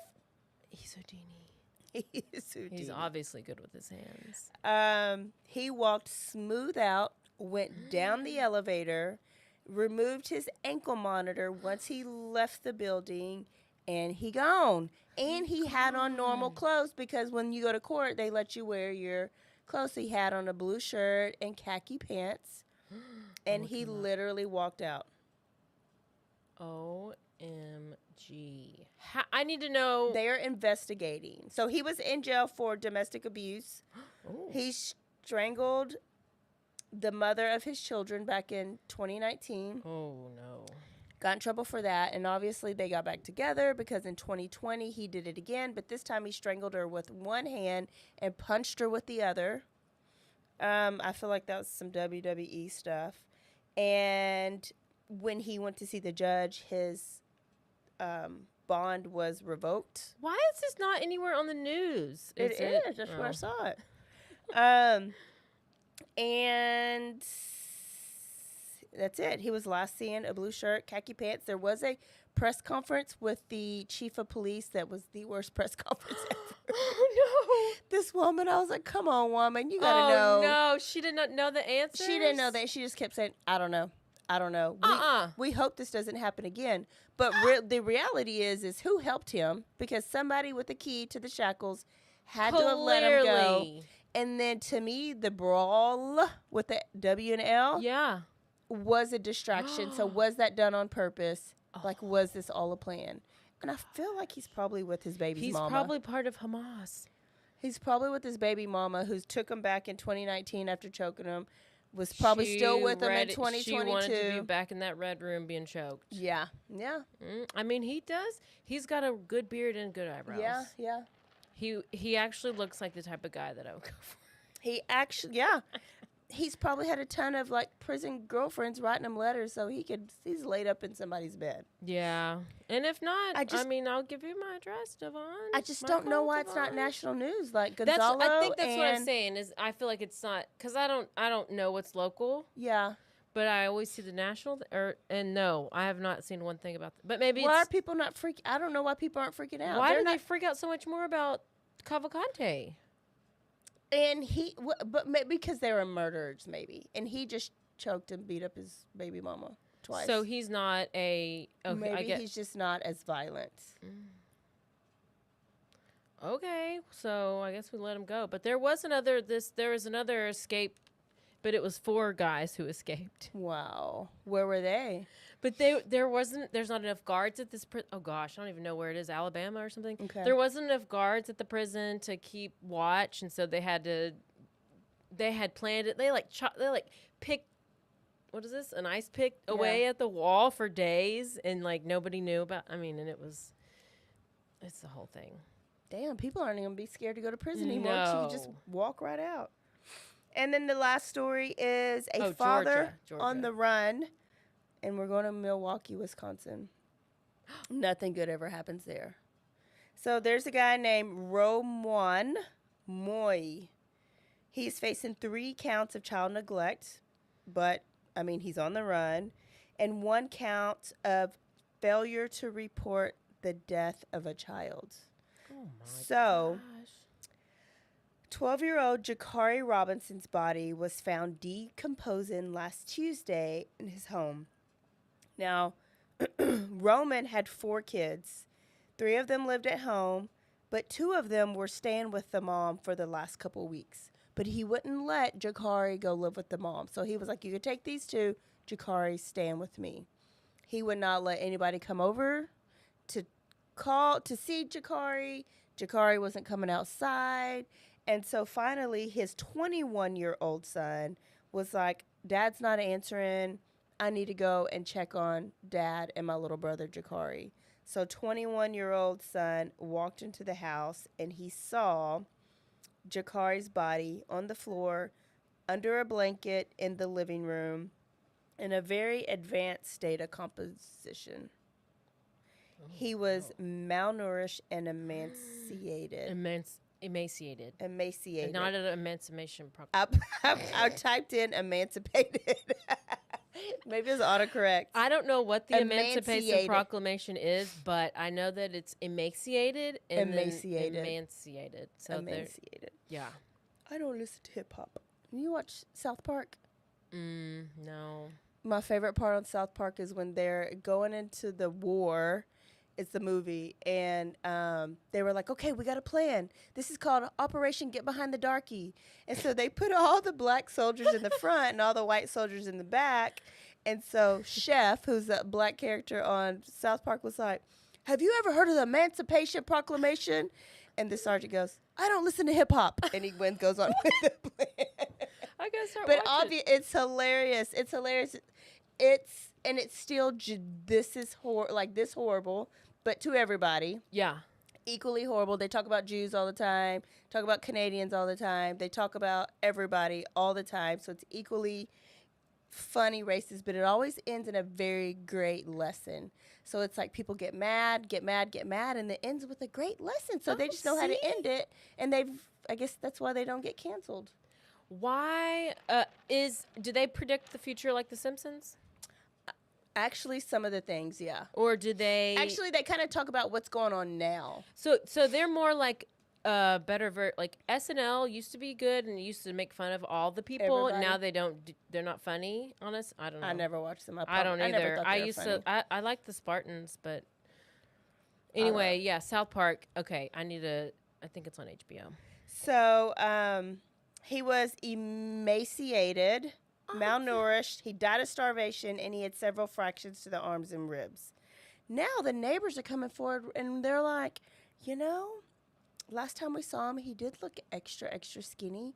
So skinny that when he had on his jogging pants, those jogging pants that are like tucked at the bottom, like cinched at the bottom. Yeah. He said even that part was loose on his ankles because he was so skinny. So don't say nothing now that he's been dead for weeks. Yeah. See something, say something. So another lesson of see something, say something. I don't know about these people. So go look up what Roman Moy looks like. He's Milwaukee area, but there's no telling where he is. I'm pretty sure they said that he was a very harsh punisher. But I don't know why you're just picking on Jakari. Maybe the littlest one that's most vulnerable. I don't know. Poor little thing. There's our news. One little thing. The Murdaugh The appeal for they've stayed the appeal, meaning they're not going to do an appeal because they're going to have a hearing with the whole clerk of court situation. Yeah. So they're going to have a new hearing, or they're going to have a hearing just to figure out what happened, and then the case is that he may get a new trial.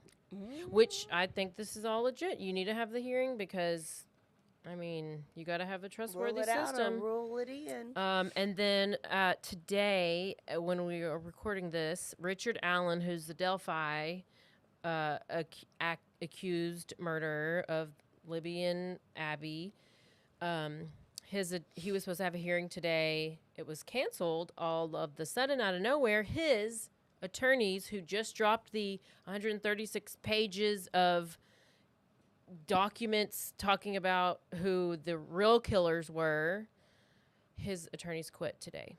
What? They quit. Here they quit. Why? They withdrew from the case, and so now he has no attorneys. They had no hearing. He's now sent back, and he is waiting to be appointed new attorneys. The satanic cult was coming after and threatening them. Okay, so here's yes, but is that real? Somebody from the defense team, or who was previously on the defense team, had access to all of the confidential information, and they had like a what's the little USB drive or whatever with all the stuff. So some disgruntled, basically I think this person was like let go from the case or something. They had access to all the stuff. They leaked photos of the crime scene photos. Oh. And then, so now it's compromised, and that compromises the defense. And so they have to, they basically had to withdraw. So they had to. They had to withdraw because the state was then going to come after the defense and like depose them. It's kind of a way of like saying, we're going to have this investigation on what happened, and it would force them to disclose all the information that the defense had. So the defense had to basically say, okay, we withdraw. So if a new team comes in, do they still have to disclose the information, or it only goes to the ones that were in action when it all happened? I don't understand. That has to be why. This is what Why does quitting stop you from handing over all the information? Because they were going to. This is what I have. So the state is abusing the system. This is from what one of the lawyers I listened to said.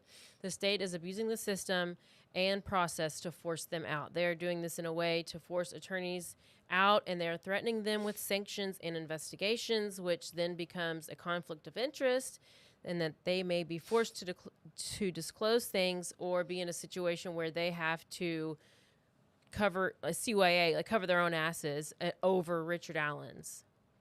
Mm-hmm. So it's all very weird. It's not normal, but they still have a scheduled hearing for October 31st. So the whole point is his attorneys have now withdraw from the case. There was leaked photos, and that compromises things. And I don't even know. It's like it made their job 1,000 times harder, whoever the defense is. Who leaked them again? Well, allegedly somebody who was part of the defense team who is not anymore. Or it's unknown. It hasn't been like, because this just happened right now. That sucks. For Richard. I think that he did not do it. I think it was exactly what they said in their whole long story. The satanic cult? Yeah. I think the police office, I don't know. I think it's all shady, just as shady like the Lisk. Wow. Okay. All right, there's all your news. And we were drinking on Deep Eddy, and Caroline has some ranch water while we were doing this. So it's still always happy hour. If you're not working or driving, you should be pouring your drink when you're listening to Bloody Happy Hour. So if you're brand new and you're looking for a very professional documentary type podcast, that's not us, because it's happy hour. Yeah. And we're here to drink and have fun and talk about true crime. So if you love that, subscribe, and we will see you Thursday for a full episode. Where are we going, Caroline? We are going to. How do you not always know this on the back I know of your because head? I'm always in different states. I think we're going to Minnesota. Minnesota? Minnesota. All right. We will see y'all Thursday in Minnesota. Don't forget to stay aware, stay alive, and always be DTF. What does DTF mean? Down to find. Down to find. Bye, y'all. Bye. Hey, I'm Blair. And I'm Brittany. And we're the host of By the Cover Podcast. We cover everything from mysteries, thrillers, romance, chick lit, and even some smut. Don't forget the smut. Yeah. We're so excited to get this thing going and share this with you guys. We've been talking about this for months, and it's finally happening. Yes. Special shout out to RogueMedia for helping us with this. For sure. You can find us on Instagram at bythecover_podcast. You can also find us on Facebook and TikTok, so don't forget to give us a follow on those too also. And we are so excited to dive into some of our favorite books and share those with you. We can't wait. Hope you love it.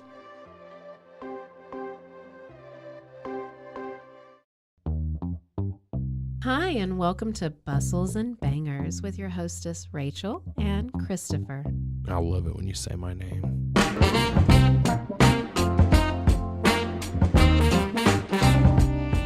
And you didn't say hi. I didn't. You just kept going. I'm going to introduce the book. I'm not reading it. It's because I don't like reading. Girls like cowboy butts, and those jeans don't hide anything. Find us on Instagram at Bustles and Bangers or on RogueMediaNetwork.com.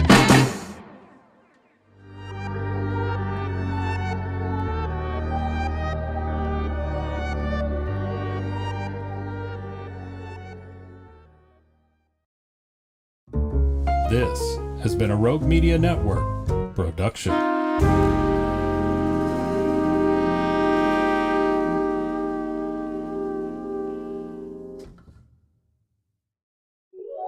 This is a Rogue Media Network podcast.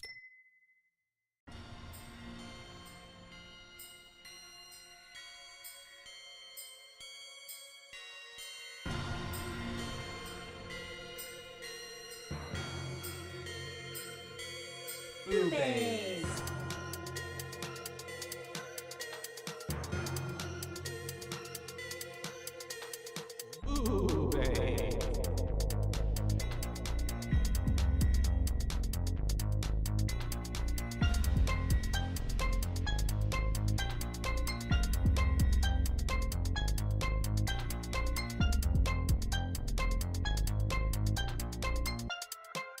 Hi. Hello, and welcome to Boobies.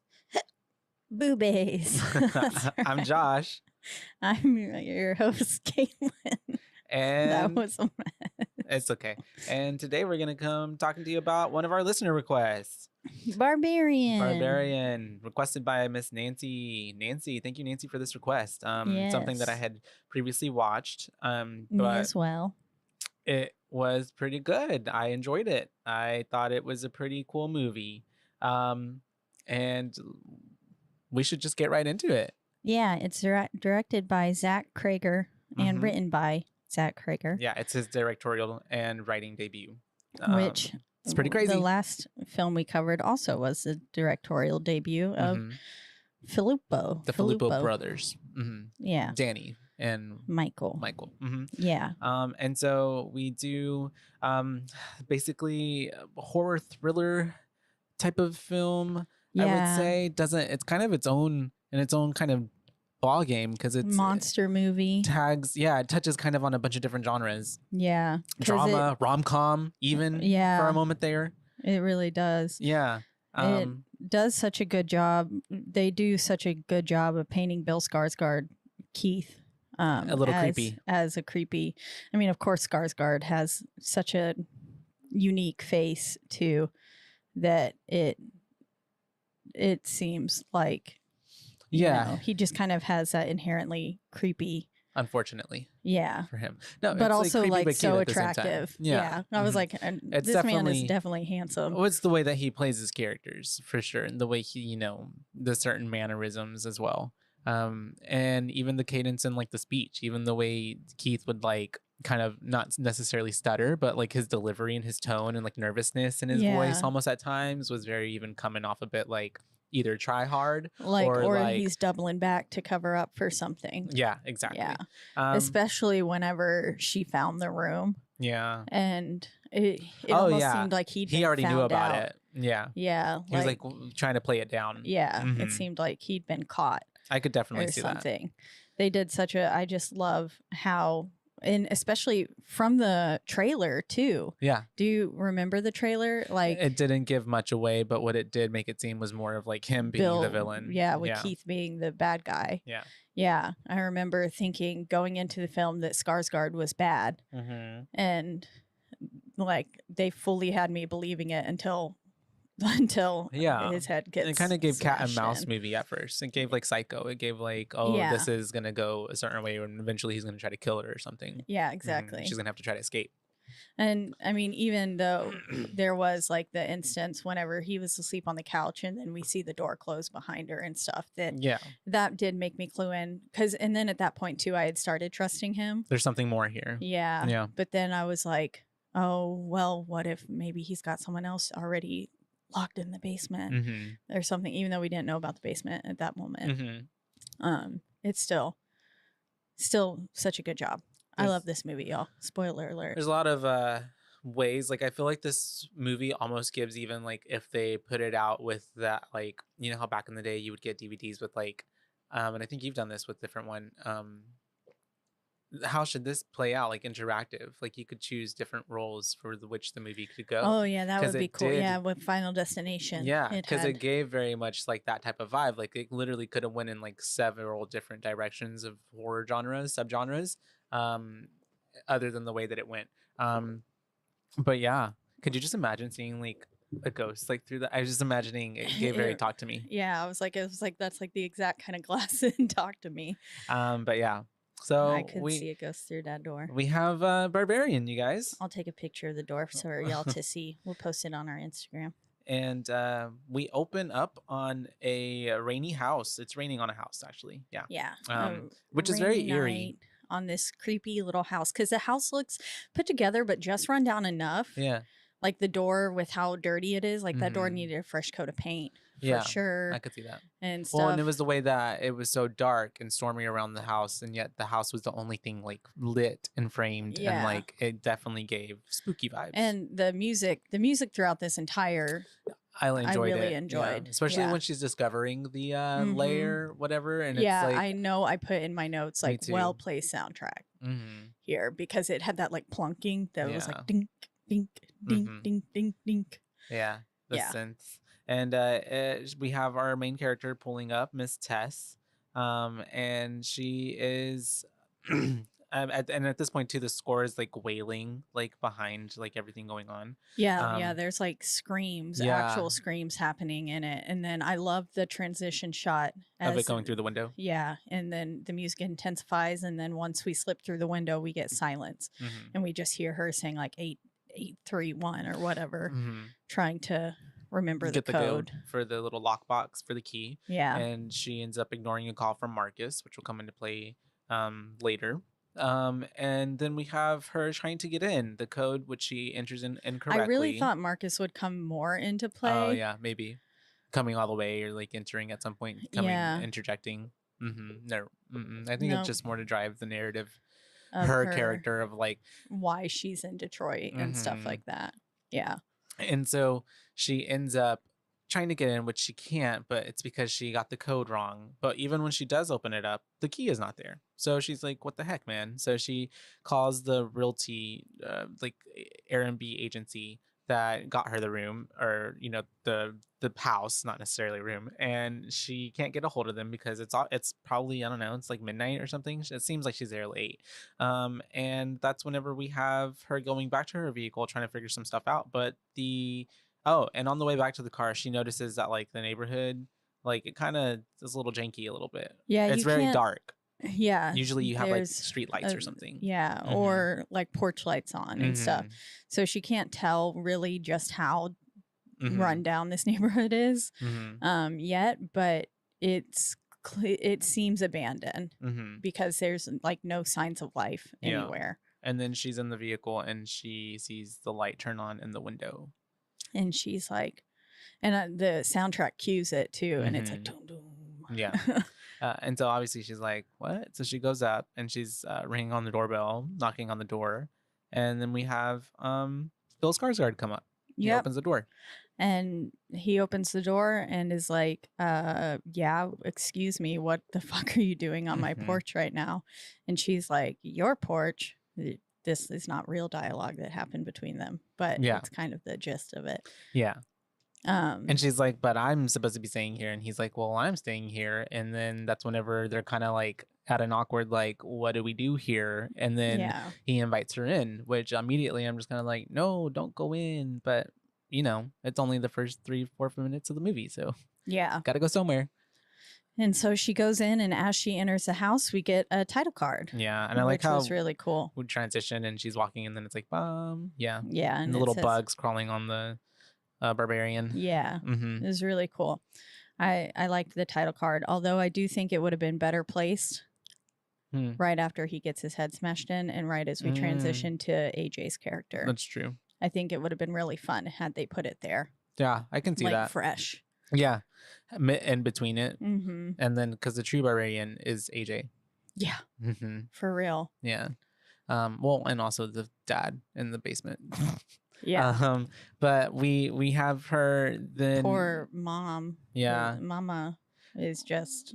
She's just a byproduct of everything. Misunderstood. Yeah. We have her getting in the house and she wants to freshen up, but she's like, obviously, like, you know, I showed you my information of me staying here. So can you please show me, you know, your booking information? It's weird the way he's even like, oh yeah, just in case I'm like some weirdo or something like that. Who's just broke in here to sleep or whatever. It's his delivery where it makes it sound a bit like more aggressive. Yeah. Than like, haha. Yeah. And then he's like, I'm just kidding. I'm gonna go get my phone. He's and like, there's also yeah, the way he's totally. like, let me find my phone. Who has to find their phone? Most people already know where their phone is. Yeah. I feel like because we're all Maybe we're he all just glued meant to our it phones. wasn't on his person because he was asleep. But even then, why we'd have to find it? Yeah. Yeah. Maybe he just meant Go grab it. Grab it. Yeah. But used weird vernacular. Mm-hmm. Who knows? But basically she goes to the bathroom, comes back out. He shows her his booking information and Well, it's like he's like, here's the everything. thing. Yeah, here's the thing.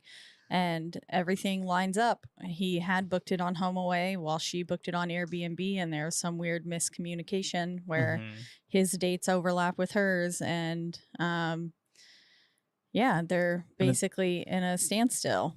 And they're just like kind of awkwardly like, well, I don't know what to do in this situation.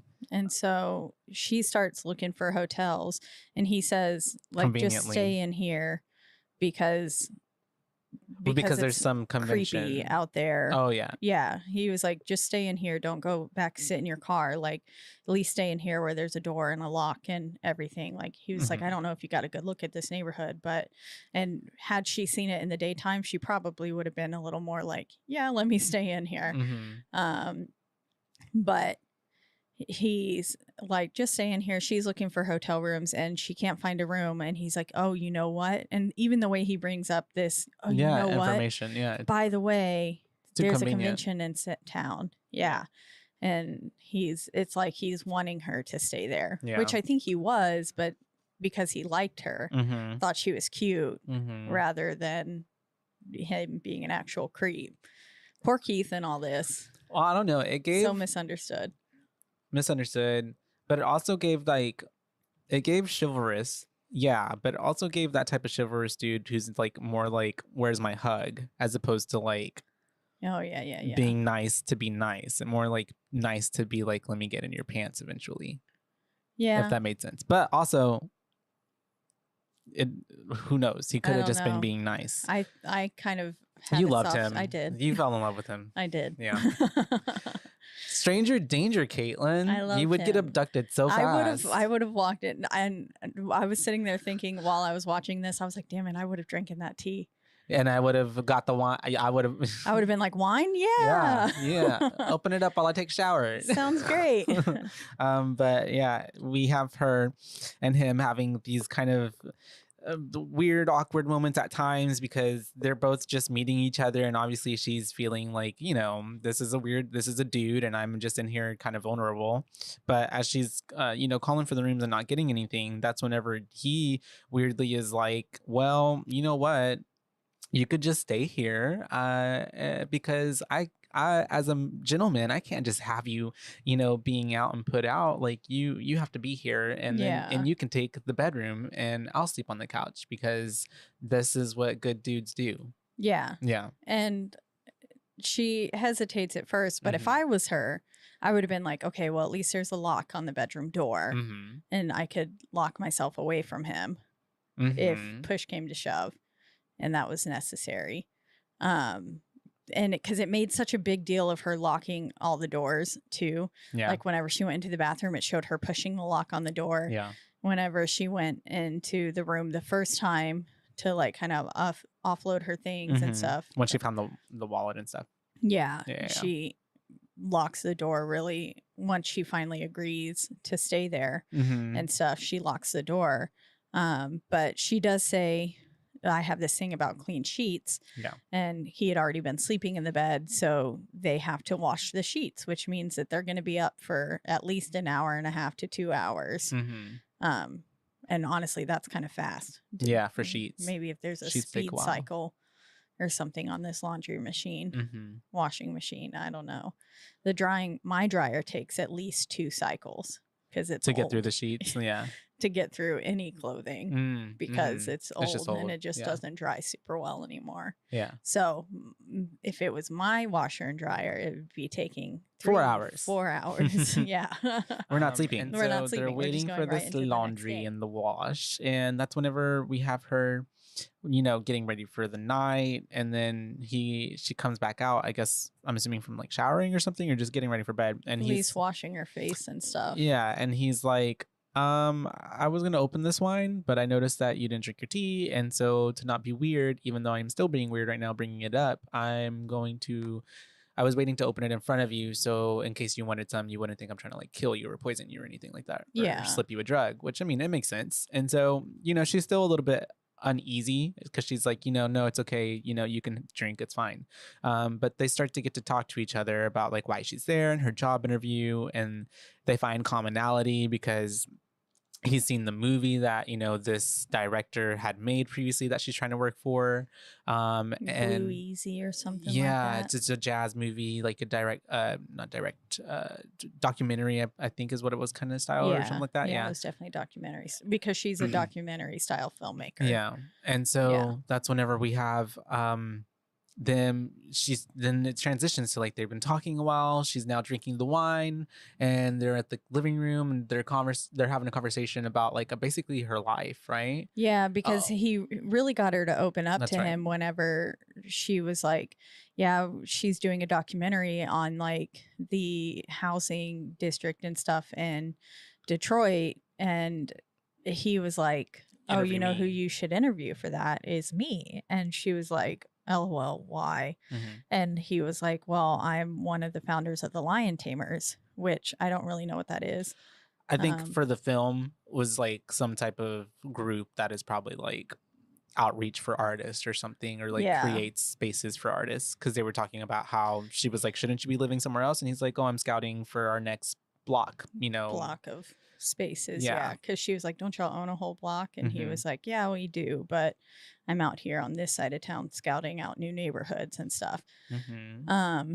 And so they transition, like you said, to drinking wine now, and they're talking, and she's opening up about Marcus and Mhm. saying that basically she's trying to get out of this toxic relationship, and is coming to Detroit to hopefully, kind of turn Start her fresh. life. Yeah, Mhm. start fresh, turn a new leaf and stuff. And we see that the laundry's done. Yeah. And they're still talking. Mm-hmm. They're having a So, good time. yeah, The they're wine's just flowing. vibing. And she actually here mentioned something that I feel like is a theme for the movie, and it's very important in terms of her character. She mentions that she doesn't know why, but she has a problem with she keeps going back. Like she doesn't know how to not go back. And I think that also runs really hard in theme for the movie, because there are so many times in this movie that she could honestly just like walk away and leave and get away, Yeah. but she ends up going back to find out more, to help. Yep, Because she and thinks people then are in danger. it ends up endangering her. Yeah. Every single time. And so they end up, like you said, still like bonding and stuff and having a good time, to where they're like now getting the bed ready for her to go to sleep. And he's showing her this like cute way to put the duvet on. Yeah, that was such a fun little scene. And Mhm. her guard is really let down, so much so that she leaves the door unlocked whenever she goes to bed, which I was like, oh, Yeah. that's not a good Just a sign. big no. Yep. Because now it's nighttime again. Or not again, but now it's even later in the night. They're going to sleep, and she wakes up in the middle of the night because we hear creaking like happening behind her. And then she notices that the door is open to the bedroom. So someone obviously opened it up. And she's kind of looking out through the door frame, and she can see that Keith is like, and hears him. He's having some like nightmares. Sounds like night terrors. Yeah, homeboy's having some real bad night terrors. And she is like, whoa. So she and there was a weird, did you mention the weird screeching sound? Sorry. Okay, yeah. Well, no, I didn't mention it, but yes, there was a screeching sound. Yeah. It was like a and then she is like looking at him, and so it turns from like concern for her to like concern for him really fast, because then she's like, going out there, and she's like, Keith, trying to wake him up and freaked out. Like it's scary to watch somebody having a night terror. I've never, but I've been the one who scared people by having night terrors. So I know that it's unsettling for people to watch, because they always wake up, or once I wake up, they're always like, that was fucking terrifying. Yeah. What is wrong with you? That's weird. Yeah. And so she goes to wake him up, but obviously in waking up, he's spooked, and he's like, what are you doing? And she's like, were you in my room? Yeah. And she's like, were you in my room? And he's like, no, I didn't open your door. And so she's like, okay. And then it's really awkward. And like at the same time that this is happening, as she's checking up on him, we do notice that the door behind her that goes to the basement closes. Yeah. So we now see that like, okay, maybe there's something else going on here. There's someone else in the house with them, which is terrifying. Yeah, and then that's whenever we have her just going back to the bedroom and locking the door and then going back to sleep. So that kind of ends that night, because then we wake up the next day and she's slept a little bit too late, so she has to hurry up and get ready. And then I love the transition shot too from the night to day. Yeah, the night to day. It was like they turned on a light switch. I like it when films do that. And Hereditary. Yeah. And then just the way that her body had shifted in the bed and stuff. It was a cool shot, in my opinion. They do a few transition shots that are like that or similar. Like whenever she's actually driving to the interview itself, there's one where she's like driving, and then all of a sudden she's driving in the cityscape and parking her car and stuff. And they just do a cool job with transition shots in this film. Little jumps. And then we have her, like you said, or before really, she it's like gets a lack of transition. Yeah, it's just like a jump. Yeah. Yeah. There's no like it's cool just like blood going it's like down a glitch, drain almost. Yeah, it's just like switch. It's like, okay, new film. Especially at the transitions too. Yeah. And we have her getting out, and then this is when she notices in the daylight, like, oh damn, this neighborhood is rough. And then like you said, we have her driving to the job interview, which she finally gets to, and it's happening in like a coffee shop or something, or yeah, it looks like a Starbucks or something. Yeah.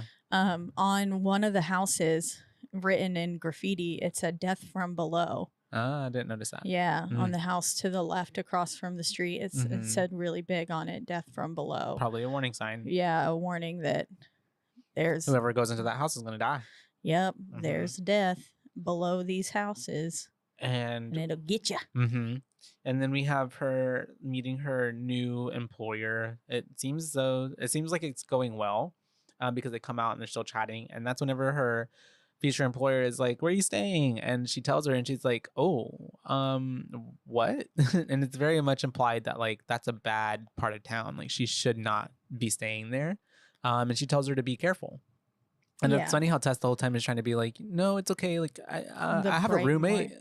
Yeah, she was like, it's a complicated story, but yeah, it'll be fine. Yeah, they're in the Brightmoor area of Detroit is where this is supposed to be located. And yeah, Catherine is wildly against. Catherine's face was like, are you shitting me? She was like, this is a joke, right? Yeah. Yeah. And but then anyway, she ends up rolling back home or back to the Airbnb and is getting out of her car. And this was the most terrifying. One of the most terrifying things is whenever you just see, it reminds me of that scene in Get Out when the granddad's charging, running at her, coming towards her. Yeah. Yeah, because Sorry. Oh, well, yeah. And then in this one, you just see her getting out of the vehicle, and you can see from like the blurred background that something is coming towards her. Yeah, and very fast. And it's obviously this man who is unhoused because he's like he looks that way, and then he's yelling at her like, "Hey, little girl, get it! Don't you go into that house!" He's not saying anything that would be like, "Hey, there's a murderer in that house," or like, "Hey, like I know I look scary, but I'm just trying to warn you." Like it's very much like, oh, this man is about to attack me. Yeah. Yeah. And little girl. And so she, very hastily gets into the house as he like runs up on the door, and he's telling her to get out, and she's just telling him to run and to go away. So she, does what anyone else I would feel does and calls the cops, and they're telling her, basically like, we're not sending anybody out there. This is not that important. He's not there anymore. So you're fine. And she's, obviously spooked. And at this point, this is whenever she ends up going to the restroom, I believe. And this is when she notices there's no toilet paper. Yeah. And so she's on the hunt for some new toilet paper and can't find it anywhere. And then opens the door to the basement, the last door that she hasn't checked. And we see down there on top of another set of laundry machines. Yeah. There's TP. And so she goes down into the basement, which I was like, no, don't go down there. That's creepy. She goes down in the basement to get some toilet paper, but unfortunately this door tends to close and it closed behind her and locks her in. And now a word from our sponsors.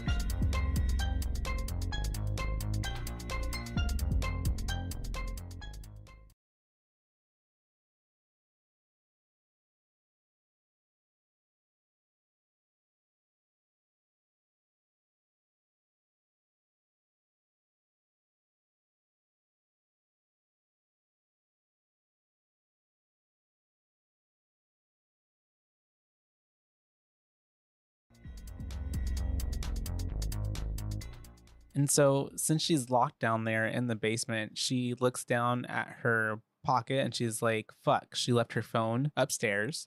And she checks her other pocket because she has the key to the front door with her. So she's like, crap, how is Keith going to get in here to set me free? Yeah. So she kind of starts to like look around. She looks out the window. She can't get it open. So then she just kind of starts to like explore down there to see if there's any way or something, or maybe something to help her get out. And that's whenever she looks on one of the shelves and she sees this hole in the wall that has a string coming out of it. And this to me is one of the most spookier parts in the film. It reminds me of was it His House? Whenever he's pulling on that thing and then it pulls back. Yeah, because I'm thinking like, damn, I would just be afraid to pull on the rope because what if something pulls it back? Like, that's so eerie. And that's what I thought was going to happen. But His House was such a good film. Yeah. But it doesn't. And so as she's pulling that rope, she ends up opening like a secret door. Which was that's pretty creepy. Pretty cool, but also terrifying. Oh yeah, because it's so pitch black and she can't see anything. And I love how she's just looking at it intently for a good while, and we have the music building up, and then it's just like the music cuts out and she's like, nope. And then we just have her, sitting there for a while, just kind of contemplating, looking into this abyss of nothingness. And then she sees the mirror and she kind of gets the flash of an idea, and she grabs the mirror and honestly pretty smart. Yeah. And reflects the light into the void. And she can kind of tell that there's another door at the end of it with the doorknob. So she sets up that mirror to where it's like leaning on some just old junk that's down there in the basement. And she decides to go in, which is pretty brave. Yeah, I'm surprised. My notes say like she says nope, but then leaves the door wide open. And I'm like, I would have closed it. I would have closed that. Yeah, immediately. I would have been like, not for me. Not for me to see. Well, even when she's shining that light in there and she's looking around, it's still super scary because I was also expecting her to like shine that light in there and then it like something be there. Something be there. Yeah, exactly. I wasn't expecting it to go empty. on as long as it did. Oh, yeah. And so, Yeah, it's pretty smart, but pretty terrifying that she does this. And this is where the soundtrack's so well placed as she starts walking towards the door. And I was like, girl, do not go in there. And but she does, and she finds like a creepy sex dungeon looking thing with this room.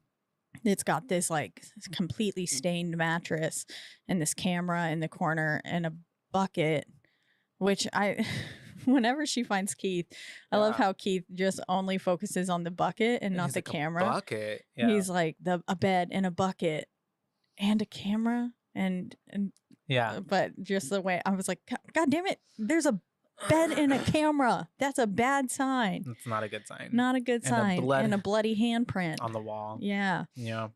But as soon as she sees that, she kind of stays in there longer than I would. Oh, and even walking in there, I was thinking like, damn, the store is about to close behind her, and Keith's got his next victim. Yep, that's what I was giving. Yeah, that's what I thought was going to happen.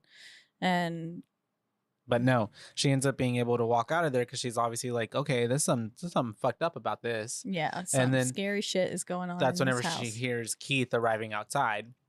And so she goes up to the window and starts like, hollering for him, and she's able to open up that little window and give him the key. And whenever she gets upstairs, that she's having this whole freak out moment with him, telling him like, we got to get out of here. Like there's something terribly wrong here. Yeah. And he's kind of stopping her, like quite literally blocking her from leaving, and which seemed suspicious. Yeah. Yeah.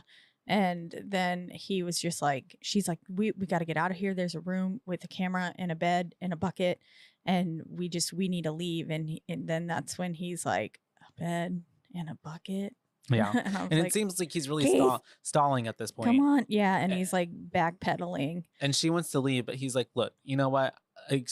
Forgive me for just like not wanting to leave scared because you're telling me this and that. Like, just wait here for me, and I'm going to go check it out. And then we can go.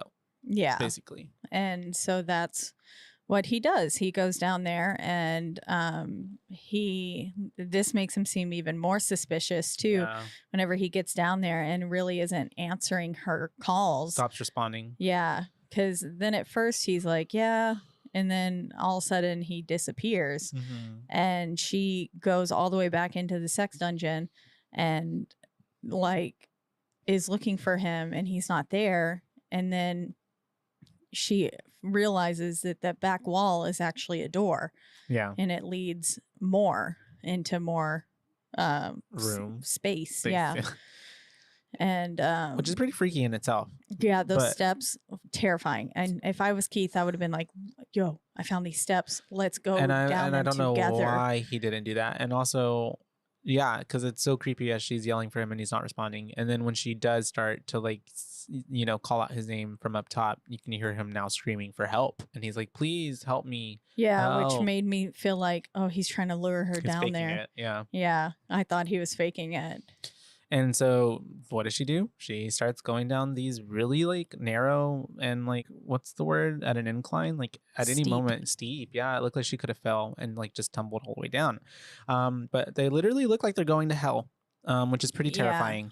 And so she's walking all the way down, ends up coming to this to hell. Fucking like, it looks like those metal gates from like Titanic, like on the elevators, like type of situation. Oh yeah. And then she goes past that elevators, and she starts to find what the cages that are there with the bowls. Yeah, as there's she's like going underground tunnels that have these offshoots of little like coves on them. Yeah. And yeah, there's one that has like 4 cages with like a dog bowl in there. And, all while Keith is still screaming like in the background, pleading for help. And they're then like the cages are like bloodied too. Oh yeah.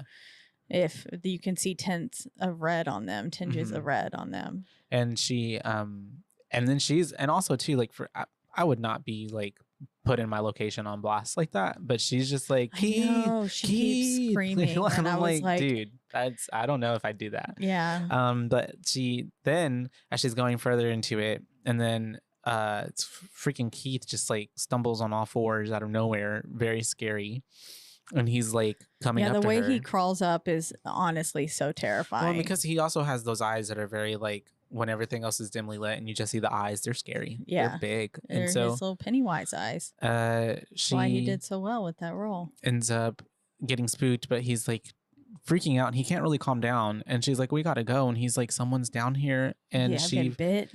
he's like, someone bit me. And she's like, what the fuck? So they try to she's like, we got to go. And he was like, no, it came from that way. Like, we can't go back that direction. Yeah. And she's like, no, we have to go back this way. It's the way out. And he was like, no, no, no, no, no. And then all of a sudden, yeah, from behind him, this giant monster creature lady comes up. She's butt naked and her little titties just swinging around everywhere. Yeah. And she takes little Keith's head and just like a melon, just starts smashes smashing it against a wall. Mm-hmm. My favorite thing. Poor thing. Poor guys. What's with the past two movies having both the eyeball thing? Because Talk to Me had the eyeball with Riley, and then Riley also smashing his head open, and then this one having Keith's head smashed in, and then spoiler There's alert, a lot of AJ's stuff. eyes getting turned to jelly. Didn't even Maloom have some like head stuff? And then what was before that? I feel like Hereditary. Everything we've been doing was about the head. has been doing things with heads. Yeah.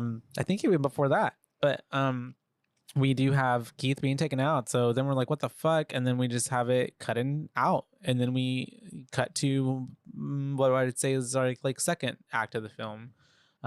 Second part of the movie. Yep, and we're with a really happy, upbeat song. This is where I think it would have been perfect if they would have put the title card there. Yeah, because then we're with AJ, aka Justin Long's character. Yeah, driving along the like California coast. It looks like. Yeah, beautiful. And he's singing about Ricky Tikki Tavi. Did you ever read about Ricky Tikki Tavi? No. Oh, what is that? Ricky Tikki Tavi, the mongoose. What is that? He like saves a little kid from a snake. Oh no, I didn't know that. Yeah. And I guess it's supposed to be ironic, maybe, or something, that he's singing that. Yeah, and then I wonder what the significance of the snake was in her dashboard. Oh yeah, because it kept showing that multiple times. Oh, you're right. Yeah. And then with the song of Ricky Tikki Tavi killing the snake, That's I wonder true. if he's the Foreshadowing. snake, and she, the mongoose. or at least because mongoose are still terrifying and can be bad. I don't know much about mongoose. I'm pretty sure they can still be very dangerous. I'm picturing an anteater for some reason, and I know that's not a mongoose. Little aardvark. Well, mongoose do look, I feel like, kind of similar. Yeah, let's mongoose. Boom. But yeah, we're with him in this little holly-go-lucky kind of scene of him driving along the highway, and it's cut abruptly. They look kind of like a little fox. Because he gets a phone call from his agency. Or like, what are those prairie dogs? Oh, I kind of see what you mean. Almost looks like a meerkat. Timon. Meerkat, yeah. Timon's a meerkat. Yeah. Right, yeah. Timon's a meerkat. But they do look similar, like, to prairie dogs. I think prairie dogs are more chunky. And meerkats are like... I think snatched. meerkat's more like a ferret. Longer. Yeah, definitely. And the prairie dogs are more stout. Yeah, and they killed cobras. The prairie dogs or the mongoose? The mongoose. Yeah. Are mongoose from a different country? They're pretty cute. Are mongoose from Australia or something like that? Probably. Something that has king cobras. The outback. And so I'd pet one. The phone call from this agency is telling him basically like he has some allegations being brought up against him from an actress named Megan, who I guess he had worked on a stint previously. And the allegations are that he sexually assaulted her. Yeah. The R word. Getting accused of SA. Yeah. And he basically is getting kicked off the pilot episode that he was on, and he's getting out. Fired. Yeah, he's getting fired. And so he goes Blacklisted. to his wealth manager.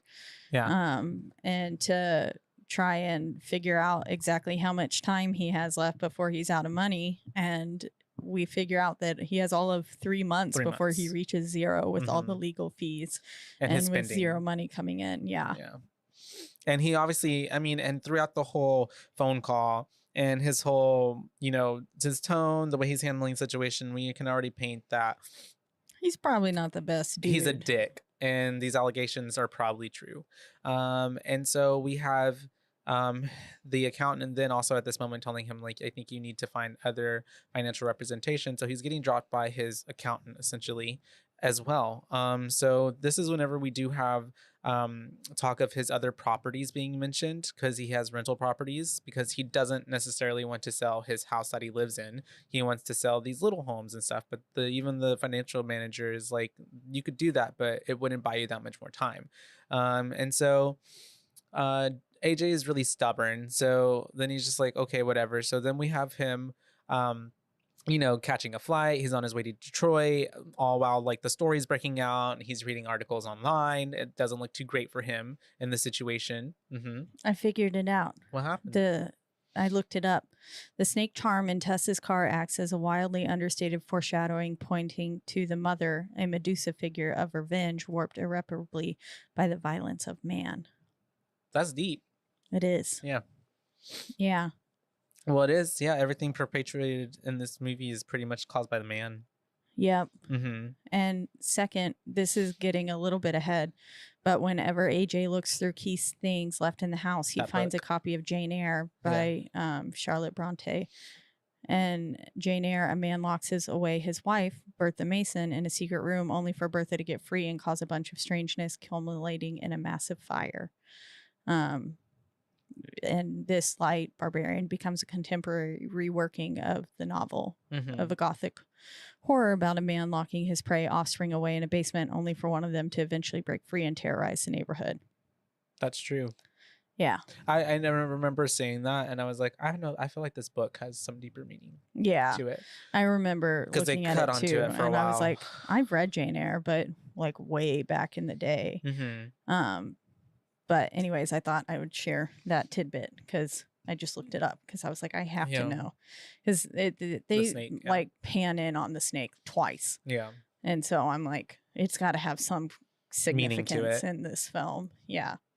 And we have him then arriving to his rental car, and he's on the phone with, I'm assuming is one of his lawyers, and he is talking to the lawyer about how he is now in Detroit. The lawyer is like, you should not have left the state, like this looks very bad for optics, like that should have been obvious. The man's not the brightest, not at all. And he's very what's the word, absorbed. Yeah, narcissistic with the like everything that serves himself, self-serving. Yeah. And so obviously he is being a jerk even to his lawyer, I guess, on the phone. He's like, I've got to liquidate, so I'm here for work. It's not for pleasure. And so he ends up definitely not on the lam. Yeah, he says he ends up going to this booking not like a realty place, I'm not sure, somewhere where they have the keys to the house, his property, and he's like, hey, I'm here to pick up, and she's like, oh yeah, so and so said you'd be here, and she's like, 476 Barberry, huh? And we already know that Barberry is the house that all this shit is taking place at. Yep, we're already in, so it's connecting right now. And so he gets there and he gets into the house, and this is when he notices that there's like people shit there. Yeah. And so he calls to be like, what the fuck? Someone staying here? Like someone living here?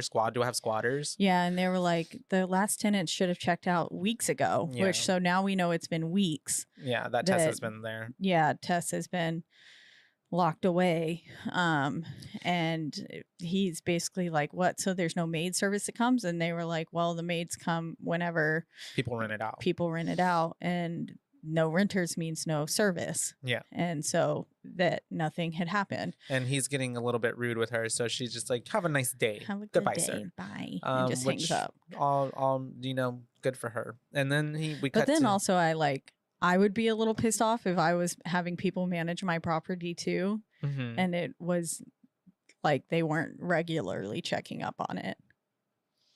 I guess so, yeah. Especially but I mean, that in makes a neighborhood sense, like that.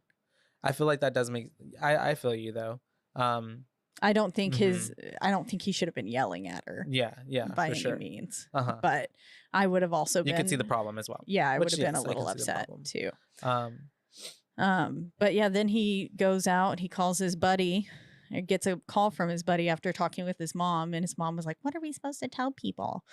And then he basically clearly doesn't have a great relationship with his family. Oh yeah, he's brushing it off, and especially because she like wants him to come home, which is Detroit, which we're finding out, and because she's like, Detroit is just 4 hours away, and he's like, whatever, cuts off because he's like, oh, I've got another phone call, Mom. This is work. And so this is whenever he ends up getting a phone call from his friend, and he ends up meeting his friend out for drinks at the bar. And his friend's basically like, well, just tell me what happened. And he says something along the lines of, she just took some convincing at first, which is like, I'm a persistent guy. Yeah. Yeah. And he's really selling this character well, of like making you hate him. oh yeah, Justin Long plays a phenomenal asshole in this film.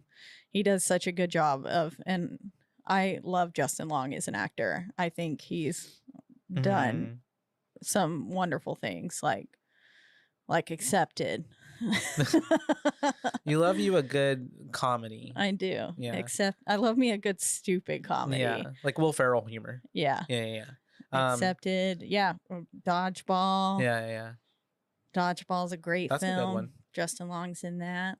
And he ends up just kind of digging his hole even more and more, because he gets back home and starts drunk dialing her and calling her, and just like on the phone is like, if I did something to offend you or hurt you, I am so sorry, but like, it's just really bad. It's really cringe. Yeah, and he's incriminating himself. Oh yeah, for as sure. well. And he's like, I'll just apologize to you. Like, you can just call me again, and I'll keep apologizing. It's and so it's like, it's too late to apologize. yeah, very much so. And then we transition to the next day.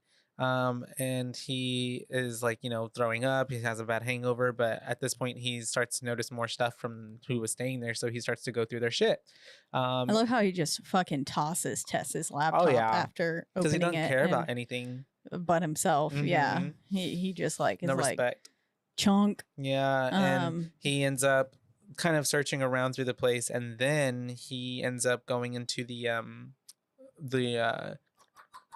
what's it called? The basement. Because I think he remembers whenever he got there, because Tess had left the chair on the door, so it was open. So he goes down there, and before he can even get all the way down there, he hears like a thud, and so he's like, "I've got a gun, and I'm gonna shoot not you. afraid to use it. Yeah, or or you can come up and I'll let you go." Not very convincing at all. But he ends up going down there, and he sees like the door open and shit, and then he goes further in, and that's whenever he goes and sees that room. And like, you would think a normal person would be like, oh my god, what's going on? But he ends up immediately googling, can underground rooms be counted as square footage? Yeah. And so he's down there like with this measuring tape, trying to literally get the dimensions of the floor, the layout. The door wasn't really like, because whenever he went down there and the door wasn't open anymore, and like you could see the outline of the door. I was like, That's door wasn't super secretive, especially once he was standing, because he went and stood in front of the mirror propped up. Oh, that's right. Yeah. And notice like, oh, what is this doing here? Yeah, and then he saw the rope and pulled it open and stuff. But I was like, that door wasn't super well hidden in the first place. It looks clearly like there's a door there. But anyways, yeah, he's measuring. He looks it up, and even a finished basement can't be counted as square footage in the house, which is kind of weird. I feel like it should be. Yeah. I feel like the basement should be included in the square footage of the house in general. Yeah. I don't know. Basement bedroom, super cool. Terrifying. Too many ghosts. We've seen too many horror movies. What's that? Which one? The Connecticut?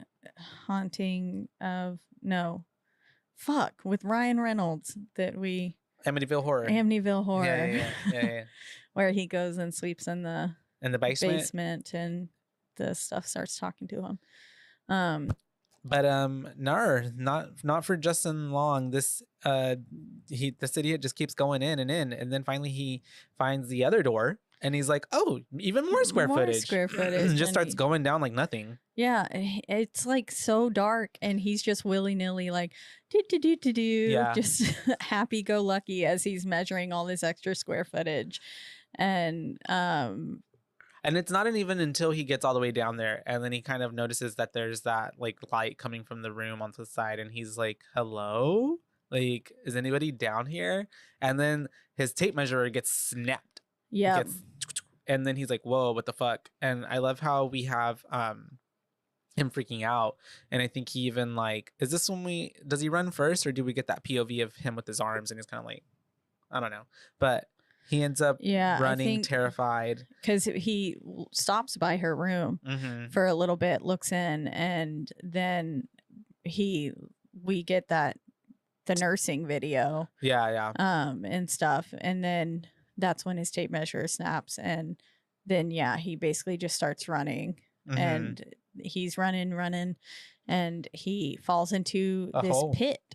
Yep. And then all of a sudden this cage closes down on top of him, and he looks around for a bit, and then we see Tess is down there too. And we see that she's still alive, thankfully. Yep. And then we transition to our third act of the film. Yeah. With the house in its heyday. Basically, it's like the probably 70s. I don't know. Oh yeah, 50s. It could be any time period. Happy-go-lucky, bright 50s, 60s kind of cookie cutter homes. Yeah. Cookie cutter neighborhood. Yeah. And we have Mr. What was his name? Frank. Yeah, Mr. Frank. And he is, leaving the house. He is going to buy stuff at the grocery store.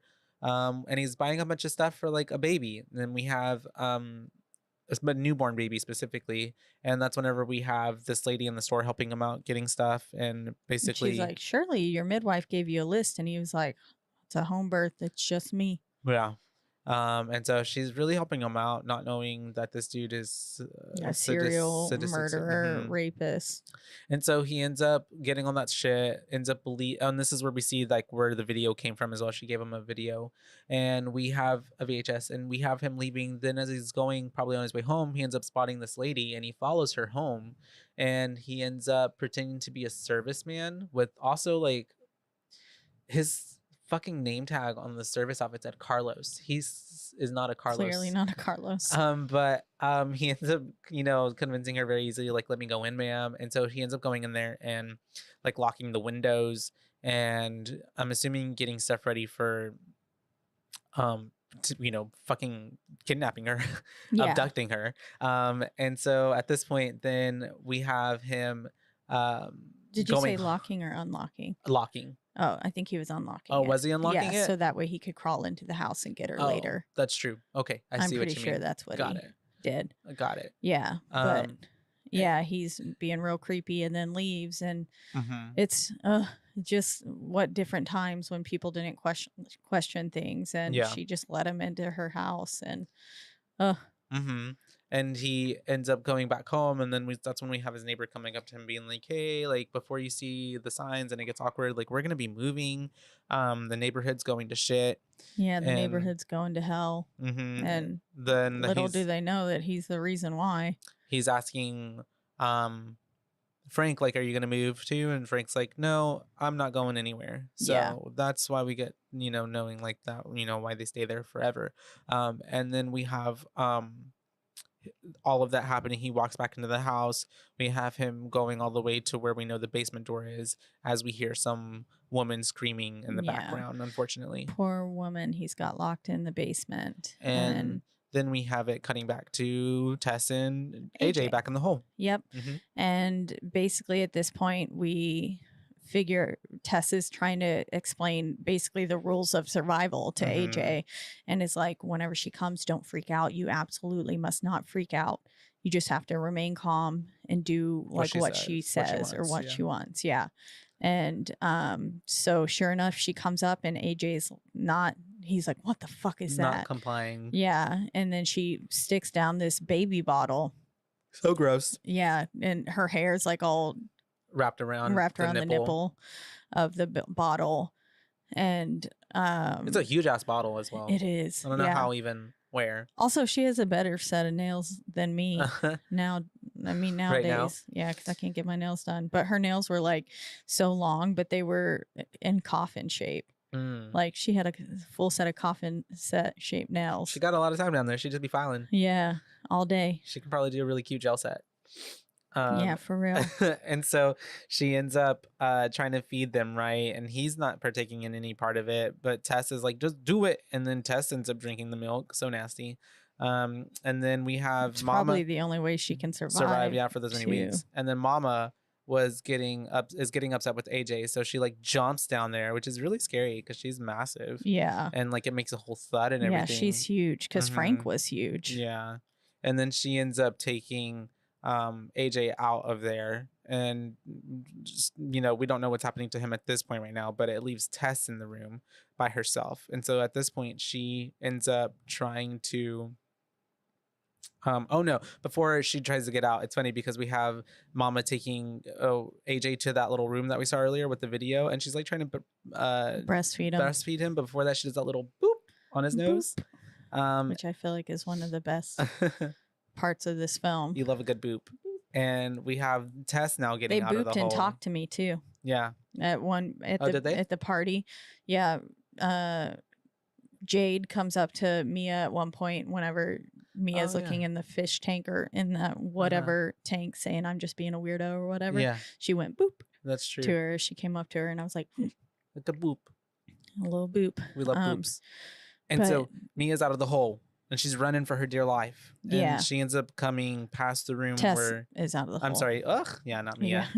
Tess is coming out of the hole. And that's whenever she ends up seeing that room that AJ and Mama trying to breastfeed him is in. And as she's, you know, contemplating on like whether or not she'd help or get run away, she ends up stepping on the freaking tape measurer, unfortunately. Yeah. So it kind of alerts Mama that she's out of her cage. But so since this happens, Tess ends up running up and out of the downstairs area through the basement, and then she gets to that window and breaks out the window and climbs out of the window. The door had closed Yeah. and she was locked In down there. there again. Yeah. So yeah, she had to break out of that window and she's crawling out, and she barely gets away from Mama. Yeah. Like the unhoused man. Andre Was that his name? Yeah. Yeah, Andre pulls her out Mhm. just in time, and then you just see like Mama, I'm gonna call her Reaching Mama. for her. Yeah. Yeah, reaching for her, and she just kind of like hisses and is like, Yeah. and he's like, you got out, you're safe. Yeah. And he's basically explaining to her, like, she's like, no, someone's back down there. And he's like, no, you got out.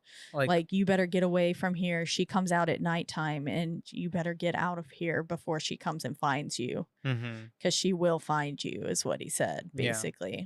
You're her baby now. Yeah, you're her baby. And so she's gotten out, obviously, but she's still concerned for AJ, who's still in there.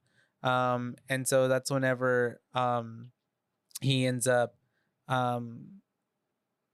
she ends up we cut back to AJ and he's running away from her at this point because she obviously, you know, was chasing after Tess. And this is whenever he ends up running so much that he comes across that room, and then Mama comes up, but she is obviously spooked of this room, so it's kind of leaving you thinking like, damn, what is she afraid of, that, you know, now she won't even go towards this room. Yeah. And she retreats from the room, which is like also terrifying to see her kind of walking up and then it's kind like of when you see walking the away. predator retreat and you're like, oh God, there's a There's- bigger predator behind me. Mhm. Yeah. But he doesn't think that way, obviously. It's like when there's a velociraptor and then there's a T-Rex. Yeah.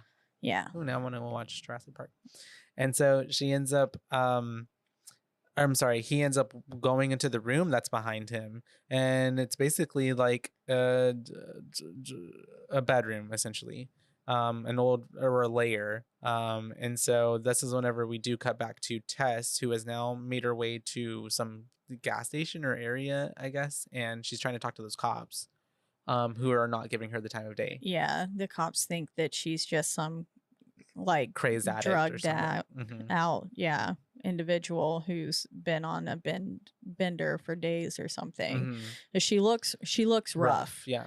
But they're not, and they're familiar with this area of town, and it's probably large vagrant community and stuff, and so they're thinking that she's just another one, and they're not willing to believe her.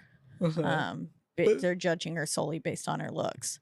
She ends up kind of getting them to go there for a little bit, though. But just for them to fucking leave her there. I would have been like, look, this is my car. I can't get into it because my keys are in the house and I was renting this house. Like, But they clearly weren't They don't willing care. to listen to her. Yeah. But yeah. And at the same time that, she's talking to them, AJ is down there basically trying to help the old man because I guess he's thinking that he's being held captive there by the monster lady, Yeah. Mama. And then he ends up. But he's also like simultaneously being such an ass. He's like, I'm going to get us out of here. Well, I'm going to get out of here and then I'll go get help for and you. then I'm going to get that bitch. Yeah. Yeah. And he's like, and don't worry, like there will be cops swarming the place in a matter of which obviously hours. And he don't want that. He don't want that because Mr. Frank. That's he's been doing illegal shit his whole life. Yeah. And so that's whenever we have AJ then finding the videotapes, the VHSs. And it kind of cuts away from that. And then we have Tess now trying to, because she's been left by the cops, asshole cops, she's breaking back into the house through the window where the dining room is. So that way she can go in there and grab her keys. But she ends up when she grabs her keys, I think this is like a moment where she's like contemplating of whether or not she should stay and help more. And then it cuts back to what's his face, AJ, in there with the old man, and he's like, the old man is like beckoning for something, and so he like tries to give him water, and then he's like, I don't know what you want, and then so he just moves the whole nightstand over there next to him, and the whole time while he's finding all the old man's videos and stuff, and watching like them. Frank is sitting there rummaging through the nightstand drawer, and once the video ends, AJ turns to face him and is like, what is wrong with you, man? What the fuck is wrong with you? Yeah. And then that's when Frank pulls out a little tiny baby gun, and aims it at AJ at first, but then ends up just shooting himself in the head. Shoots himself. Another headshot. Then he is dead. Unalived. But then we're back with Tess, and she is now getting in her car and has the option to drive away, but chooses to ram the monster because Mama comes out. Mama comes out right in the nick of time and was like, and then Tess is just like, and rams it right into her and into the house. And so the mama monster is pinned in between the house and the car, but not dead because she's like, and then ends up, I guess, kind of passing out. Yeah, unconscious. And that's when Tess gets out of the car and decides to go back and help AJ. So she goes back down there and is looking for AJ. One of the most like infuriating parts of the movie. Yeah, maybe not the most. Sorry, there's another part that's more infuriating coming up, but this part sucks so bad. I understand that he must have been scared, but the light was shining on her for a hot second before and it's he the shot. only light on her. Like he could visibly, I feel like, see that it was her and not the mom. Yeah. And he's such a dumbass. He shoots her. He shoots Tess. Yeah, And as she's coming to help him. And obviously, and he runs up her, and then he's like, "Oh my God, I'm so sorry, like, and then he's like, "You're okay, we're gonna get you out, we're gonna get help." And so they end up getting out, and then that's when we notice when she comes out that, the mama's not there where she was. Yep. So they're like, "What do we do?" And she's like, "I know where we can go." So they end up going to find Andre, which they do, and Andre takes them to at the water tower, underneath the water tower. Yep. And then he's basically explaining that she's lived there for her whole life. She comes out at night, and that she is basically so inbred that it's like when you make a copy of a copy of a copy, it gets that way. Like that's what you get. Yeah. And he was like, because he explained that he would take those ladies down there and then have babies with their babies and babies with their babies. Yeah. So weird. And disgusting. Yeah. And so basically that's how we got Mama. And it's funny because then they're also freaking out because they're like, are we even safe here? Like, what are we, like, we need to go. And he's like, I've lived here for 15 years and she ain't ever come in here. And then automatically she just busts through. Yeah. And then before AJ got all introspective too. Oh yeah. And he's was like, I'm a bad terrible person. Yeah. I shot her. Blah. Yeah. And it was like, and then you could tell he was clearly thinking about his essay, he was projecting charges as well. And it was like, dude, you're a terrible person. Yeah. You suck. You're not a good person who does bad things. You're just a bad person. Yeah. But yeah, then Mama breaks in and she yanks up Andre and then just rips off his little arm and then starts beating the shit out of him with his own arm. Pelting him with it. So Funny. badass. Yeah, funny. She's just like a rag doll, just like wow, wow, wow. And then we have them running up the stairs of the water tower. I like Mama. Yeah, she's honestly misunderstood. She's not really doing anything bad. She's honestly protecting her own, Yeah. her child. And then that's whenever they're running up the stairs of the water tower, kind of going up on the side. And man, poor Tess is fucking shot, so she's struggling here. And AJ's just leaving her in the dust. And he's like, "Come on, come on!" And they do. She's like, "Wait for me," and he's like, They end up getting close to the top. He gets up there obviously first, and then that's whenever we have her getting up to the top, but the mama is right behind her. Excuse me. And so he has his gun, but as he's about to like pull it out, he fucking drops that. like a little bitch.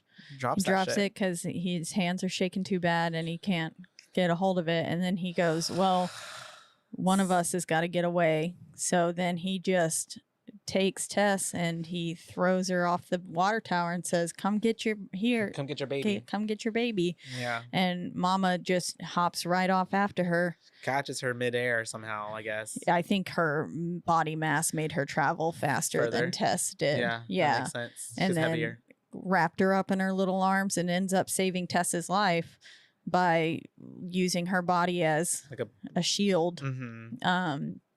And then AJ comes down and he was like, you actually slipped. Yeah, I didn't even He was like go. gaslighting her. I didn't I go. was like, You slipped. AJ, what the fuck? He's like, "Here, let me save you. Let Yeah. me save you. I will save you." I was like, no, Stupid. But thankfully, Mama pops right up and then she just picks up AJ by his head and then Rips him takes her little apart. thumbs and just presses them into AJ's eyeballs, makes jelly. It looked like applesauce coming out Yeah. of his eyes. it did. And then, makes Rips my it eyeballs apart. hurt. And then, just splits his head in half. Yeah.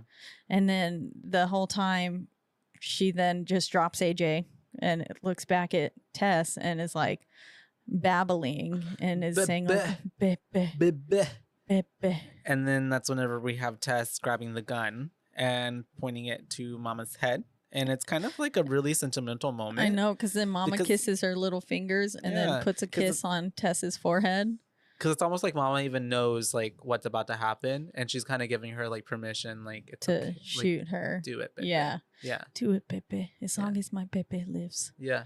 And then Tess shoots her. Shoots her and then roll credits. The credits come on and then we flash back to Tess getting up and Walking away. Tess walking away and like stumbling. Yeah. and this is a fantastic version of where they took a happy song and made it Mhm. creepy Mhm. because with that "Be My Little Baby" Mhm. song, that not "Be My Little Baby," not that No, one, no. but it was a different one Yeah, that it's also older, said yeah. "Be My Little Baby." They did a great job of taking a happy song and making it creepy. It actually had some relevance, unlike "Smile" and "Lollipop Lollipop." Mm-hmm. Oh yeah. This one was good. But yeah, that is 2022's Barbarian. Yeah. Which was pretty good. Pretty good. Thank you for the recommendation, Miss Nancy. Yes. I guess I'll go first with my Bubeical review. Bubeical. I hated it. No, I'm just kidding. No, I really liked it. I thought it almost was choked on my own spit. Good. I remember when I first watched it too. I thought it was so good. I thought it was really upon your first watch, because you don't really know what's going on. There was so many moments where I was like, I thought it was gonna go in this direction, but then it didn't. And then you have like the breaking down of the kind of 3 different parts of the movie that I feel like really it worked for the movie, and it felt really like kind of I mean, obviously other stuff has probably been broken up like this before, but it just kind of seemed like new-ish and like fresh, and felt like the people who made it had a good like plan of where they laid it out pretty good. Like it was, as much as like there was a twist and like, oh, I thought it was going here, it was going there. Like it didn't seem like it was unreasonable or like unjarring or like, how did we get here? Like, what is this? What's going on? Like, it all still made sense. And the acting was pretty good. Honestly, I feel like I'm kind of sad that Bill wasn't in it as long, because I feel like that character kind of could have gone somewhere maybe in the storyline. But we did need that good shock value to kind of reset the film. Yeah, and to kind of throw you a bit. Yeah. Otherwise, and to make you be like, oh shit. Otherwise, I wouldn't be feeling what I'm feeling right now. Yeah. But yeah, I agree that Mama was misunderstood, and it's kind of like an unfortunate circumstances of events.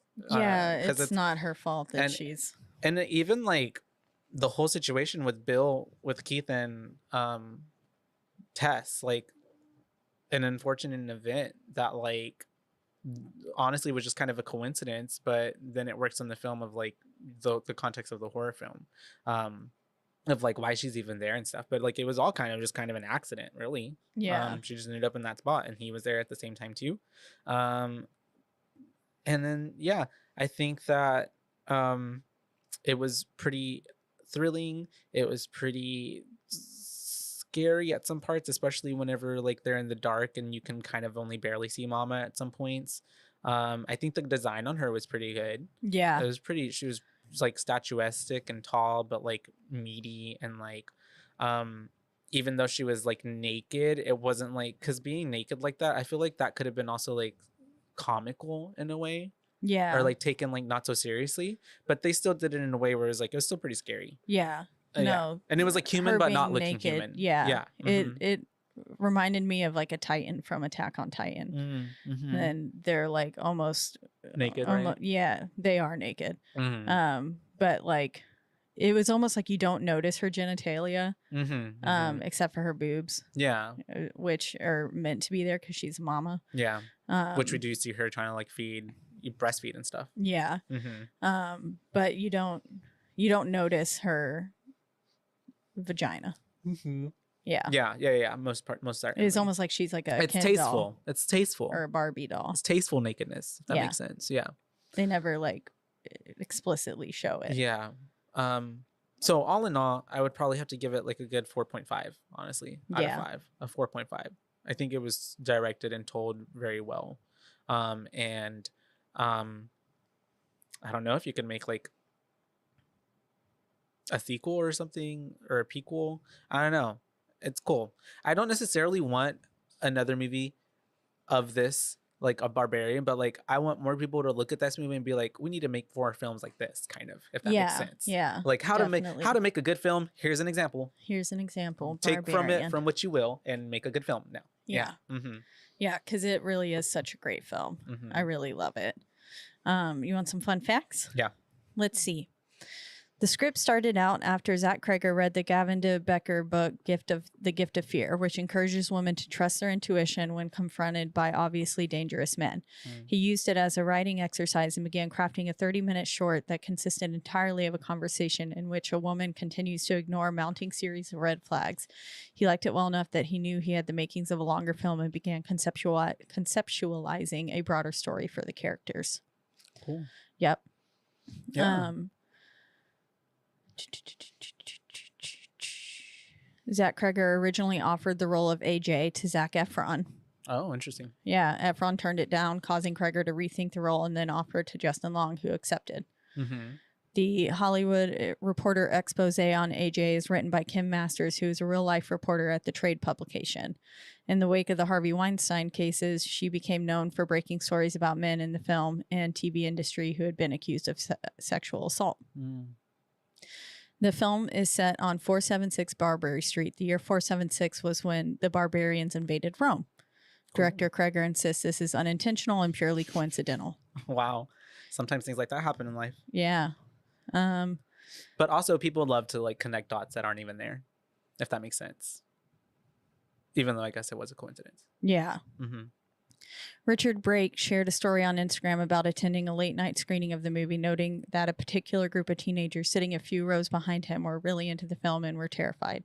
When it was over, they were leaving the theater using the flashlights on their phones. When the light accidentally caught Brake's face, the teenagers recognized him from the movie, then screamed and ran from the room in genuine fear. So Richard Brake is Frank. Yeah. Mm-hmm. That makes Which sense. I would be terrified too. Right. Life imitates art. Yeah. Art imitates life. Did we get Nancy's? Mm-hmm. Okay. You want to read it? Yeah, sure. So Nancy says, it's funny. So I don't know how to feel about this movie. Don't get me wrong. It wasn't bad by any means, but it wasn't what I expected. Kind of unsettling, which I guess was the point. The early interaction between Keith and Tess are all too familiar, being a woman in a male-dominated work environment, and I've been in many Airbnbs before, so the thought of someone living underneath me and watching me while I sleep is terrifying. Yeah, it really is. The film was funny and at times at the expense of the horror, but it's commendable for taking a stab at something fresh. The mama character is scary as fuck, and if I ever came across her, I would probably just let her take care of me. The twist kept me anticipating what was going to happen next, and by the end of it, it all definitely will have me rethink about booking my next Airbnb. 4 out of 5 boobs. Good. Yeah. Yeah. I don't think any of the comedy aspects came in at the expense of the horror, but otherwise I agree. Yeah. I feel like the beginning of it definitely felt like more rom-com vibes with a tinge of creepy as opposed to like, you know, what I guess most people feel like a horror movie would naturally be or should be, like jump scares and like all ominous and creepy the whole time. Yeah. I guess. Yeah. Which I appreciate that this film didn't really rely on jump scares at all. Mm-hmm. It did such a good job of being unsettling anyways. Mm-hmm. I think what's your boo rating? For me, I really enjoyed this film the first time I watched it. I didn't get to see it in theaters, but I did watch it at home once it came out on HBO, and I watched it with Andrew. Andrew was legitimately terrified. Sorry, Andrew. That's funny. No, that's awesome. Like the that's whole the time. point of a scary movie. Yeah, he's not as into scary movies, but he does like to watch them, and he really enjoyed this film. He thought it was really good. That's good. And that it did make him unsettled. Mm-hmm. So I agree. It was creepy. It was really creepy, and it has me rethinking Airbnbs too and stuff. That is true. You never know. Yeah, what's in other parts of the house, or like. Then there's like kind of like the 13 cameras situation where there could be cameras and also terrifying. But overall, I thought this was a fantastic film. This film has everything. It does. It really does. It's got a tint of romance. It's got a little bit of comedy. It's got a lot of the boop. Literally her trying to breastfeed Justin Long. That's a bit laughable. Yeah, that is. Yeah. And but also like Terrifying. simultaneously the most terrifying thing I've ever seen. True. And it's grotesque. Yeah, it's just so good. Her hairy nipples. Yeah. Mm-hmm. It was. Yeah, and even the milk coming out of it looked like yellowy, rotten milk. Yeah, like puss. Spoiled. Mm-hmm. Puss. It's puss. It's not even milk. It's just puss coming out of her. Puss. It's just puss. Yeah. But I loved all the acting in it. I thought Tess did a phenomenal job of portraying someone who was like freaked out but also like determined to like try to like help. Yeah. As no matter how scared, I guess, or freaked out she was of what was going on. And to be the like, she had Final Girl vibes. Yeah. And there's a reason she lives. Even though she kept going back. But I mean, then again, so did Sally and Texas Chainsaw Massacre and stuff too. Not to help people, but Sally was that's her name, right? Sally. Yeah. She's just running around everywhere.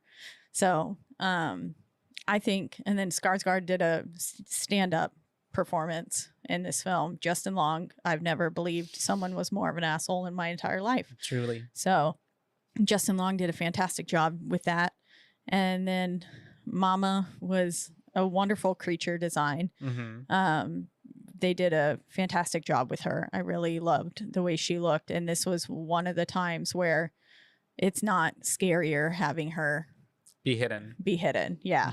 It's scary seeing her up front and like Center. And then especially too when she is like slightly shrouded with the shadows, that is terrifying. That's the scariest. Yeah. Yeah. Because it reminds me of like Slender Man and stuff. You're just seeing this like scary. spindly body. When she was running up towards them the first time, I think, right? Yeah. Whenever she was coming towards Keith and then started banging his head And in. even whenever she slips away from AJ whenever he's by the door and she like kind of retreats to the shadows. It's very scary. Yeah. It's very scary. But yeah, I think I would have to give this film honestly like a 4.75. I really, really enjoyed this film. I enjoyed it on the second watch every bit. It was so easy to get through. And I would honestly especially since they break it up, into like the three parts. It feels like 3 short episodes almost. In a way. It's very digestible, and I would go back and watch this film again today if I had to. I would watch it again. Like if someone was like, "Watch Barbarian again," breakfast, lunch, and dinner. Let's do it. Okay, I will. Don't mind if I do. Yeah. So that's 4.75, a 4, and a 4.5. So we're at like a 4.5. Yeah. Yeah. 4.5 for the Barbarian. For Barbarian 2023. No, 22. Was it 22? I thought it was 2023. It's 2023. It came out. Did it? Well, no, maybe 2022. Was it last year? 2022. My Yeah, bad. it came out last year. You're right. You're right.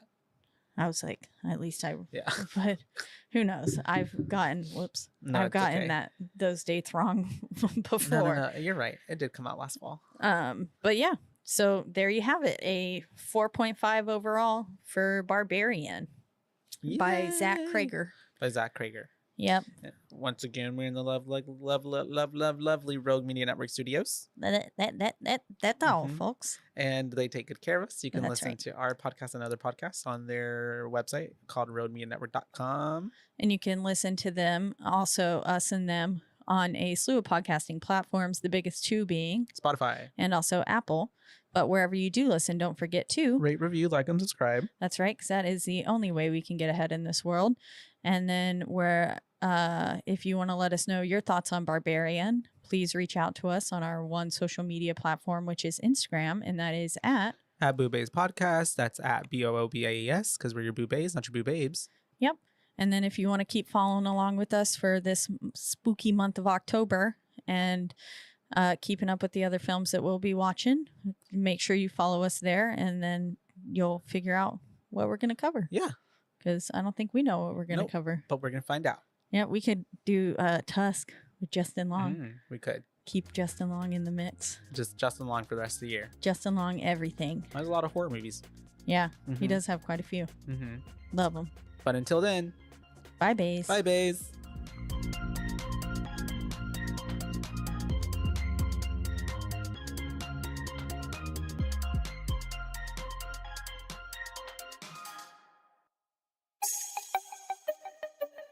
This has been a Rogue Media podcast.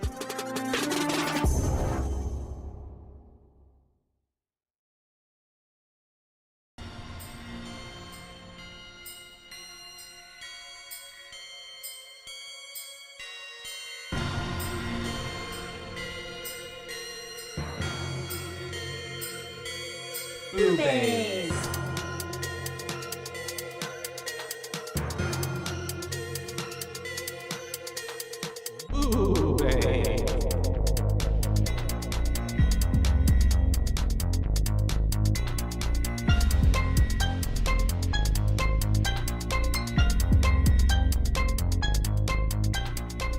Hi. Hello, and welcome to Boobays. Boobays. That's right. We're your host. I'm Caitlin. And I'm Joshua. And today we're here to talk to you about a third film. The sixth film. Right. But the third film. And I wish I could call chronologically. I wish I could call it Chapter 3, but you can't even call it Chapter 3 because the third film in the franchise that doesn't have anything to do with this part of the saga is called Chapter 3. So that's unfortunate. It's a little bit confusing, and Yeah. they had so much thought process in the other, like with connecting all of these films together. You think they could have Connected the names a little bit better. Yeah. I agree because it does get a little muddled in the water, but We are talking about Insidious: The Red Door, which is, the completing chapter to the saga that we're covering, which was Insidious 1 and 2. This movie just came out actually this year. 2023. Yeah, so covering it new. It's streaming on Amazon Prime if you'd like to watch it. It does cost you a good $20 to watch it. Yeah, $19.99. But maybe give it another month, and I'm sure that'll go down. But yeah, it is directed by none other than Mr. Patrick Wilson in his directorial debut, his first film he's ever directed. And he is obviously the star from the first and second installation, playing Josh Lambert. He is the patriarch, right? That's what you call him. Yeah, the dad. The dad of the family. And we essentially pick up 10 years after the last film, which was Insidious Chapter 2. And so, yeah, it's a lot to dive into. Exactly where the second one ended. Yep, basically, exactly. right, with them saying that's true. Yeah, how we want to forget forget the last year. everything from the last year, blah blah blah, which was a nice little recap in the event that you hadn't watched the second one immediately before this. It was like, you're going to forget the whole last year of your life, basically, blah blah blah. You're going to forget the coma. You're going to forget everything existed. And then it flashes to 9 years later. Yeah.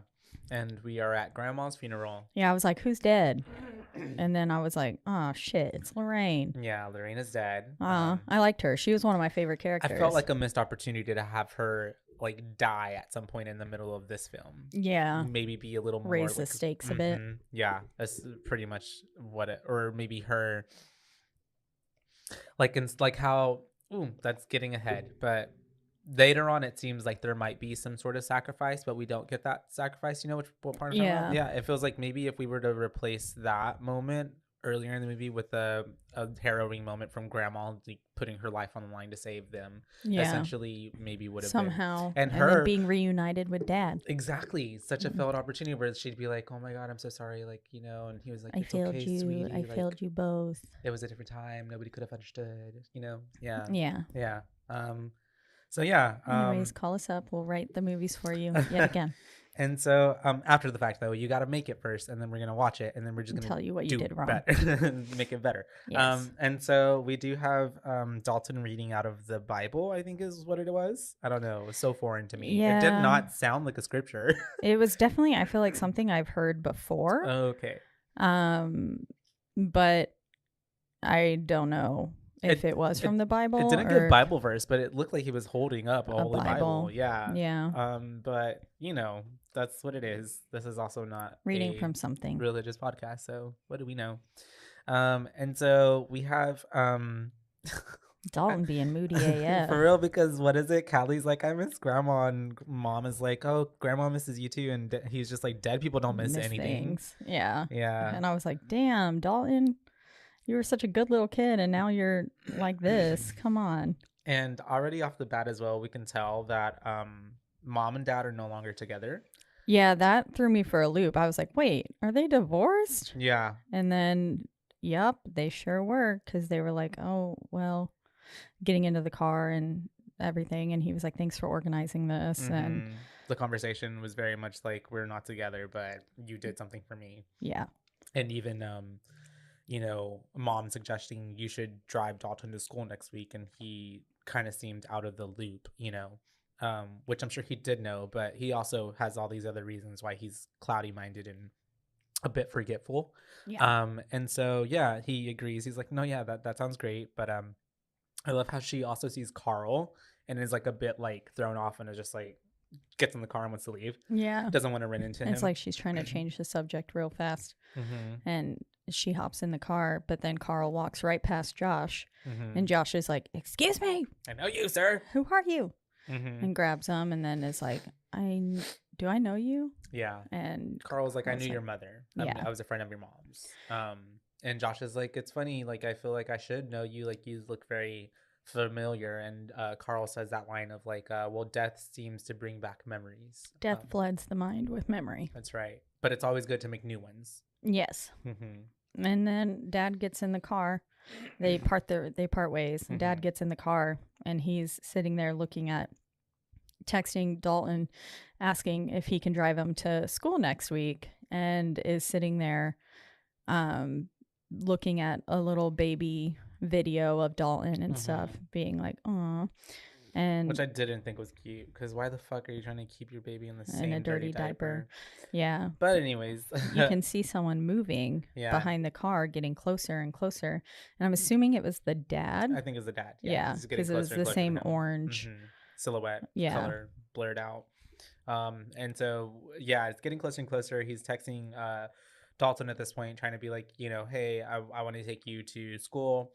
Dalton kind of reluctantly agrees, and that's whenever we have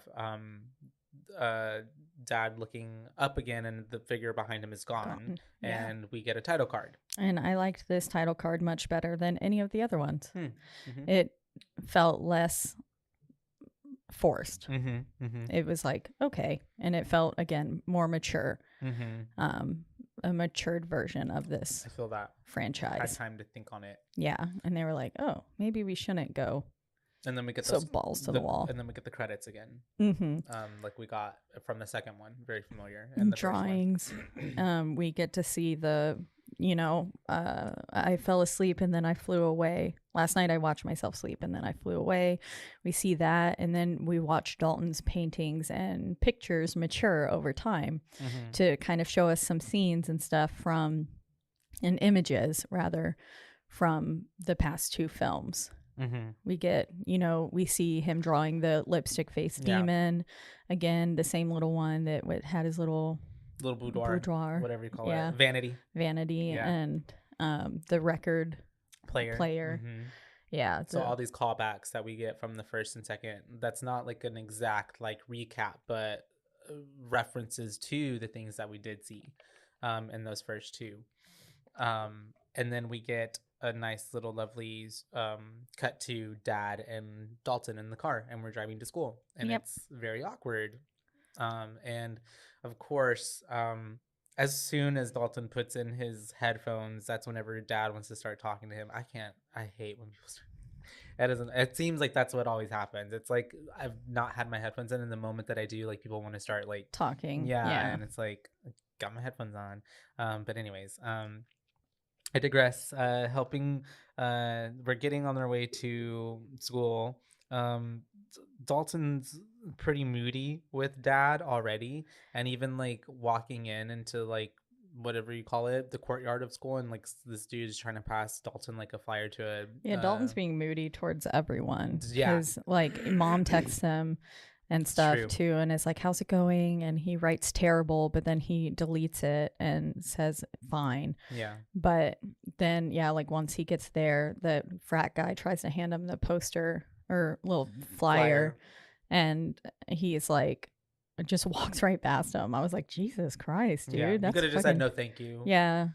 Don't have to be a dick about it. And even the dad is like, oh, Nick the dick, more like Dalton the dick. Yeah. Nick was just stupid. Dickhead Dalton.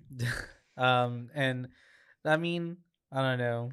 I guess Nick was a dick too, though. Rightfully so with Dalton, though. I guess you kind of grow up in a coma that you don't remember the whole year of, and then turns out you were actually getting chased by demons. But yeah, and then I guess but he don't know that yet. I guess, but I mean, I feel like the same like how Dad had effects as him being forgetful.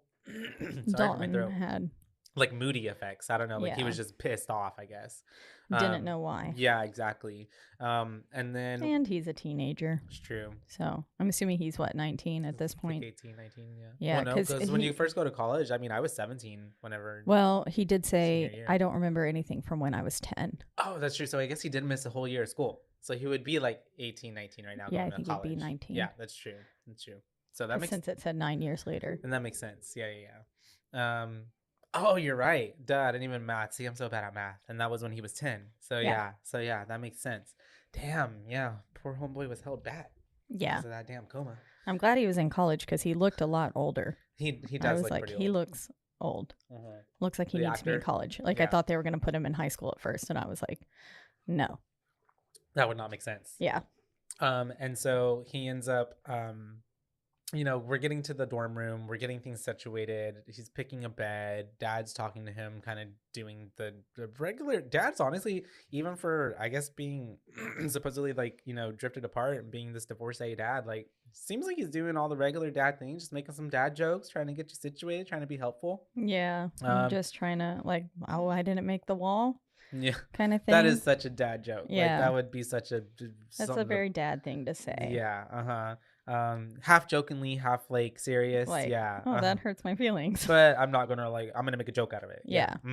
Yeah. We can't actually confront our and then feelings. especially here We're in a men. moment. Here in a moment when he runs to that car, and I'm like, the way I've seen my dad do that like walk before, like, yeah. But and so. We have the whole situation. It's a little bit tense between them. Dad didn't make the wall, so we have kind of this altercation between him and Dalton where there's some words being said, like Dalton's no wonder mom divorced you. Yeah, and then Dad's like, you're an ungrateful little shit. And so yeah, it's pretty bad. And then of course we have Chris coming in, who we thought was going to be a guy, but is a girl. And so that kind of throws off the vibes for a whole second. But we'll talk about Chris later more, I guess, when she comes into play. But I definitely thought she was a really cool, fun inclusion to. Yeah, I I thought this was a way to do the comedic aspect so much better. Well, oh yes. yeah, way better, more natural, not forced, not cheesy. Yeah, like, and a character that you actually start to care about, especially when things start happening to her. And I thought at one point, oh fuck, poor Chris is gonna die. Why are they gonna kill her? That's what I literally thought later. Yeah, I mean, it looked like she was gonna die. Yeah. And so we end up, having this whole moment happening between son and dad, and then dad, is leaving because it's a little too tense for him, and he's like almost breaking down, which he does in the car a little bit. And also we have Dalton even having like this like silent mad cry situation happening in his bedroom. And we have I couldn't believe the dad really was just gonna leave like that after saying all that. And then whenever he was running to the car, I was like, wait, he's gonna go back, not right? gonna go. Yeah, I was like, he's gonna go back and fix this and say I'm sorry. But nope, man just really gets in his car and then puts it in reverse. And I was like, avoidant, remember? The first movie, that's his whole personality. He's avoidant. True. Yeah. I was like, Jesus Christ, you're the adult here, sir. And we have Chris coming back up, and Chris is getting to know Dalton just a little bit. And that's whenever, right? Yeah. They're getting to know each other, and that's whenever she's like, "Do you want to blow my hooter?" Yeah, and he was like, "What the fuck?" Yeah. And because she had just taken off her bra too. Yeah. Like she just very comfortable. And it's funny how when she came up earlier too, and she was like, "We're a liberal alt school, very heavy on the liberal." So, she ends up basically, she's already like my type of person, cool vibes. Like she's like, "So what's your weird shit?" Yeah, like, we're all weird. Tell me what's weird about you. And he's like, "You first." And what did she say first? She she puts a monocle on Sundays and orders takeout in a British accent. Yeah. And he was like, that is weird. And he was like, sometimes I eat oatmeal dry, which we see dad do later. Hella weird. Yeah. That is weird. I would have been like, that is weird. Like that's how do you even like get that down your throat? I guess your saliva it's so dry. makes it. I don't know. Yeah, it seems pretty no icky. Sugar, no nothing. Yeah. And so then we have her talking about how both of her parents died when she was 10 and she had to live with her grandma. And he's like, "Oh, I don't remember being 10 because I was in a fucking coma." Yeah. And he was like, that I nobody had wants to talk viral meningitis or something. And yeah, no one will talk about it and stuff. And he doesn't remember anything. And then she is like, I could have used some meningitis. I love how she said that too. And I was like, I could have used some meningitis. Which I guess I don't think you would want that. I think it's comedy that comes from people though too, like who have been through shit. Because anybody who's been through trauma, I feel like can make light of traumatic events. Yeah, if that makes sense. Yeah, I mean, well, I guess because she said her grandma almost died from a case of like something because of her athlete's foot. Fucked with her brain. And then I guess losing both your parents, I guess I'd probably want to forget that year too. Yeah. But we have them then. It's the next day, and our dad is he's making a phone call to Dalton because I'm assuming it's the next day. Yeah, it has to be, right? Because it's daylight, and we saw that it was nighttime for them because they went to bed, right? Yeah. Because that's whenever, my bad, he also has to tell her that he has still to sleep needs with a the nightlight. nightlight. Yeah. Yeah, because she was like, they told me I have to stay here for tonight because Mm-hmm. dad was like, let me go get this sorted out in housing. And she was like, you know what? Never mind. I'll do it. Yeah. And then They have to she spend comes one night back. together. Yeah. She's like, we have to spend the night together. They said tough luck about today. Tough and titties. Then she starts turning out all the lights and he's like, I am afraid of the dark.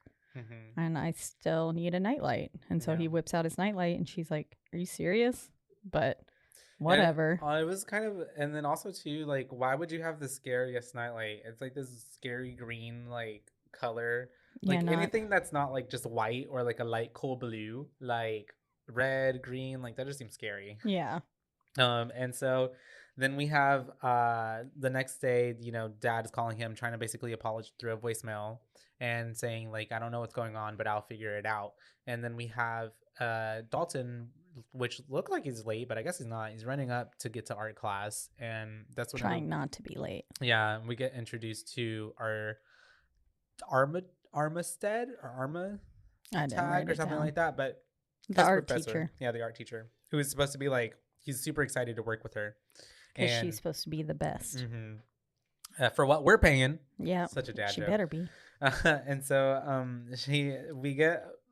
you can already tell she's going to be intense. I mean, she's talking to this one student and she's like, rip that up, it looks too perfect, whatever. And he's like, I won't. And she's like, get out, casualty, you already failed. And he's like, I didn't fail. And she's like, yes you did, the moment that you decided quit. that you didn't want to rip this up. And she's basically saying is like, you know, like y'all can always improve, and once you think that you can't, then that's when you're not an artist anymore, essentially. And also she says anyone fool can master a technique, but we're not here for technique. We need to try to do things. We need to break the rules. So after we have our artist getting a bit demeaned, I feel like just a little bit, poor kid, and walking out, Dalton, who is on the other side of the room, gets his piece of artwork and just rips it in half. And it was his picture of grandma, who he said looked like she was hiding secrets. Which she was. She was, yeah. She was having to keep lots of secrets. Kind of feels like mom was keeping secrets her whole life. Poor thing. Yeah, for real. Secrets eat away at people. Yeah. And so and it's funny because the professor then at that point is like, Dalton, why would you rip that beautiful picture up? And so he's just like, and then she's like, I think basically once more for good measure. Yeah, commends him, I guess, a little bit, kind of makes a little, makes it light, essentially. And then we move on to our task of the day, which is now, put your phones away, open your minds. And she basically says, I want you all to, and it's the choice of words, I want you all to sink further into yourselves and bring forth your innermost thoughts. Yeah, your memories, tap into your memories. And basically hypnozes them. Yeah, because she starts counting back from 10 to 1. 9, 8, 7, 6, 5, 4, 3, 2, 1. And basically kind of the same process that like his dad went through whenever he was going into the further with the metronome and with the lease. And we have him starting to work on his artwork, and you can tell he's getting kind of very in the moment.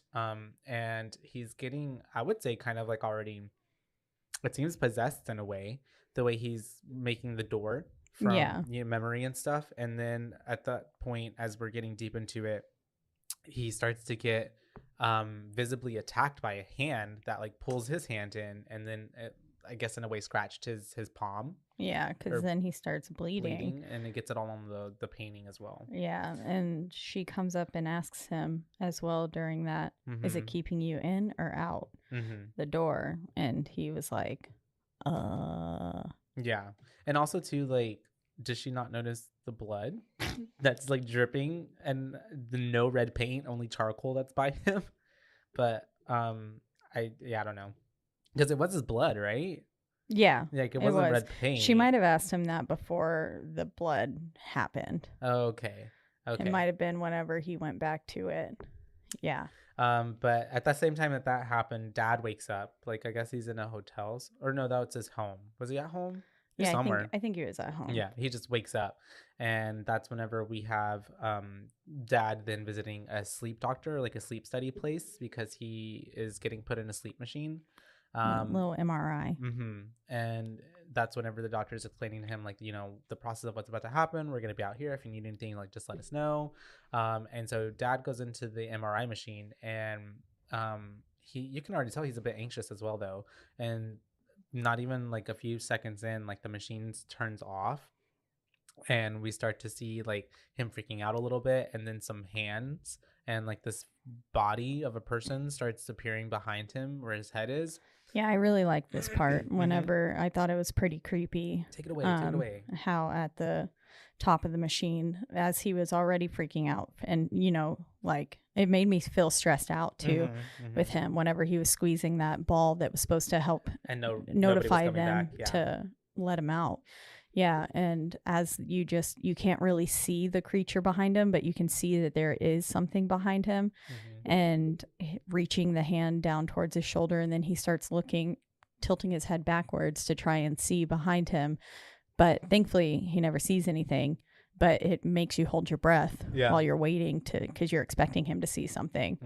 And then he looks back down, and something's charging him. It was like this little demon, like patient thing coming up and being like, yeah, which is pretty fucking scary. Yeah, it was pretty creepy too. Tell me, and imagine being in that situation and feeling it crawl over you. Yeah, being trapped like that, it kind of plays on a claustrophobia level, and then lots of other things. It was just, it was just creepy. Yeah, and I really enjoyed this part. I thought it was good. And then we get him freaking out, of course, and then he hops out of the machine, and that's whenever the doctor rushes in. Oh, well, also, I'm sorry, we were also getting on the like over the like a speaker the doctor's voice, but it wasn't the doctor's voice being like, there's something with you, there's something in there with you. Yeah. And then it also said the door is open or something like that. Yeah. And then that's whenever he comes out freaking out, and the doctor's like, whoa, like, are you okay? And then he's like, Josh is trying to explain, like, there was something in here, like, what was that? And then the doctor's like, you were asleep for 15 minutes. All the lights went out, like, what was happening? Like, I was panicking, attacked, squeezing the button thing, and no one came to help, and y'all just left me in there. Yeah. And the doc is like, no, we didn't. Like, you were asleep. You've been asleep 15 minutes.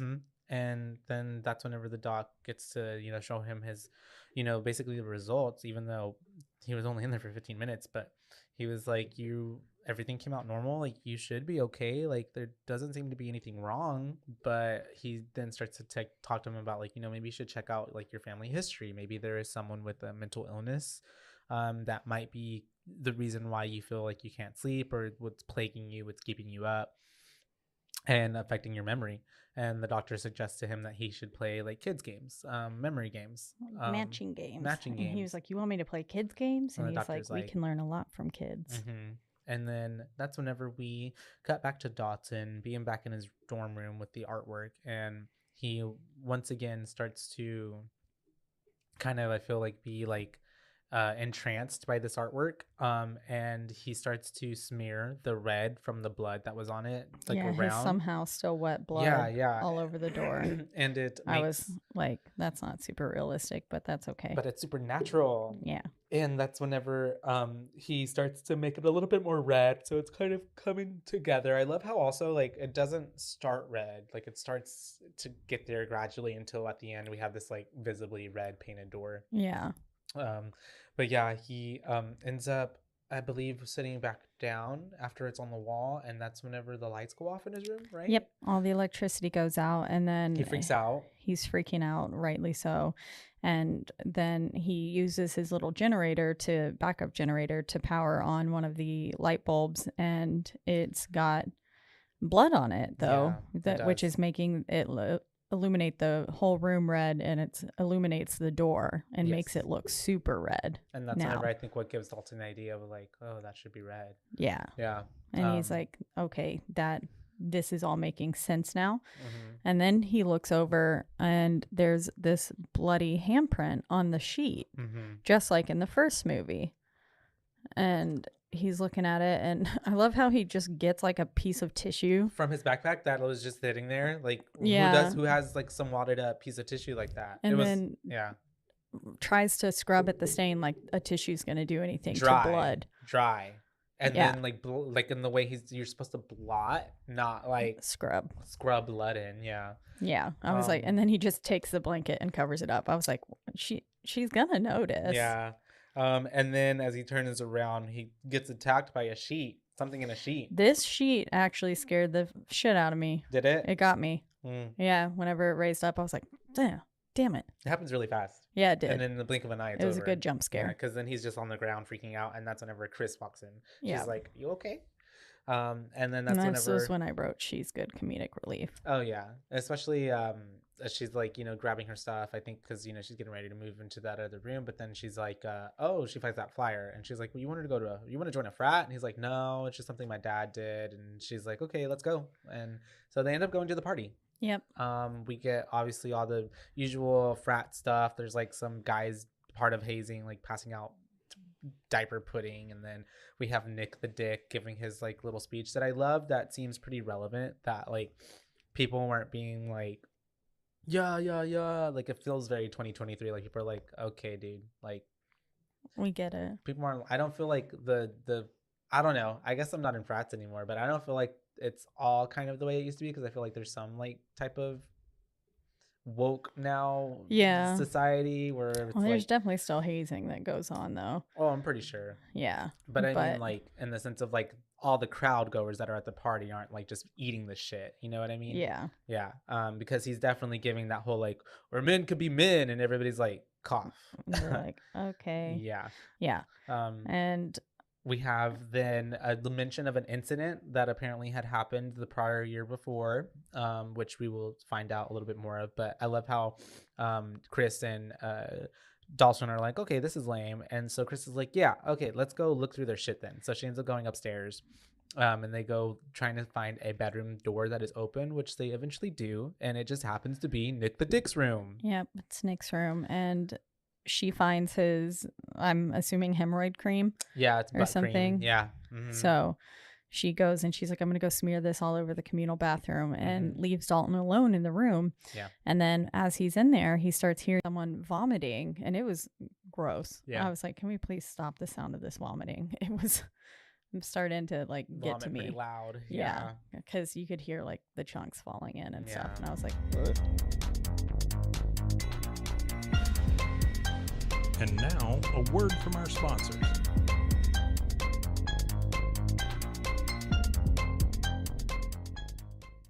I love smoothies, but I don't love smoothie bar prices. With my BlendJet 2 portable blender, I can make smoothie bar quality beverages for a fraction of the price. BlendJet 2 is portable, so you can blend up a smoothie at work, a protein shake at the gym, or even a margarita on the beach. Yum. It's small enough to fit in a cup holder, but powerful enough to blast through tough ingredients like ice and frozen fruit with ease. BlendJet 2 is whisper quiet, so you can make your morning smoothie without waking up the whole house. Lasts for 15 plus blends and recharges quickly via USB-C. Best of all, BlendJet 2 cleans itself. Just blend water with a drop of soap and you're good to go. I do love that feature about it. It is rather nice. It does, and it stays pretty quiet. What color did you get? I got black because it matches the color of my soul. Perfect. I got pink because if my whole life could be pink, it would be. We love pink. It matches my water bottle perfectly. It sure does. Yeah. So whenever I carry both, I feel very aesthetic. That's I'm like, nice. yay, got me a nice pink BlendJet 2, looking real cute. And it's real yummy with my good smoothie in it. So what are you waiting for? Go to blendjet.com and grab yours today. And be sure to use promo code BOO12 to get 12% off your order and free 2-day shipping. No other portable blender on the market comes close to the quality, power, and innovation of the BlendJet 2. They guarantee you'll love it or your money back. Blend anytime, anywhere with the BlendJet 2 portable blender. Go to blendjet.com and use the code BOO12 to get 12% off your order and free 2-day shipping. Shop today and get the best deal ever. Did you know you could be putting oil and chemicals in your coffee? I love coffee creamer, but I don't think I've ever turned the bottle around to actually see what's inside. When I did, I found out many of my favorite creamers contain ingredients I would never intentionally add to my coffee cup, like canola oil, dipotassium phosphate, ew, and artificial flavors. Laird Superfood all started when big wave surfer Laird Hamilton needed morning fuel that could allow him to spend the entire day chasing the ultimate wave. He couldn't find anything in the market that met his ingredient standards, so made himself the ultimate plant-based creamer. Laird Superfood started and launched its first product, Original Superfood Creamer, in 2015. Laird Superfoods contain no artificial flavors, colors, or additives, and no sugars from highly refined corn syrup. All Laird products are sustainably sourced and thoroughly tested to ensure that you're incorporating the cleanest, finest fuel into your routine. All Laird products are also made of all-natural whole food ingredients, and they are crafted from the highest quality all-natural real food ingredients. Are you ready to feel more energized, focused, and supported? Go to lairdsuperfood.com and add nourishing plant-based foods to fuel you from sunrise to sunset. Use our promo code BOO at checkout to save 15% off your purchase today. Are you tired of the same old boring puzzles? Mix things up with Wongo puzzles. Each puzzle is a custom design with intricate patterns and whimsical shapes that will keep you engaged for hours. Plus, their eco-friendly materials and commitment to sustainability make Wongo puzzles a guilt-free way to unwind. Wongo puzzles are 100% wooden puzzles, meaning they'll last forever. Each piece is hand-drawn, so no two pieces are the same, and you'll discover some fun, whimsy pieces as you work through it. They come in a custom wooden box, which is perfect for storage and gifting. With stunning design and unique shapes, Wongo puzzles are a cut above the rest. So what are you waiting for? Go to wongopuzzles.com and pick your puzzle today. And be sure to use the promo code BOO and get 10% off of your order. This is the most fun you've had with the puzzle guaranteed or your money back. Go to Wongo, WONGO, puzzles.com and use the code BOO to get 10% off your order and get puzzling right now. Wongo. Did you know that dehydration is the leading cause of daytime fatigue? I was shocked to learn that even mild dehydration can cause headaches, muscle weakness, and brain fog. But luckily, there's a solution.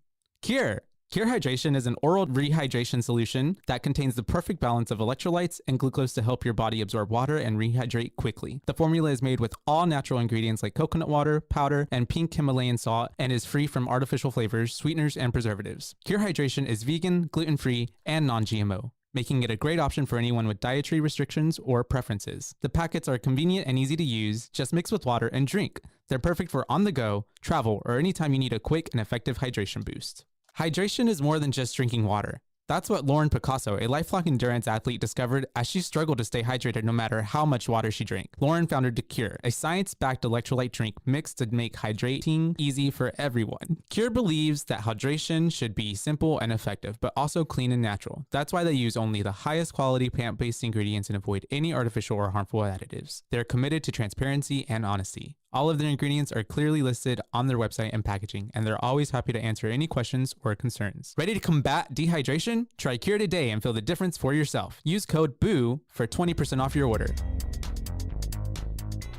Dalton's such a nice person, man. He's like, hey, bro, you okay? Do you need some water? Or like, what's up? And then very quickly we understand that this is not a live person. A human being. This is a ghost because his face is all nasty and like he's got barf all over him. He looks dead. His eyes are like the same color as his skin and stuff. He's just very gray and pallid, and he's crying like, make it stop. And then as he's walking closer towards Dalton, he's yelling at Dalton to close the door. Which could mean close the door, but later on we kind of find out is more of a deeper meaning to it. And to then close the red door. Yeah, as Chris comes back in and she's like, whoa, because oh no, I'm sorry. Nick comes into the room first. And that's whenever Dalton goes to hide under the bed. But whenever he does that and Nick goes and leaves, gets his condoms or whatever, we have Dalton being, I don't want to say attacked, but like, I mean, getting scared and spooked by that vomiting ghost because he's like, it was really creepy the way the ghost like popped up and started like the bed, and looking, bending over, and then when Dalton tries to leave because he thinks like the ghost is going to come under the bed, the ghost is on top of the bed and then just vomits all over Dalton. Yeah, that was pretty creepy. And this is when Chris comes in and she's like, whoa, are you okay? And then Nick comes back and Chris and Dalton have to pretend like they were kissing and like about to do it so that way they can leave. And then Nick's just a complete asshole to Chris after this. Yeah, calls her a clown and stuff like that. And like, was basically insinuating that she wasn't attractive, and Chris was very attractive. Yeah, she was. She was pretty. Very pretty girl.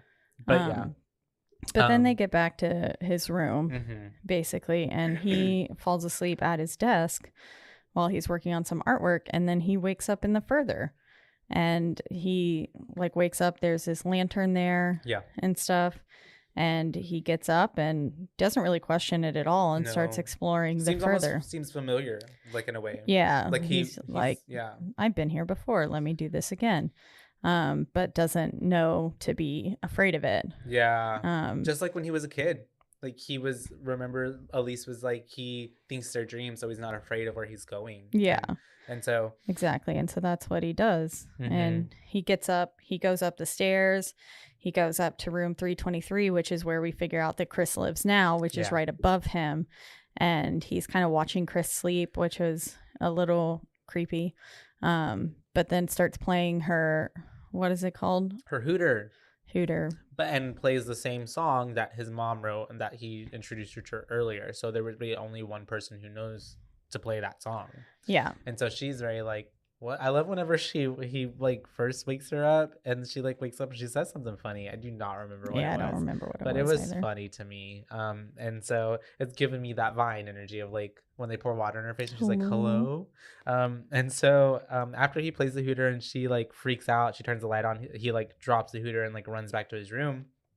And it's funny though, well, not funny though, it's actually pretty scary because on his way back to his room you can tell that something's kind of behind him maybe, and then right when he gets to the door you see like little tail and like, spindly on all body. fours, crawling towards him behind him, which was pretty creepy. And he wakes up, he gets back into his body just in time for Chris to barge into his room being like, what the fuck? Yeah. Were you just like creeping on me? Like, what are you doing? And You watching me sleep? And he was like, I feel like I'm getting like something else is happening. And he's like, I'm not a creep. And he says like, feel like I'm getting closer to something or something is getting closer to me. And kind of explaining that something weird is happening here that is a little bit different than he was like, I was asleep basically. And I woke up and there was this lantern and I just went to your room and I played the harmonica chord thingy. And then you woke up and I got spooked and went back to my room. And then now you're here. Yeah. Kind of thing. Which is all not pretty normal things for the everyday person. And so she's obviously kind of like, oh, that's weird. But I love how she doesn't like immediate like.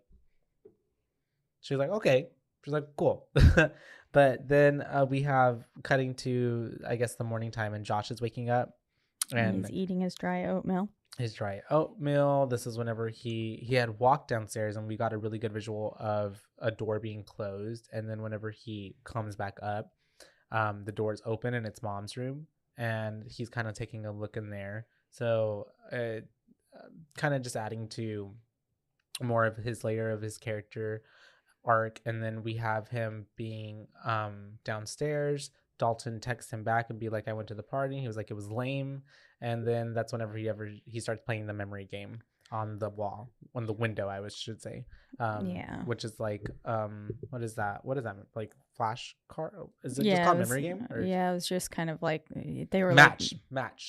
Yeah, he was matching things. They were like giant flashcards that he was matching together, and he was trying to remember the patterns and whenever he found the same of someone, he was supposed to match it to one that he already came across. Yeah. But he was not doing too well. Not at all. This memory game. Couldn't even get one. Yeah. Even if he just saw it. Like, that sucks. Yeah, I think he had seen Dalton like 2 before. Yeah. And then still couldn't remember which one. Or I think even when he saw his mom, like he had just seen his mom and saw a different one and then saw his mom again and he couldn't go back. He almost had it, but he doubted himself. Yeah. And then, at the same time. Yeah, we get somebody standing in the window at that same orange silhouette. And I was like, so I think this is the same person from behind the vehicle, which we don't know who this person is yet. But we see this person standing there and they're getting closer each time that he like moves the little cards out of the way. We see this person getting closer and closer until suddenly they just break through the glass. It's really loud. It's really like wham, because they break through and it freaks Josh out, rightfully so. And then as he's like trying to look back to see where they are, they're right in front of him. And then they start to like chase after him. And so he has to go all the way upstairs and then get to his mother's bedroom. And when he's in there, that was me. I was like, my bad. And the way he goes back to his mother's bedroom, and then he ends up getting kind of in the further. It's like he's in the further for a moment, but then not, because the dude pushes him into it, I guess, right? Yeah, he pushes him into the back of the closet wall, renders him unconscious, and I would say he goes into the further for half a second. Yeah. And finds this box of pictures, and then whenever he comes back to, he's like back gonna be there in the real life. world, and they're there, and basically and does he look through the photos now? Yeah, he starts to look through it, and he's then like, what? That's when you can put together that the person he just saw was his dad. Yeah. And I was like, oh, well, Dad's being awful violent for his first reunited with his son. Yeah. In a while, but you had to get his attention. Yeah. We're back with Dalton in art class, and that's whenever he starts to work more on his artwork, I believe. And I think this is sends him into the darkness of memory again. That's right. And he gets a flashback. And this is whenever he starts to remember and think back on like that time that his dad basically tried to kill them. Yeah. And then we cut to Dad. Yeah, this is where it's like he's looking through the box of things. And then we also cut to Dalton calling Foster, and he's asking him, hey, like, did anything about my coma, like, can you remember anything about it, basically? And Foster doesn't even give him anything. He's like, you should talk to Mom. And also, is this what happens when you go to college? Like, you get cryptic. I don't want to go, and just hangs up. And that's whenever we go back to Dalton talking to Chris about astral projection, because she comes into the room. Yeah, and she brings Specs and Tucker back. And Elise, yeah. And Elise. And I was like, Elise only has one outfit, apparently. Yeah, that blue outfit. Yeah, it's the only thing she wears. Mm-hmm. And the costume department. I thought it was pretty cool, though, for them bringing them back in a way. I thought it was a good modern way to bring him back. Yeah. And then Dalton is basically telling Chris, like, I need to find out more information from that ghost that I saw, so we need to go back to the frat house. Which also to me was kind of like, couldn't you just fall asleep in your bedroom and then, like, in the further go to the frat house? You know what I mean? He's probably trying to minimize how long he was away from his body. It's true. But you can tell also whenever he's watching the video of Elise, and she says her famous "keep a steady stride," that he recognizes her, because one of the pictures that we saw that he had drawn at the beginning was Elise. Yeah. And so you're like, he has this flicker of recognition that comes across his face. And then he goes back to the frat house to talk to Pukey Boy, which they find a bedroom for him to sleep in, which is once again, like, really, what's the word, it seems like they're putting themselves in a lot of danger to BH, because like they're going to the frat house, just going into someone's room that they don't know and like trying to fall asleep. But anyways, and also they're messing with spirits. But yes, they find a room. She's like, okay, I'll watch over your body. He ends up able to fall asleep like in less than 10 seconds. And then that's whenever he starts to make his way to Nick the Dick's room. But as he's over there, we kind of sense that something else knows that they are doing this and is at the same time like going after them. So after he goes to Nick's bedroom, which the plan is not going that great, because like Nick is there, and then like we have this is kind of the one part where I was like, this has nothing to do with it, but okay, because Nick then has like used the restroom, and then like the whole interaction with the girl. But then we have him only leaving that situation because Chris starts to call out for him, because she feels a presence, and rightfully so, she starts to get attacked. And then that's whenever he feels and senses that she's in danger, so he starts running back to his body. But before he can get back there, like something attacks him through the wall and is yelling at him to close the door. Close the door, and Lipstick Demon's choking Chris. And oh yeah, because that's whenever he goes into the room and he gets that like we get that shot of him seeing it, and he's like, oh my god. Yeah. And then Nick the Dick is even in there too, trying to help Chris at this point. Yeah, and he's just like, what the fuck is going on? And like, what is it with you two being in this house when you're not supposed to be?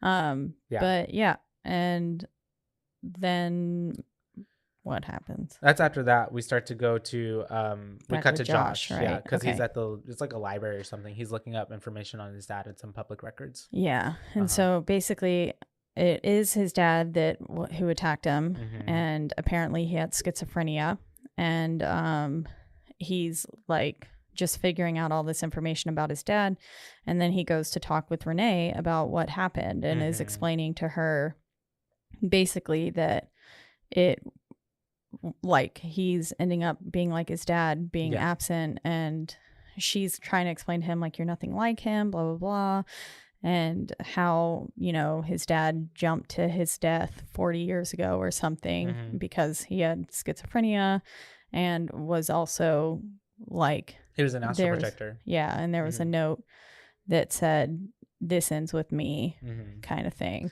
Yeah. And that was the last note that his mom had from him, and no one really knew what it meant.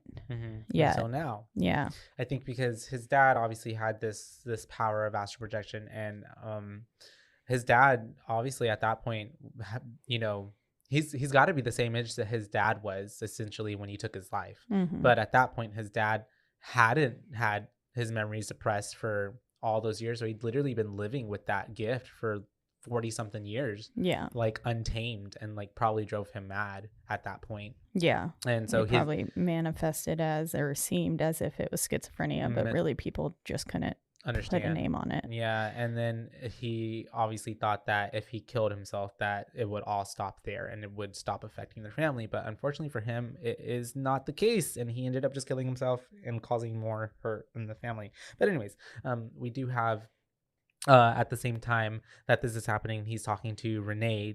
Dalton calls Foster and he brings up the hammer, and this like what's the word, unearths a memory with Foster where he's like, wait, hammer, I have this reoccurring nightmare that dad essentially tried to attack us with a hammer, but mom has always told me that wasn't real and it was a dream that I made up.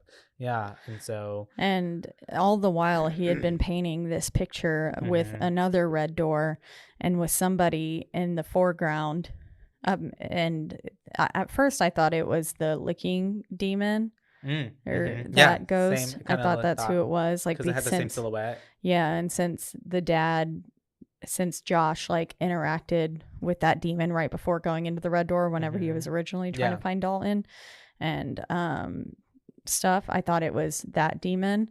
And then this is where Dalton realizes, because he's all of a sudden realizes that he's painted his father in this picture, and it's his father that's holding the hammer, not someone else.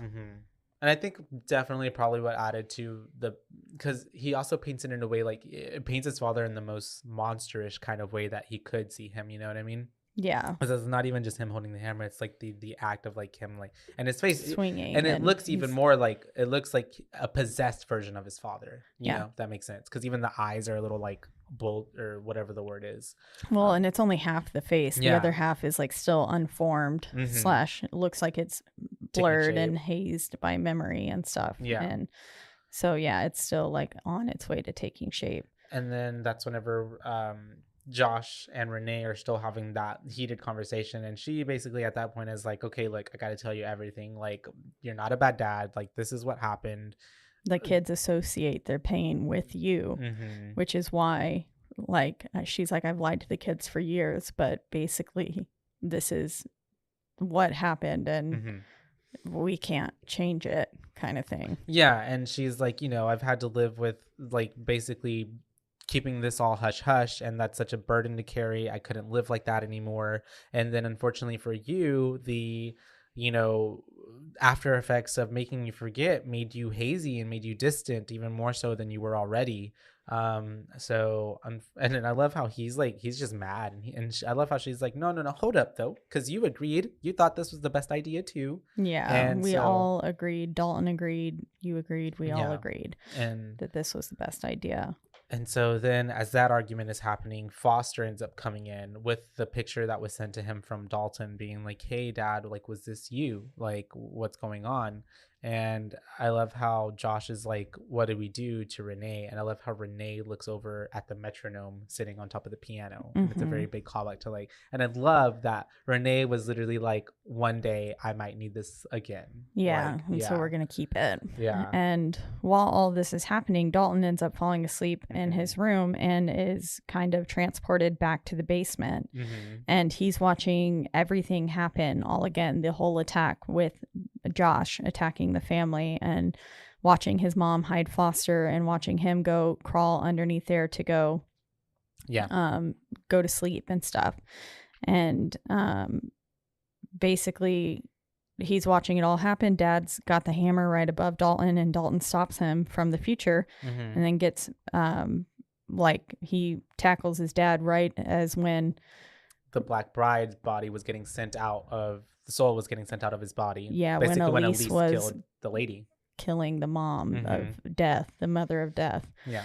Back. So it was all like all these things happened at once to help save Josh, basically. Yeah. And but then as soon as Dalton stops him from the future, he then gets like kind of sucked into the demon's lair. And I think the lipstick demon looks better this time. He looks less like Darth Maul. In my opinion, they used like more black paint on his face. It was more black instead of red. And it wasn't like as bright of a red. It was the bloody-ish red, blood red, which looked less like Darth Maul. And it was pretty creepy how he was like ripping his skin, ripping at his flesh and stuff, like with his talons, and like kind of it looked almost as if he was like pulling gloves on, but he was just scraping at his flesh and stuff, and like scraping at his face, making it all bloodied and extra creepy looking. But yeah, I thought Lipstick Demon looked better this time. Good. Less like Darth Maul, so it didn't bother. And I liked how his face was shown essentially twice very quickly. Once when he was attacking Chris, and then once now. And then really that's all you see of him. And So then at the end, I appreciate through the hole in the door, but not even then, because it's like a second. Yeah, I appreciate the lack of him this go around. But then as all that's happening, and since Dalton's down there in the lair, and I love how even Dalton gets like this, like we see that lipstick face. Excuse me. Oh, okay. I couldn't fight that one. My bad, you guys. That was the lipstick face. We have coming a through. sneeze at however many minutes in. At 1:23. Yeah. As I love how Lipstick Face has basically been obsessed with him, because he built like basically all these like homages to him, like all the memories of like, you know, when he fell off the ladder, and then when he got rescued by his dad, and then just all these different things. Different his sick bed, like whenever he was in the coma. Yeah, all these different little like miniatures, but they weren't miniatures. They were life size with like little art mannequin kind of things, portraying all of Dalton's life. And that year of Dalton's life that he'd forgotten. So I think it was kind of a way to jar his memory more too, and help him remember what in the hell was going on during that time. Yeah. And it was a good way to quickly retell the story from the first film, basically, in like a creative way. Yeah. That adds to the plot. And also because I do feel like Lipstick Demon has been obsessed with him ever since, and has like been literally waiting for the moment to like come back and get him. Yeah. Because he feels like you were my captive, and then like you got away from me. But at that point, with that happening, we come back to the real world, and Dalton comes too, but it is no longer Dalton. That is Lipstick Face Demon possessing his body. I was like, this doesn't feel like Dalton. Yeah. Whenever Chris came in and was talking to him and he wasn't responding. Yeah. And then especially once he like when she's plugging in those lights. Yeah, and then his face was pretty silly looking. Yeah. In that like third flash or whatever. And then but I like how they didn't keep it like that, because then when he's in the corner and he turns around, it's just basically the eyes, and that looked more scary than what was happening. Exactly. And so we're in there. Chris is with Dalton, but she's kind of realizing, this is not Dalton. And he just like, because she turns around and he's gone, and it takes her a second to find him standing in the corner. Well, she even looks around at that corner and he's not there. Yeah. And then he magically appears there. And then he like flings her across the room. Poor Chris. And she's like, if you fucking touch me again. Yeah. I will end you. And then that's whenever we have Josh going into the further because he's like, gotta do this again. I gotta go save Dalton because Dalton, unfortunately, is once again trapped in the layer of Lipstick Demon. We can see that he is in this like cell made out of chairs turned on upside down on themselves and everything, and he's shackled to it. And then that's whenever we have Dad finds him. We don't get a lot of like how the first one right? Oh, because we do. He's in the darkness, and then Dad ends up running into his past self with Dalton. Yeah. And that's how he knows how, I guess, to find the old layer that Dalton was in. And then we get Dalton, who is shackled up, getting pulled by his dad. And then even at that point, I think Dalton is very much like, because all he has is that recent memory of his dad and that flashback chasing after him, and he's like, basically fearful of him. But Josh is like we've got to go, like I'm here to help you, like if you that wasn't me that chased you, I was being possessed, and now the same thing is happening to you, and if we don't go, he's gonna hurt people. And all the while he's getting him and they're trying to escape back in the real world, Chris has Dalton's body, who's now rendered unconscious. And all of a sudden these ghosties start coming out of the corner. She looks under one bed for some reason, to click on the lights, and then the lights go off underneath the second bed under Dalton's bed. And she clicks him back on, and there's this demon looking person that's there, and it honestly looked like Nick with his face mask on. It I was like, is this Nick with his face mask? Well, because I'm assuming these are maybe because they're in a college campus, these are students that have passed away on campus, because then we get this like acrobatic cheerleader looking girl coming out of like a drawer, and then it's a horde of a whole bunch of like ghosts coming around them, and they're all trying to get at Dalton's body. And then while they're doing that, basically the ghosts are coming out. We flash back to Dad and Dalton escaping through the red door, and the dad is holding the door, and he's like, Dalton, help me hold this. And Dalton's like, no. Basically. He's like, we don't have time, and we can't hold it back. We just have to go. Yeah. And Dad's like, no, I'm basically, it looks like he's going to sacrifice himself to hold the door closed. Yeah. And he says the same thing his father said, and he says, this ends with me. And we even get the dad's heartbeat stopping. Yeah. Doesn't this look like a worm? It does look like a worm, like a Alaskan, like an Alaskan something woolworm. If Patrick was long and tall, kind of looks like Patrick too. It does.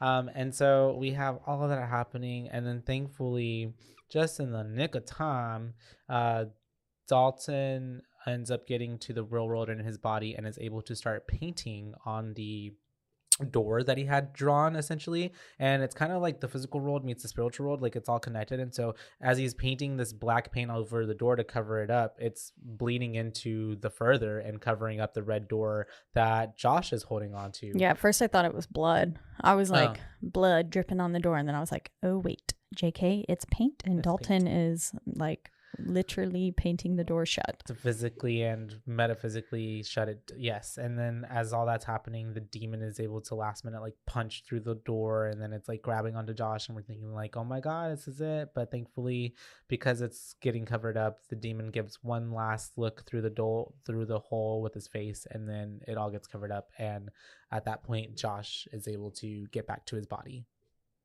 Now it's a belly button. It does. Oh, it looks kind of gross.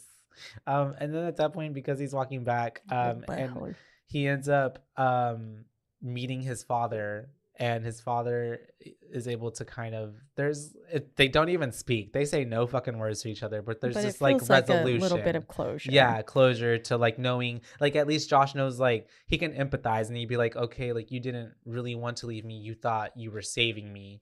And I think it's a good moment for Josh as a dad too, to realize like they can only do so much. It does very much look like an anus. And so at that point, everything seems to be hunky-dory. Everything seems to be fine. The families are good. We call Josh. He's good. And at this point... and I guess, does the dad cross over to the other...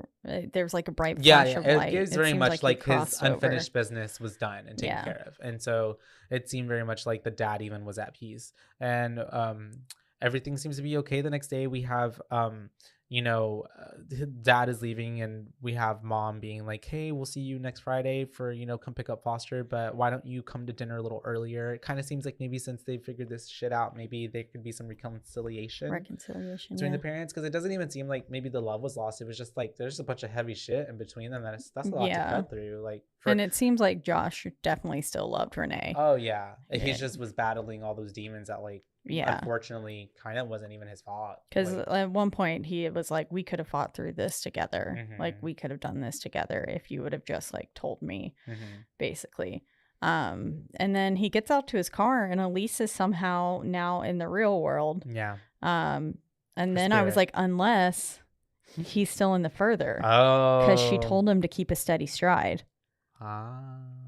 Which I was like, that would be fun if he came out and was still in the further, but he's dead and he's dreaming all of this. Yeah. And because then I was like, if he was dead, then he would be able to see Elise. I don't know, but maybe it's the way that she said you'll have a bright future. Yeah. So I don't know. It definitely gives. To still be in the further. It definitely gives that there's a lot of possibilities and stuff for the story to go to. Yeah. Afterwards, but yes, he talks to her and then she ends up fading away because she was a damn ghost. And then we have Dalton putting up a painting, and finally Dad made the wall. Yeah, Dad comes in and he's like, wow, I made the wall. I was like, what does this note mean? I forgot what happened. All I wrote was, wow, I made the wall. Yeah. And was like, because Dawson painted a picture of whenever Dad had saved him from the further at the end of the first movie, which is kind of a sweet, father son Dad carrying him out, carrying Dalton with the little lantern and everything. And then we have the end of the movie. And that's everything's all of it fixed and nice and great. At the end of the post credits, there is a scene though. It's 2 seconds. But I didn't get to it. It's right at the very end, and I didn't know the first time I watched it. I only found it out because I googled it, or I saw it on Google. On something when I was looking more information up about the movie. And yeah, it's basically remember how there was the red door and there was the light on top of it. There was a light shining down. It comes back on and it's flickers. That's all. Oh. So it basically kind of gives oh, it's not done yet. Wow, it got a 38% on Rotten Tomatoes. Jeez. And a 5.5 on IMDb. Poor thing. Yeah, not very good. No. I didn't think it was that bad. I didn't think it was that bad either. Yeah. If anything, I thought it was really good, especially for. I thought it was a good tying in all these stories together. Mature version. Yeah. And so we that's pretty much it. That's it on Insidious, The Red Door, the closing chapter 1 and 2 of Insidious. Do you have any fun facts for us? Yes, I do. The song featured in the end credits is called Stay, and it's performed by Ghost featuring Patrick Wilson. And it's a cover song originally from the band Shakespeare's Sister. The college featured in the film is named after Jane Pierce, who is one of the former first ladies during Franklin Pierce's term. She was an occultist who would hold seances in the White House to communicate with her dead son. Yeah. So that's cool. Dagmara Dominics, who has a role in the film, is married to the film star and director Patrick Wilson. I'll have to click on the name to see who that is. And then in each scene, rather than each frame, there is something red. The use of a red thing is subtle and purposeful. So there's red. There was a lot of red in the film. Yeah. You could tell. I wonder who. I don't remember seeing her. Yeah, the wife. I'm looking and I don't remember seeing her at what part at all. Oh, it says priest voice. I don't remember there even being a fucking priest in the movie. Me neither. She was in the Count of Monte Cristo. I do not remember. Anyways, yeah, I digress. Anyways, what would you rate this film? 4.5, a 3.8. I would rate this a 4. I'll just do a 4. Solid 4. It's a little bit less for chapter 2 for me, but in terms of like the storyline, I thought it was really cool, and I thought they did a really good way as well as like making it modern, essentially, even though it's only it's Jesus, only now it's Tragic Star. It's someone doing ballet, the way they're like, whoosh. I think that they did a really good job trying to control and move the story in a way that's like they didn't go too far, but then they stayed right in the parameters, but they gave me a little bit more. We got some new characters. It was really cool to see all of the returning cast, to see Dalton grown up, to see even Rose Byrne have more, like, I loved how when we saw when the flashback when they were in the basement and she was talking to Dalton, I was like, wow, you can actually see like the natural aging on like her as a mom. Like, it just seemed also real and natural, if that makes sense. Like, yeah. I thought she looked the exact same.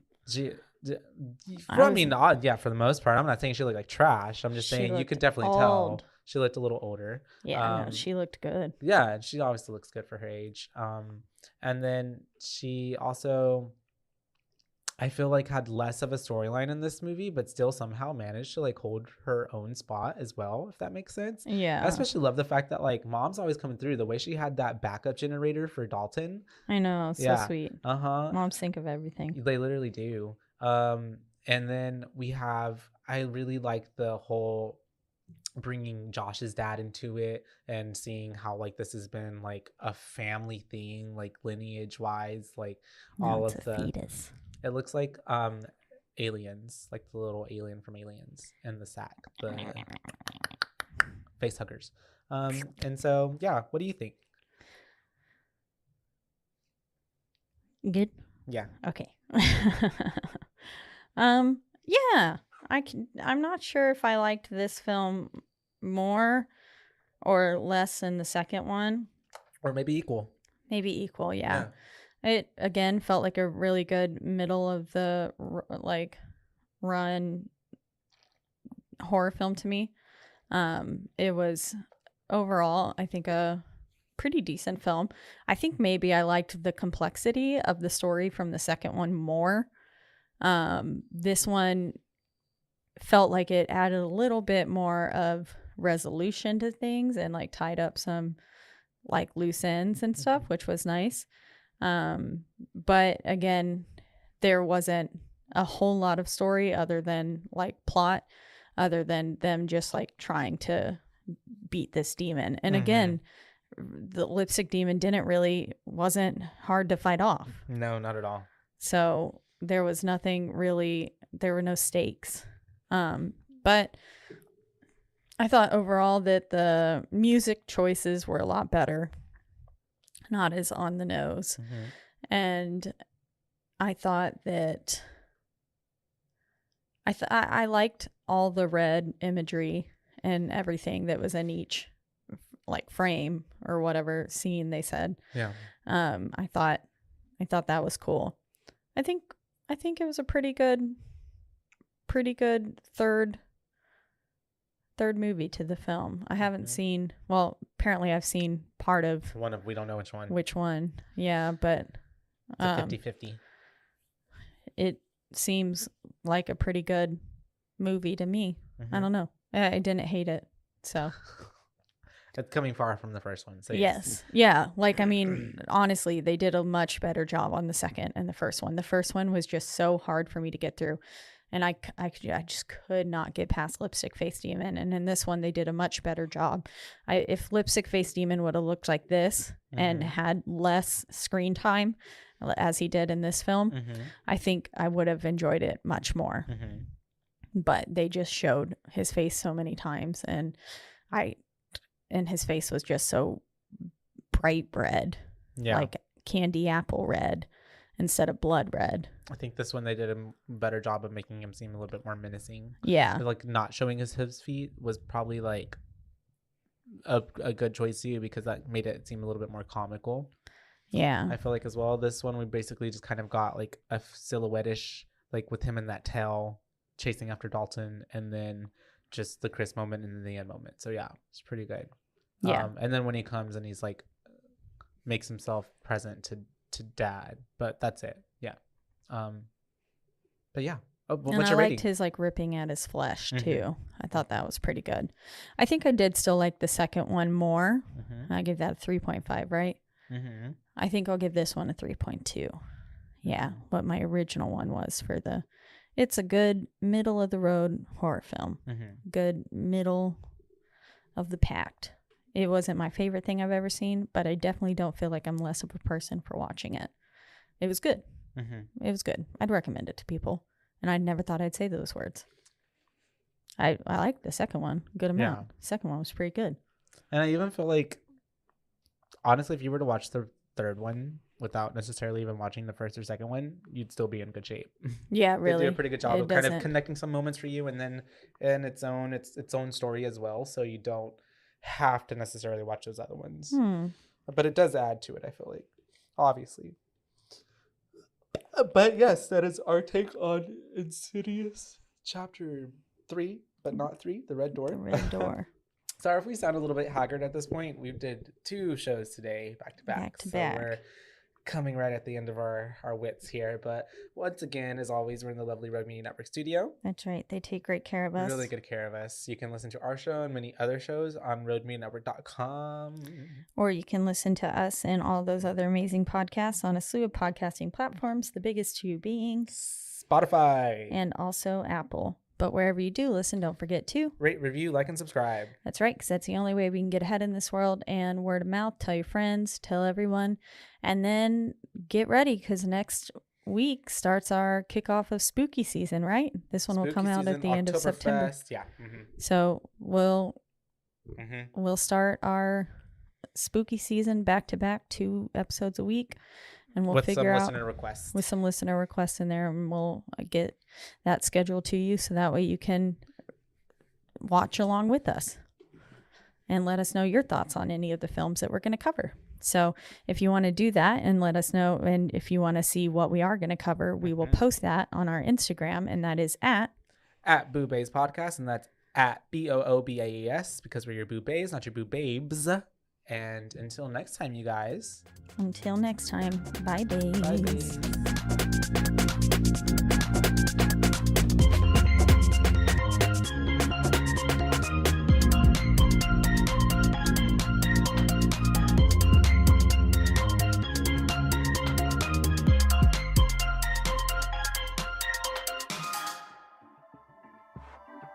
This has been a Rogue Media Network production.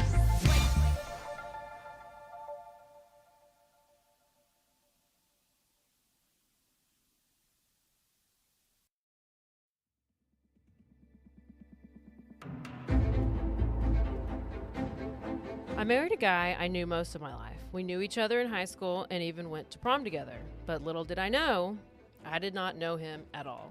I will call my now ex-husband Dirty Chad. Hey y'all, this is April. And this is Caroline. With Bloody Happy Hour. And we are bringing to you Dirty Chad. Get it on patreon.com/bloodyhappyhour exclusively for all the details and all the red flags. Caroline's finally telling her story. My truth.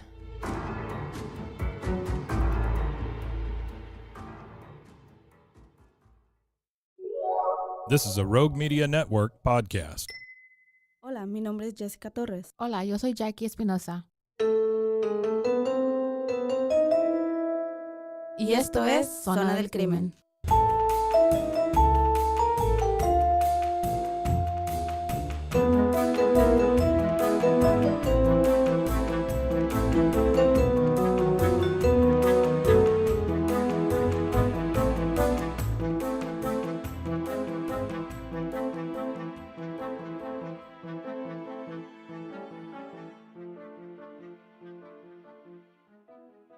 Bienvenidos una vez más a Zona del Crimen. Yo soy Jessica Torres.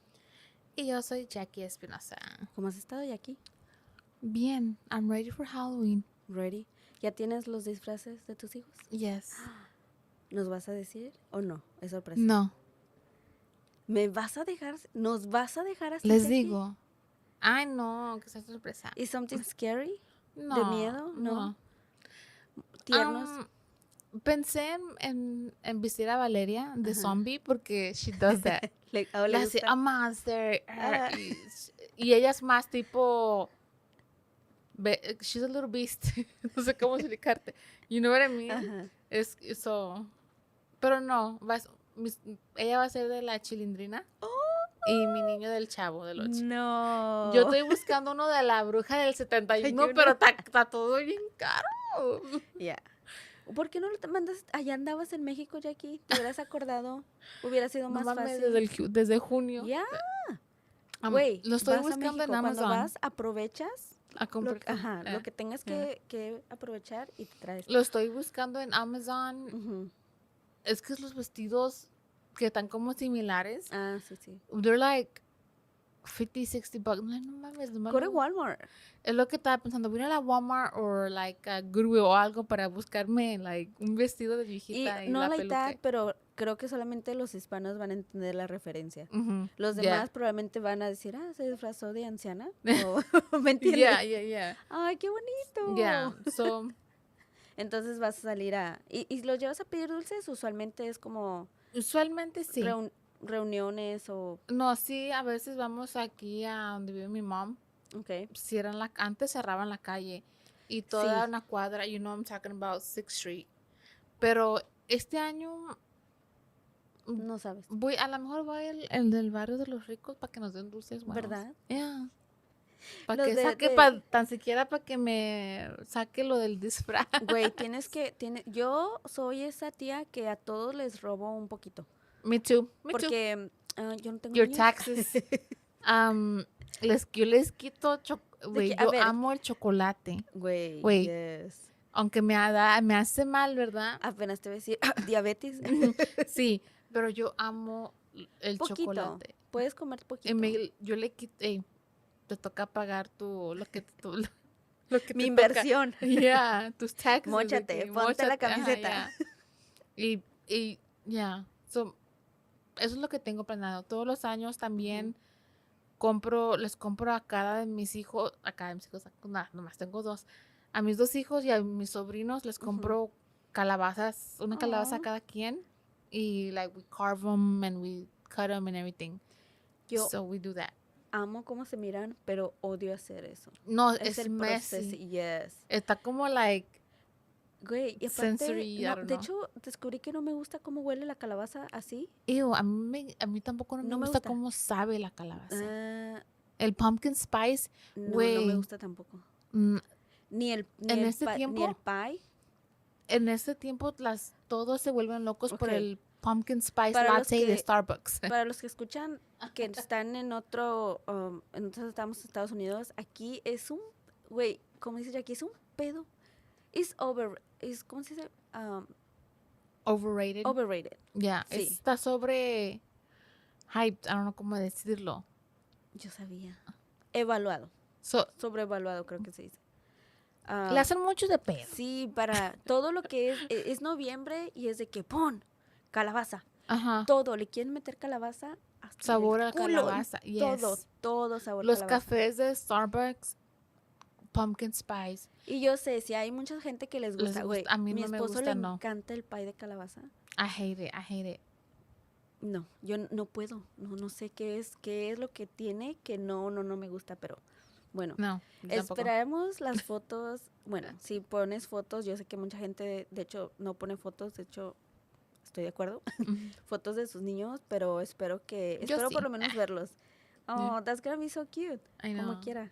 Chilindrina y el chavo. Y Alexander sí, o sea, sí se quiso vestir. Yeah, which is rare, porque le dije, mira, si compro el disfraz, you better wear it. Y sí quiso. Él es okay, mami, porque mi niño me da mucha pena decirlo, pero he's a no sabo kid. Ah, ok.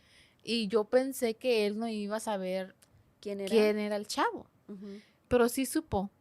Dijo, mami, ¿ese es el que vive como en un barrel? And I'm like, yes. Alex, sí supo. De hecho, está como muy perturbadora si lo piensas la historia del chavo. Yes. Güey, no, ¿verdad? Es para otra historia. Sí, de conspiraciones y cosas así. De creepypasta, del ñoño y el dad. Anyways. Pero ojalá y se la pasen bien y que vayan. cuídense mucho. De hecho, yo les traigo la semana que viene una historia relativa al Halloween. Ujú. Entonces, no te la voy a spoilear, pero cuídense mucho. Okay. Salgan, no te quedes hasta muy noche tampoco. Güey, ¿qué hace gente a las... Bueno, honestamente aquí no creo que sea normal, especialmente si es el día entre semana, no sé ni qué día vas a caer. Creo que es un lunes. Un martes. Un martes. Creo. No, es entre semana. Pero a mí me ha tocado que son las 11 de la noche, usualmente son ya más grandes, igual. Ujú. Pero igual, miras y usualmente es nuestra gente, nosotros, los Ay, hispanos, ya. que son las 10, 11 de la noche y todavía andan todavía tocando estamos. puertas. Señora, es martes, quiero Apaga la dormir. luz, güey. Aunque esté apagada. Bueno, Ya. nosotros no celebramos, mi mamá tampoco da dulces ni nada así, somos Ujú. esos Tipo de vecinos, gente, ese codos. tipo de gente. No, a mí yo lo respeto, mi Ujú, hermana ujú. no lo festeja ni nada, entonces simplemente apagamos las luces. No, Candy, no y trico ya. trico. No trico, ni modo. Bueno, Pero como estamos en el tema de Halloween y Halloween es espanto, es brujas, es todo eso, ¿me entiendes? Terror. Ya, este caso de hoy, como ¿qué nos traes? es de brujas. Ok. Right, que ya que estamos en el Oh tema my de... God. Este caso ¿Es lo que pienso? ¿Será? es los juicios de brujas de Salem. De Salem, sí. The Las brujas de Salem Witch Salem. Trials. Ok. Güey, yo sabía que este evento histórico había pasado, Ujú. pero nunca había leído, nunca había aprendido los detalles, nunca había sabido cuántas personas, nunca había sabido, you know what I'm saying, Sí, las yo razones tan estúpidas. Exactamente. You know what I mean? Yo lo amo. Me he chingado documentales tras documental de esto porque me llama mucho la Yes, atención. yes, De cómo yes, realmente, güey, gracias al cielo hemos avanzado, pero cómo se crean este tipo de cosas. No No quiero mames. decir que no exista la brujería ni nada de eso, pero en este tiempo realmente era algo que, güey, morías por eso. Ya. Era causa de muerte. Ujú. Pero prosigue, Jackie, cuéntanos. Ok. Los eventos de Salem en 1692 fueron solo un capítulo de una larga historia de witch hunts o cacería de brujas, que comenzó en Europa entre los años 1300 y 1330. Ujú. O sea, ya tiene tiempo. Y terminó a finales del siglo XVIII, con la última ejecución conocida por brujería que tuvo lugar en Suiza en 1782. So, esta es cosa de los bolillos, de los europeos, ¿eh? Como siempre trajeron. la cagan. Después de estas cacerías de brujas europeas, algunas tuvieron lugar en el oeste de Alemania, Francia, el norte de Italia y Suiza. So, allá en todo allá Europa ya estaban pedo. a todo lo que daba, right? El número de juicios y ejecuciones varían de país a país, pero en general se cree que unas 110,000 personas en total fueron juzgadas por brujería, y de esas 40,000 a 60,000 Ujú. fueron ejecutadas, y esto es solo en Europa. Un chingo, güey. So, Europa nos ganó, nos dejó, en esa área. En esa área, right? 80% de las víctimas eran obviamente mujeres. Mujeres que en estos tiempos la sociedad pensaban que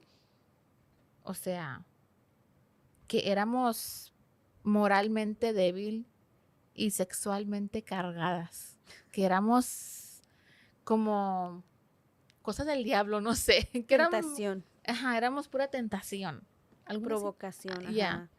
para los pobrecitos de los hombres, Ujú. right? No ellos. No. Nosotras. Ajá. Okay. De una manera u otra, esta paranoia viajó a los Estados Unidos, en especial a Massachusetts. Tuve que decirlo despacio porque Massachusetts. Massachusetts. Massachusetts. ¿Cómo? Massachusetts. Massachusetts. Okay. Al final del siglo XVII se habían formado 2 comunidades de Salem, que yo no sabía esto, right? Había un Salem Town, que era una comunidad muy apurada, tenía puerto y estaba orientada al comercio de Massachusetts Bay, que era como la ciudad, right? Y que hoy es lo que se llama Salem, right? Aproximadamente a 10 millas o a 16 kilómetros, la otra comunidad era agrícola, más pequeña, más pobre, como de alrededor de 500 personas, y era conocida como Salem Village. La villa de Salem. Las 2 comunidades tenían una notable división social que se vio exacerbada por una rivalidad entre 2 familias, right? Como Romeo y Juliet. La familia de ricachones eran los Porters, que tenían fuertes conexiones con los ricos comerciantes de Salem Town, y los Putnams, que de esos vamos a hablar bastante, que buscaban una mayor autonomía para el pueblo y eran los abanderados de las familias agrícolas menos prósperas. Los pleitos eran comunes entre la gente de estas 2 comunidades, y era un tiempo donde la gente era extremadamente religiosa y te juzgaban hasta de los pedos que no te echabas. Pues sí. Literally. Y como siempre, las mujeres somos las que pagamos los platos rotos cuando al patriarca no le parece que desafíen su poder. Déjame decir que la mayoría de las mujeres que fueron acusadas y después colgadas, quemadas, etc., eran mujeres que de alguna manera u otra no seguían las reglas de la sociedad.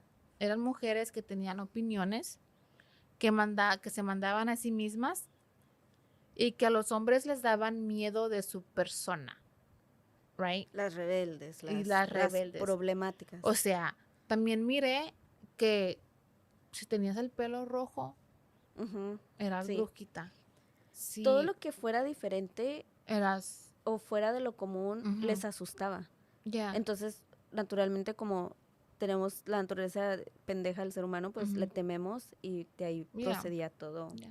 Y aquí en mi página le puse a la mierda, le puse fuck the patriarchy.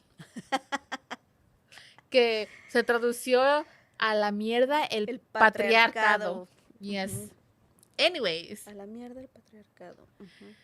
En enero de 1692, Elizabeth Perez, de 9, Abigail Williams, de 11, quienes eran la hija y sobrina de Samuel Perez, un recién apuntado ministro de Salem, right? Empezaron a tener como tipo convulsiones, incluyendo contorsiones violentas y ataques incontrolables de gritos. Se agarraban y gritelas. No, there's something wrong with them. Algo tenían. Samuel Perez le habló al doctor del pueblo y el doctor diagnosticó a las chicas como tener embrujamiento. Ah, no mames. Trataron de curarla con rezos y oraciones, pero sorprendentemente no las curaron, o sea. Qué raro, eso siempre funciona. Yeah. Thoughts and prayers. They always work. Rápidamente, otras niñas de la comunidad empezaron a tener los mismos síntomas. Una de ellas era Ann Putnam, de 12, Betty Hubbard, de 17, Mary Warren y Mercy Lewis, que de esas no encontré la edad.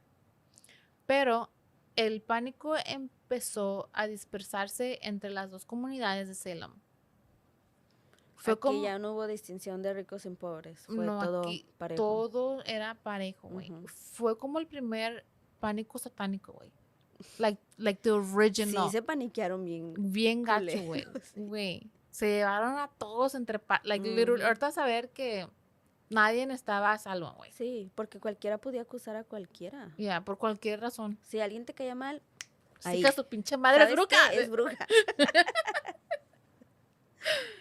Ok, un miembro de la congregación de Samuel Pérez ordenó a Tituba, que era la trabajante o la esclava de Pérez, y a otra mujer que cocinaran lo que ellos le llamaban a witch's cake o pastel de bruja.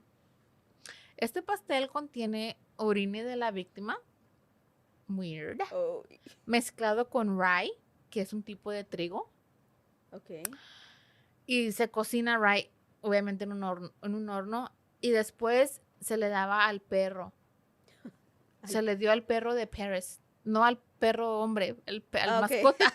La mascota. Aunque si era un perro, el hijo es nada. Ahorita que dijiste la matracada, le digo, te imaginé bien cagada ya que poniendo ahí en sus notas de que no se me olvide, que no se me olvide decir. Casi quebrando mis teclados.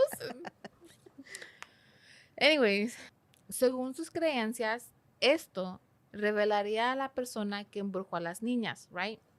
Según. So, en Gran Bretaña, este mismo pastel es hecho cada año y se hace entre el primer día, entre el 1 y el 6 de abril, right? ¿Incluye la pipí? Yes, everything. El mismo pastel. ¿Original? Yes, y se cuelga en la puerta como protección de las brujas. Gracias al cielo. Pensé que dije, no sé si que se lo... No sé si todavía se hace esta costumbre. Okay. Pero en ese entonces era los americanos y los británicos usaban este pastel en diferente forma. Como amuleto para ahuyentar. Ajá, los britanos eran como para protección. Okay. Y los americanos se los daban al perro como para... Y el perro decía, o no sé cómo chingados, el perro revelaba quién era la bruja. Me imagino el perro y yo qué hice. Porque me andan de sus miados. Ok. So, Titubia era la esclava de Paris. Y ella fue la que hizo este pastel. Cosa que después, sería usado en su contra. Porque fue una de las que acusaron. Y que empezó con todo este pedo. Ajá. O sea, la ironía de esto se me hizo muy chistoso. Really, porque estás acusando a alguien de embrujamiento, pero a la misma vez estás usando, en mi opinión, eso es brujería. Sí. Right? Like, usar, I don't know, a mí ese pan se me hace como brujería. You know what I mean? So, se me hace como muy hipócrita de ellos, ¿no? De haber hecho eso. Suena porque usualmente en la actualidad hemos entendido que cuando alguien quiere hacerle un mal a alguien, usualmente utilizan algo comida y muy personal de esa persona, ya sea cabello, en este caso orina, o ¿me entiendes? Algo así, muy personal. Ahora es más como el cabello. Really? Sí. I've never heard of that. ¿Nunca has escuchado eso? Yo nomás sé que la gente te puede embrujar a ti dándote de comer. Nomás no sé qué chingados le ponen en la comida. Dicen que hasta cuando alguien te da algo con mala intención, lo creo, la verdad. Te cae mal o Me ha pasado. Te da chorrillo. O sea, te hace daño la panza. La panza. No ay, tan ese güey me dio malas vibras. No, pero es que cuando tú sabes, o cuando te dicen que tú sabes que tú le caes mal a alguien, y aún así y como te le dan que como que te relacionas, ¿verdad? Como con esta persona. Por ejemplo, vamos a decir, es un ejemplo, ¿verdad? Que tú vas a la casa de tu cuñada y que tú sabes que tu cuñada y tú han tenido sus roces o que no te tragan y vas a su casa y comes. Dicen. No dicen las malas lenguas. Yo no sé. Que de la comida. Que cuando te dan comida de alguien que viene de alguien que no tiene como buenas intenciones. No eres santo de su devoción, que nunca es bueno comerlo, porque nunca viene con buena intención. No, güey, y además nunca sabe. Aparte de eso, güey, la gente es cochina. Güey, yo odio, los americanos tienen mucho esto de ser los estas fiestas donde cada quien lleva ¿A potluck? a potluck, ya, que llevan a su Cada casa quien lleva un platillo. y usualmente es en Ujú. los trabajos, güey. Yo me como lo que yo llevo y nunca como de los demás porque he mirado unas cosas, güey, que digo, Yes. nunca sabes si si se rascó la cola y luego probó la comida. Si tienen animales y los dejan, Los dejan caminar en la no nada en contra de los animalitos, pero que llegan y que están arriba Cocinando. de la cocina, de Ujú. todo, un Yes. pelo, bueno, total. Anyways. Síguele, Jackie, porque Anyways. ya. Un poco, Pero no coman coman cosas que vienen de personas que no. Hablando de comer, me no les empieza a cae tu bien. casa, I still want those Ya te he albóndigas. dicho. Okay. Un poco después, en febrero 29, bajo la presión de los magistrados llamados Jonathan Corwin y John Hawthorne, quien sobreveían los casos locales, las niñas empezaron a soltar la sopa y nombraron nombres. They snitched. Eran sapos, ¿cómo se dice? Sí, zapas. 3 mujeres de la comunidad fueron señaladas. Titubia, quien era la que hizo el pastel. La criada. Ujú. Era esclava, pero... No le quise decir así. Ay, como si criada fuera mejor. No, es que ya. La servidumbre. La chacha. Sarah Good y Sarah Osborne. Estas mujeres no eran las típicas mujeres de esta época. Eran mujeres, obviamente, como dije antes, que no seguían la norma social. Nacieron en la época equivocada. Yes. Tenían muchos cajones. Titubia era la esclava de la familia Pérez. Se cree que Titubia era del Caribe, como de Jamaica o Haití o por allá, ok. y ya se conoce que allá hacen mucho Sí. el vudú y todo eso. Quién sabe, en esos tiempos a lo mejor hasta más. I don't know. Sarah Good era una mujer pobre que a veces tocaba de puerta en puerta de sus vecinos por ayuda, como pidiendo como comidita. caridad. Ajá. Ajá. En esta época la pobreza era sinónimo de pereza o de ser un criminal. Ah, cabrón. Ok. Solo miraban feo. Bien clasistas, güey. De eso viene Exactamente. desde, Right. Sarah Osborne era una mujer que estaba en problemas legales con los hijos de su esposo fallecido sobre un terreno. Ya con pelear terrenos ya eras una mujer problemática. Güey, con abrir la boca y decir lo que pensabas, Yes, simplemente. exactamente, ya. So, ya eras vista como like, sospechosa, right? En marzo 1 de 1692, las 3 mujeres se enfrentaron a Hawthorne y Corwin y fueron cuestionadas por varios días. Un testigo dijo que Good tocaba su puerta y cuando se negaban a ayudarle, ella les murmuraba algo. Cuando le preguntaron qué era lo que ella decía, Good respondió, los mandamientos. Cuando se le preguntó cuál de todos, ella no les supo decir, o como lo dijo, como toda, los murmuró. Y ellos lo tomaron esto como no podía decir ella, y lo tomaron como culpabilidad, porque ellos pensaban que las brujas no pueden recitar oraciones. Benditas. Ya. Yeah. Nada bendito. So they're like, she's lying, no puede decir porque los mandamientos son sí, whatever. son benditos. Y lo que está diciendo es maldito. Nos está echando una maldición. Sí. Yeah. Después siguió Sarah Osborne. Ella trató otra estrategia y dijo que había soñado un indian o nativo americano que la pellizcó en el cuello y que la jaló hacia una casa. Lo que no pude aclarar era si ella lo soñó o lo vivió, pero de todos modos no le creyeron. So like, quedó igual. La tercera, quien era Tituba, le valió madre y confesó diciendo que sí. Que sí era bruja. ¿Y qué? ¿Y qué? ¿Qué putos? ¿Qué van a hacer? ¿Qué van a hacer? Pues colgarte nada más. Les dijo que el diablo vino a mí y me dijo que le sirviera. O sea, de huevos. Le dijo.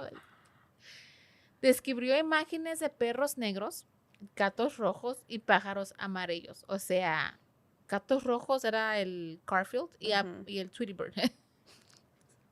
y de un hombre alto que quería que ella firmara su libro. No firmen nada, especialmente si se los da el diablo, güey, porque eso ya valió Es madre. contrato. Esto es contrato. Como el matrimonio. No, tan siquiera el contrato de matrimonio se puede quebrar, güey, pero con el diablo.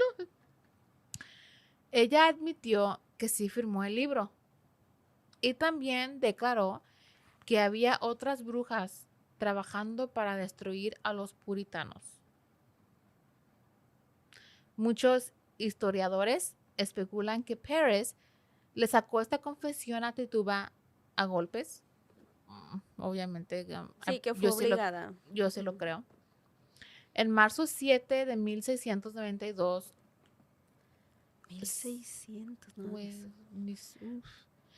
Sarah Good, Sarah Osborne y Tituba fueron enviadas a una cárcel en Boston para esperar su juicio formal. 2 meses después, Sarah Osborne murió en la cárcel, no se sabe específicamente, pero fue de las malas condiciones de la cárcel. Fue por una enfermedad, lo que sea, pero no. Lo cual antes te morías de una gripa, pero. Sí. Osborne fue la primera de muchas víctimas. And now, a word from our sponsors.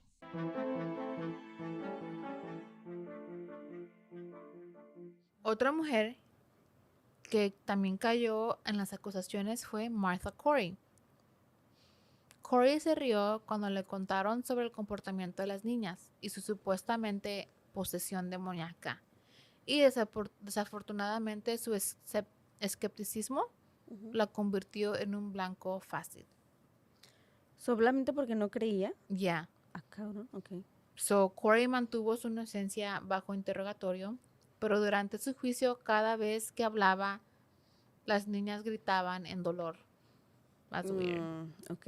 Right. Hasta el marido de Corey testificó en su contra, diciendo que se le hacía difícil orar en su presencia. Perro. Y sin poder comprobar que no era bruja ella, la mandaron a la cárcel en Boston. So allá, es que en ese tiempo no tenían abogados, pero era literalmente, tú tenías que comprobar de alguna manera que no eras bruja. Lo cual sabemos que, aparte... ¿Cómo chingados ibas a hacer eso? No tenías ni permiso de hablar casi, güey, por el simple hecho de ser mujer. Se me hacía injusto porque, o sea, aquellos güeyes no tenían que comprar, ellos no tenían que comprobar que era. Nomás con el simple decir que era. Sí. Y pues ahora yo, I would be like, man, just kill me. Entre más y más pasaba el tiempo, más mujeres caían víctimas de los rumores y chismes de la gente. Todo Massachusetts se puso en pánico y nadie confiaba en nadie. Todos se miraban con cara de fuchi. Like, literalmente.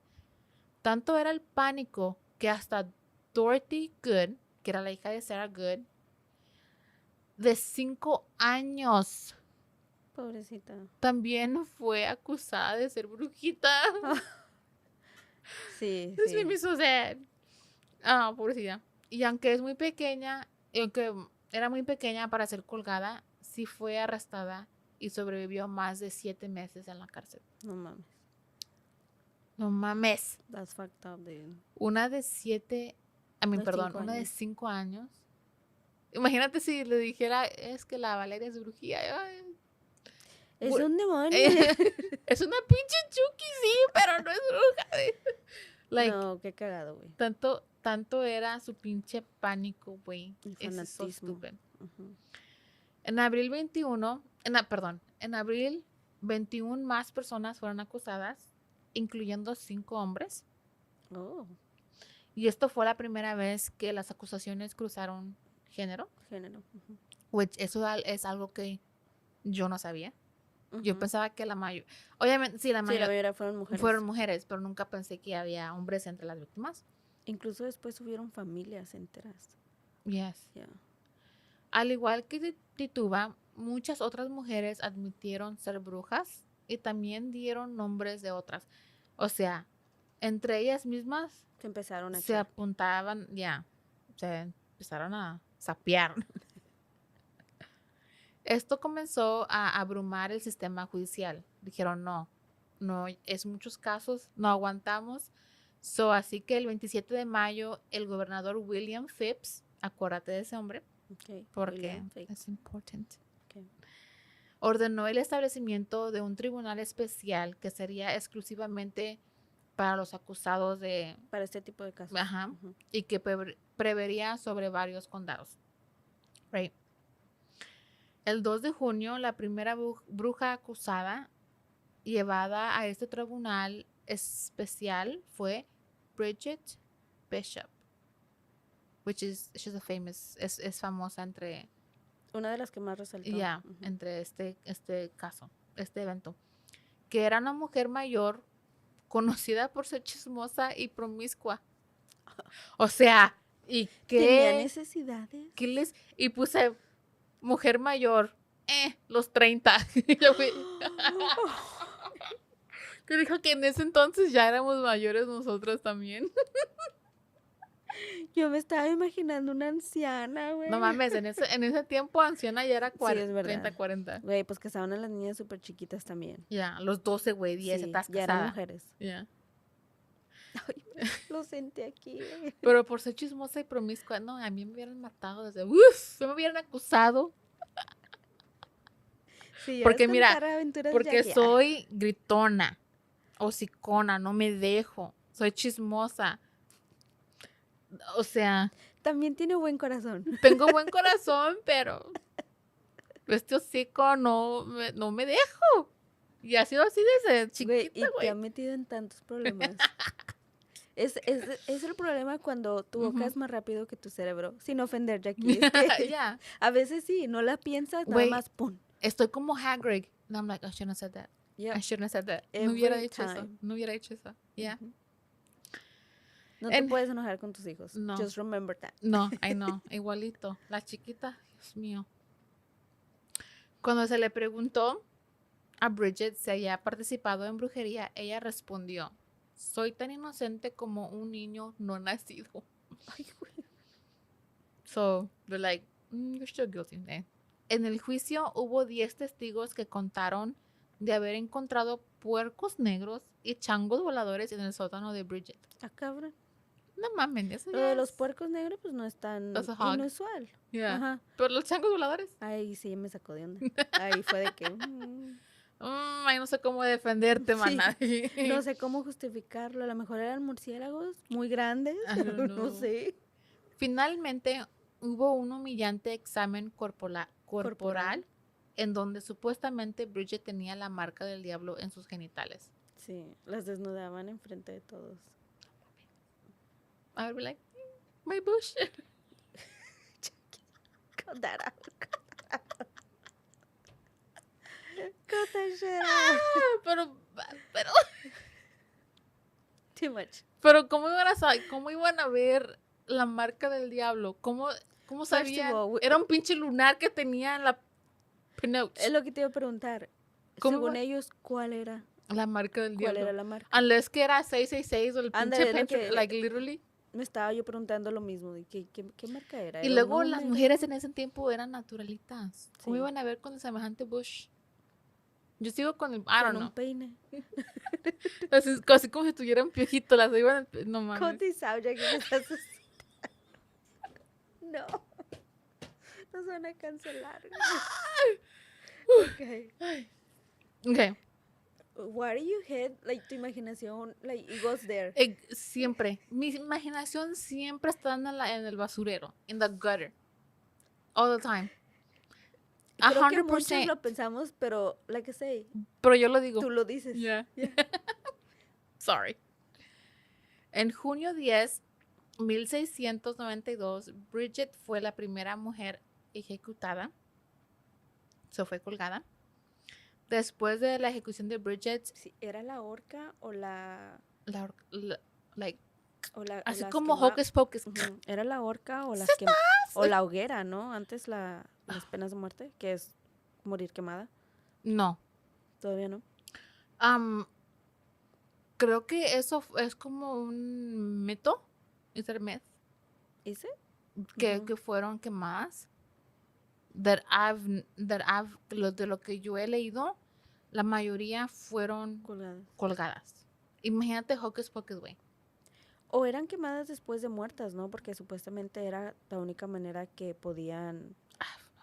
Okay. Después de la ejecución de Bridget en junio, ese mes no hubo más ejecuciones. Dijeron, let's take a break. We need a break from this. Un descansito. Un descanso. Agarramos energía. Mirando que esto ya se estaba saliendo de las manos, un respetado ministro llamado Cotton Mather le escribió a la corte suplicándoles que no usaran evidencia espectral o la prueba del tacto. Déjame explicarte qué son esas. Miraste mi cara. Te miré like, huh. La evidencia espectral era una forma de evidencia legal basada en el testimonio de aquellos que afirman haber experimentado sueños o visiones. Ok. Hasta que alguien tuvo coherencia. Como dicen, su única forma era decir, es que yo soñé que esta güey andaba volando en una escoba. Y eso era la única evidencia que tenía. No sustentable. Ministro were like, ¿un pinche sueño? No mames. Like, por eso, hasta que al fin alguien... Ya. La prueba de tacto era cuando el acusado era obligado a tocar a las niñas embrujadas y si las niñas dejaban de gritar de dolor, entonces el acusado era considerado culpable. That's the touch test. No. Como diciendo, tu único alivio es que yo te toque, la bruja tocara a las niñas. ¿Tú crees?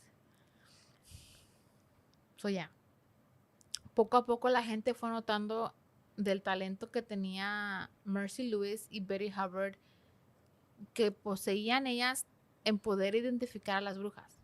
Decían, estas mendigas nacieron buenas para saber quién es bruja y quién no. Y estas dos jóvenes viajaron 12 millas o 19 kilómetros a otro pueblo para ayudar a un hombre a identificar si su mujer estaba embrujada o no. Porque él le tenía como sospecha que su mujer era bruja. So, estas chiquillas, como ya habían apuntado a varias mujeres, le dijeron, ellas tienen talento, tienen un don de reconocer a las brujas. So, andaban dando su little tour de... ¿Y a ellas no se les consideraba brujas? Por tener ese, exactamente, te digo. Es ilógico, sí. Es lo que a su conveniencia, right? La siguiente persona en ser acusada fue una sorpresa para todos en el pueblo de Salem. Rebecca Nurse era una anciana admirada y respetada por la comunidad. De 30 años. Una anciana de 30 años. Sí. Culeros. That's so funny. Fue acusada cuando los testigos declararon que vieron a Nurse enojarse con sus vecinos cuando su perro destruyó su jardín. That's fair. Ok, pero me dejaste terminar, güey. My bad. Y un poco antes de que su vecino se muriera. Oh, ok. So la miraron que se andaba peleando. Tu pinche Firulais se metió a mi jardín y me mató todas mis rosas. Y ya después se murió. Vas a pagar. Mendigo. Y el Firulais y todos se murieron. Pues se murió el dueño. No sé cuál de todos, pero el vecino se murió. Después de esto dije, sospechoso. Eso sí es un sospechoso. Ann Putnam y su madre también nombraron a Rebecca Nurse como su verdugo. Después de estas acusaciones, Nurse fue enviada a la cárcel de Salem Town. Y ahí empezaron a crecer los grupos de apoyo a la oposición.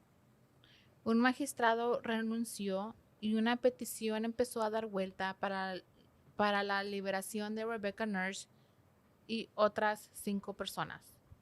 So, como que ya la gente they're like, si a esta mujer que tanto se le quiere, puede ser, como que ya no se la andaban creyendo, ya la gente empezó a agarrar la onda que tal vez solamente las acusaban por acusar. So, empezaron una petición para que la soltaran, right? En agosto, 5 más fueron acusadas. En septiembre, 15, incluyendo a Giles Corey, esposo de Martha Corey, quien se negó a testificar en contra de su esposa y fue aplastado por piedras. He was crushed. Mames. Porque dijo, no. Ese sí no lo sabía. Yeah. So, he was like, no voy a acusar a tirarle tierra a mi mujer. And they're like, okay, well, we're gonna crush you. So, lo acostaron y le crushed him con piedras. A finales de octubre. ¿Qué pasados de verga, güey? I know. A finales de octubre, lo que finalmente dio el fin de las acusaciones fue cuando la esposa del mismo gobernador William Phipps fue acusada. No, like, no. Ahí se mamaron. Sí. Aquí no. Siempre, güey, cuando es alguien de arriba. Exactamente. Son muchas cosas, no han cambiado. El gobernador aquí ya es cuando empezó a soltar a la mayoría de los encarcelados.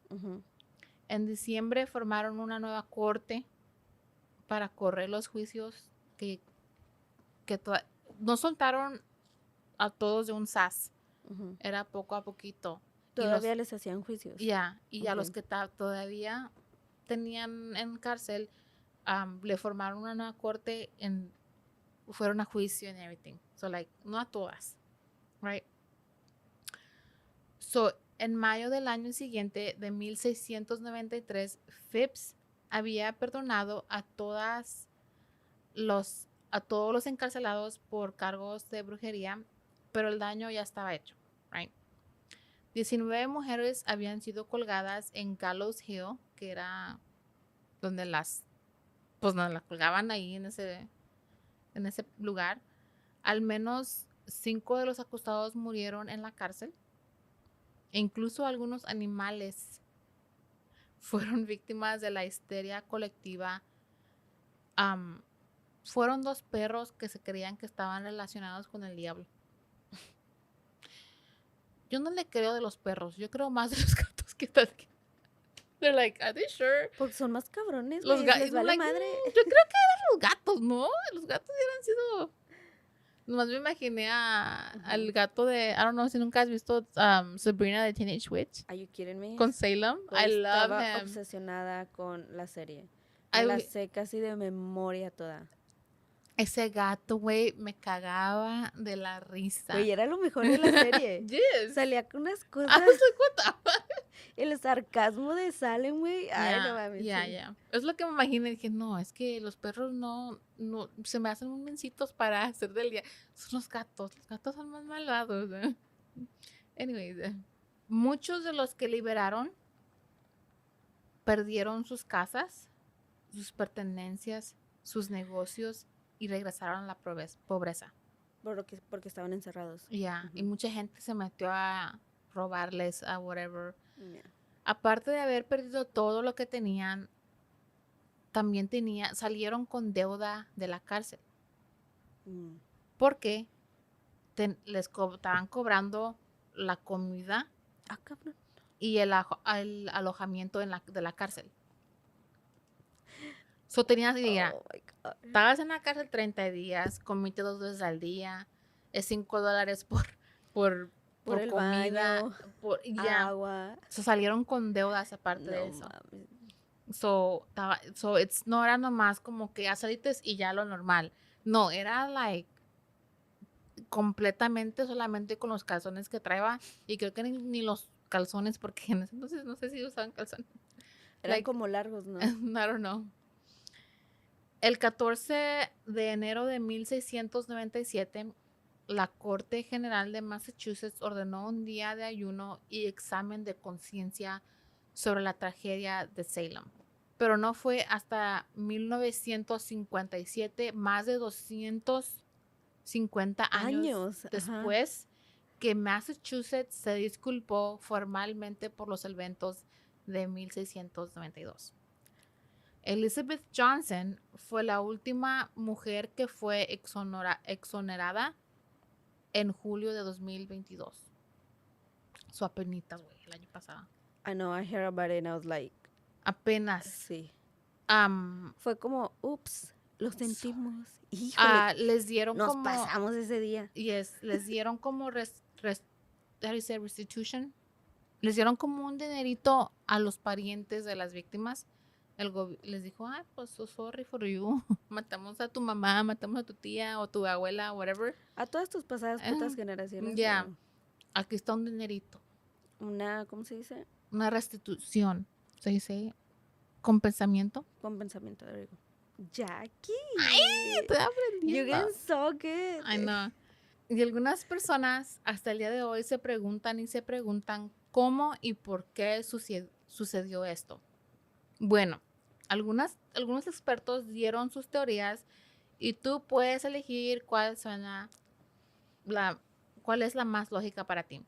Un experto teorizó que todo esto fue causado por comer pan de centeno, que es rye, hecho de un grano que estaba infectado por hongos. Lo cual suena muy probable, güey. Ese hongo era Claviceps purpurea, creo que así se dice, que es una sustancia natural de la que se deriva el LSD. El LSD hace alucinar, ¿no? Sí. Andaban todas bien pinches acá. Ellas bien felices, y no las dejaron. O sea, y pensaron que vieron brujas y ya ahí empezó todo el rollo. Eso es una teoría. Otros expertos Era creen... ayahuasca. Otros expertos creen que fue la paranoia y la injusticia alimentada por la xenofobia y el extremismo religioso, o que simplemente pudieran haber sido los celos, rencor y la necesidad de atención. So they're like, ¿pudo haber sido? Creo que combinación de las tres, güey. Poquita de la fanatizada religiosa principal. Pudo haber sido que las chicas comieron algo y de ahí empezó, y la mujer y la gente como estaba toda paranoica, y en ese tiempo también tenían pleito con los nativos americanos. So like empezaron a like, I don't know. Fue como un snowball. Creció y creció y creció y creció hasta que se llevó a todos. Cualquiera que haya sido la razón, el punto es que personas inocentes, en su mayoría mujeres, algunos hombres y 2 perritos, fueron ejecutados injustamente porque la gente parece que no se puede preocupar por sus propias creencias religiosas. Hasta la fecha. Y si no sigues las reglas del hombre o no encajas en su caja sagrada, entonces eres dispensable. Hay una cita de Affinity Soul que dice: ¿quién sabe por qué nos enseñan a temer a las brujas y no a los que las quemaron? Exactamente. Bravo. Yep. So, en total, 200 personas fueron ejecutadas. 200 personas fueron acusadas, pero 20 fueron ejecutadas. Y esto fue el juicio de las brujas de Salem, the Salem Witch Trials. Love it. Es one of my favorite, es una de mis historias favoritas. Me he chingado documentales, pero es porque, es más que nada eso, es la fascinación de que realmente quedas de que, ¿qué pedo, güey? Todo lo que se armó, el desmadre que se armó, por ignorancia, güey. Lo cual sí sabemos que era otro tiempo. Otros tiempos, sabemos que nos parece súper ilógico y que aún en este tiempo, güey, ahorita todavía hay gente que o sea, tiene fanatismo. Y le tememos a lo desconocido como seres humanos. Es como el primer instinto, lo cual es bueno. Es bueno, pero como tú dices, ¿hasta qué punto, güey? ¿Hasta qué punto nos va a dejar de importar lo que la otra persona... Hasta que acusan hasta los de mero arriba, es cuando dicen, no, ¿sabes qué? A lo mejor hay otra posibilidad. A lo mejor hay otra cosa. A lo mejor no es lo que estamos pensando. Es cuando se lo cuestionan. Porque no fue hasta que a la esposa del gobernador la acusaron. Que dijo, no, espérense aquí. A ella no me la tocan. Like, she's not a witch. How do we know, motherfucker? Todos los demás fueron, y hubo muchísimos más casos donde, like, literalmente, no me acuerdo el nombre del señor, era un hombre, creo que era ministro, también lo acusaron de ser brujo o Ser de... cómplice. Ajá. Y que ese señor en el juicio empezó a rezar. Y pues obviamente ellos creían que no, es que los brujos no pueden rezar rezos sagrados, lo que sea, you know. Y ahí es cuando la gente empezó, like, no, empezaron a, like, gritar, he's innocent, él es inocente, está rezando, bla, bla, bla, y de todos modos lo ejecutaron. Like, no sabía de dónde escoger de tantas, like, casos, pero Sí, porque hay un chingo. yes, fueron 20 personas. Y eso solamente aquí en like, Salem. En Estados Unidos. Yeah, en Europa, güey, no. Nunca hubiera acabado. De hecho, todavía no está en exhibición en... o sea, que puedes ir que así puedes ir a Massachusetts. A Massachusetts, así ¿qué es? ¿Que el pueblito de Salem? Es Salem. Ajá. I think que, no sé si todavía se llama Salem. Creo que miré que se llama Danvers, Massachusetts. Porque acuérdate que había dos. So creo que uno tiene un nombre y el otro tiene, like, uno es Salem y otro es lo cambiaron a Danvers. I'm not 100% sure. Pero, güey, todos los años va un chingo de gente que va a visitar. Eso es uno de mis bucket list. De ir a visitar a Salem. Porque estoy en mi era de witchy vibes right now. Ahorita, güey, yo soy... Y yo con mis cristalitos. Yo sí, güey, yo tengo mis cristales al lado de mi cama. Sí. El viernes 13, güey, dijeron, no barras, tú te cortas el pelo. Say no more. Ajá, I'm like, well, barrí porque yo no mames, es que Valeria me hace mugre. Así que, ay, me estoy barriendo mi suerte. Pero, like, estoy en mi... En esa era. En esa área. Sí, a veces agarro mi palo santo and I'm like...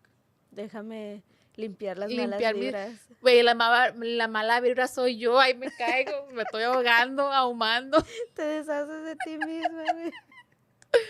And I'm just like... Estoy en mi... Like, I'm just... Ahorita estoy en, like, no me menciones nada de, like... I'm obsessed right now. Estoy en mi era, ¿ok? Creo que se ha puesto más y más eso de regresar más a lo espiritual. Espiritual hablando energéticamente, hablando. Al menos yo de mi parte es como yo lo miro. Nada de... ¿Cómo se dice? De andar ahí con... Nada. De andar ahí con conjuros y hacer como rituales. Nada de eso. Nada de Ouija board, nada de lo oculto. Pero hasta ritualitos así como mucha gente y es muy creyente de que al principio de cada mes que pongas canela en tu puerta para que venga la abundancia y cosas así. No soy muy creyente de todo eso, respeto. Es más de que quiero estar en paz, güey, quiero estar en paz conmigo, con la gente. Lo que me ayude a quitar las malas vibras, no importa. A lo mejor ni siquiera nada en este mundo es real, pero si te da paz mental, do it, hazlo. Y mientras no que te perjudiques a nadie más. Exactamente. Es todo. Fuck it. Te doy muchas gracias por el caso, Jackie. A mí en lo personal es una de mis historias favoritas. Eventos históricos favoritos me obsesiona. Hubo un tiempo que me obsesioné bastante viendo documentales de los casos de Salem. Se me hacían muy interesantes, todavía se me hacen interesantes. Así que te doy las gracias por haberlos presentado el día de hoy. Muy de acuerdo para este mes de brujas. Literal. Allegedly. De brujas. Te doy las gracias por la historia. Le doy las gracias a ustedes por habernos escuchado y permitirnos estar aquí con ustedes una vez más. Yo soy Jessica Torres. Y yo soy Jackie Espinosa. Y esto fue Zona del Crimen. Adiós. Hasta la próxima.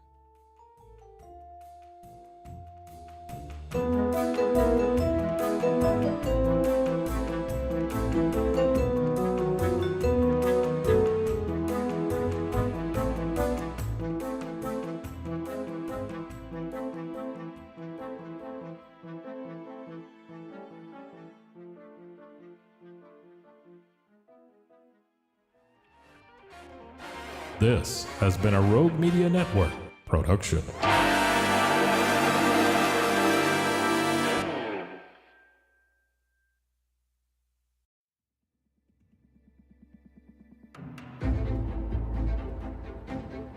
I married a guy I knew most of my life. We knew each other in high school and even went to prom together. But little did I know, I did not know him at all. I will call my now ex-husband Dirty Chad. Hey y'all, this is April. And this is Caroline. With Bloody Happy Hour. And we are bringing to you Dirty Chad. Get it on patreon.com/bloodyhappyhour exclusively for all the details and all the red flags. Caroline's finally telling her story. My truth.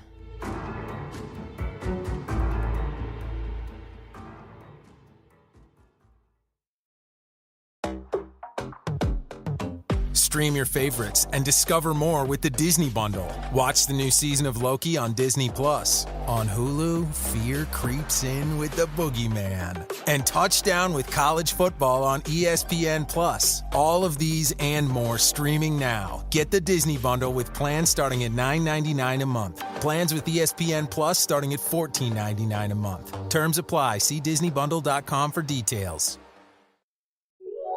This is a Rogue Media Network podcast. Benjamin Betts. It's all about the Benjamin Betts, baby. You know what's up? Yes, Benjamin Betts, baby. All right, we are back, Summoners, for another edition of the Benjamin Betts podcast, League of Legends style here. World Championships going on in Korea. We're moving into day 4 of League of Legends championships, World Championships. Yesterday we had 2 best of 3s to determine who moved on to the knockout stages. You know what? We're always gonna tell you when we do well, and I'm gonna tell you when we miss. And last night we didn't do so hot. You know, we picked G2 for the upset, did not happen. Gen G got a 2-0 sweep there to move on to knockouts. G2 still in it, of course, but we picked them to cover, and they didn't even cover. They lost, and they got slaughtered. So that's okay. Our other matchup, we did pick JDG to move on, but we picked it in a sweep. They did end up winning the series 2-1. So we did get a little bit right there, just not all the way. So, but as we move in here now, we got the 1-1 teams. These are still just one gamers, okay, because they haven't moved in.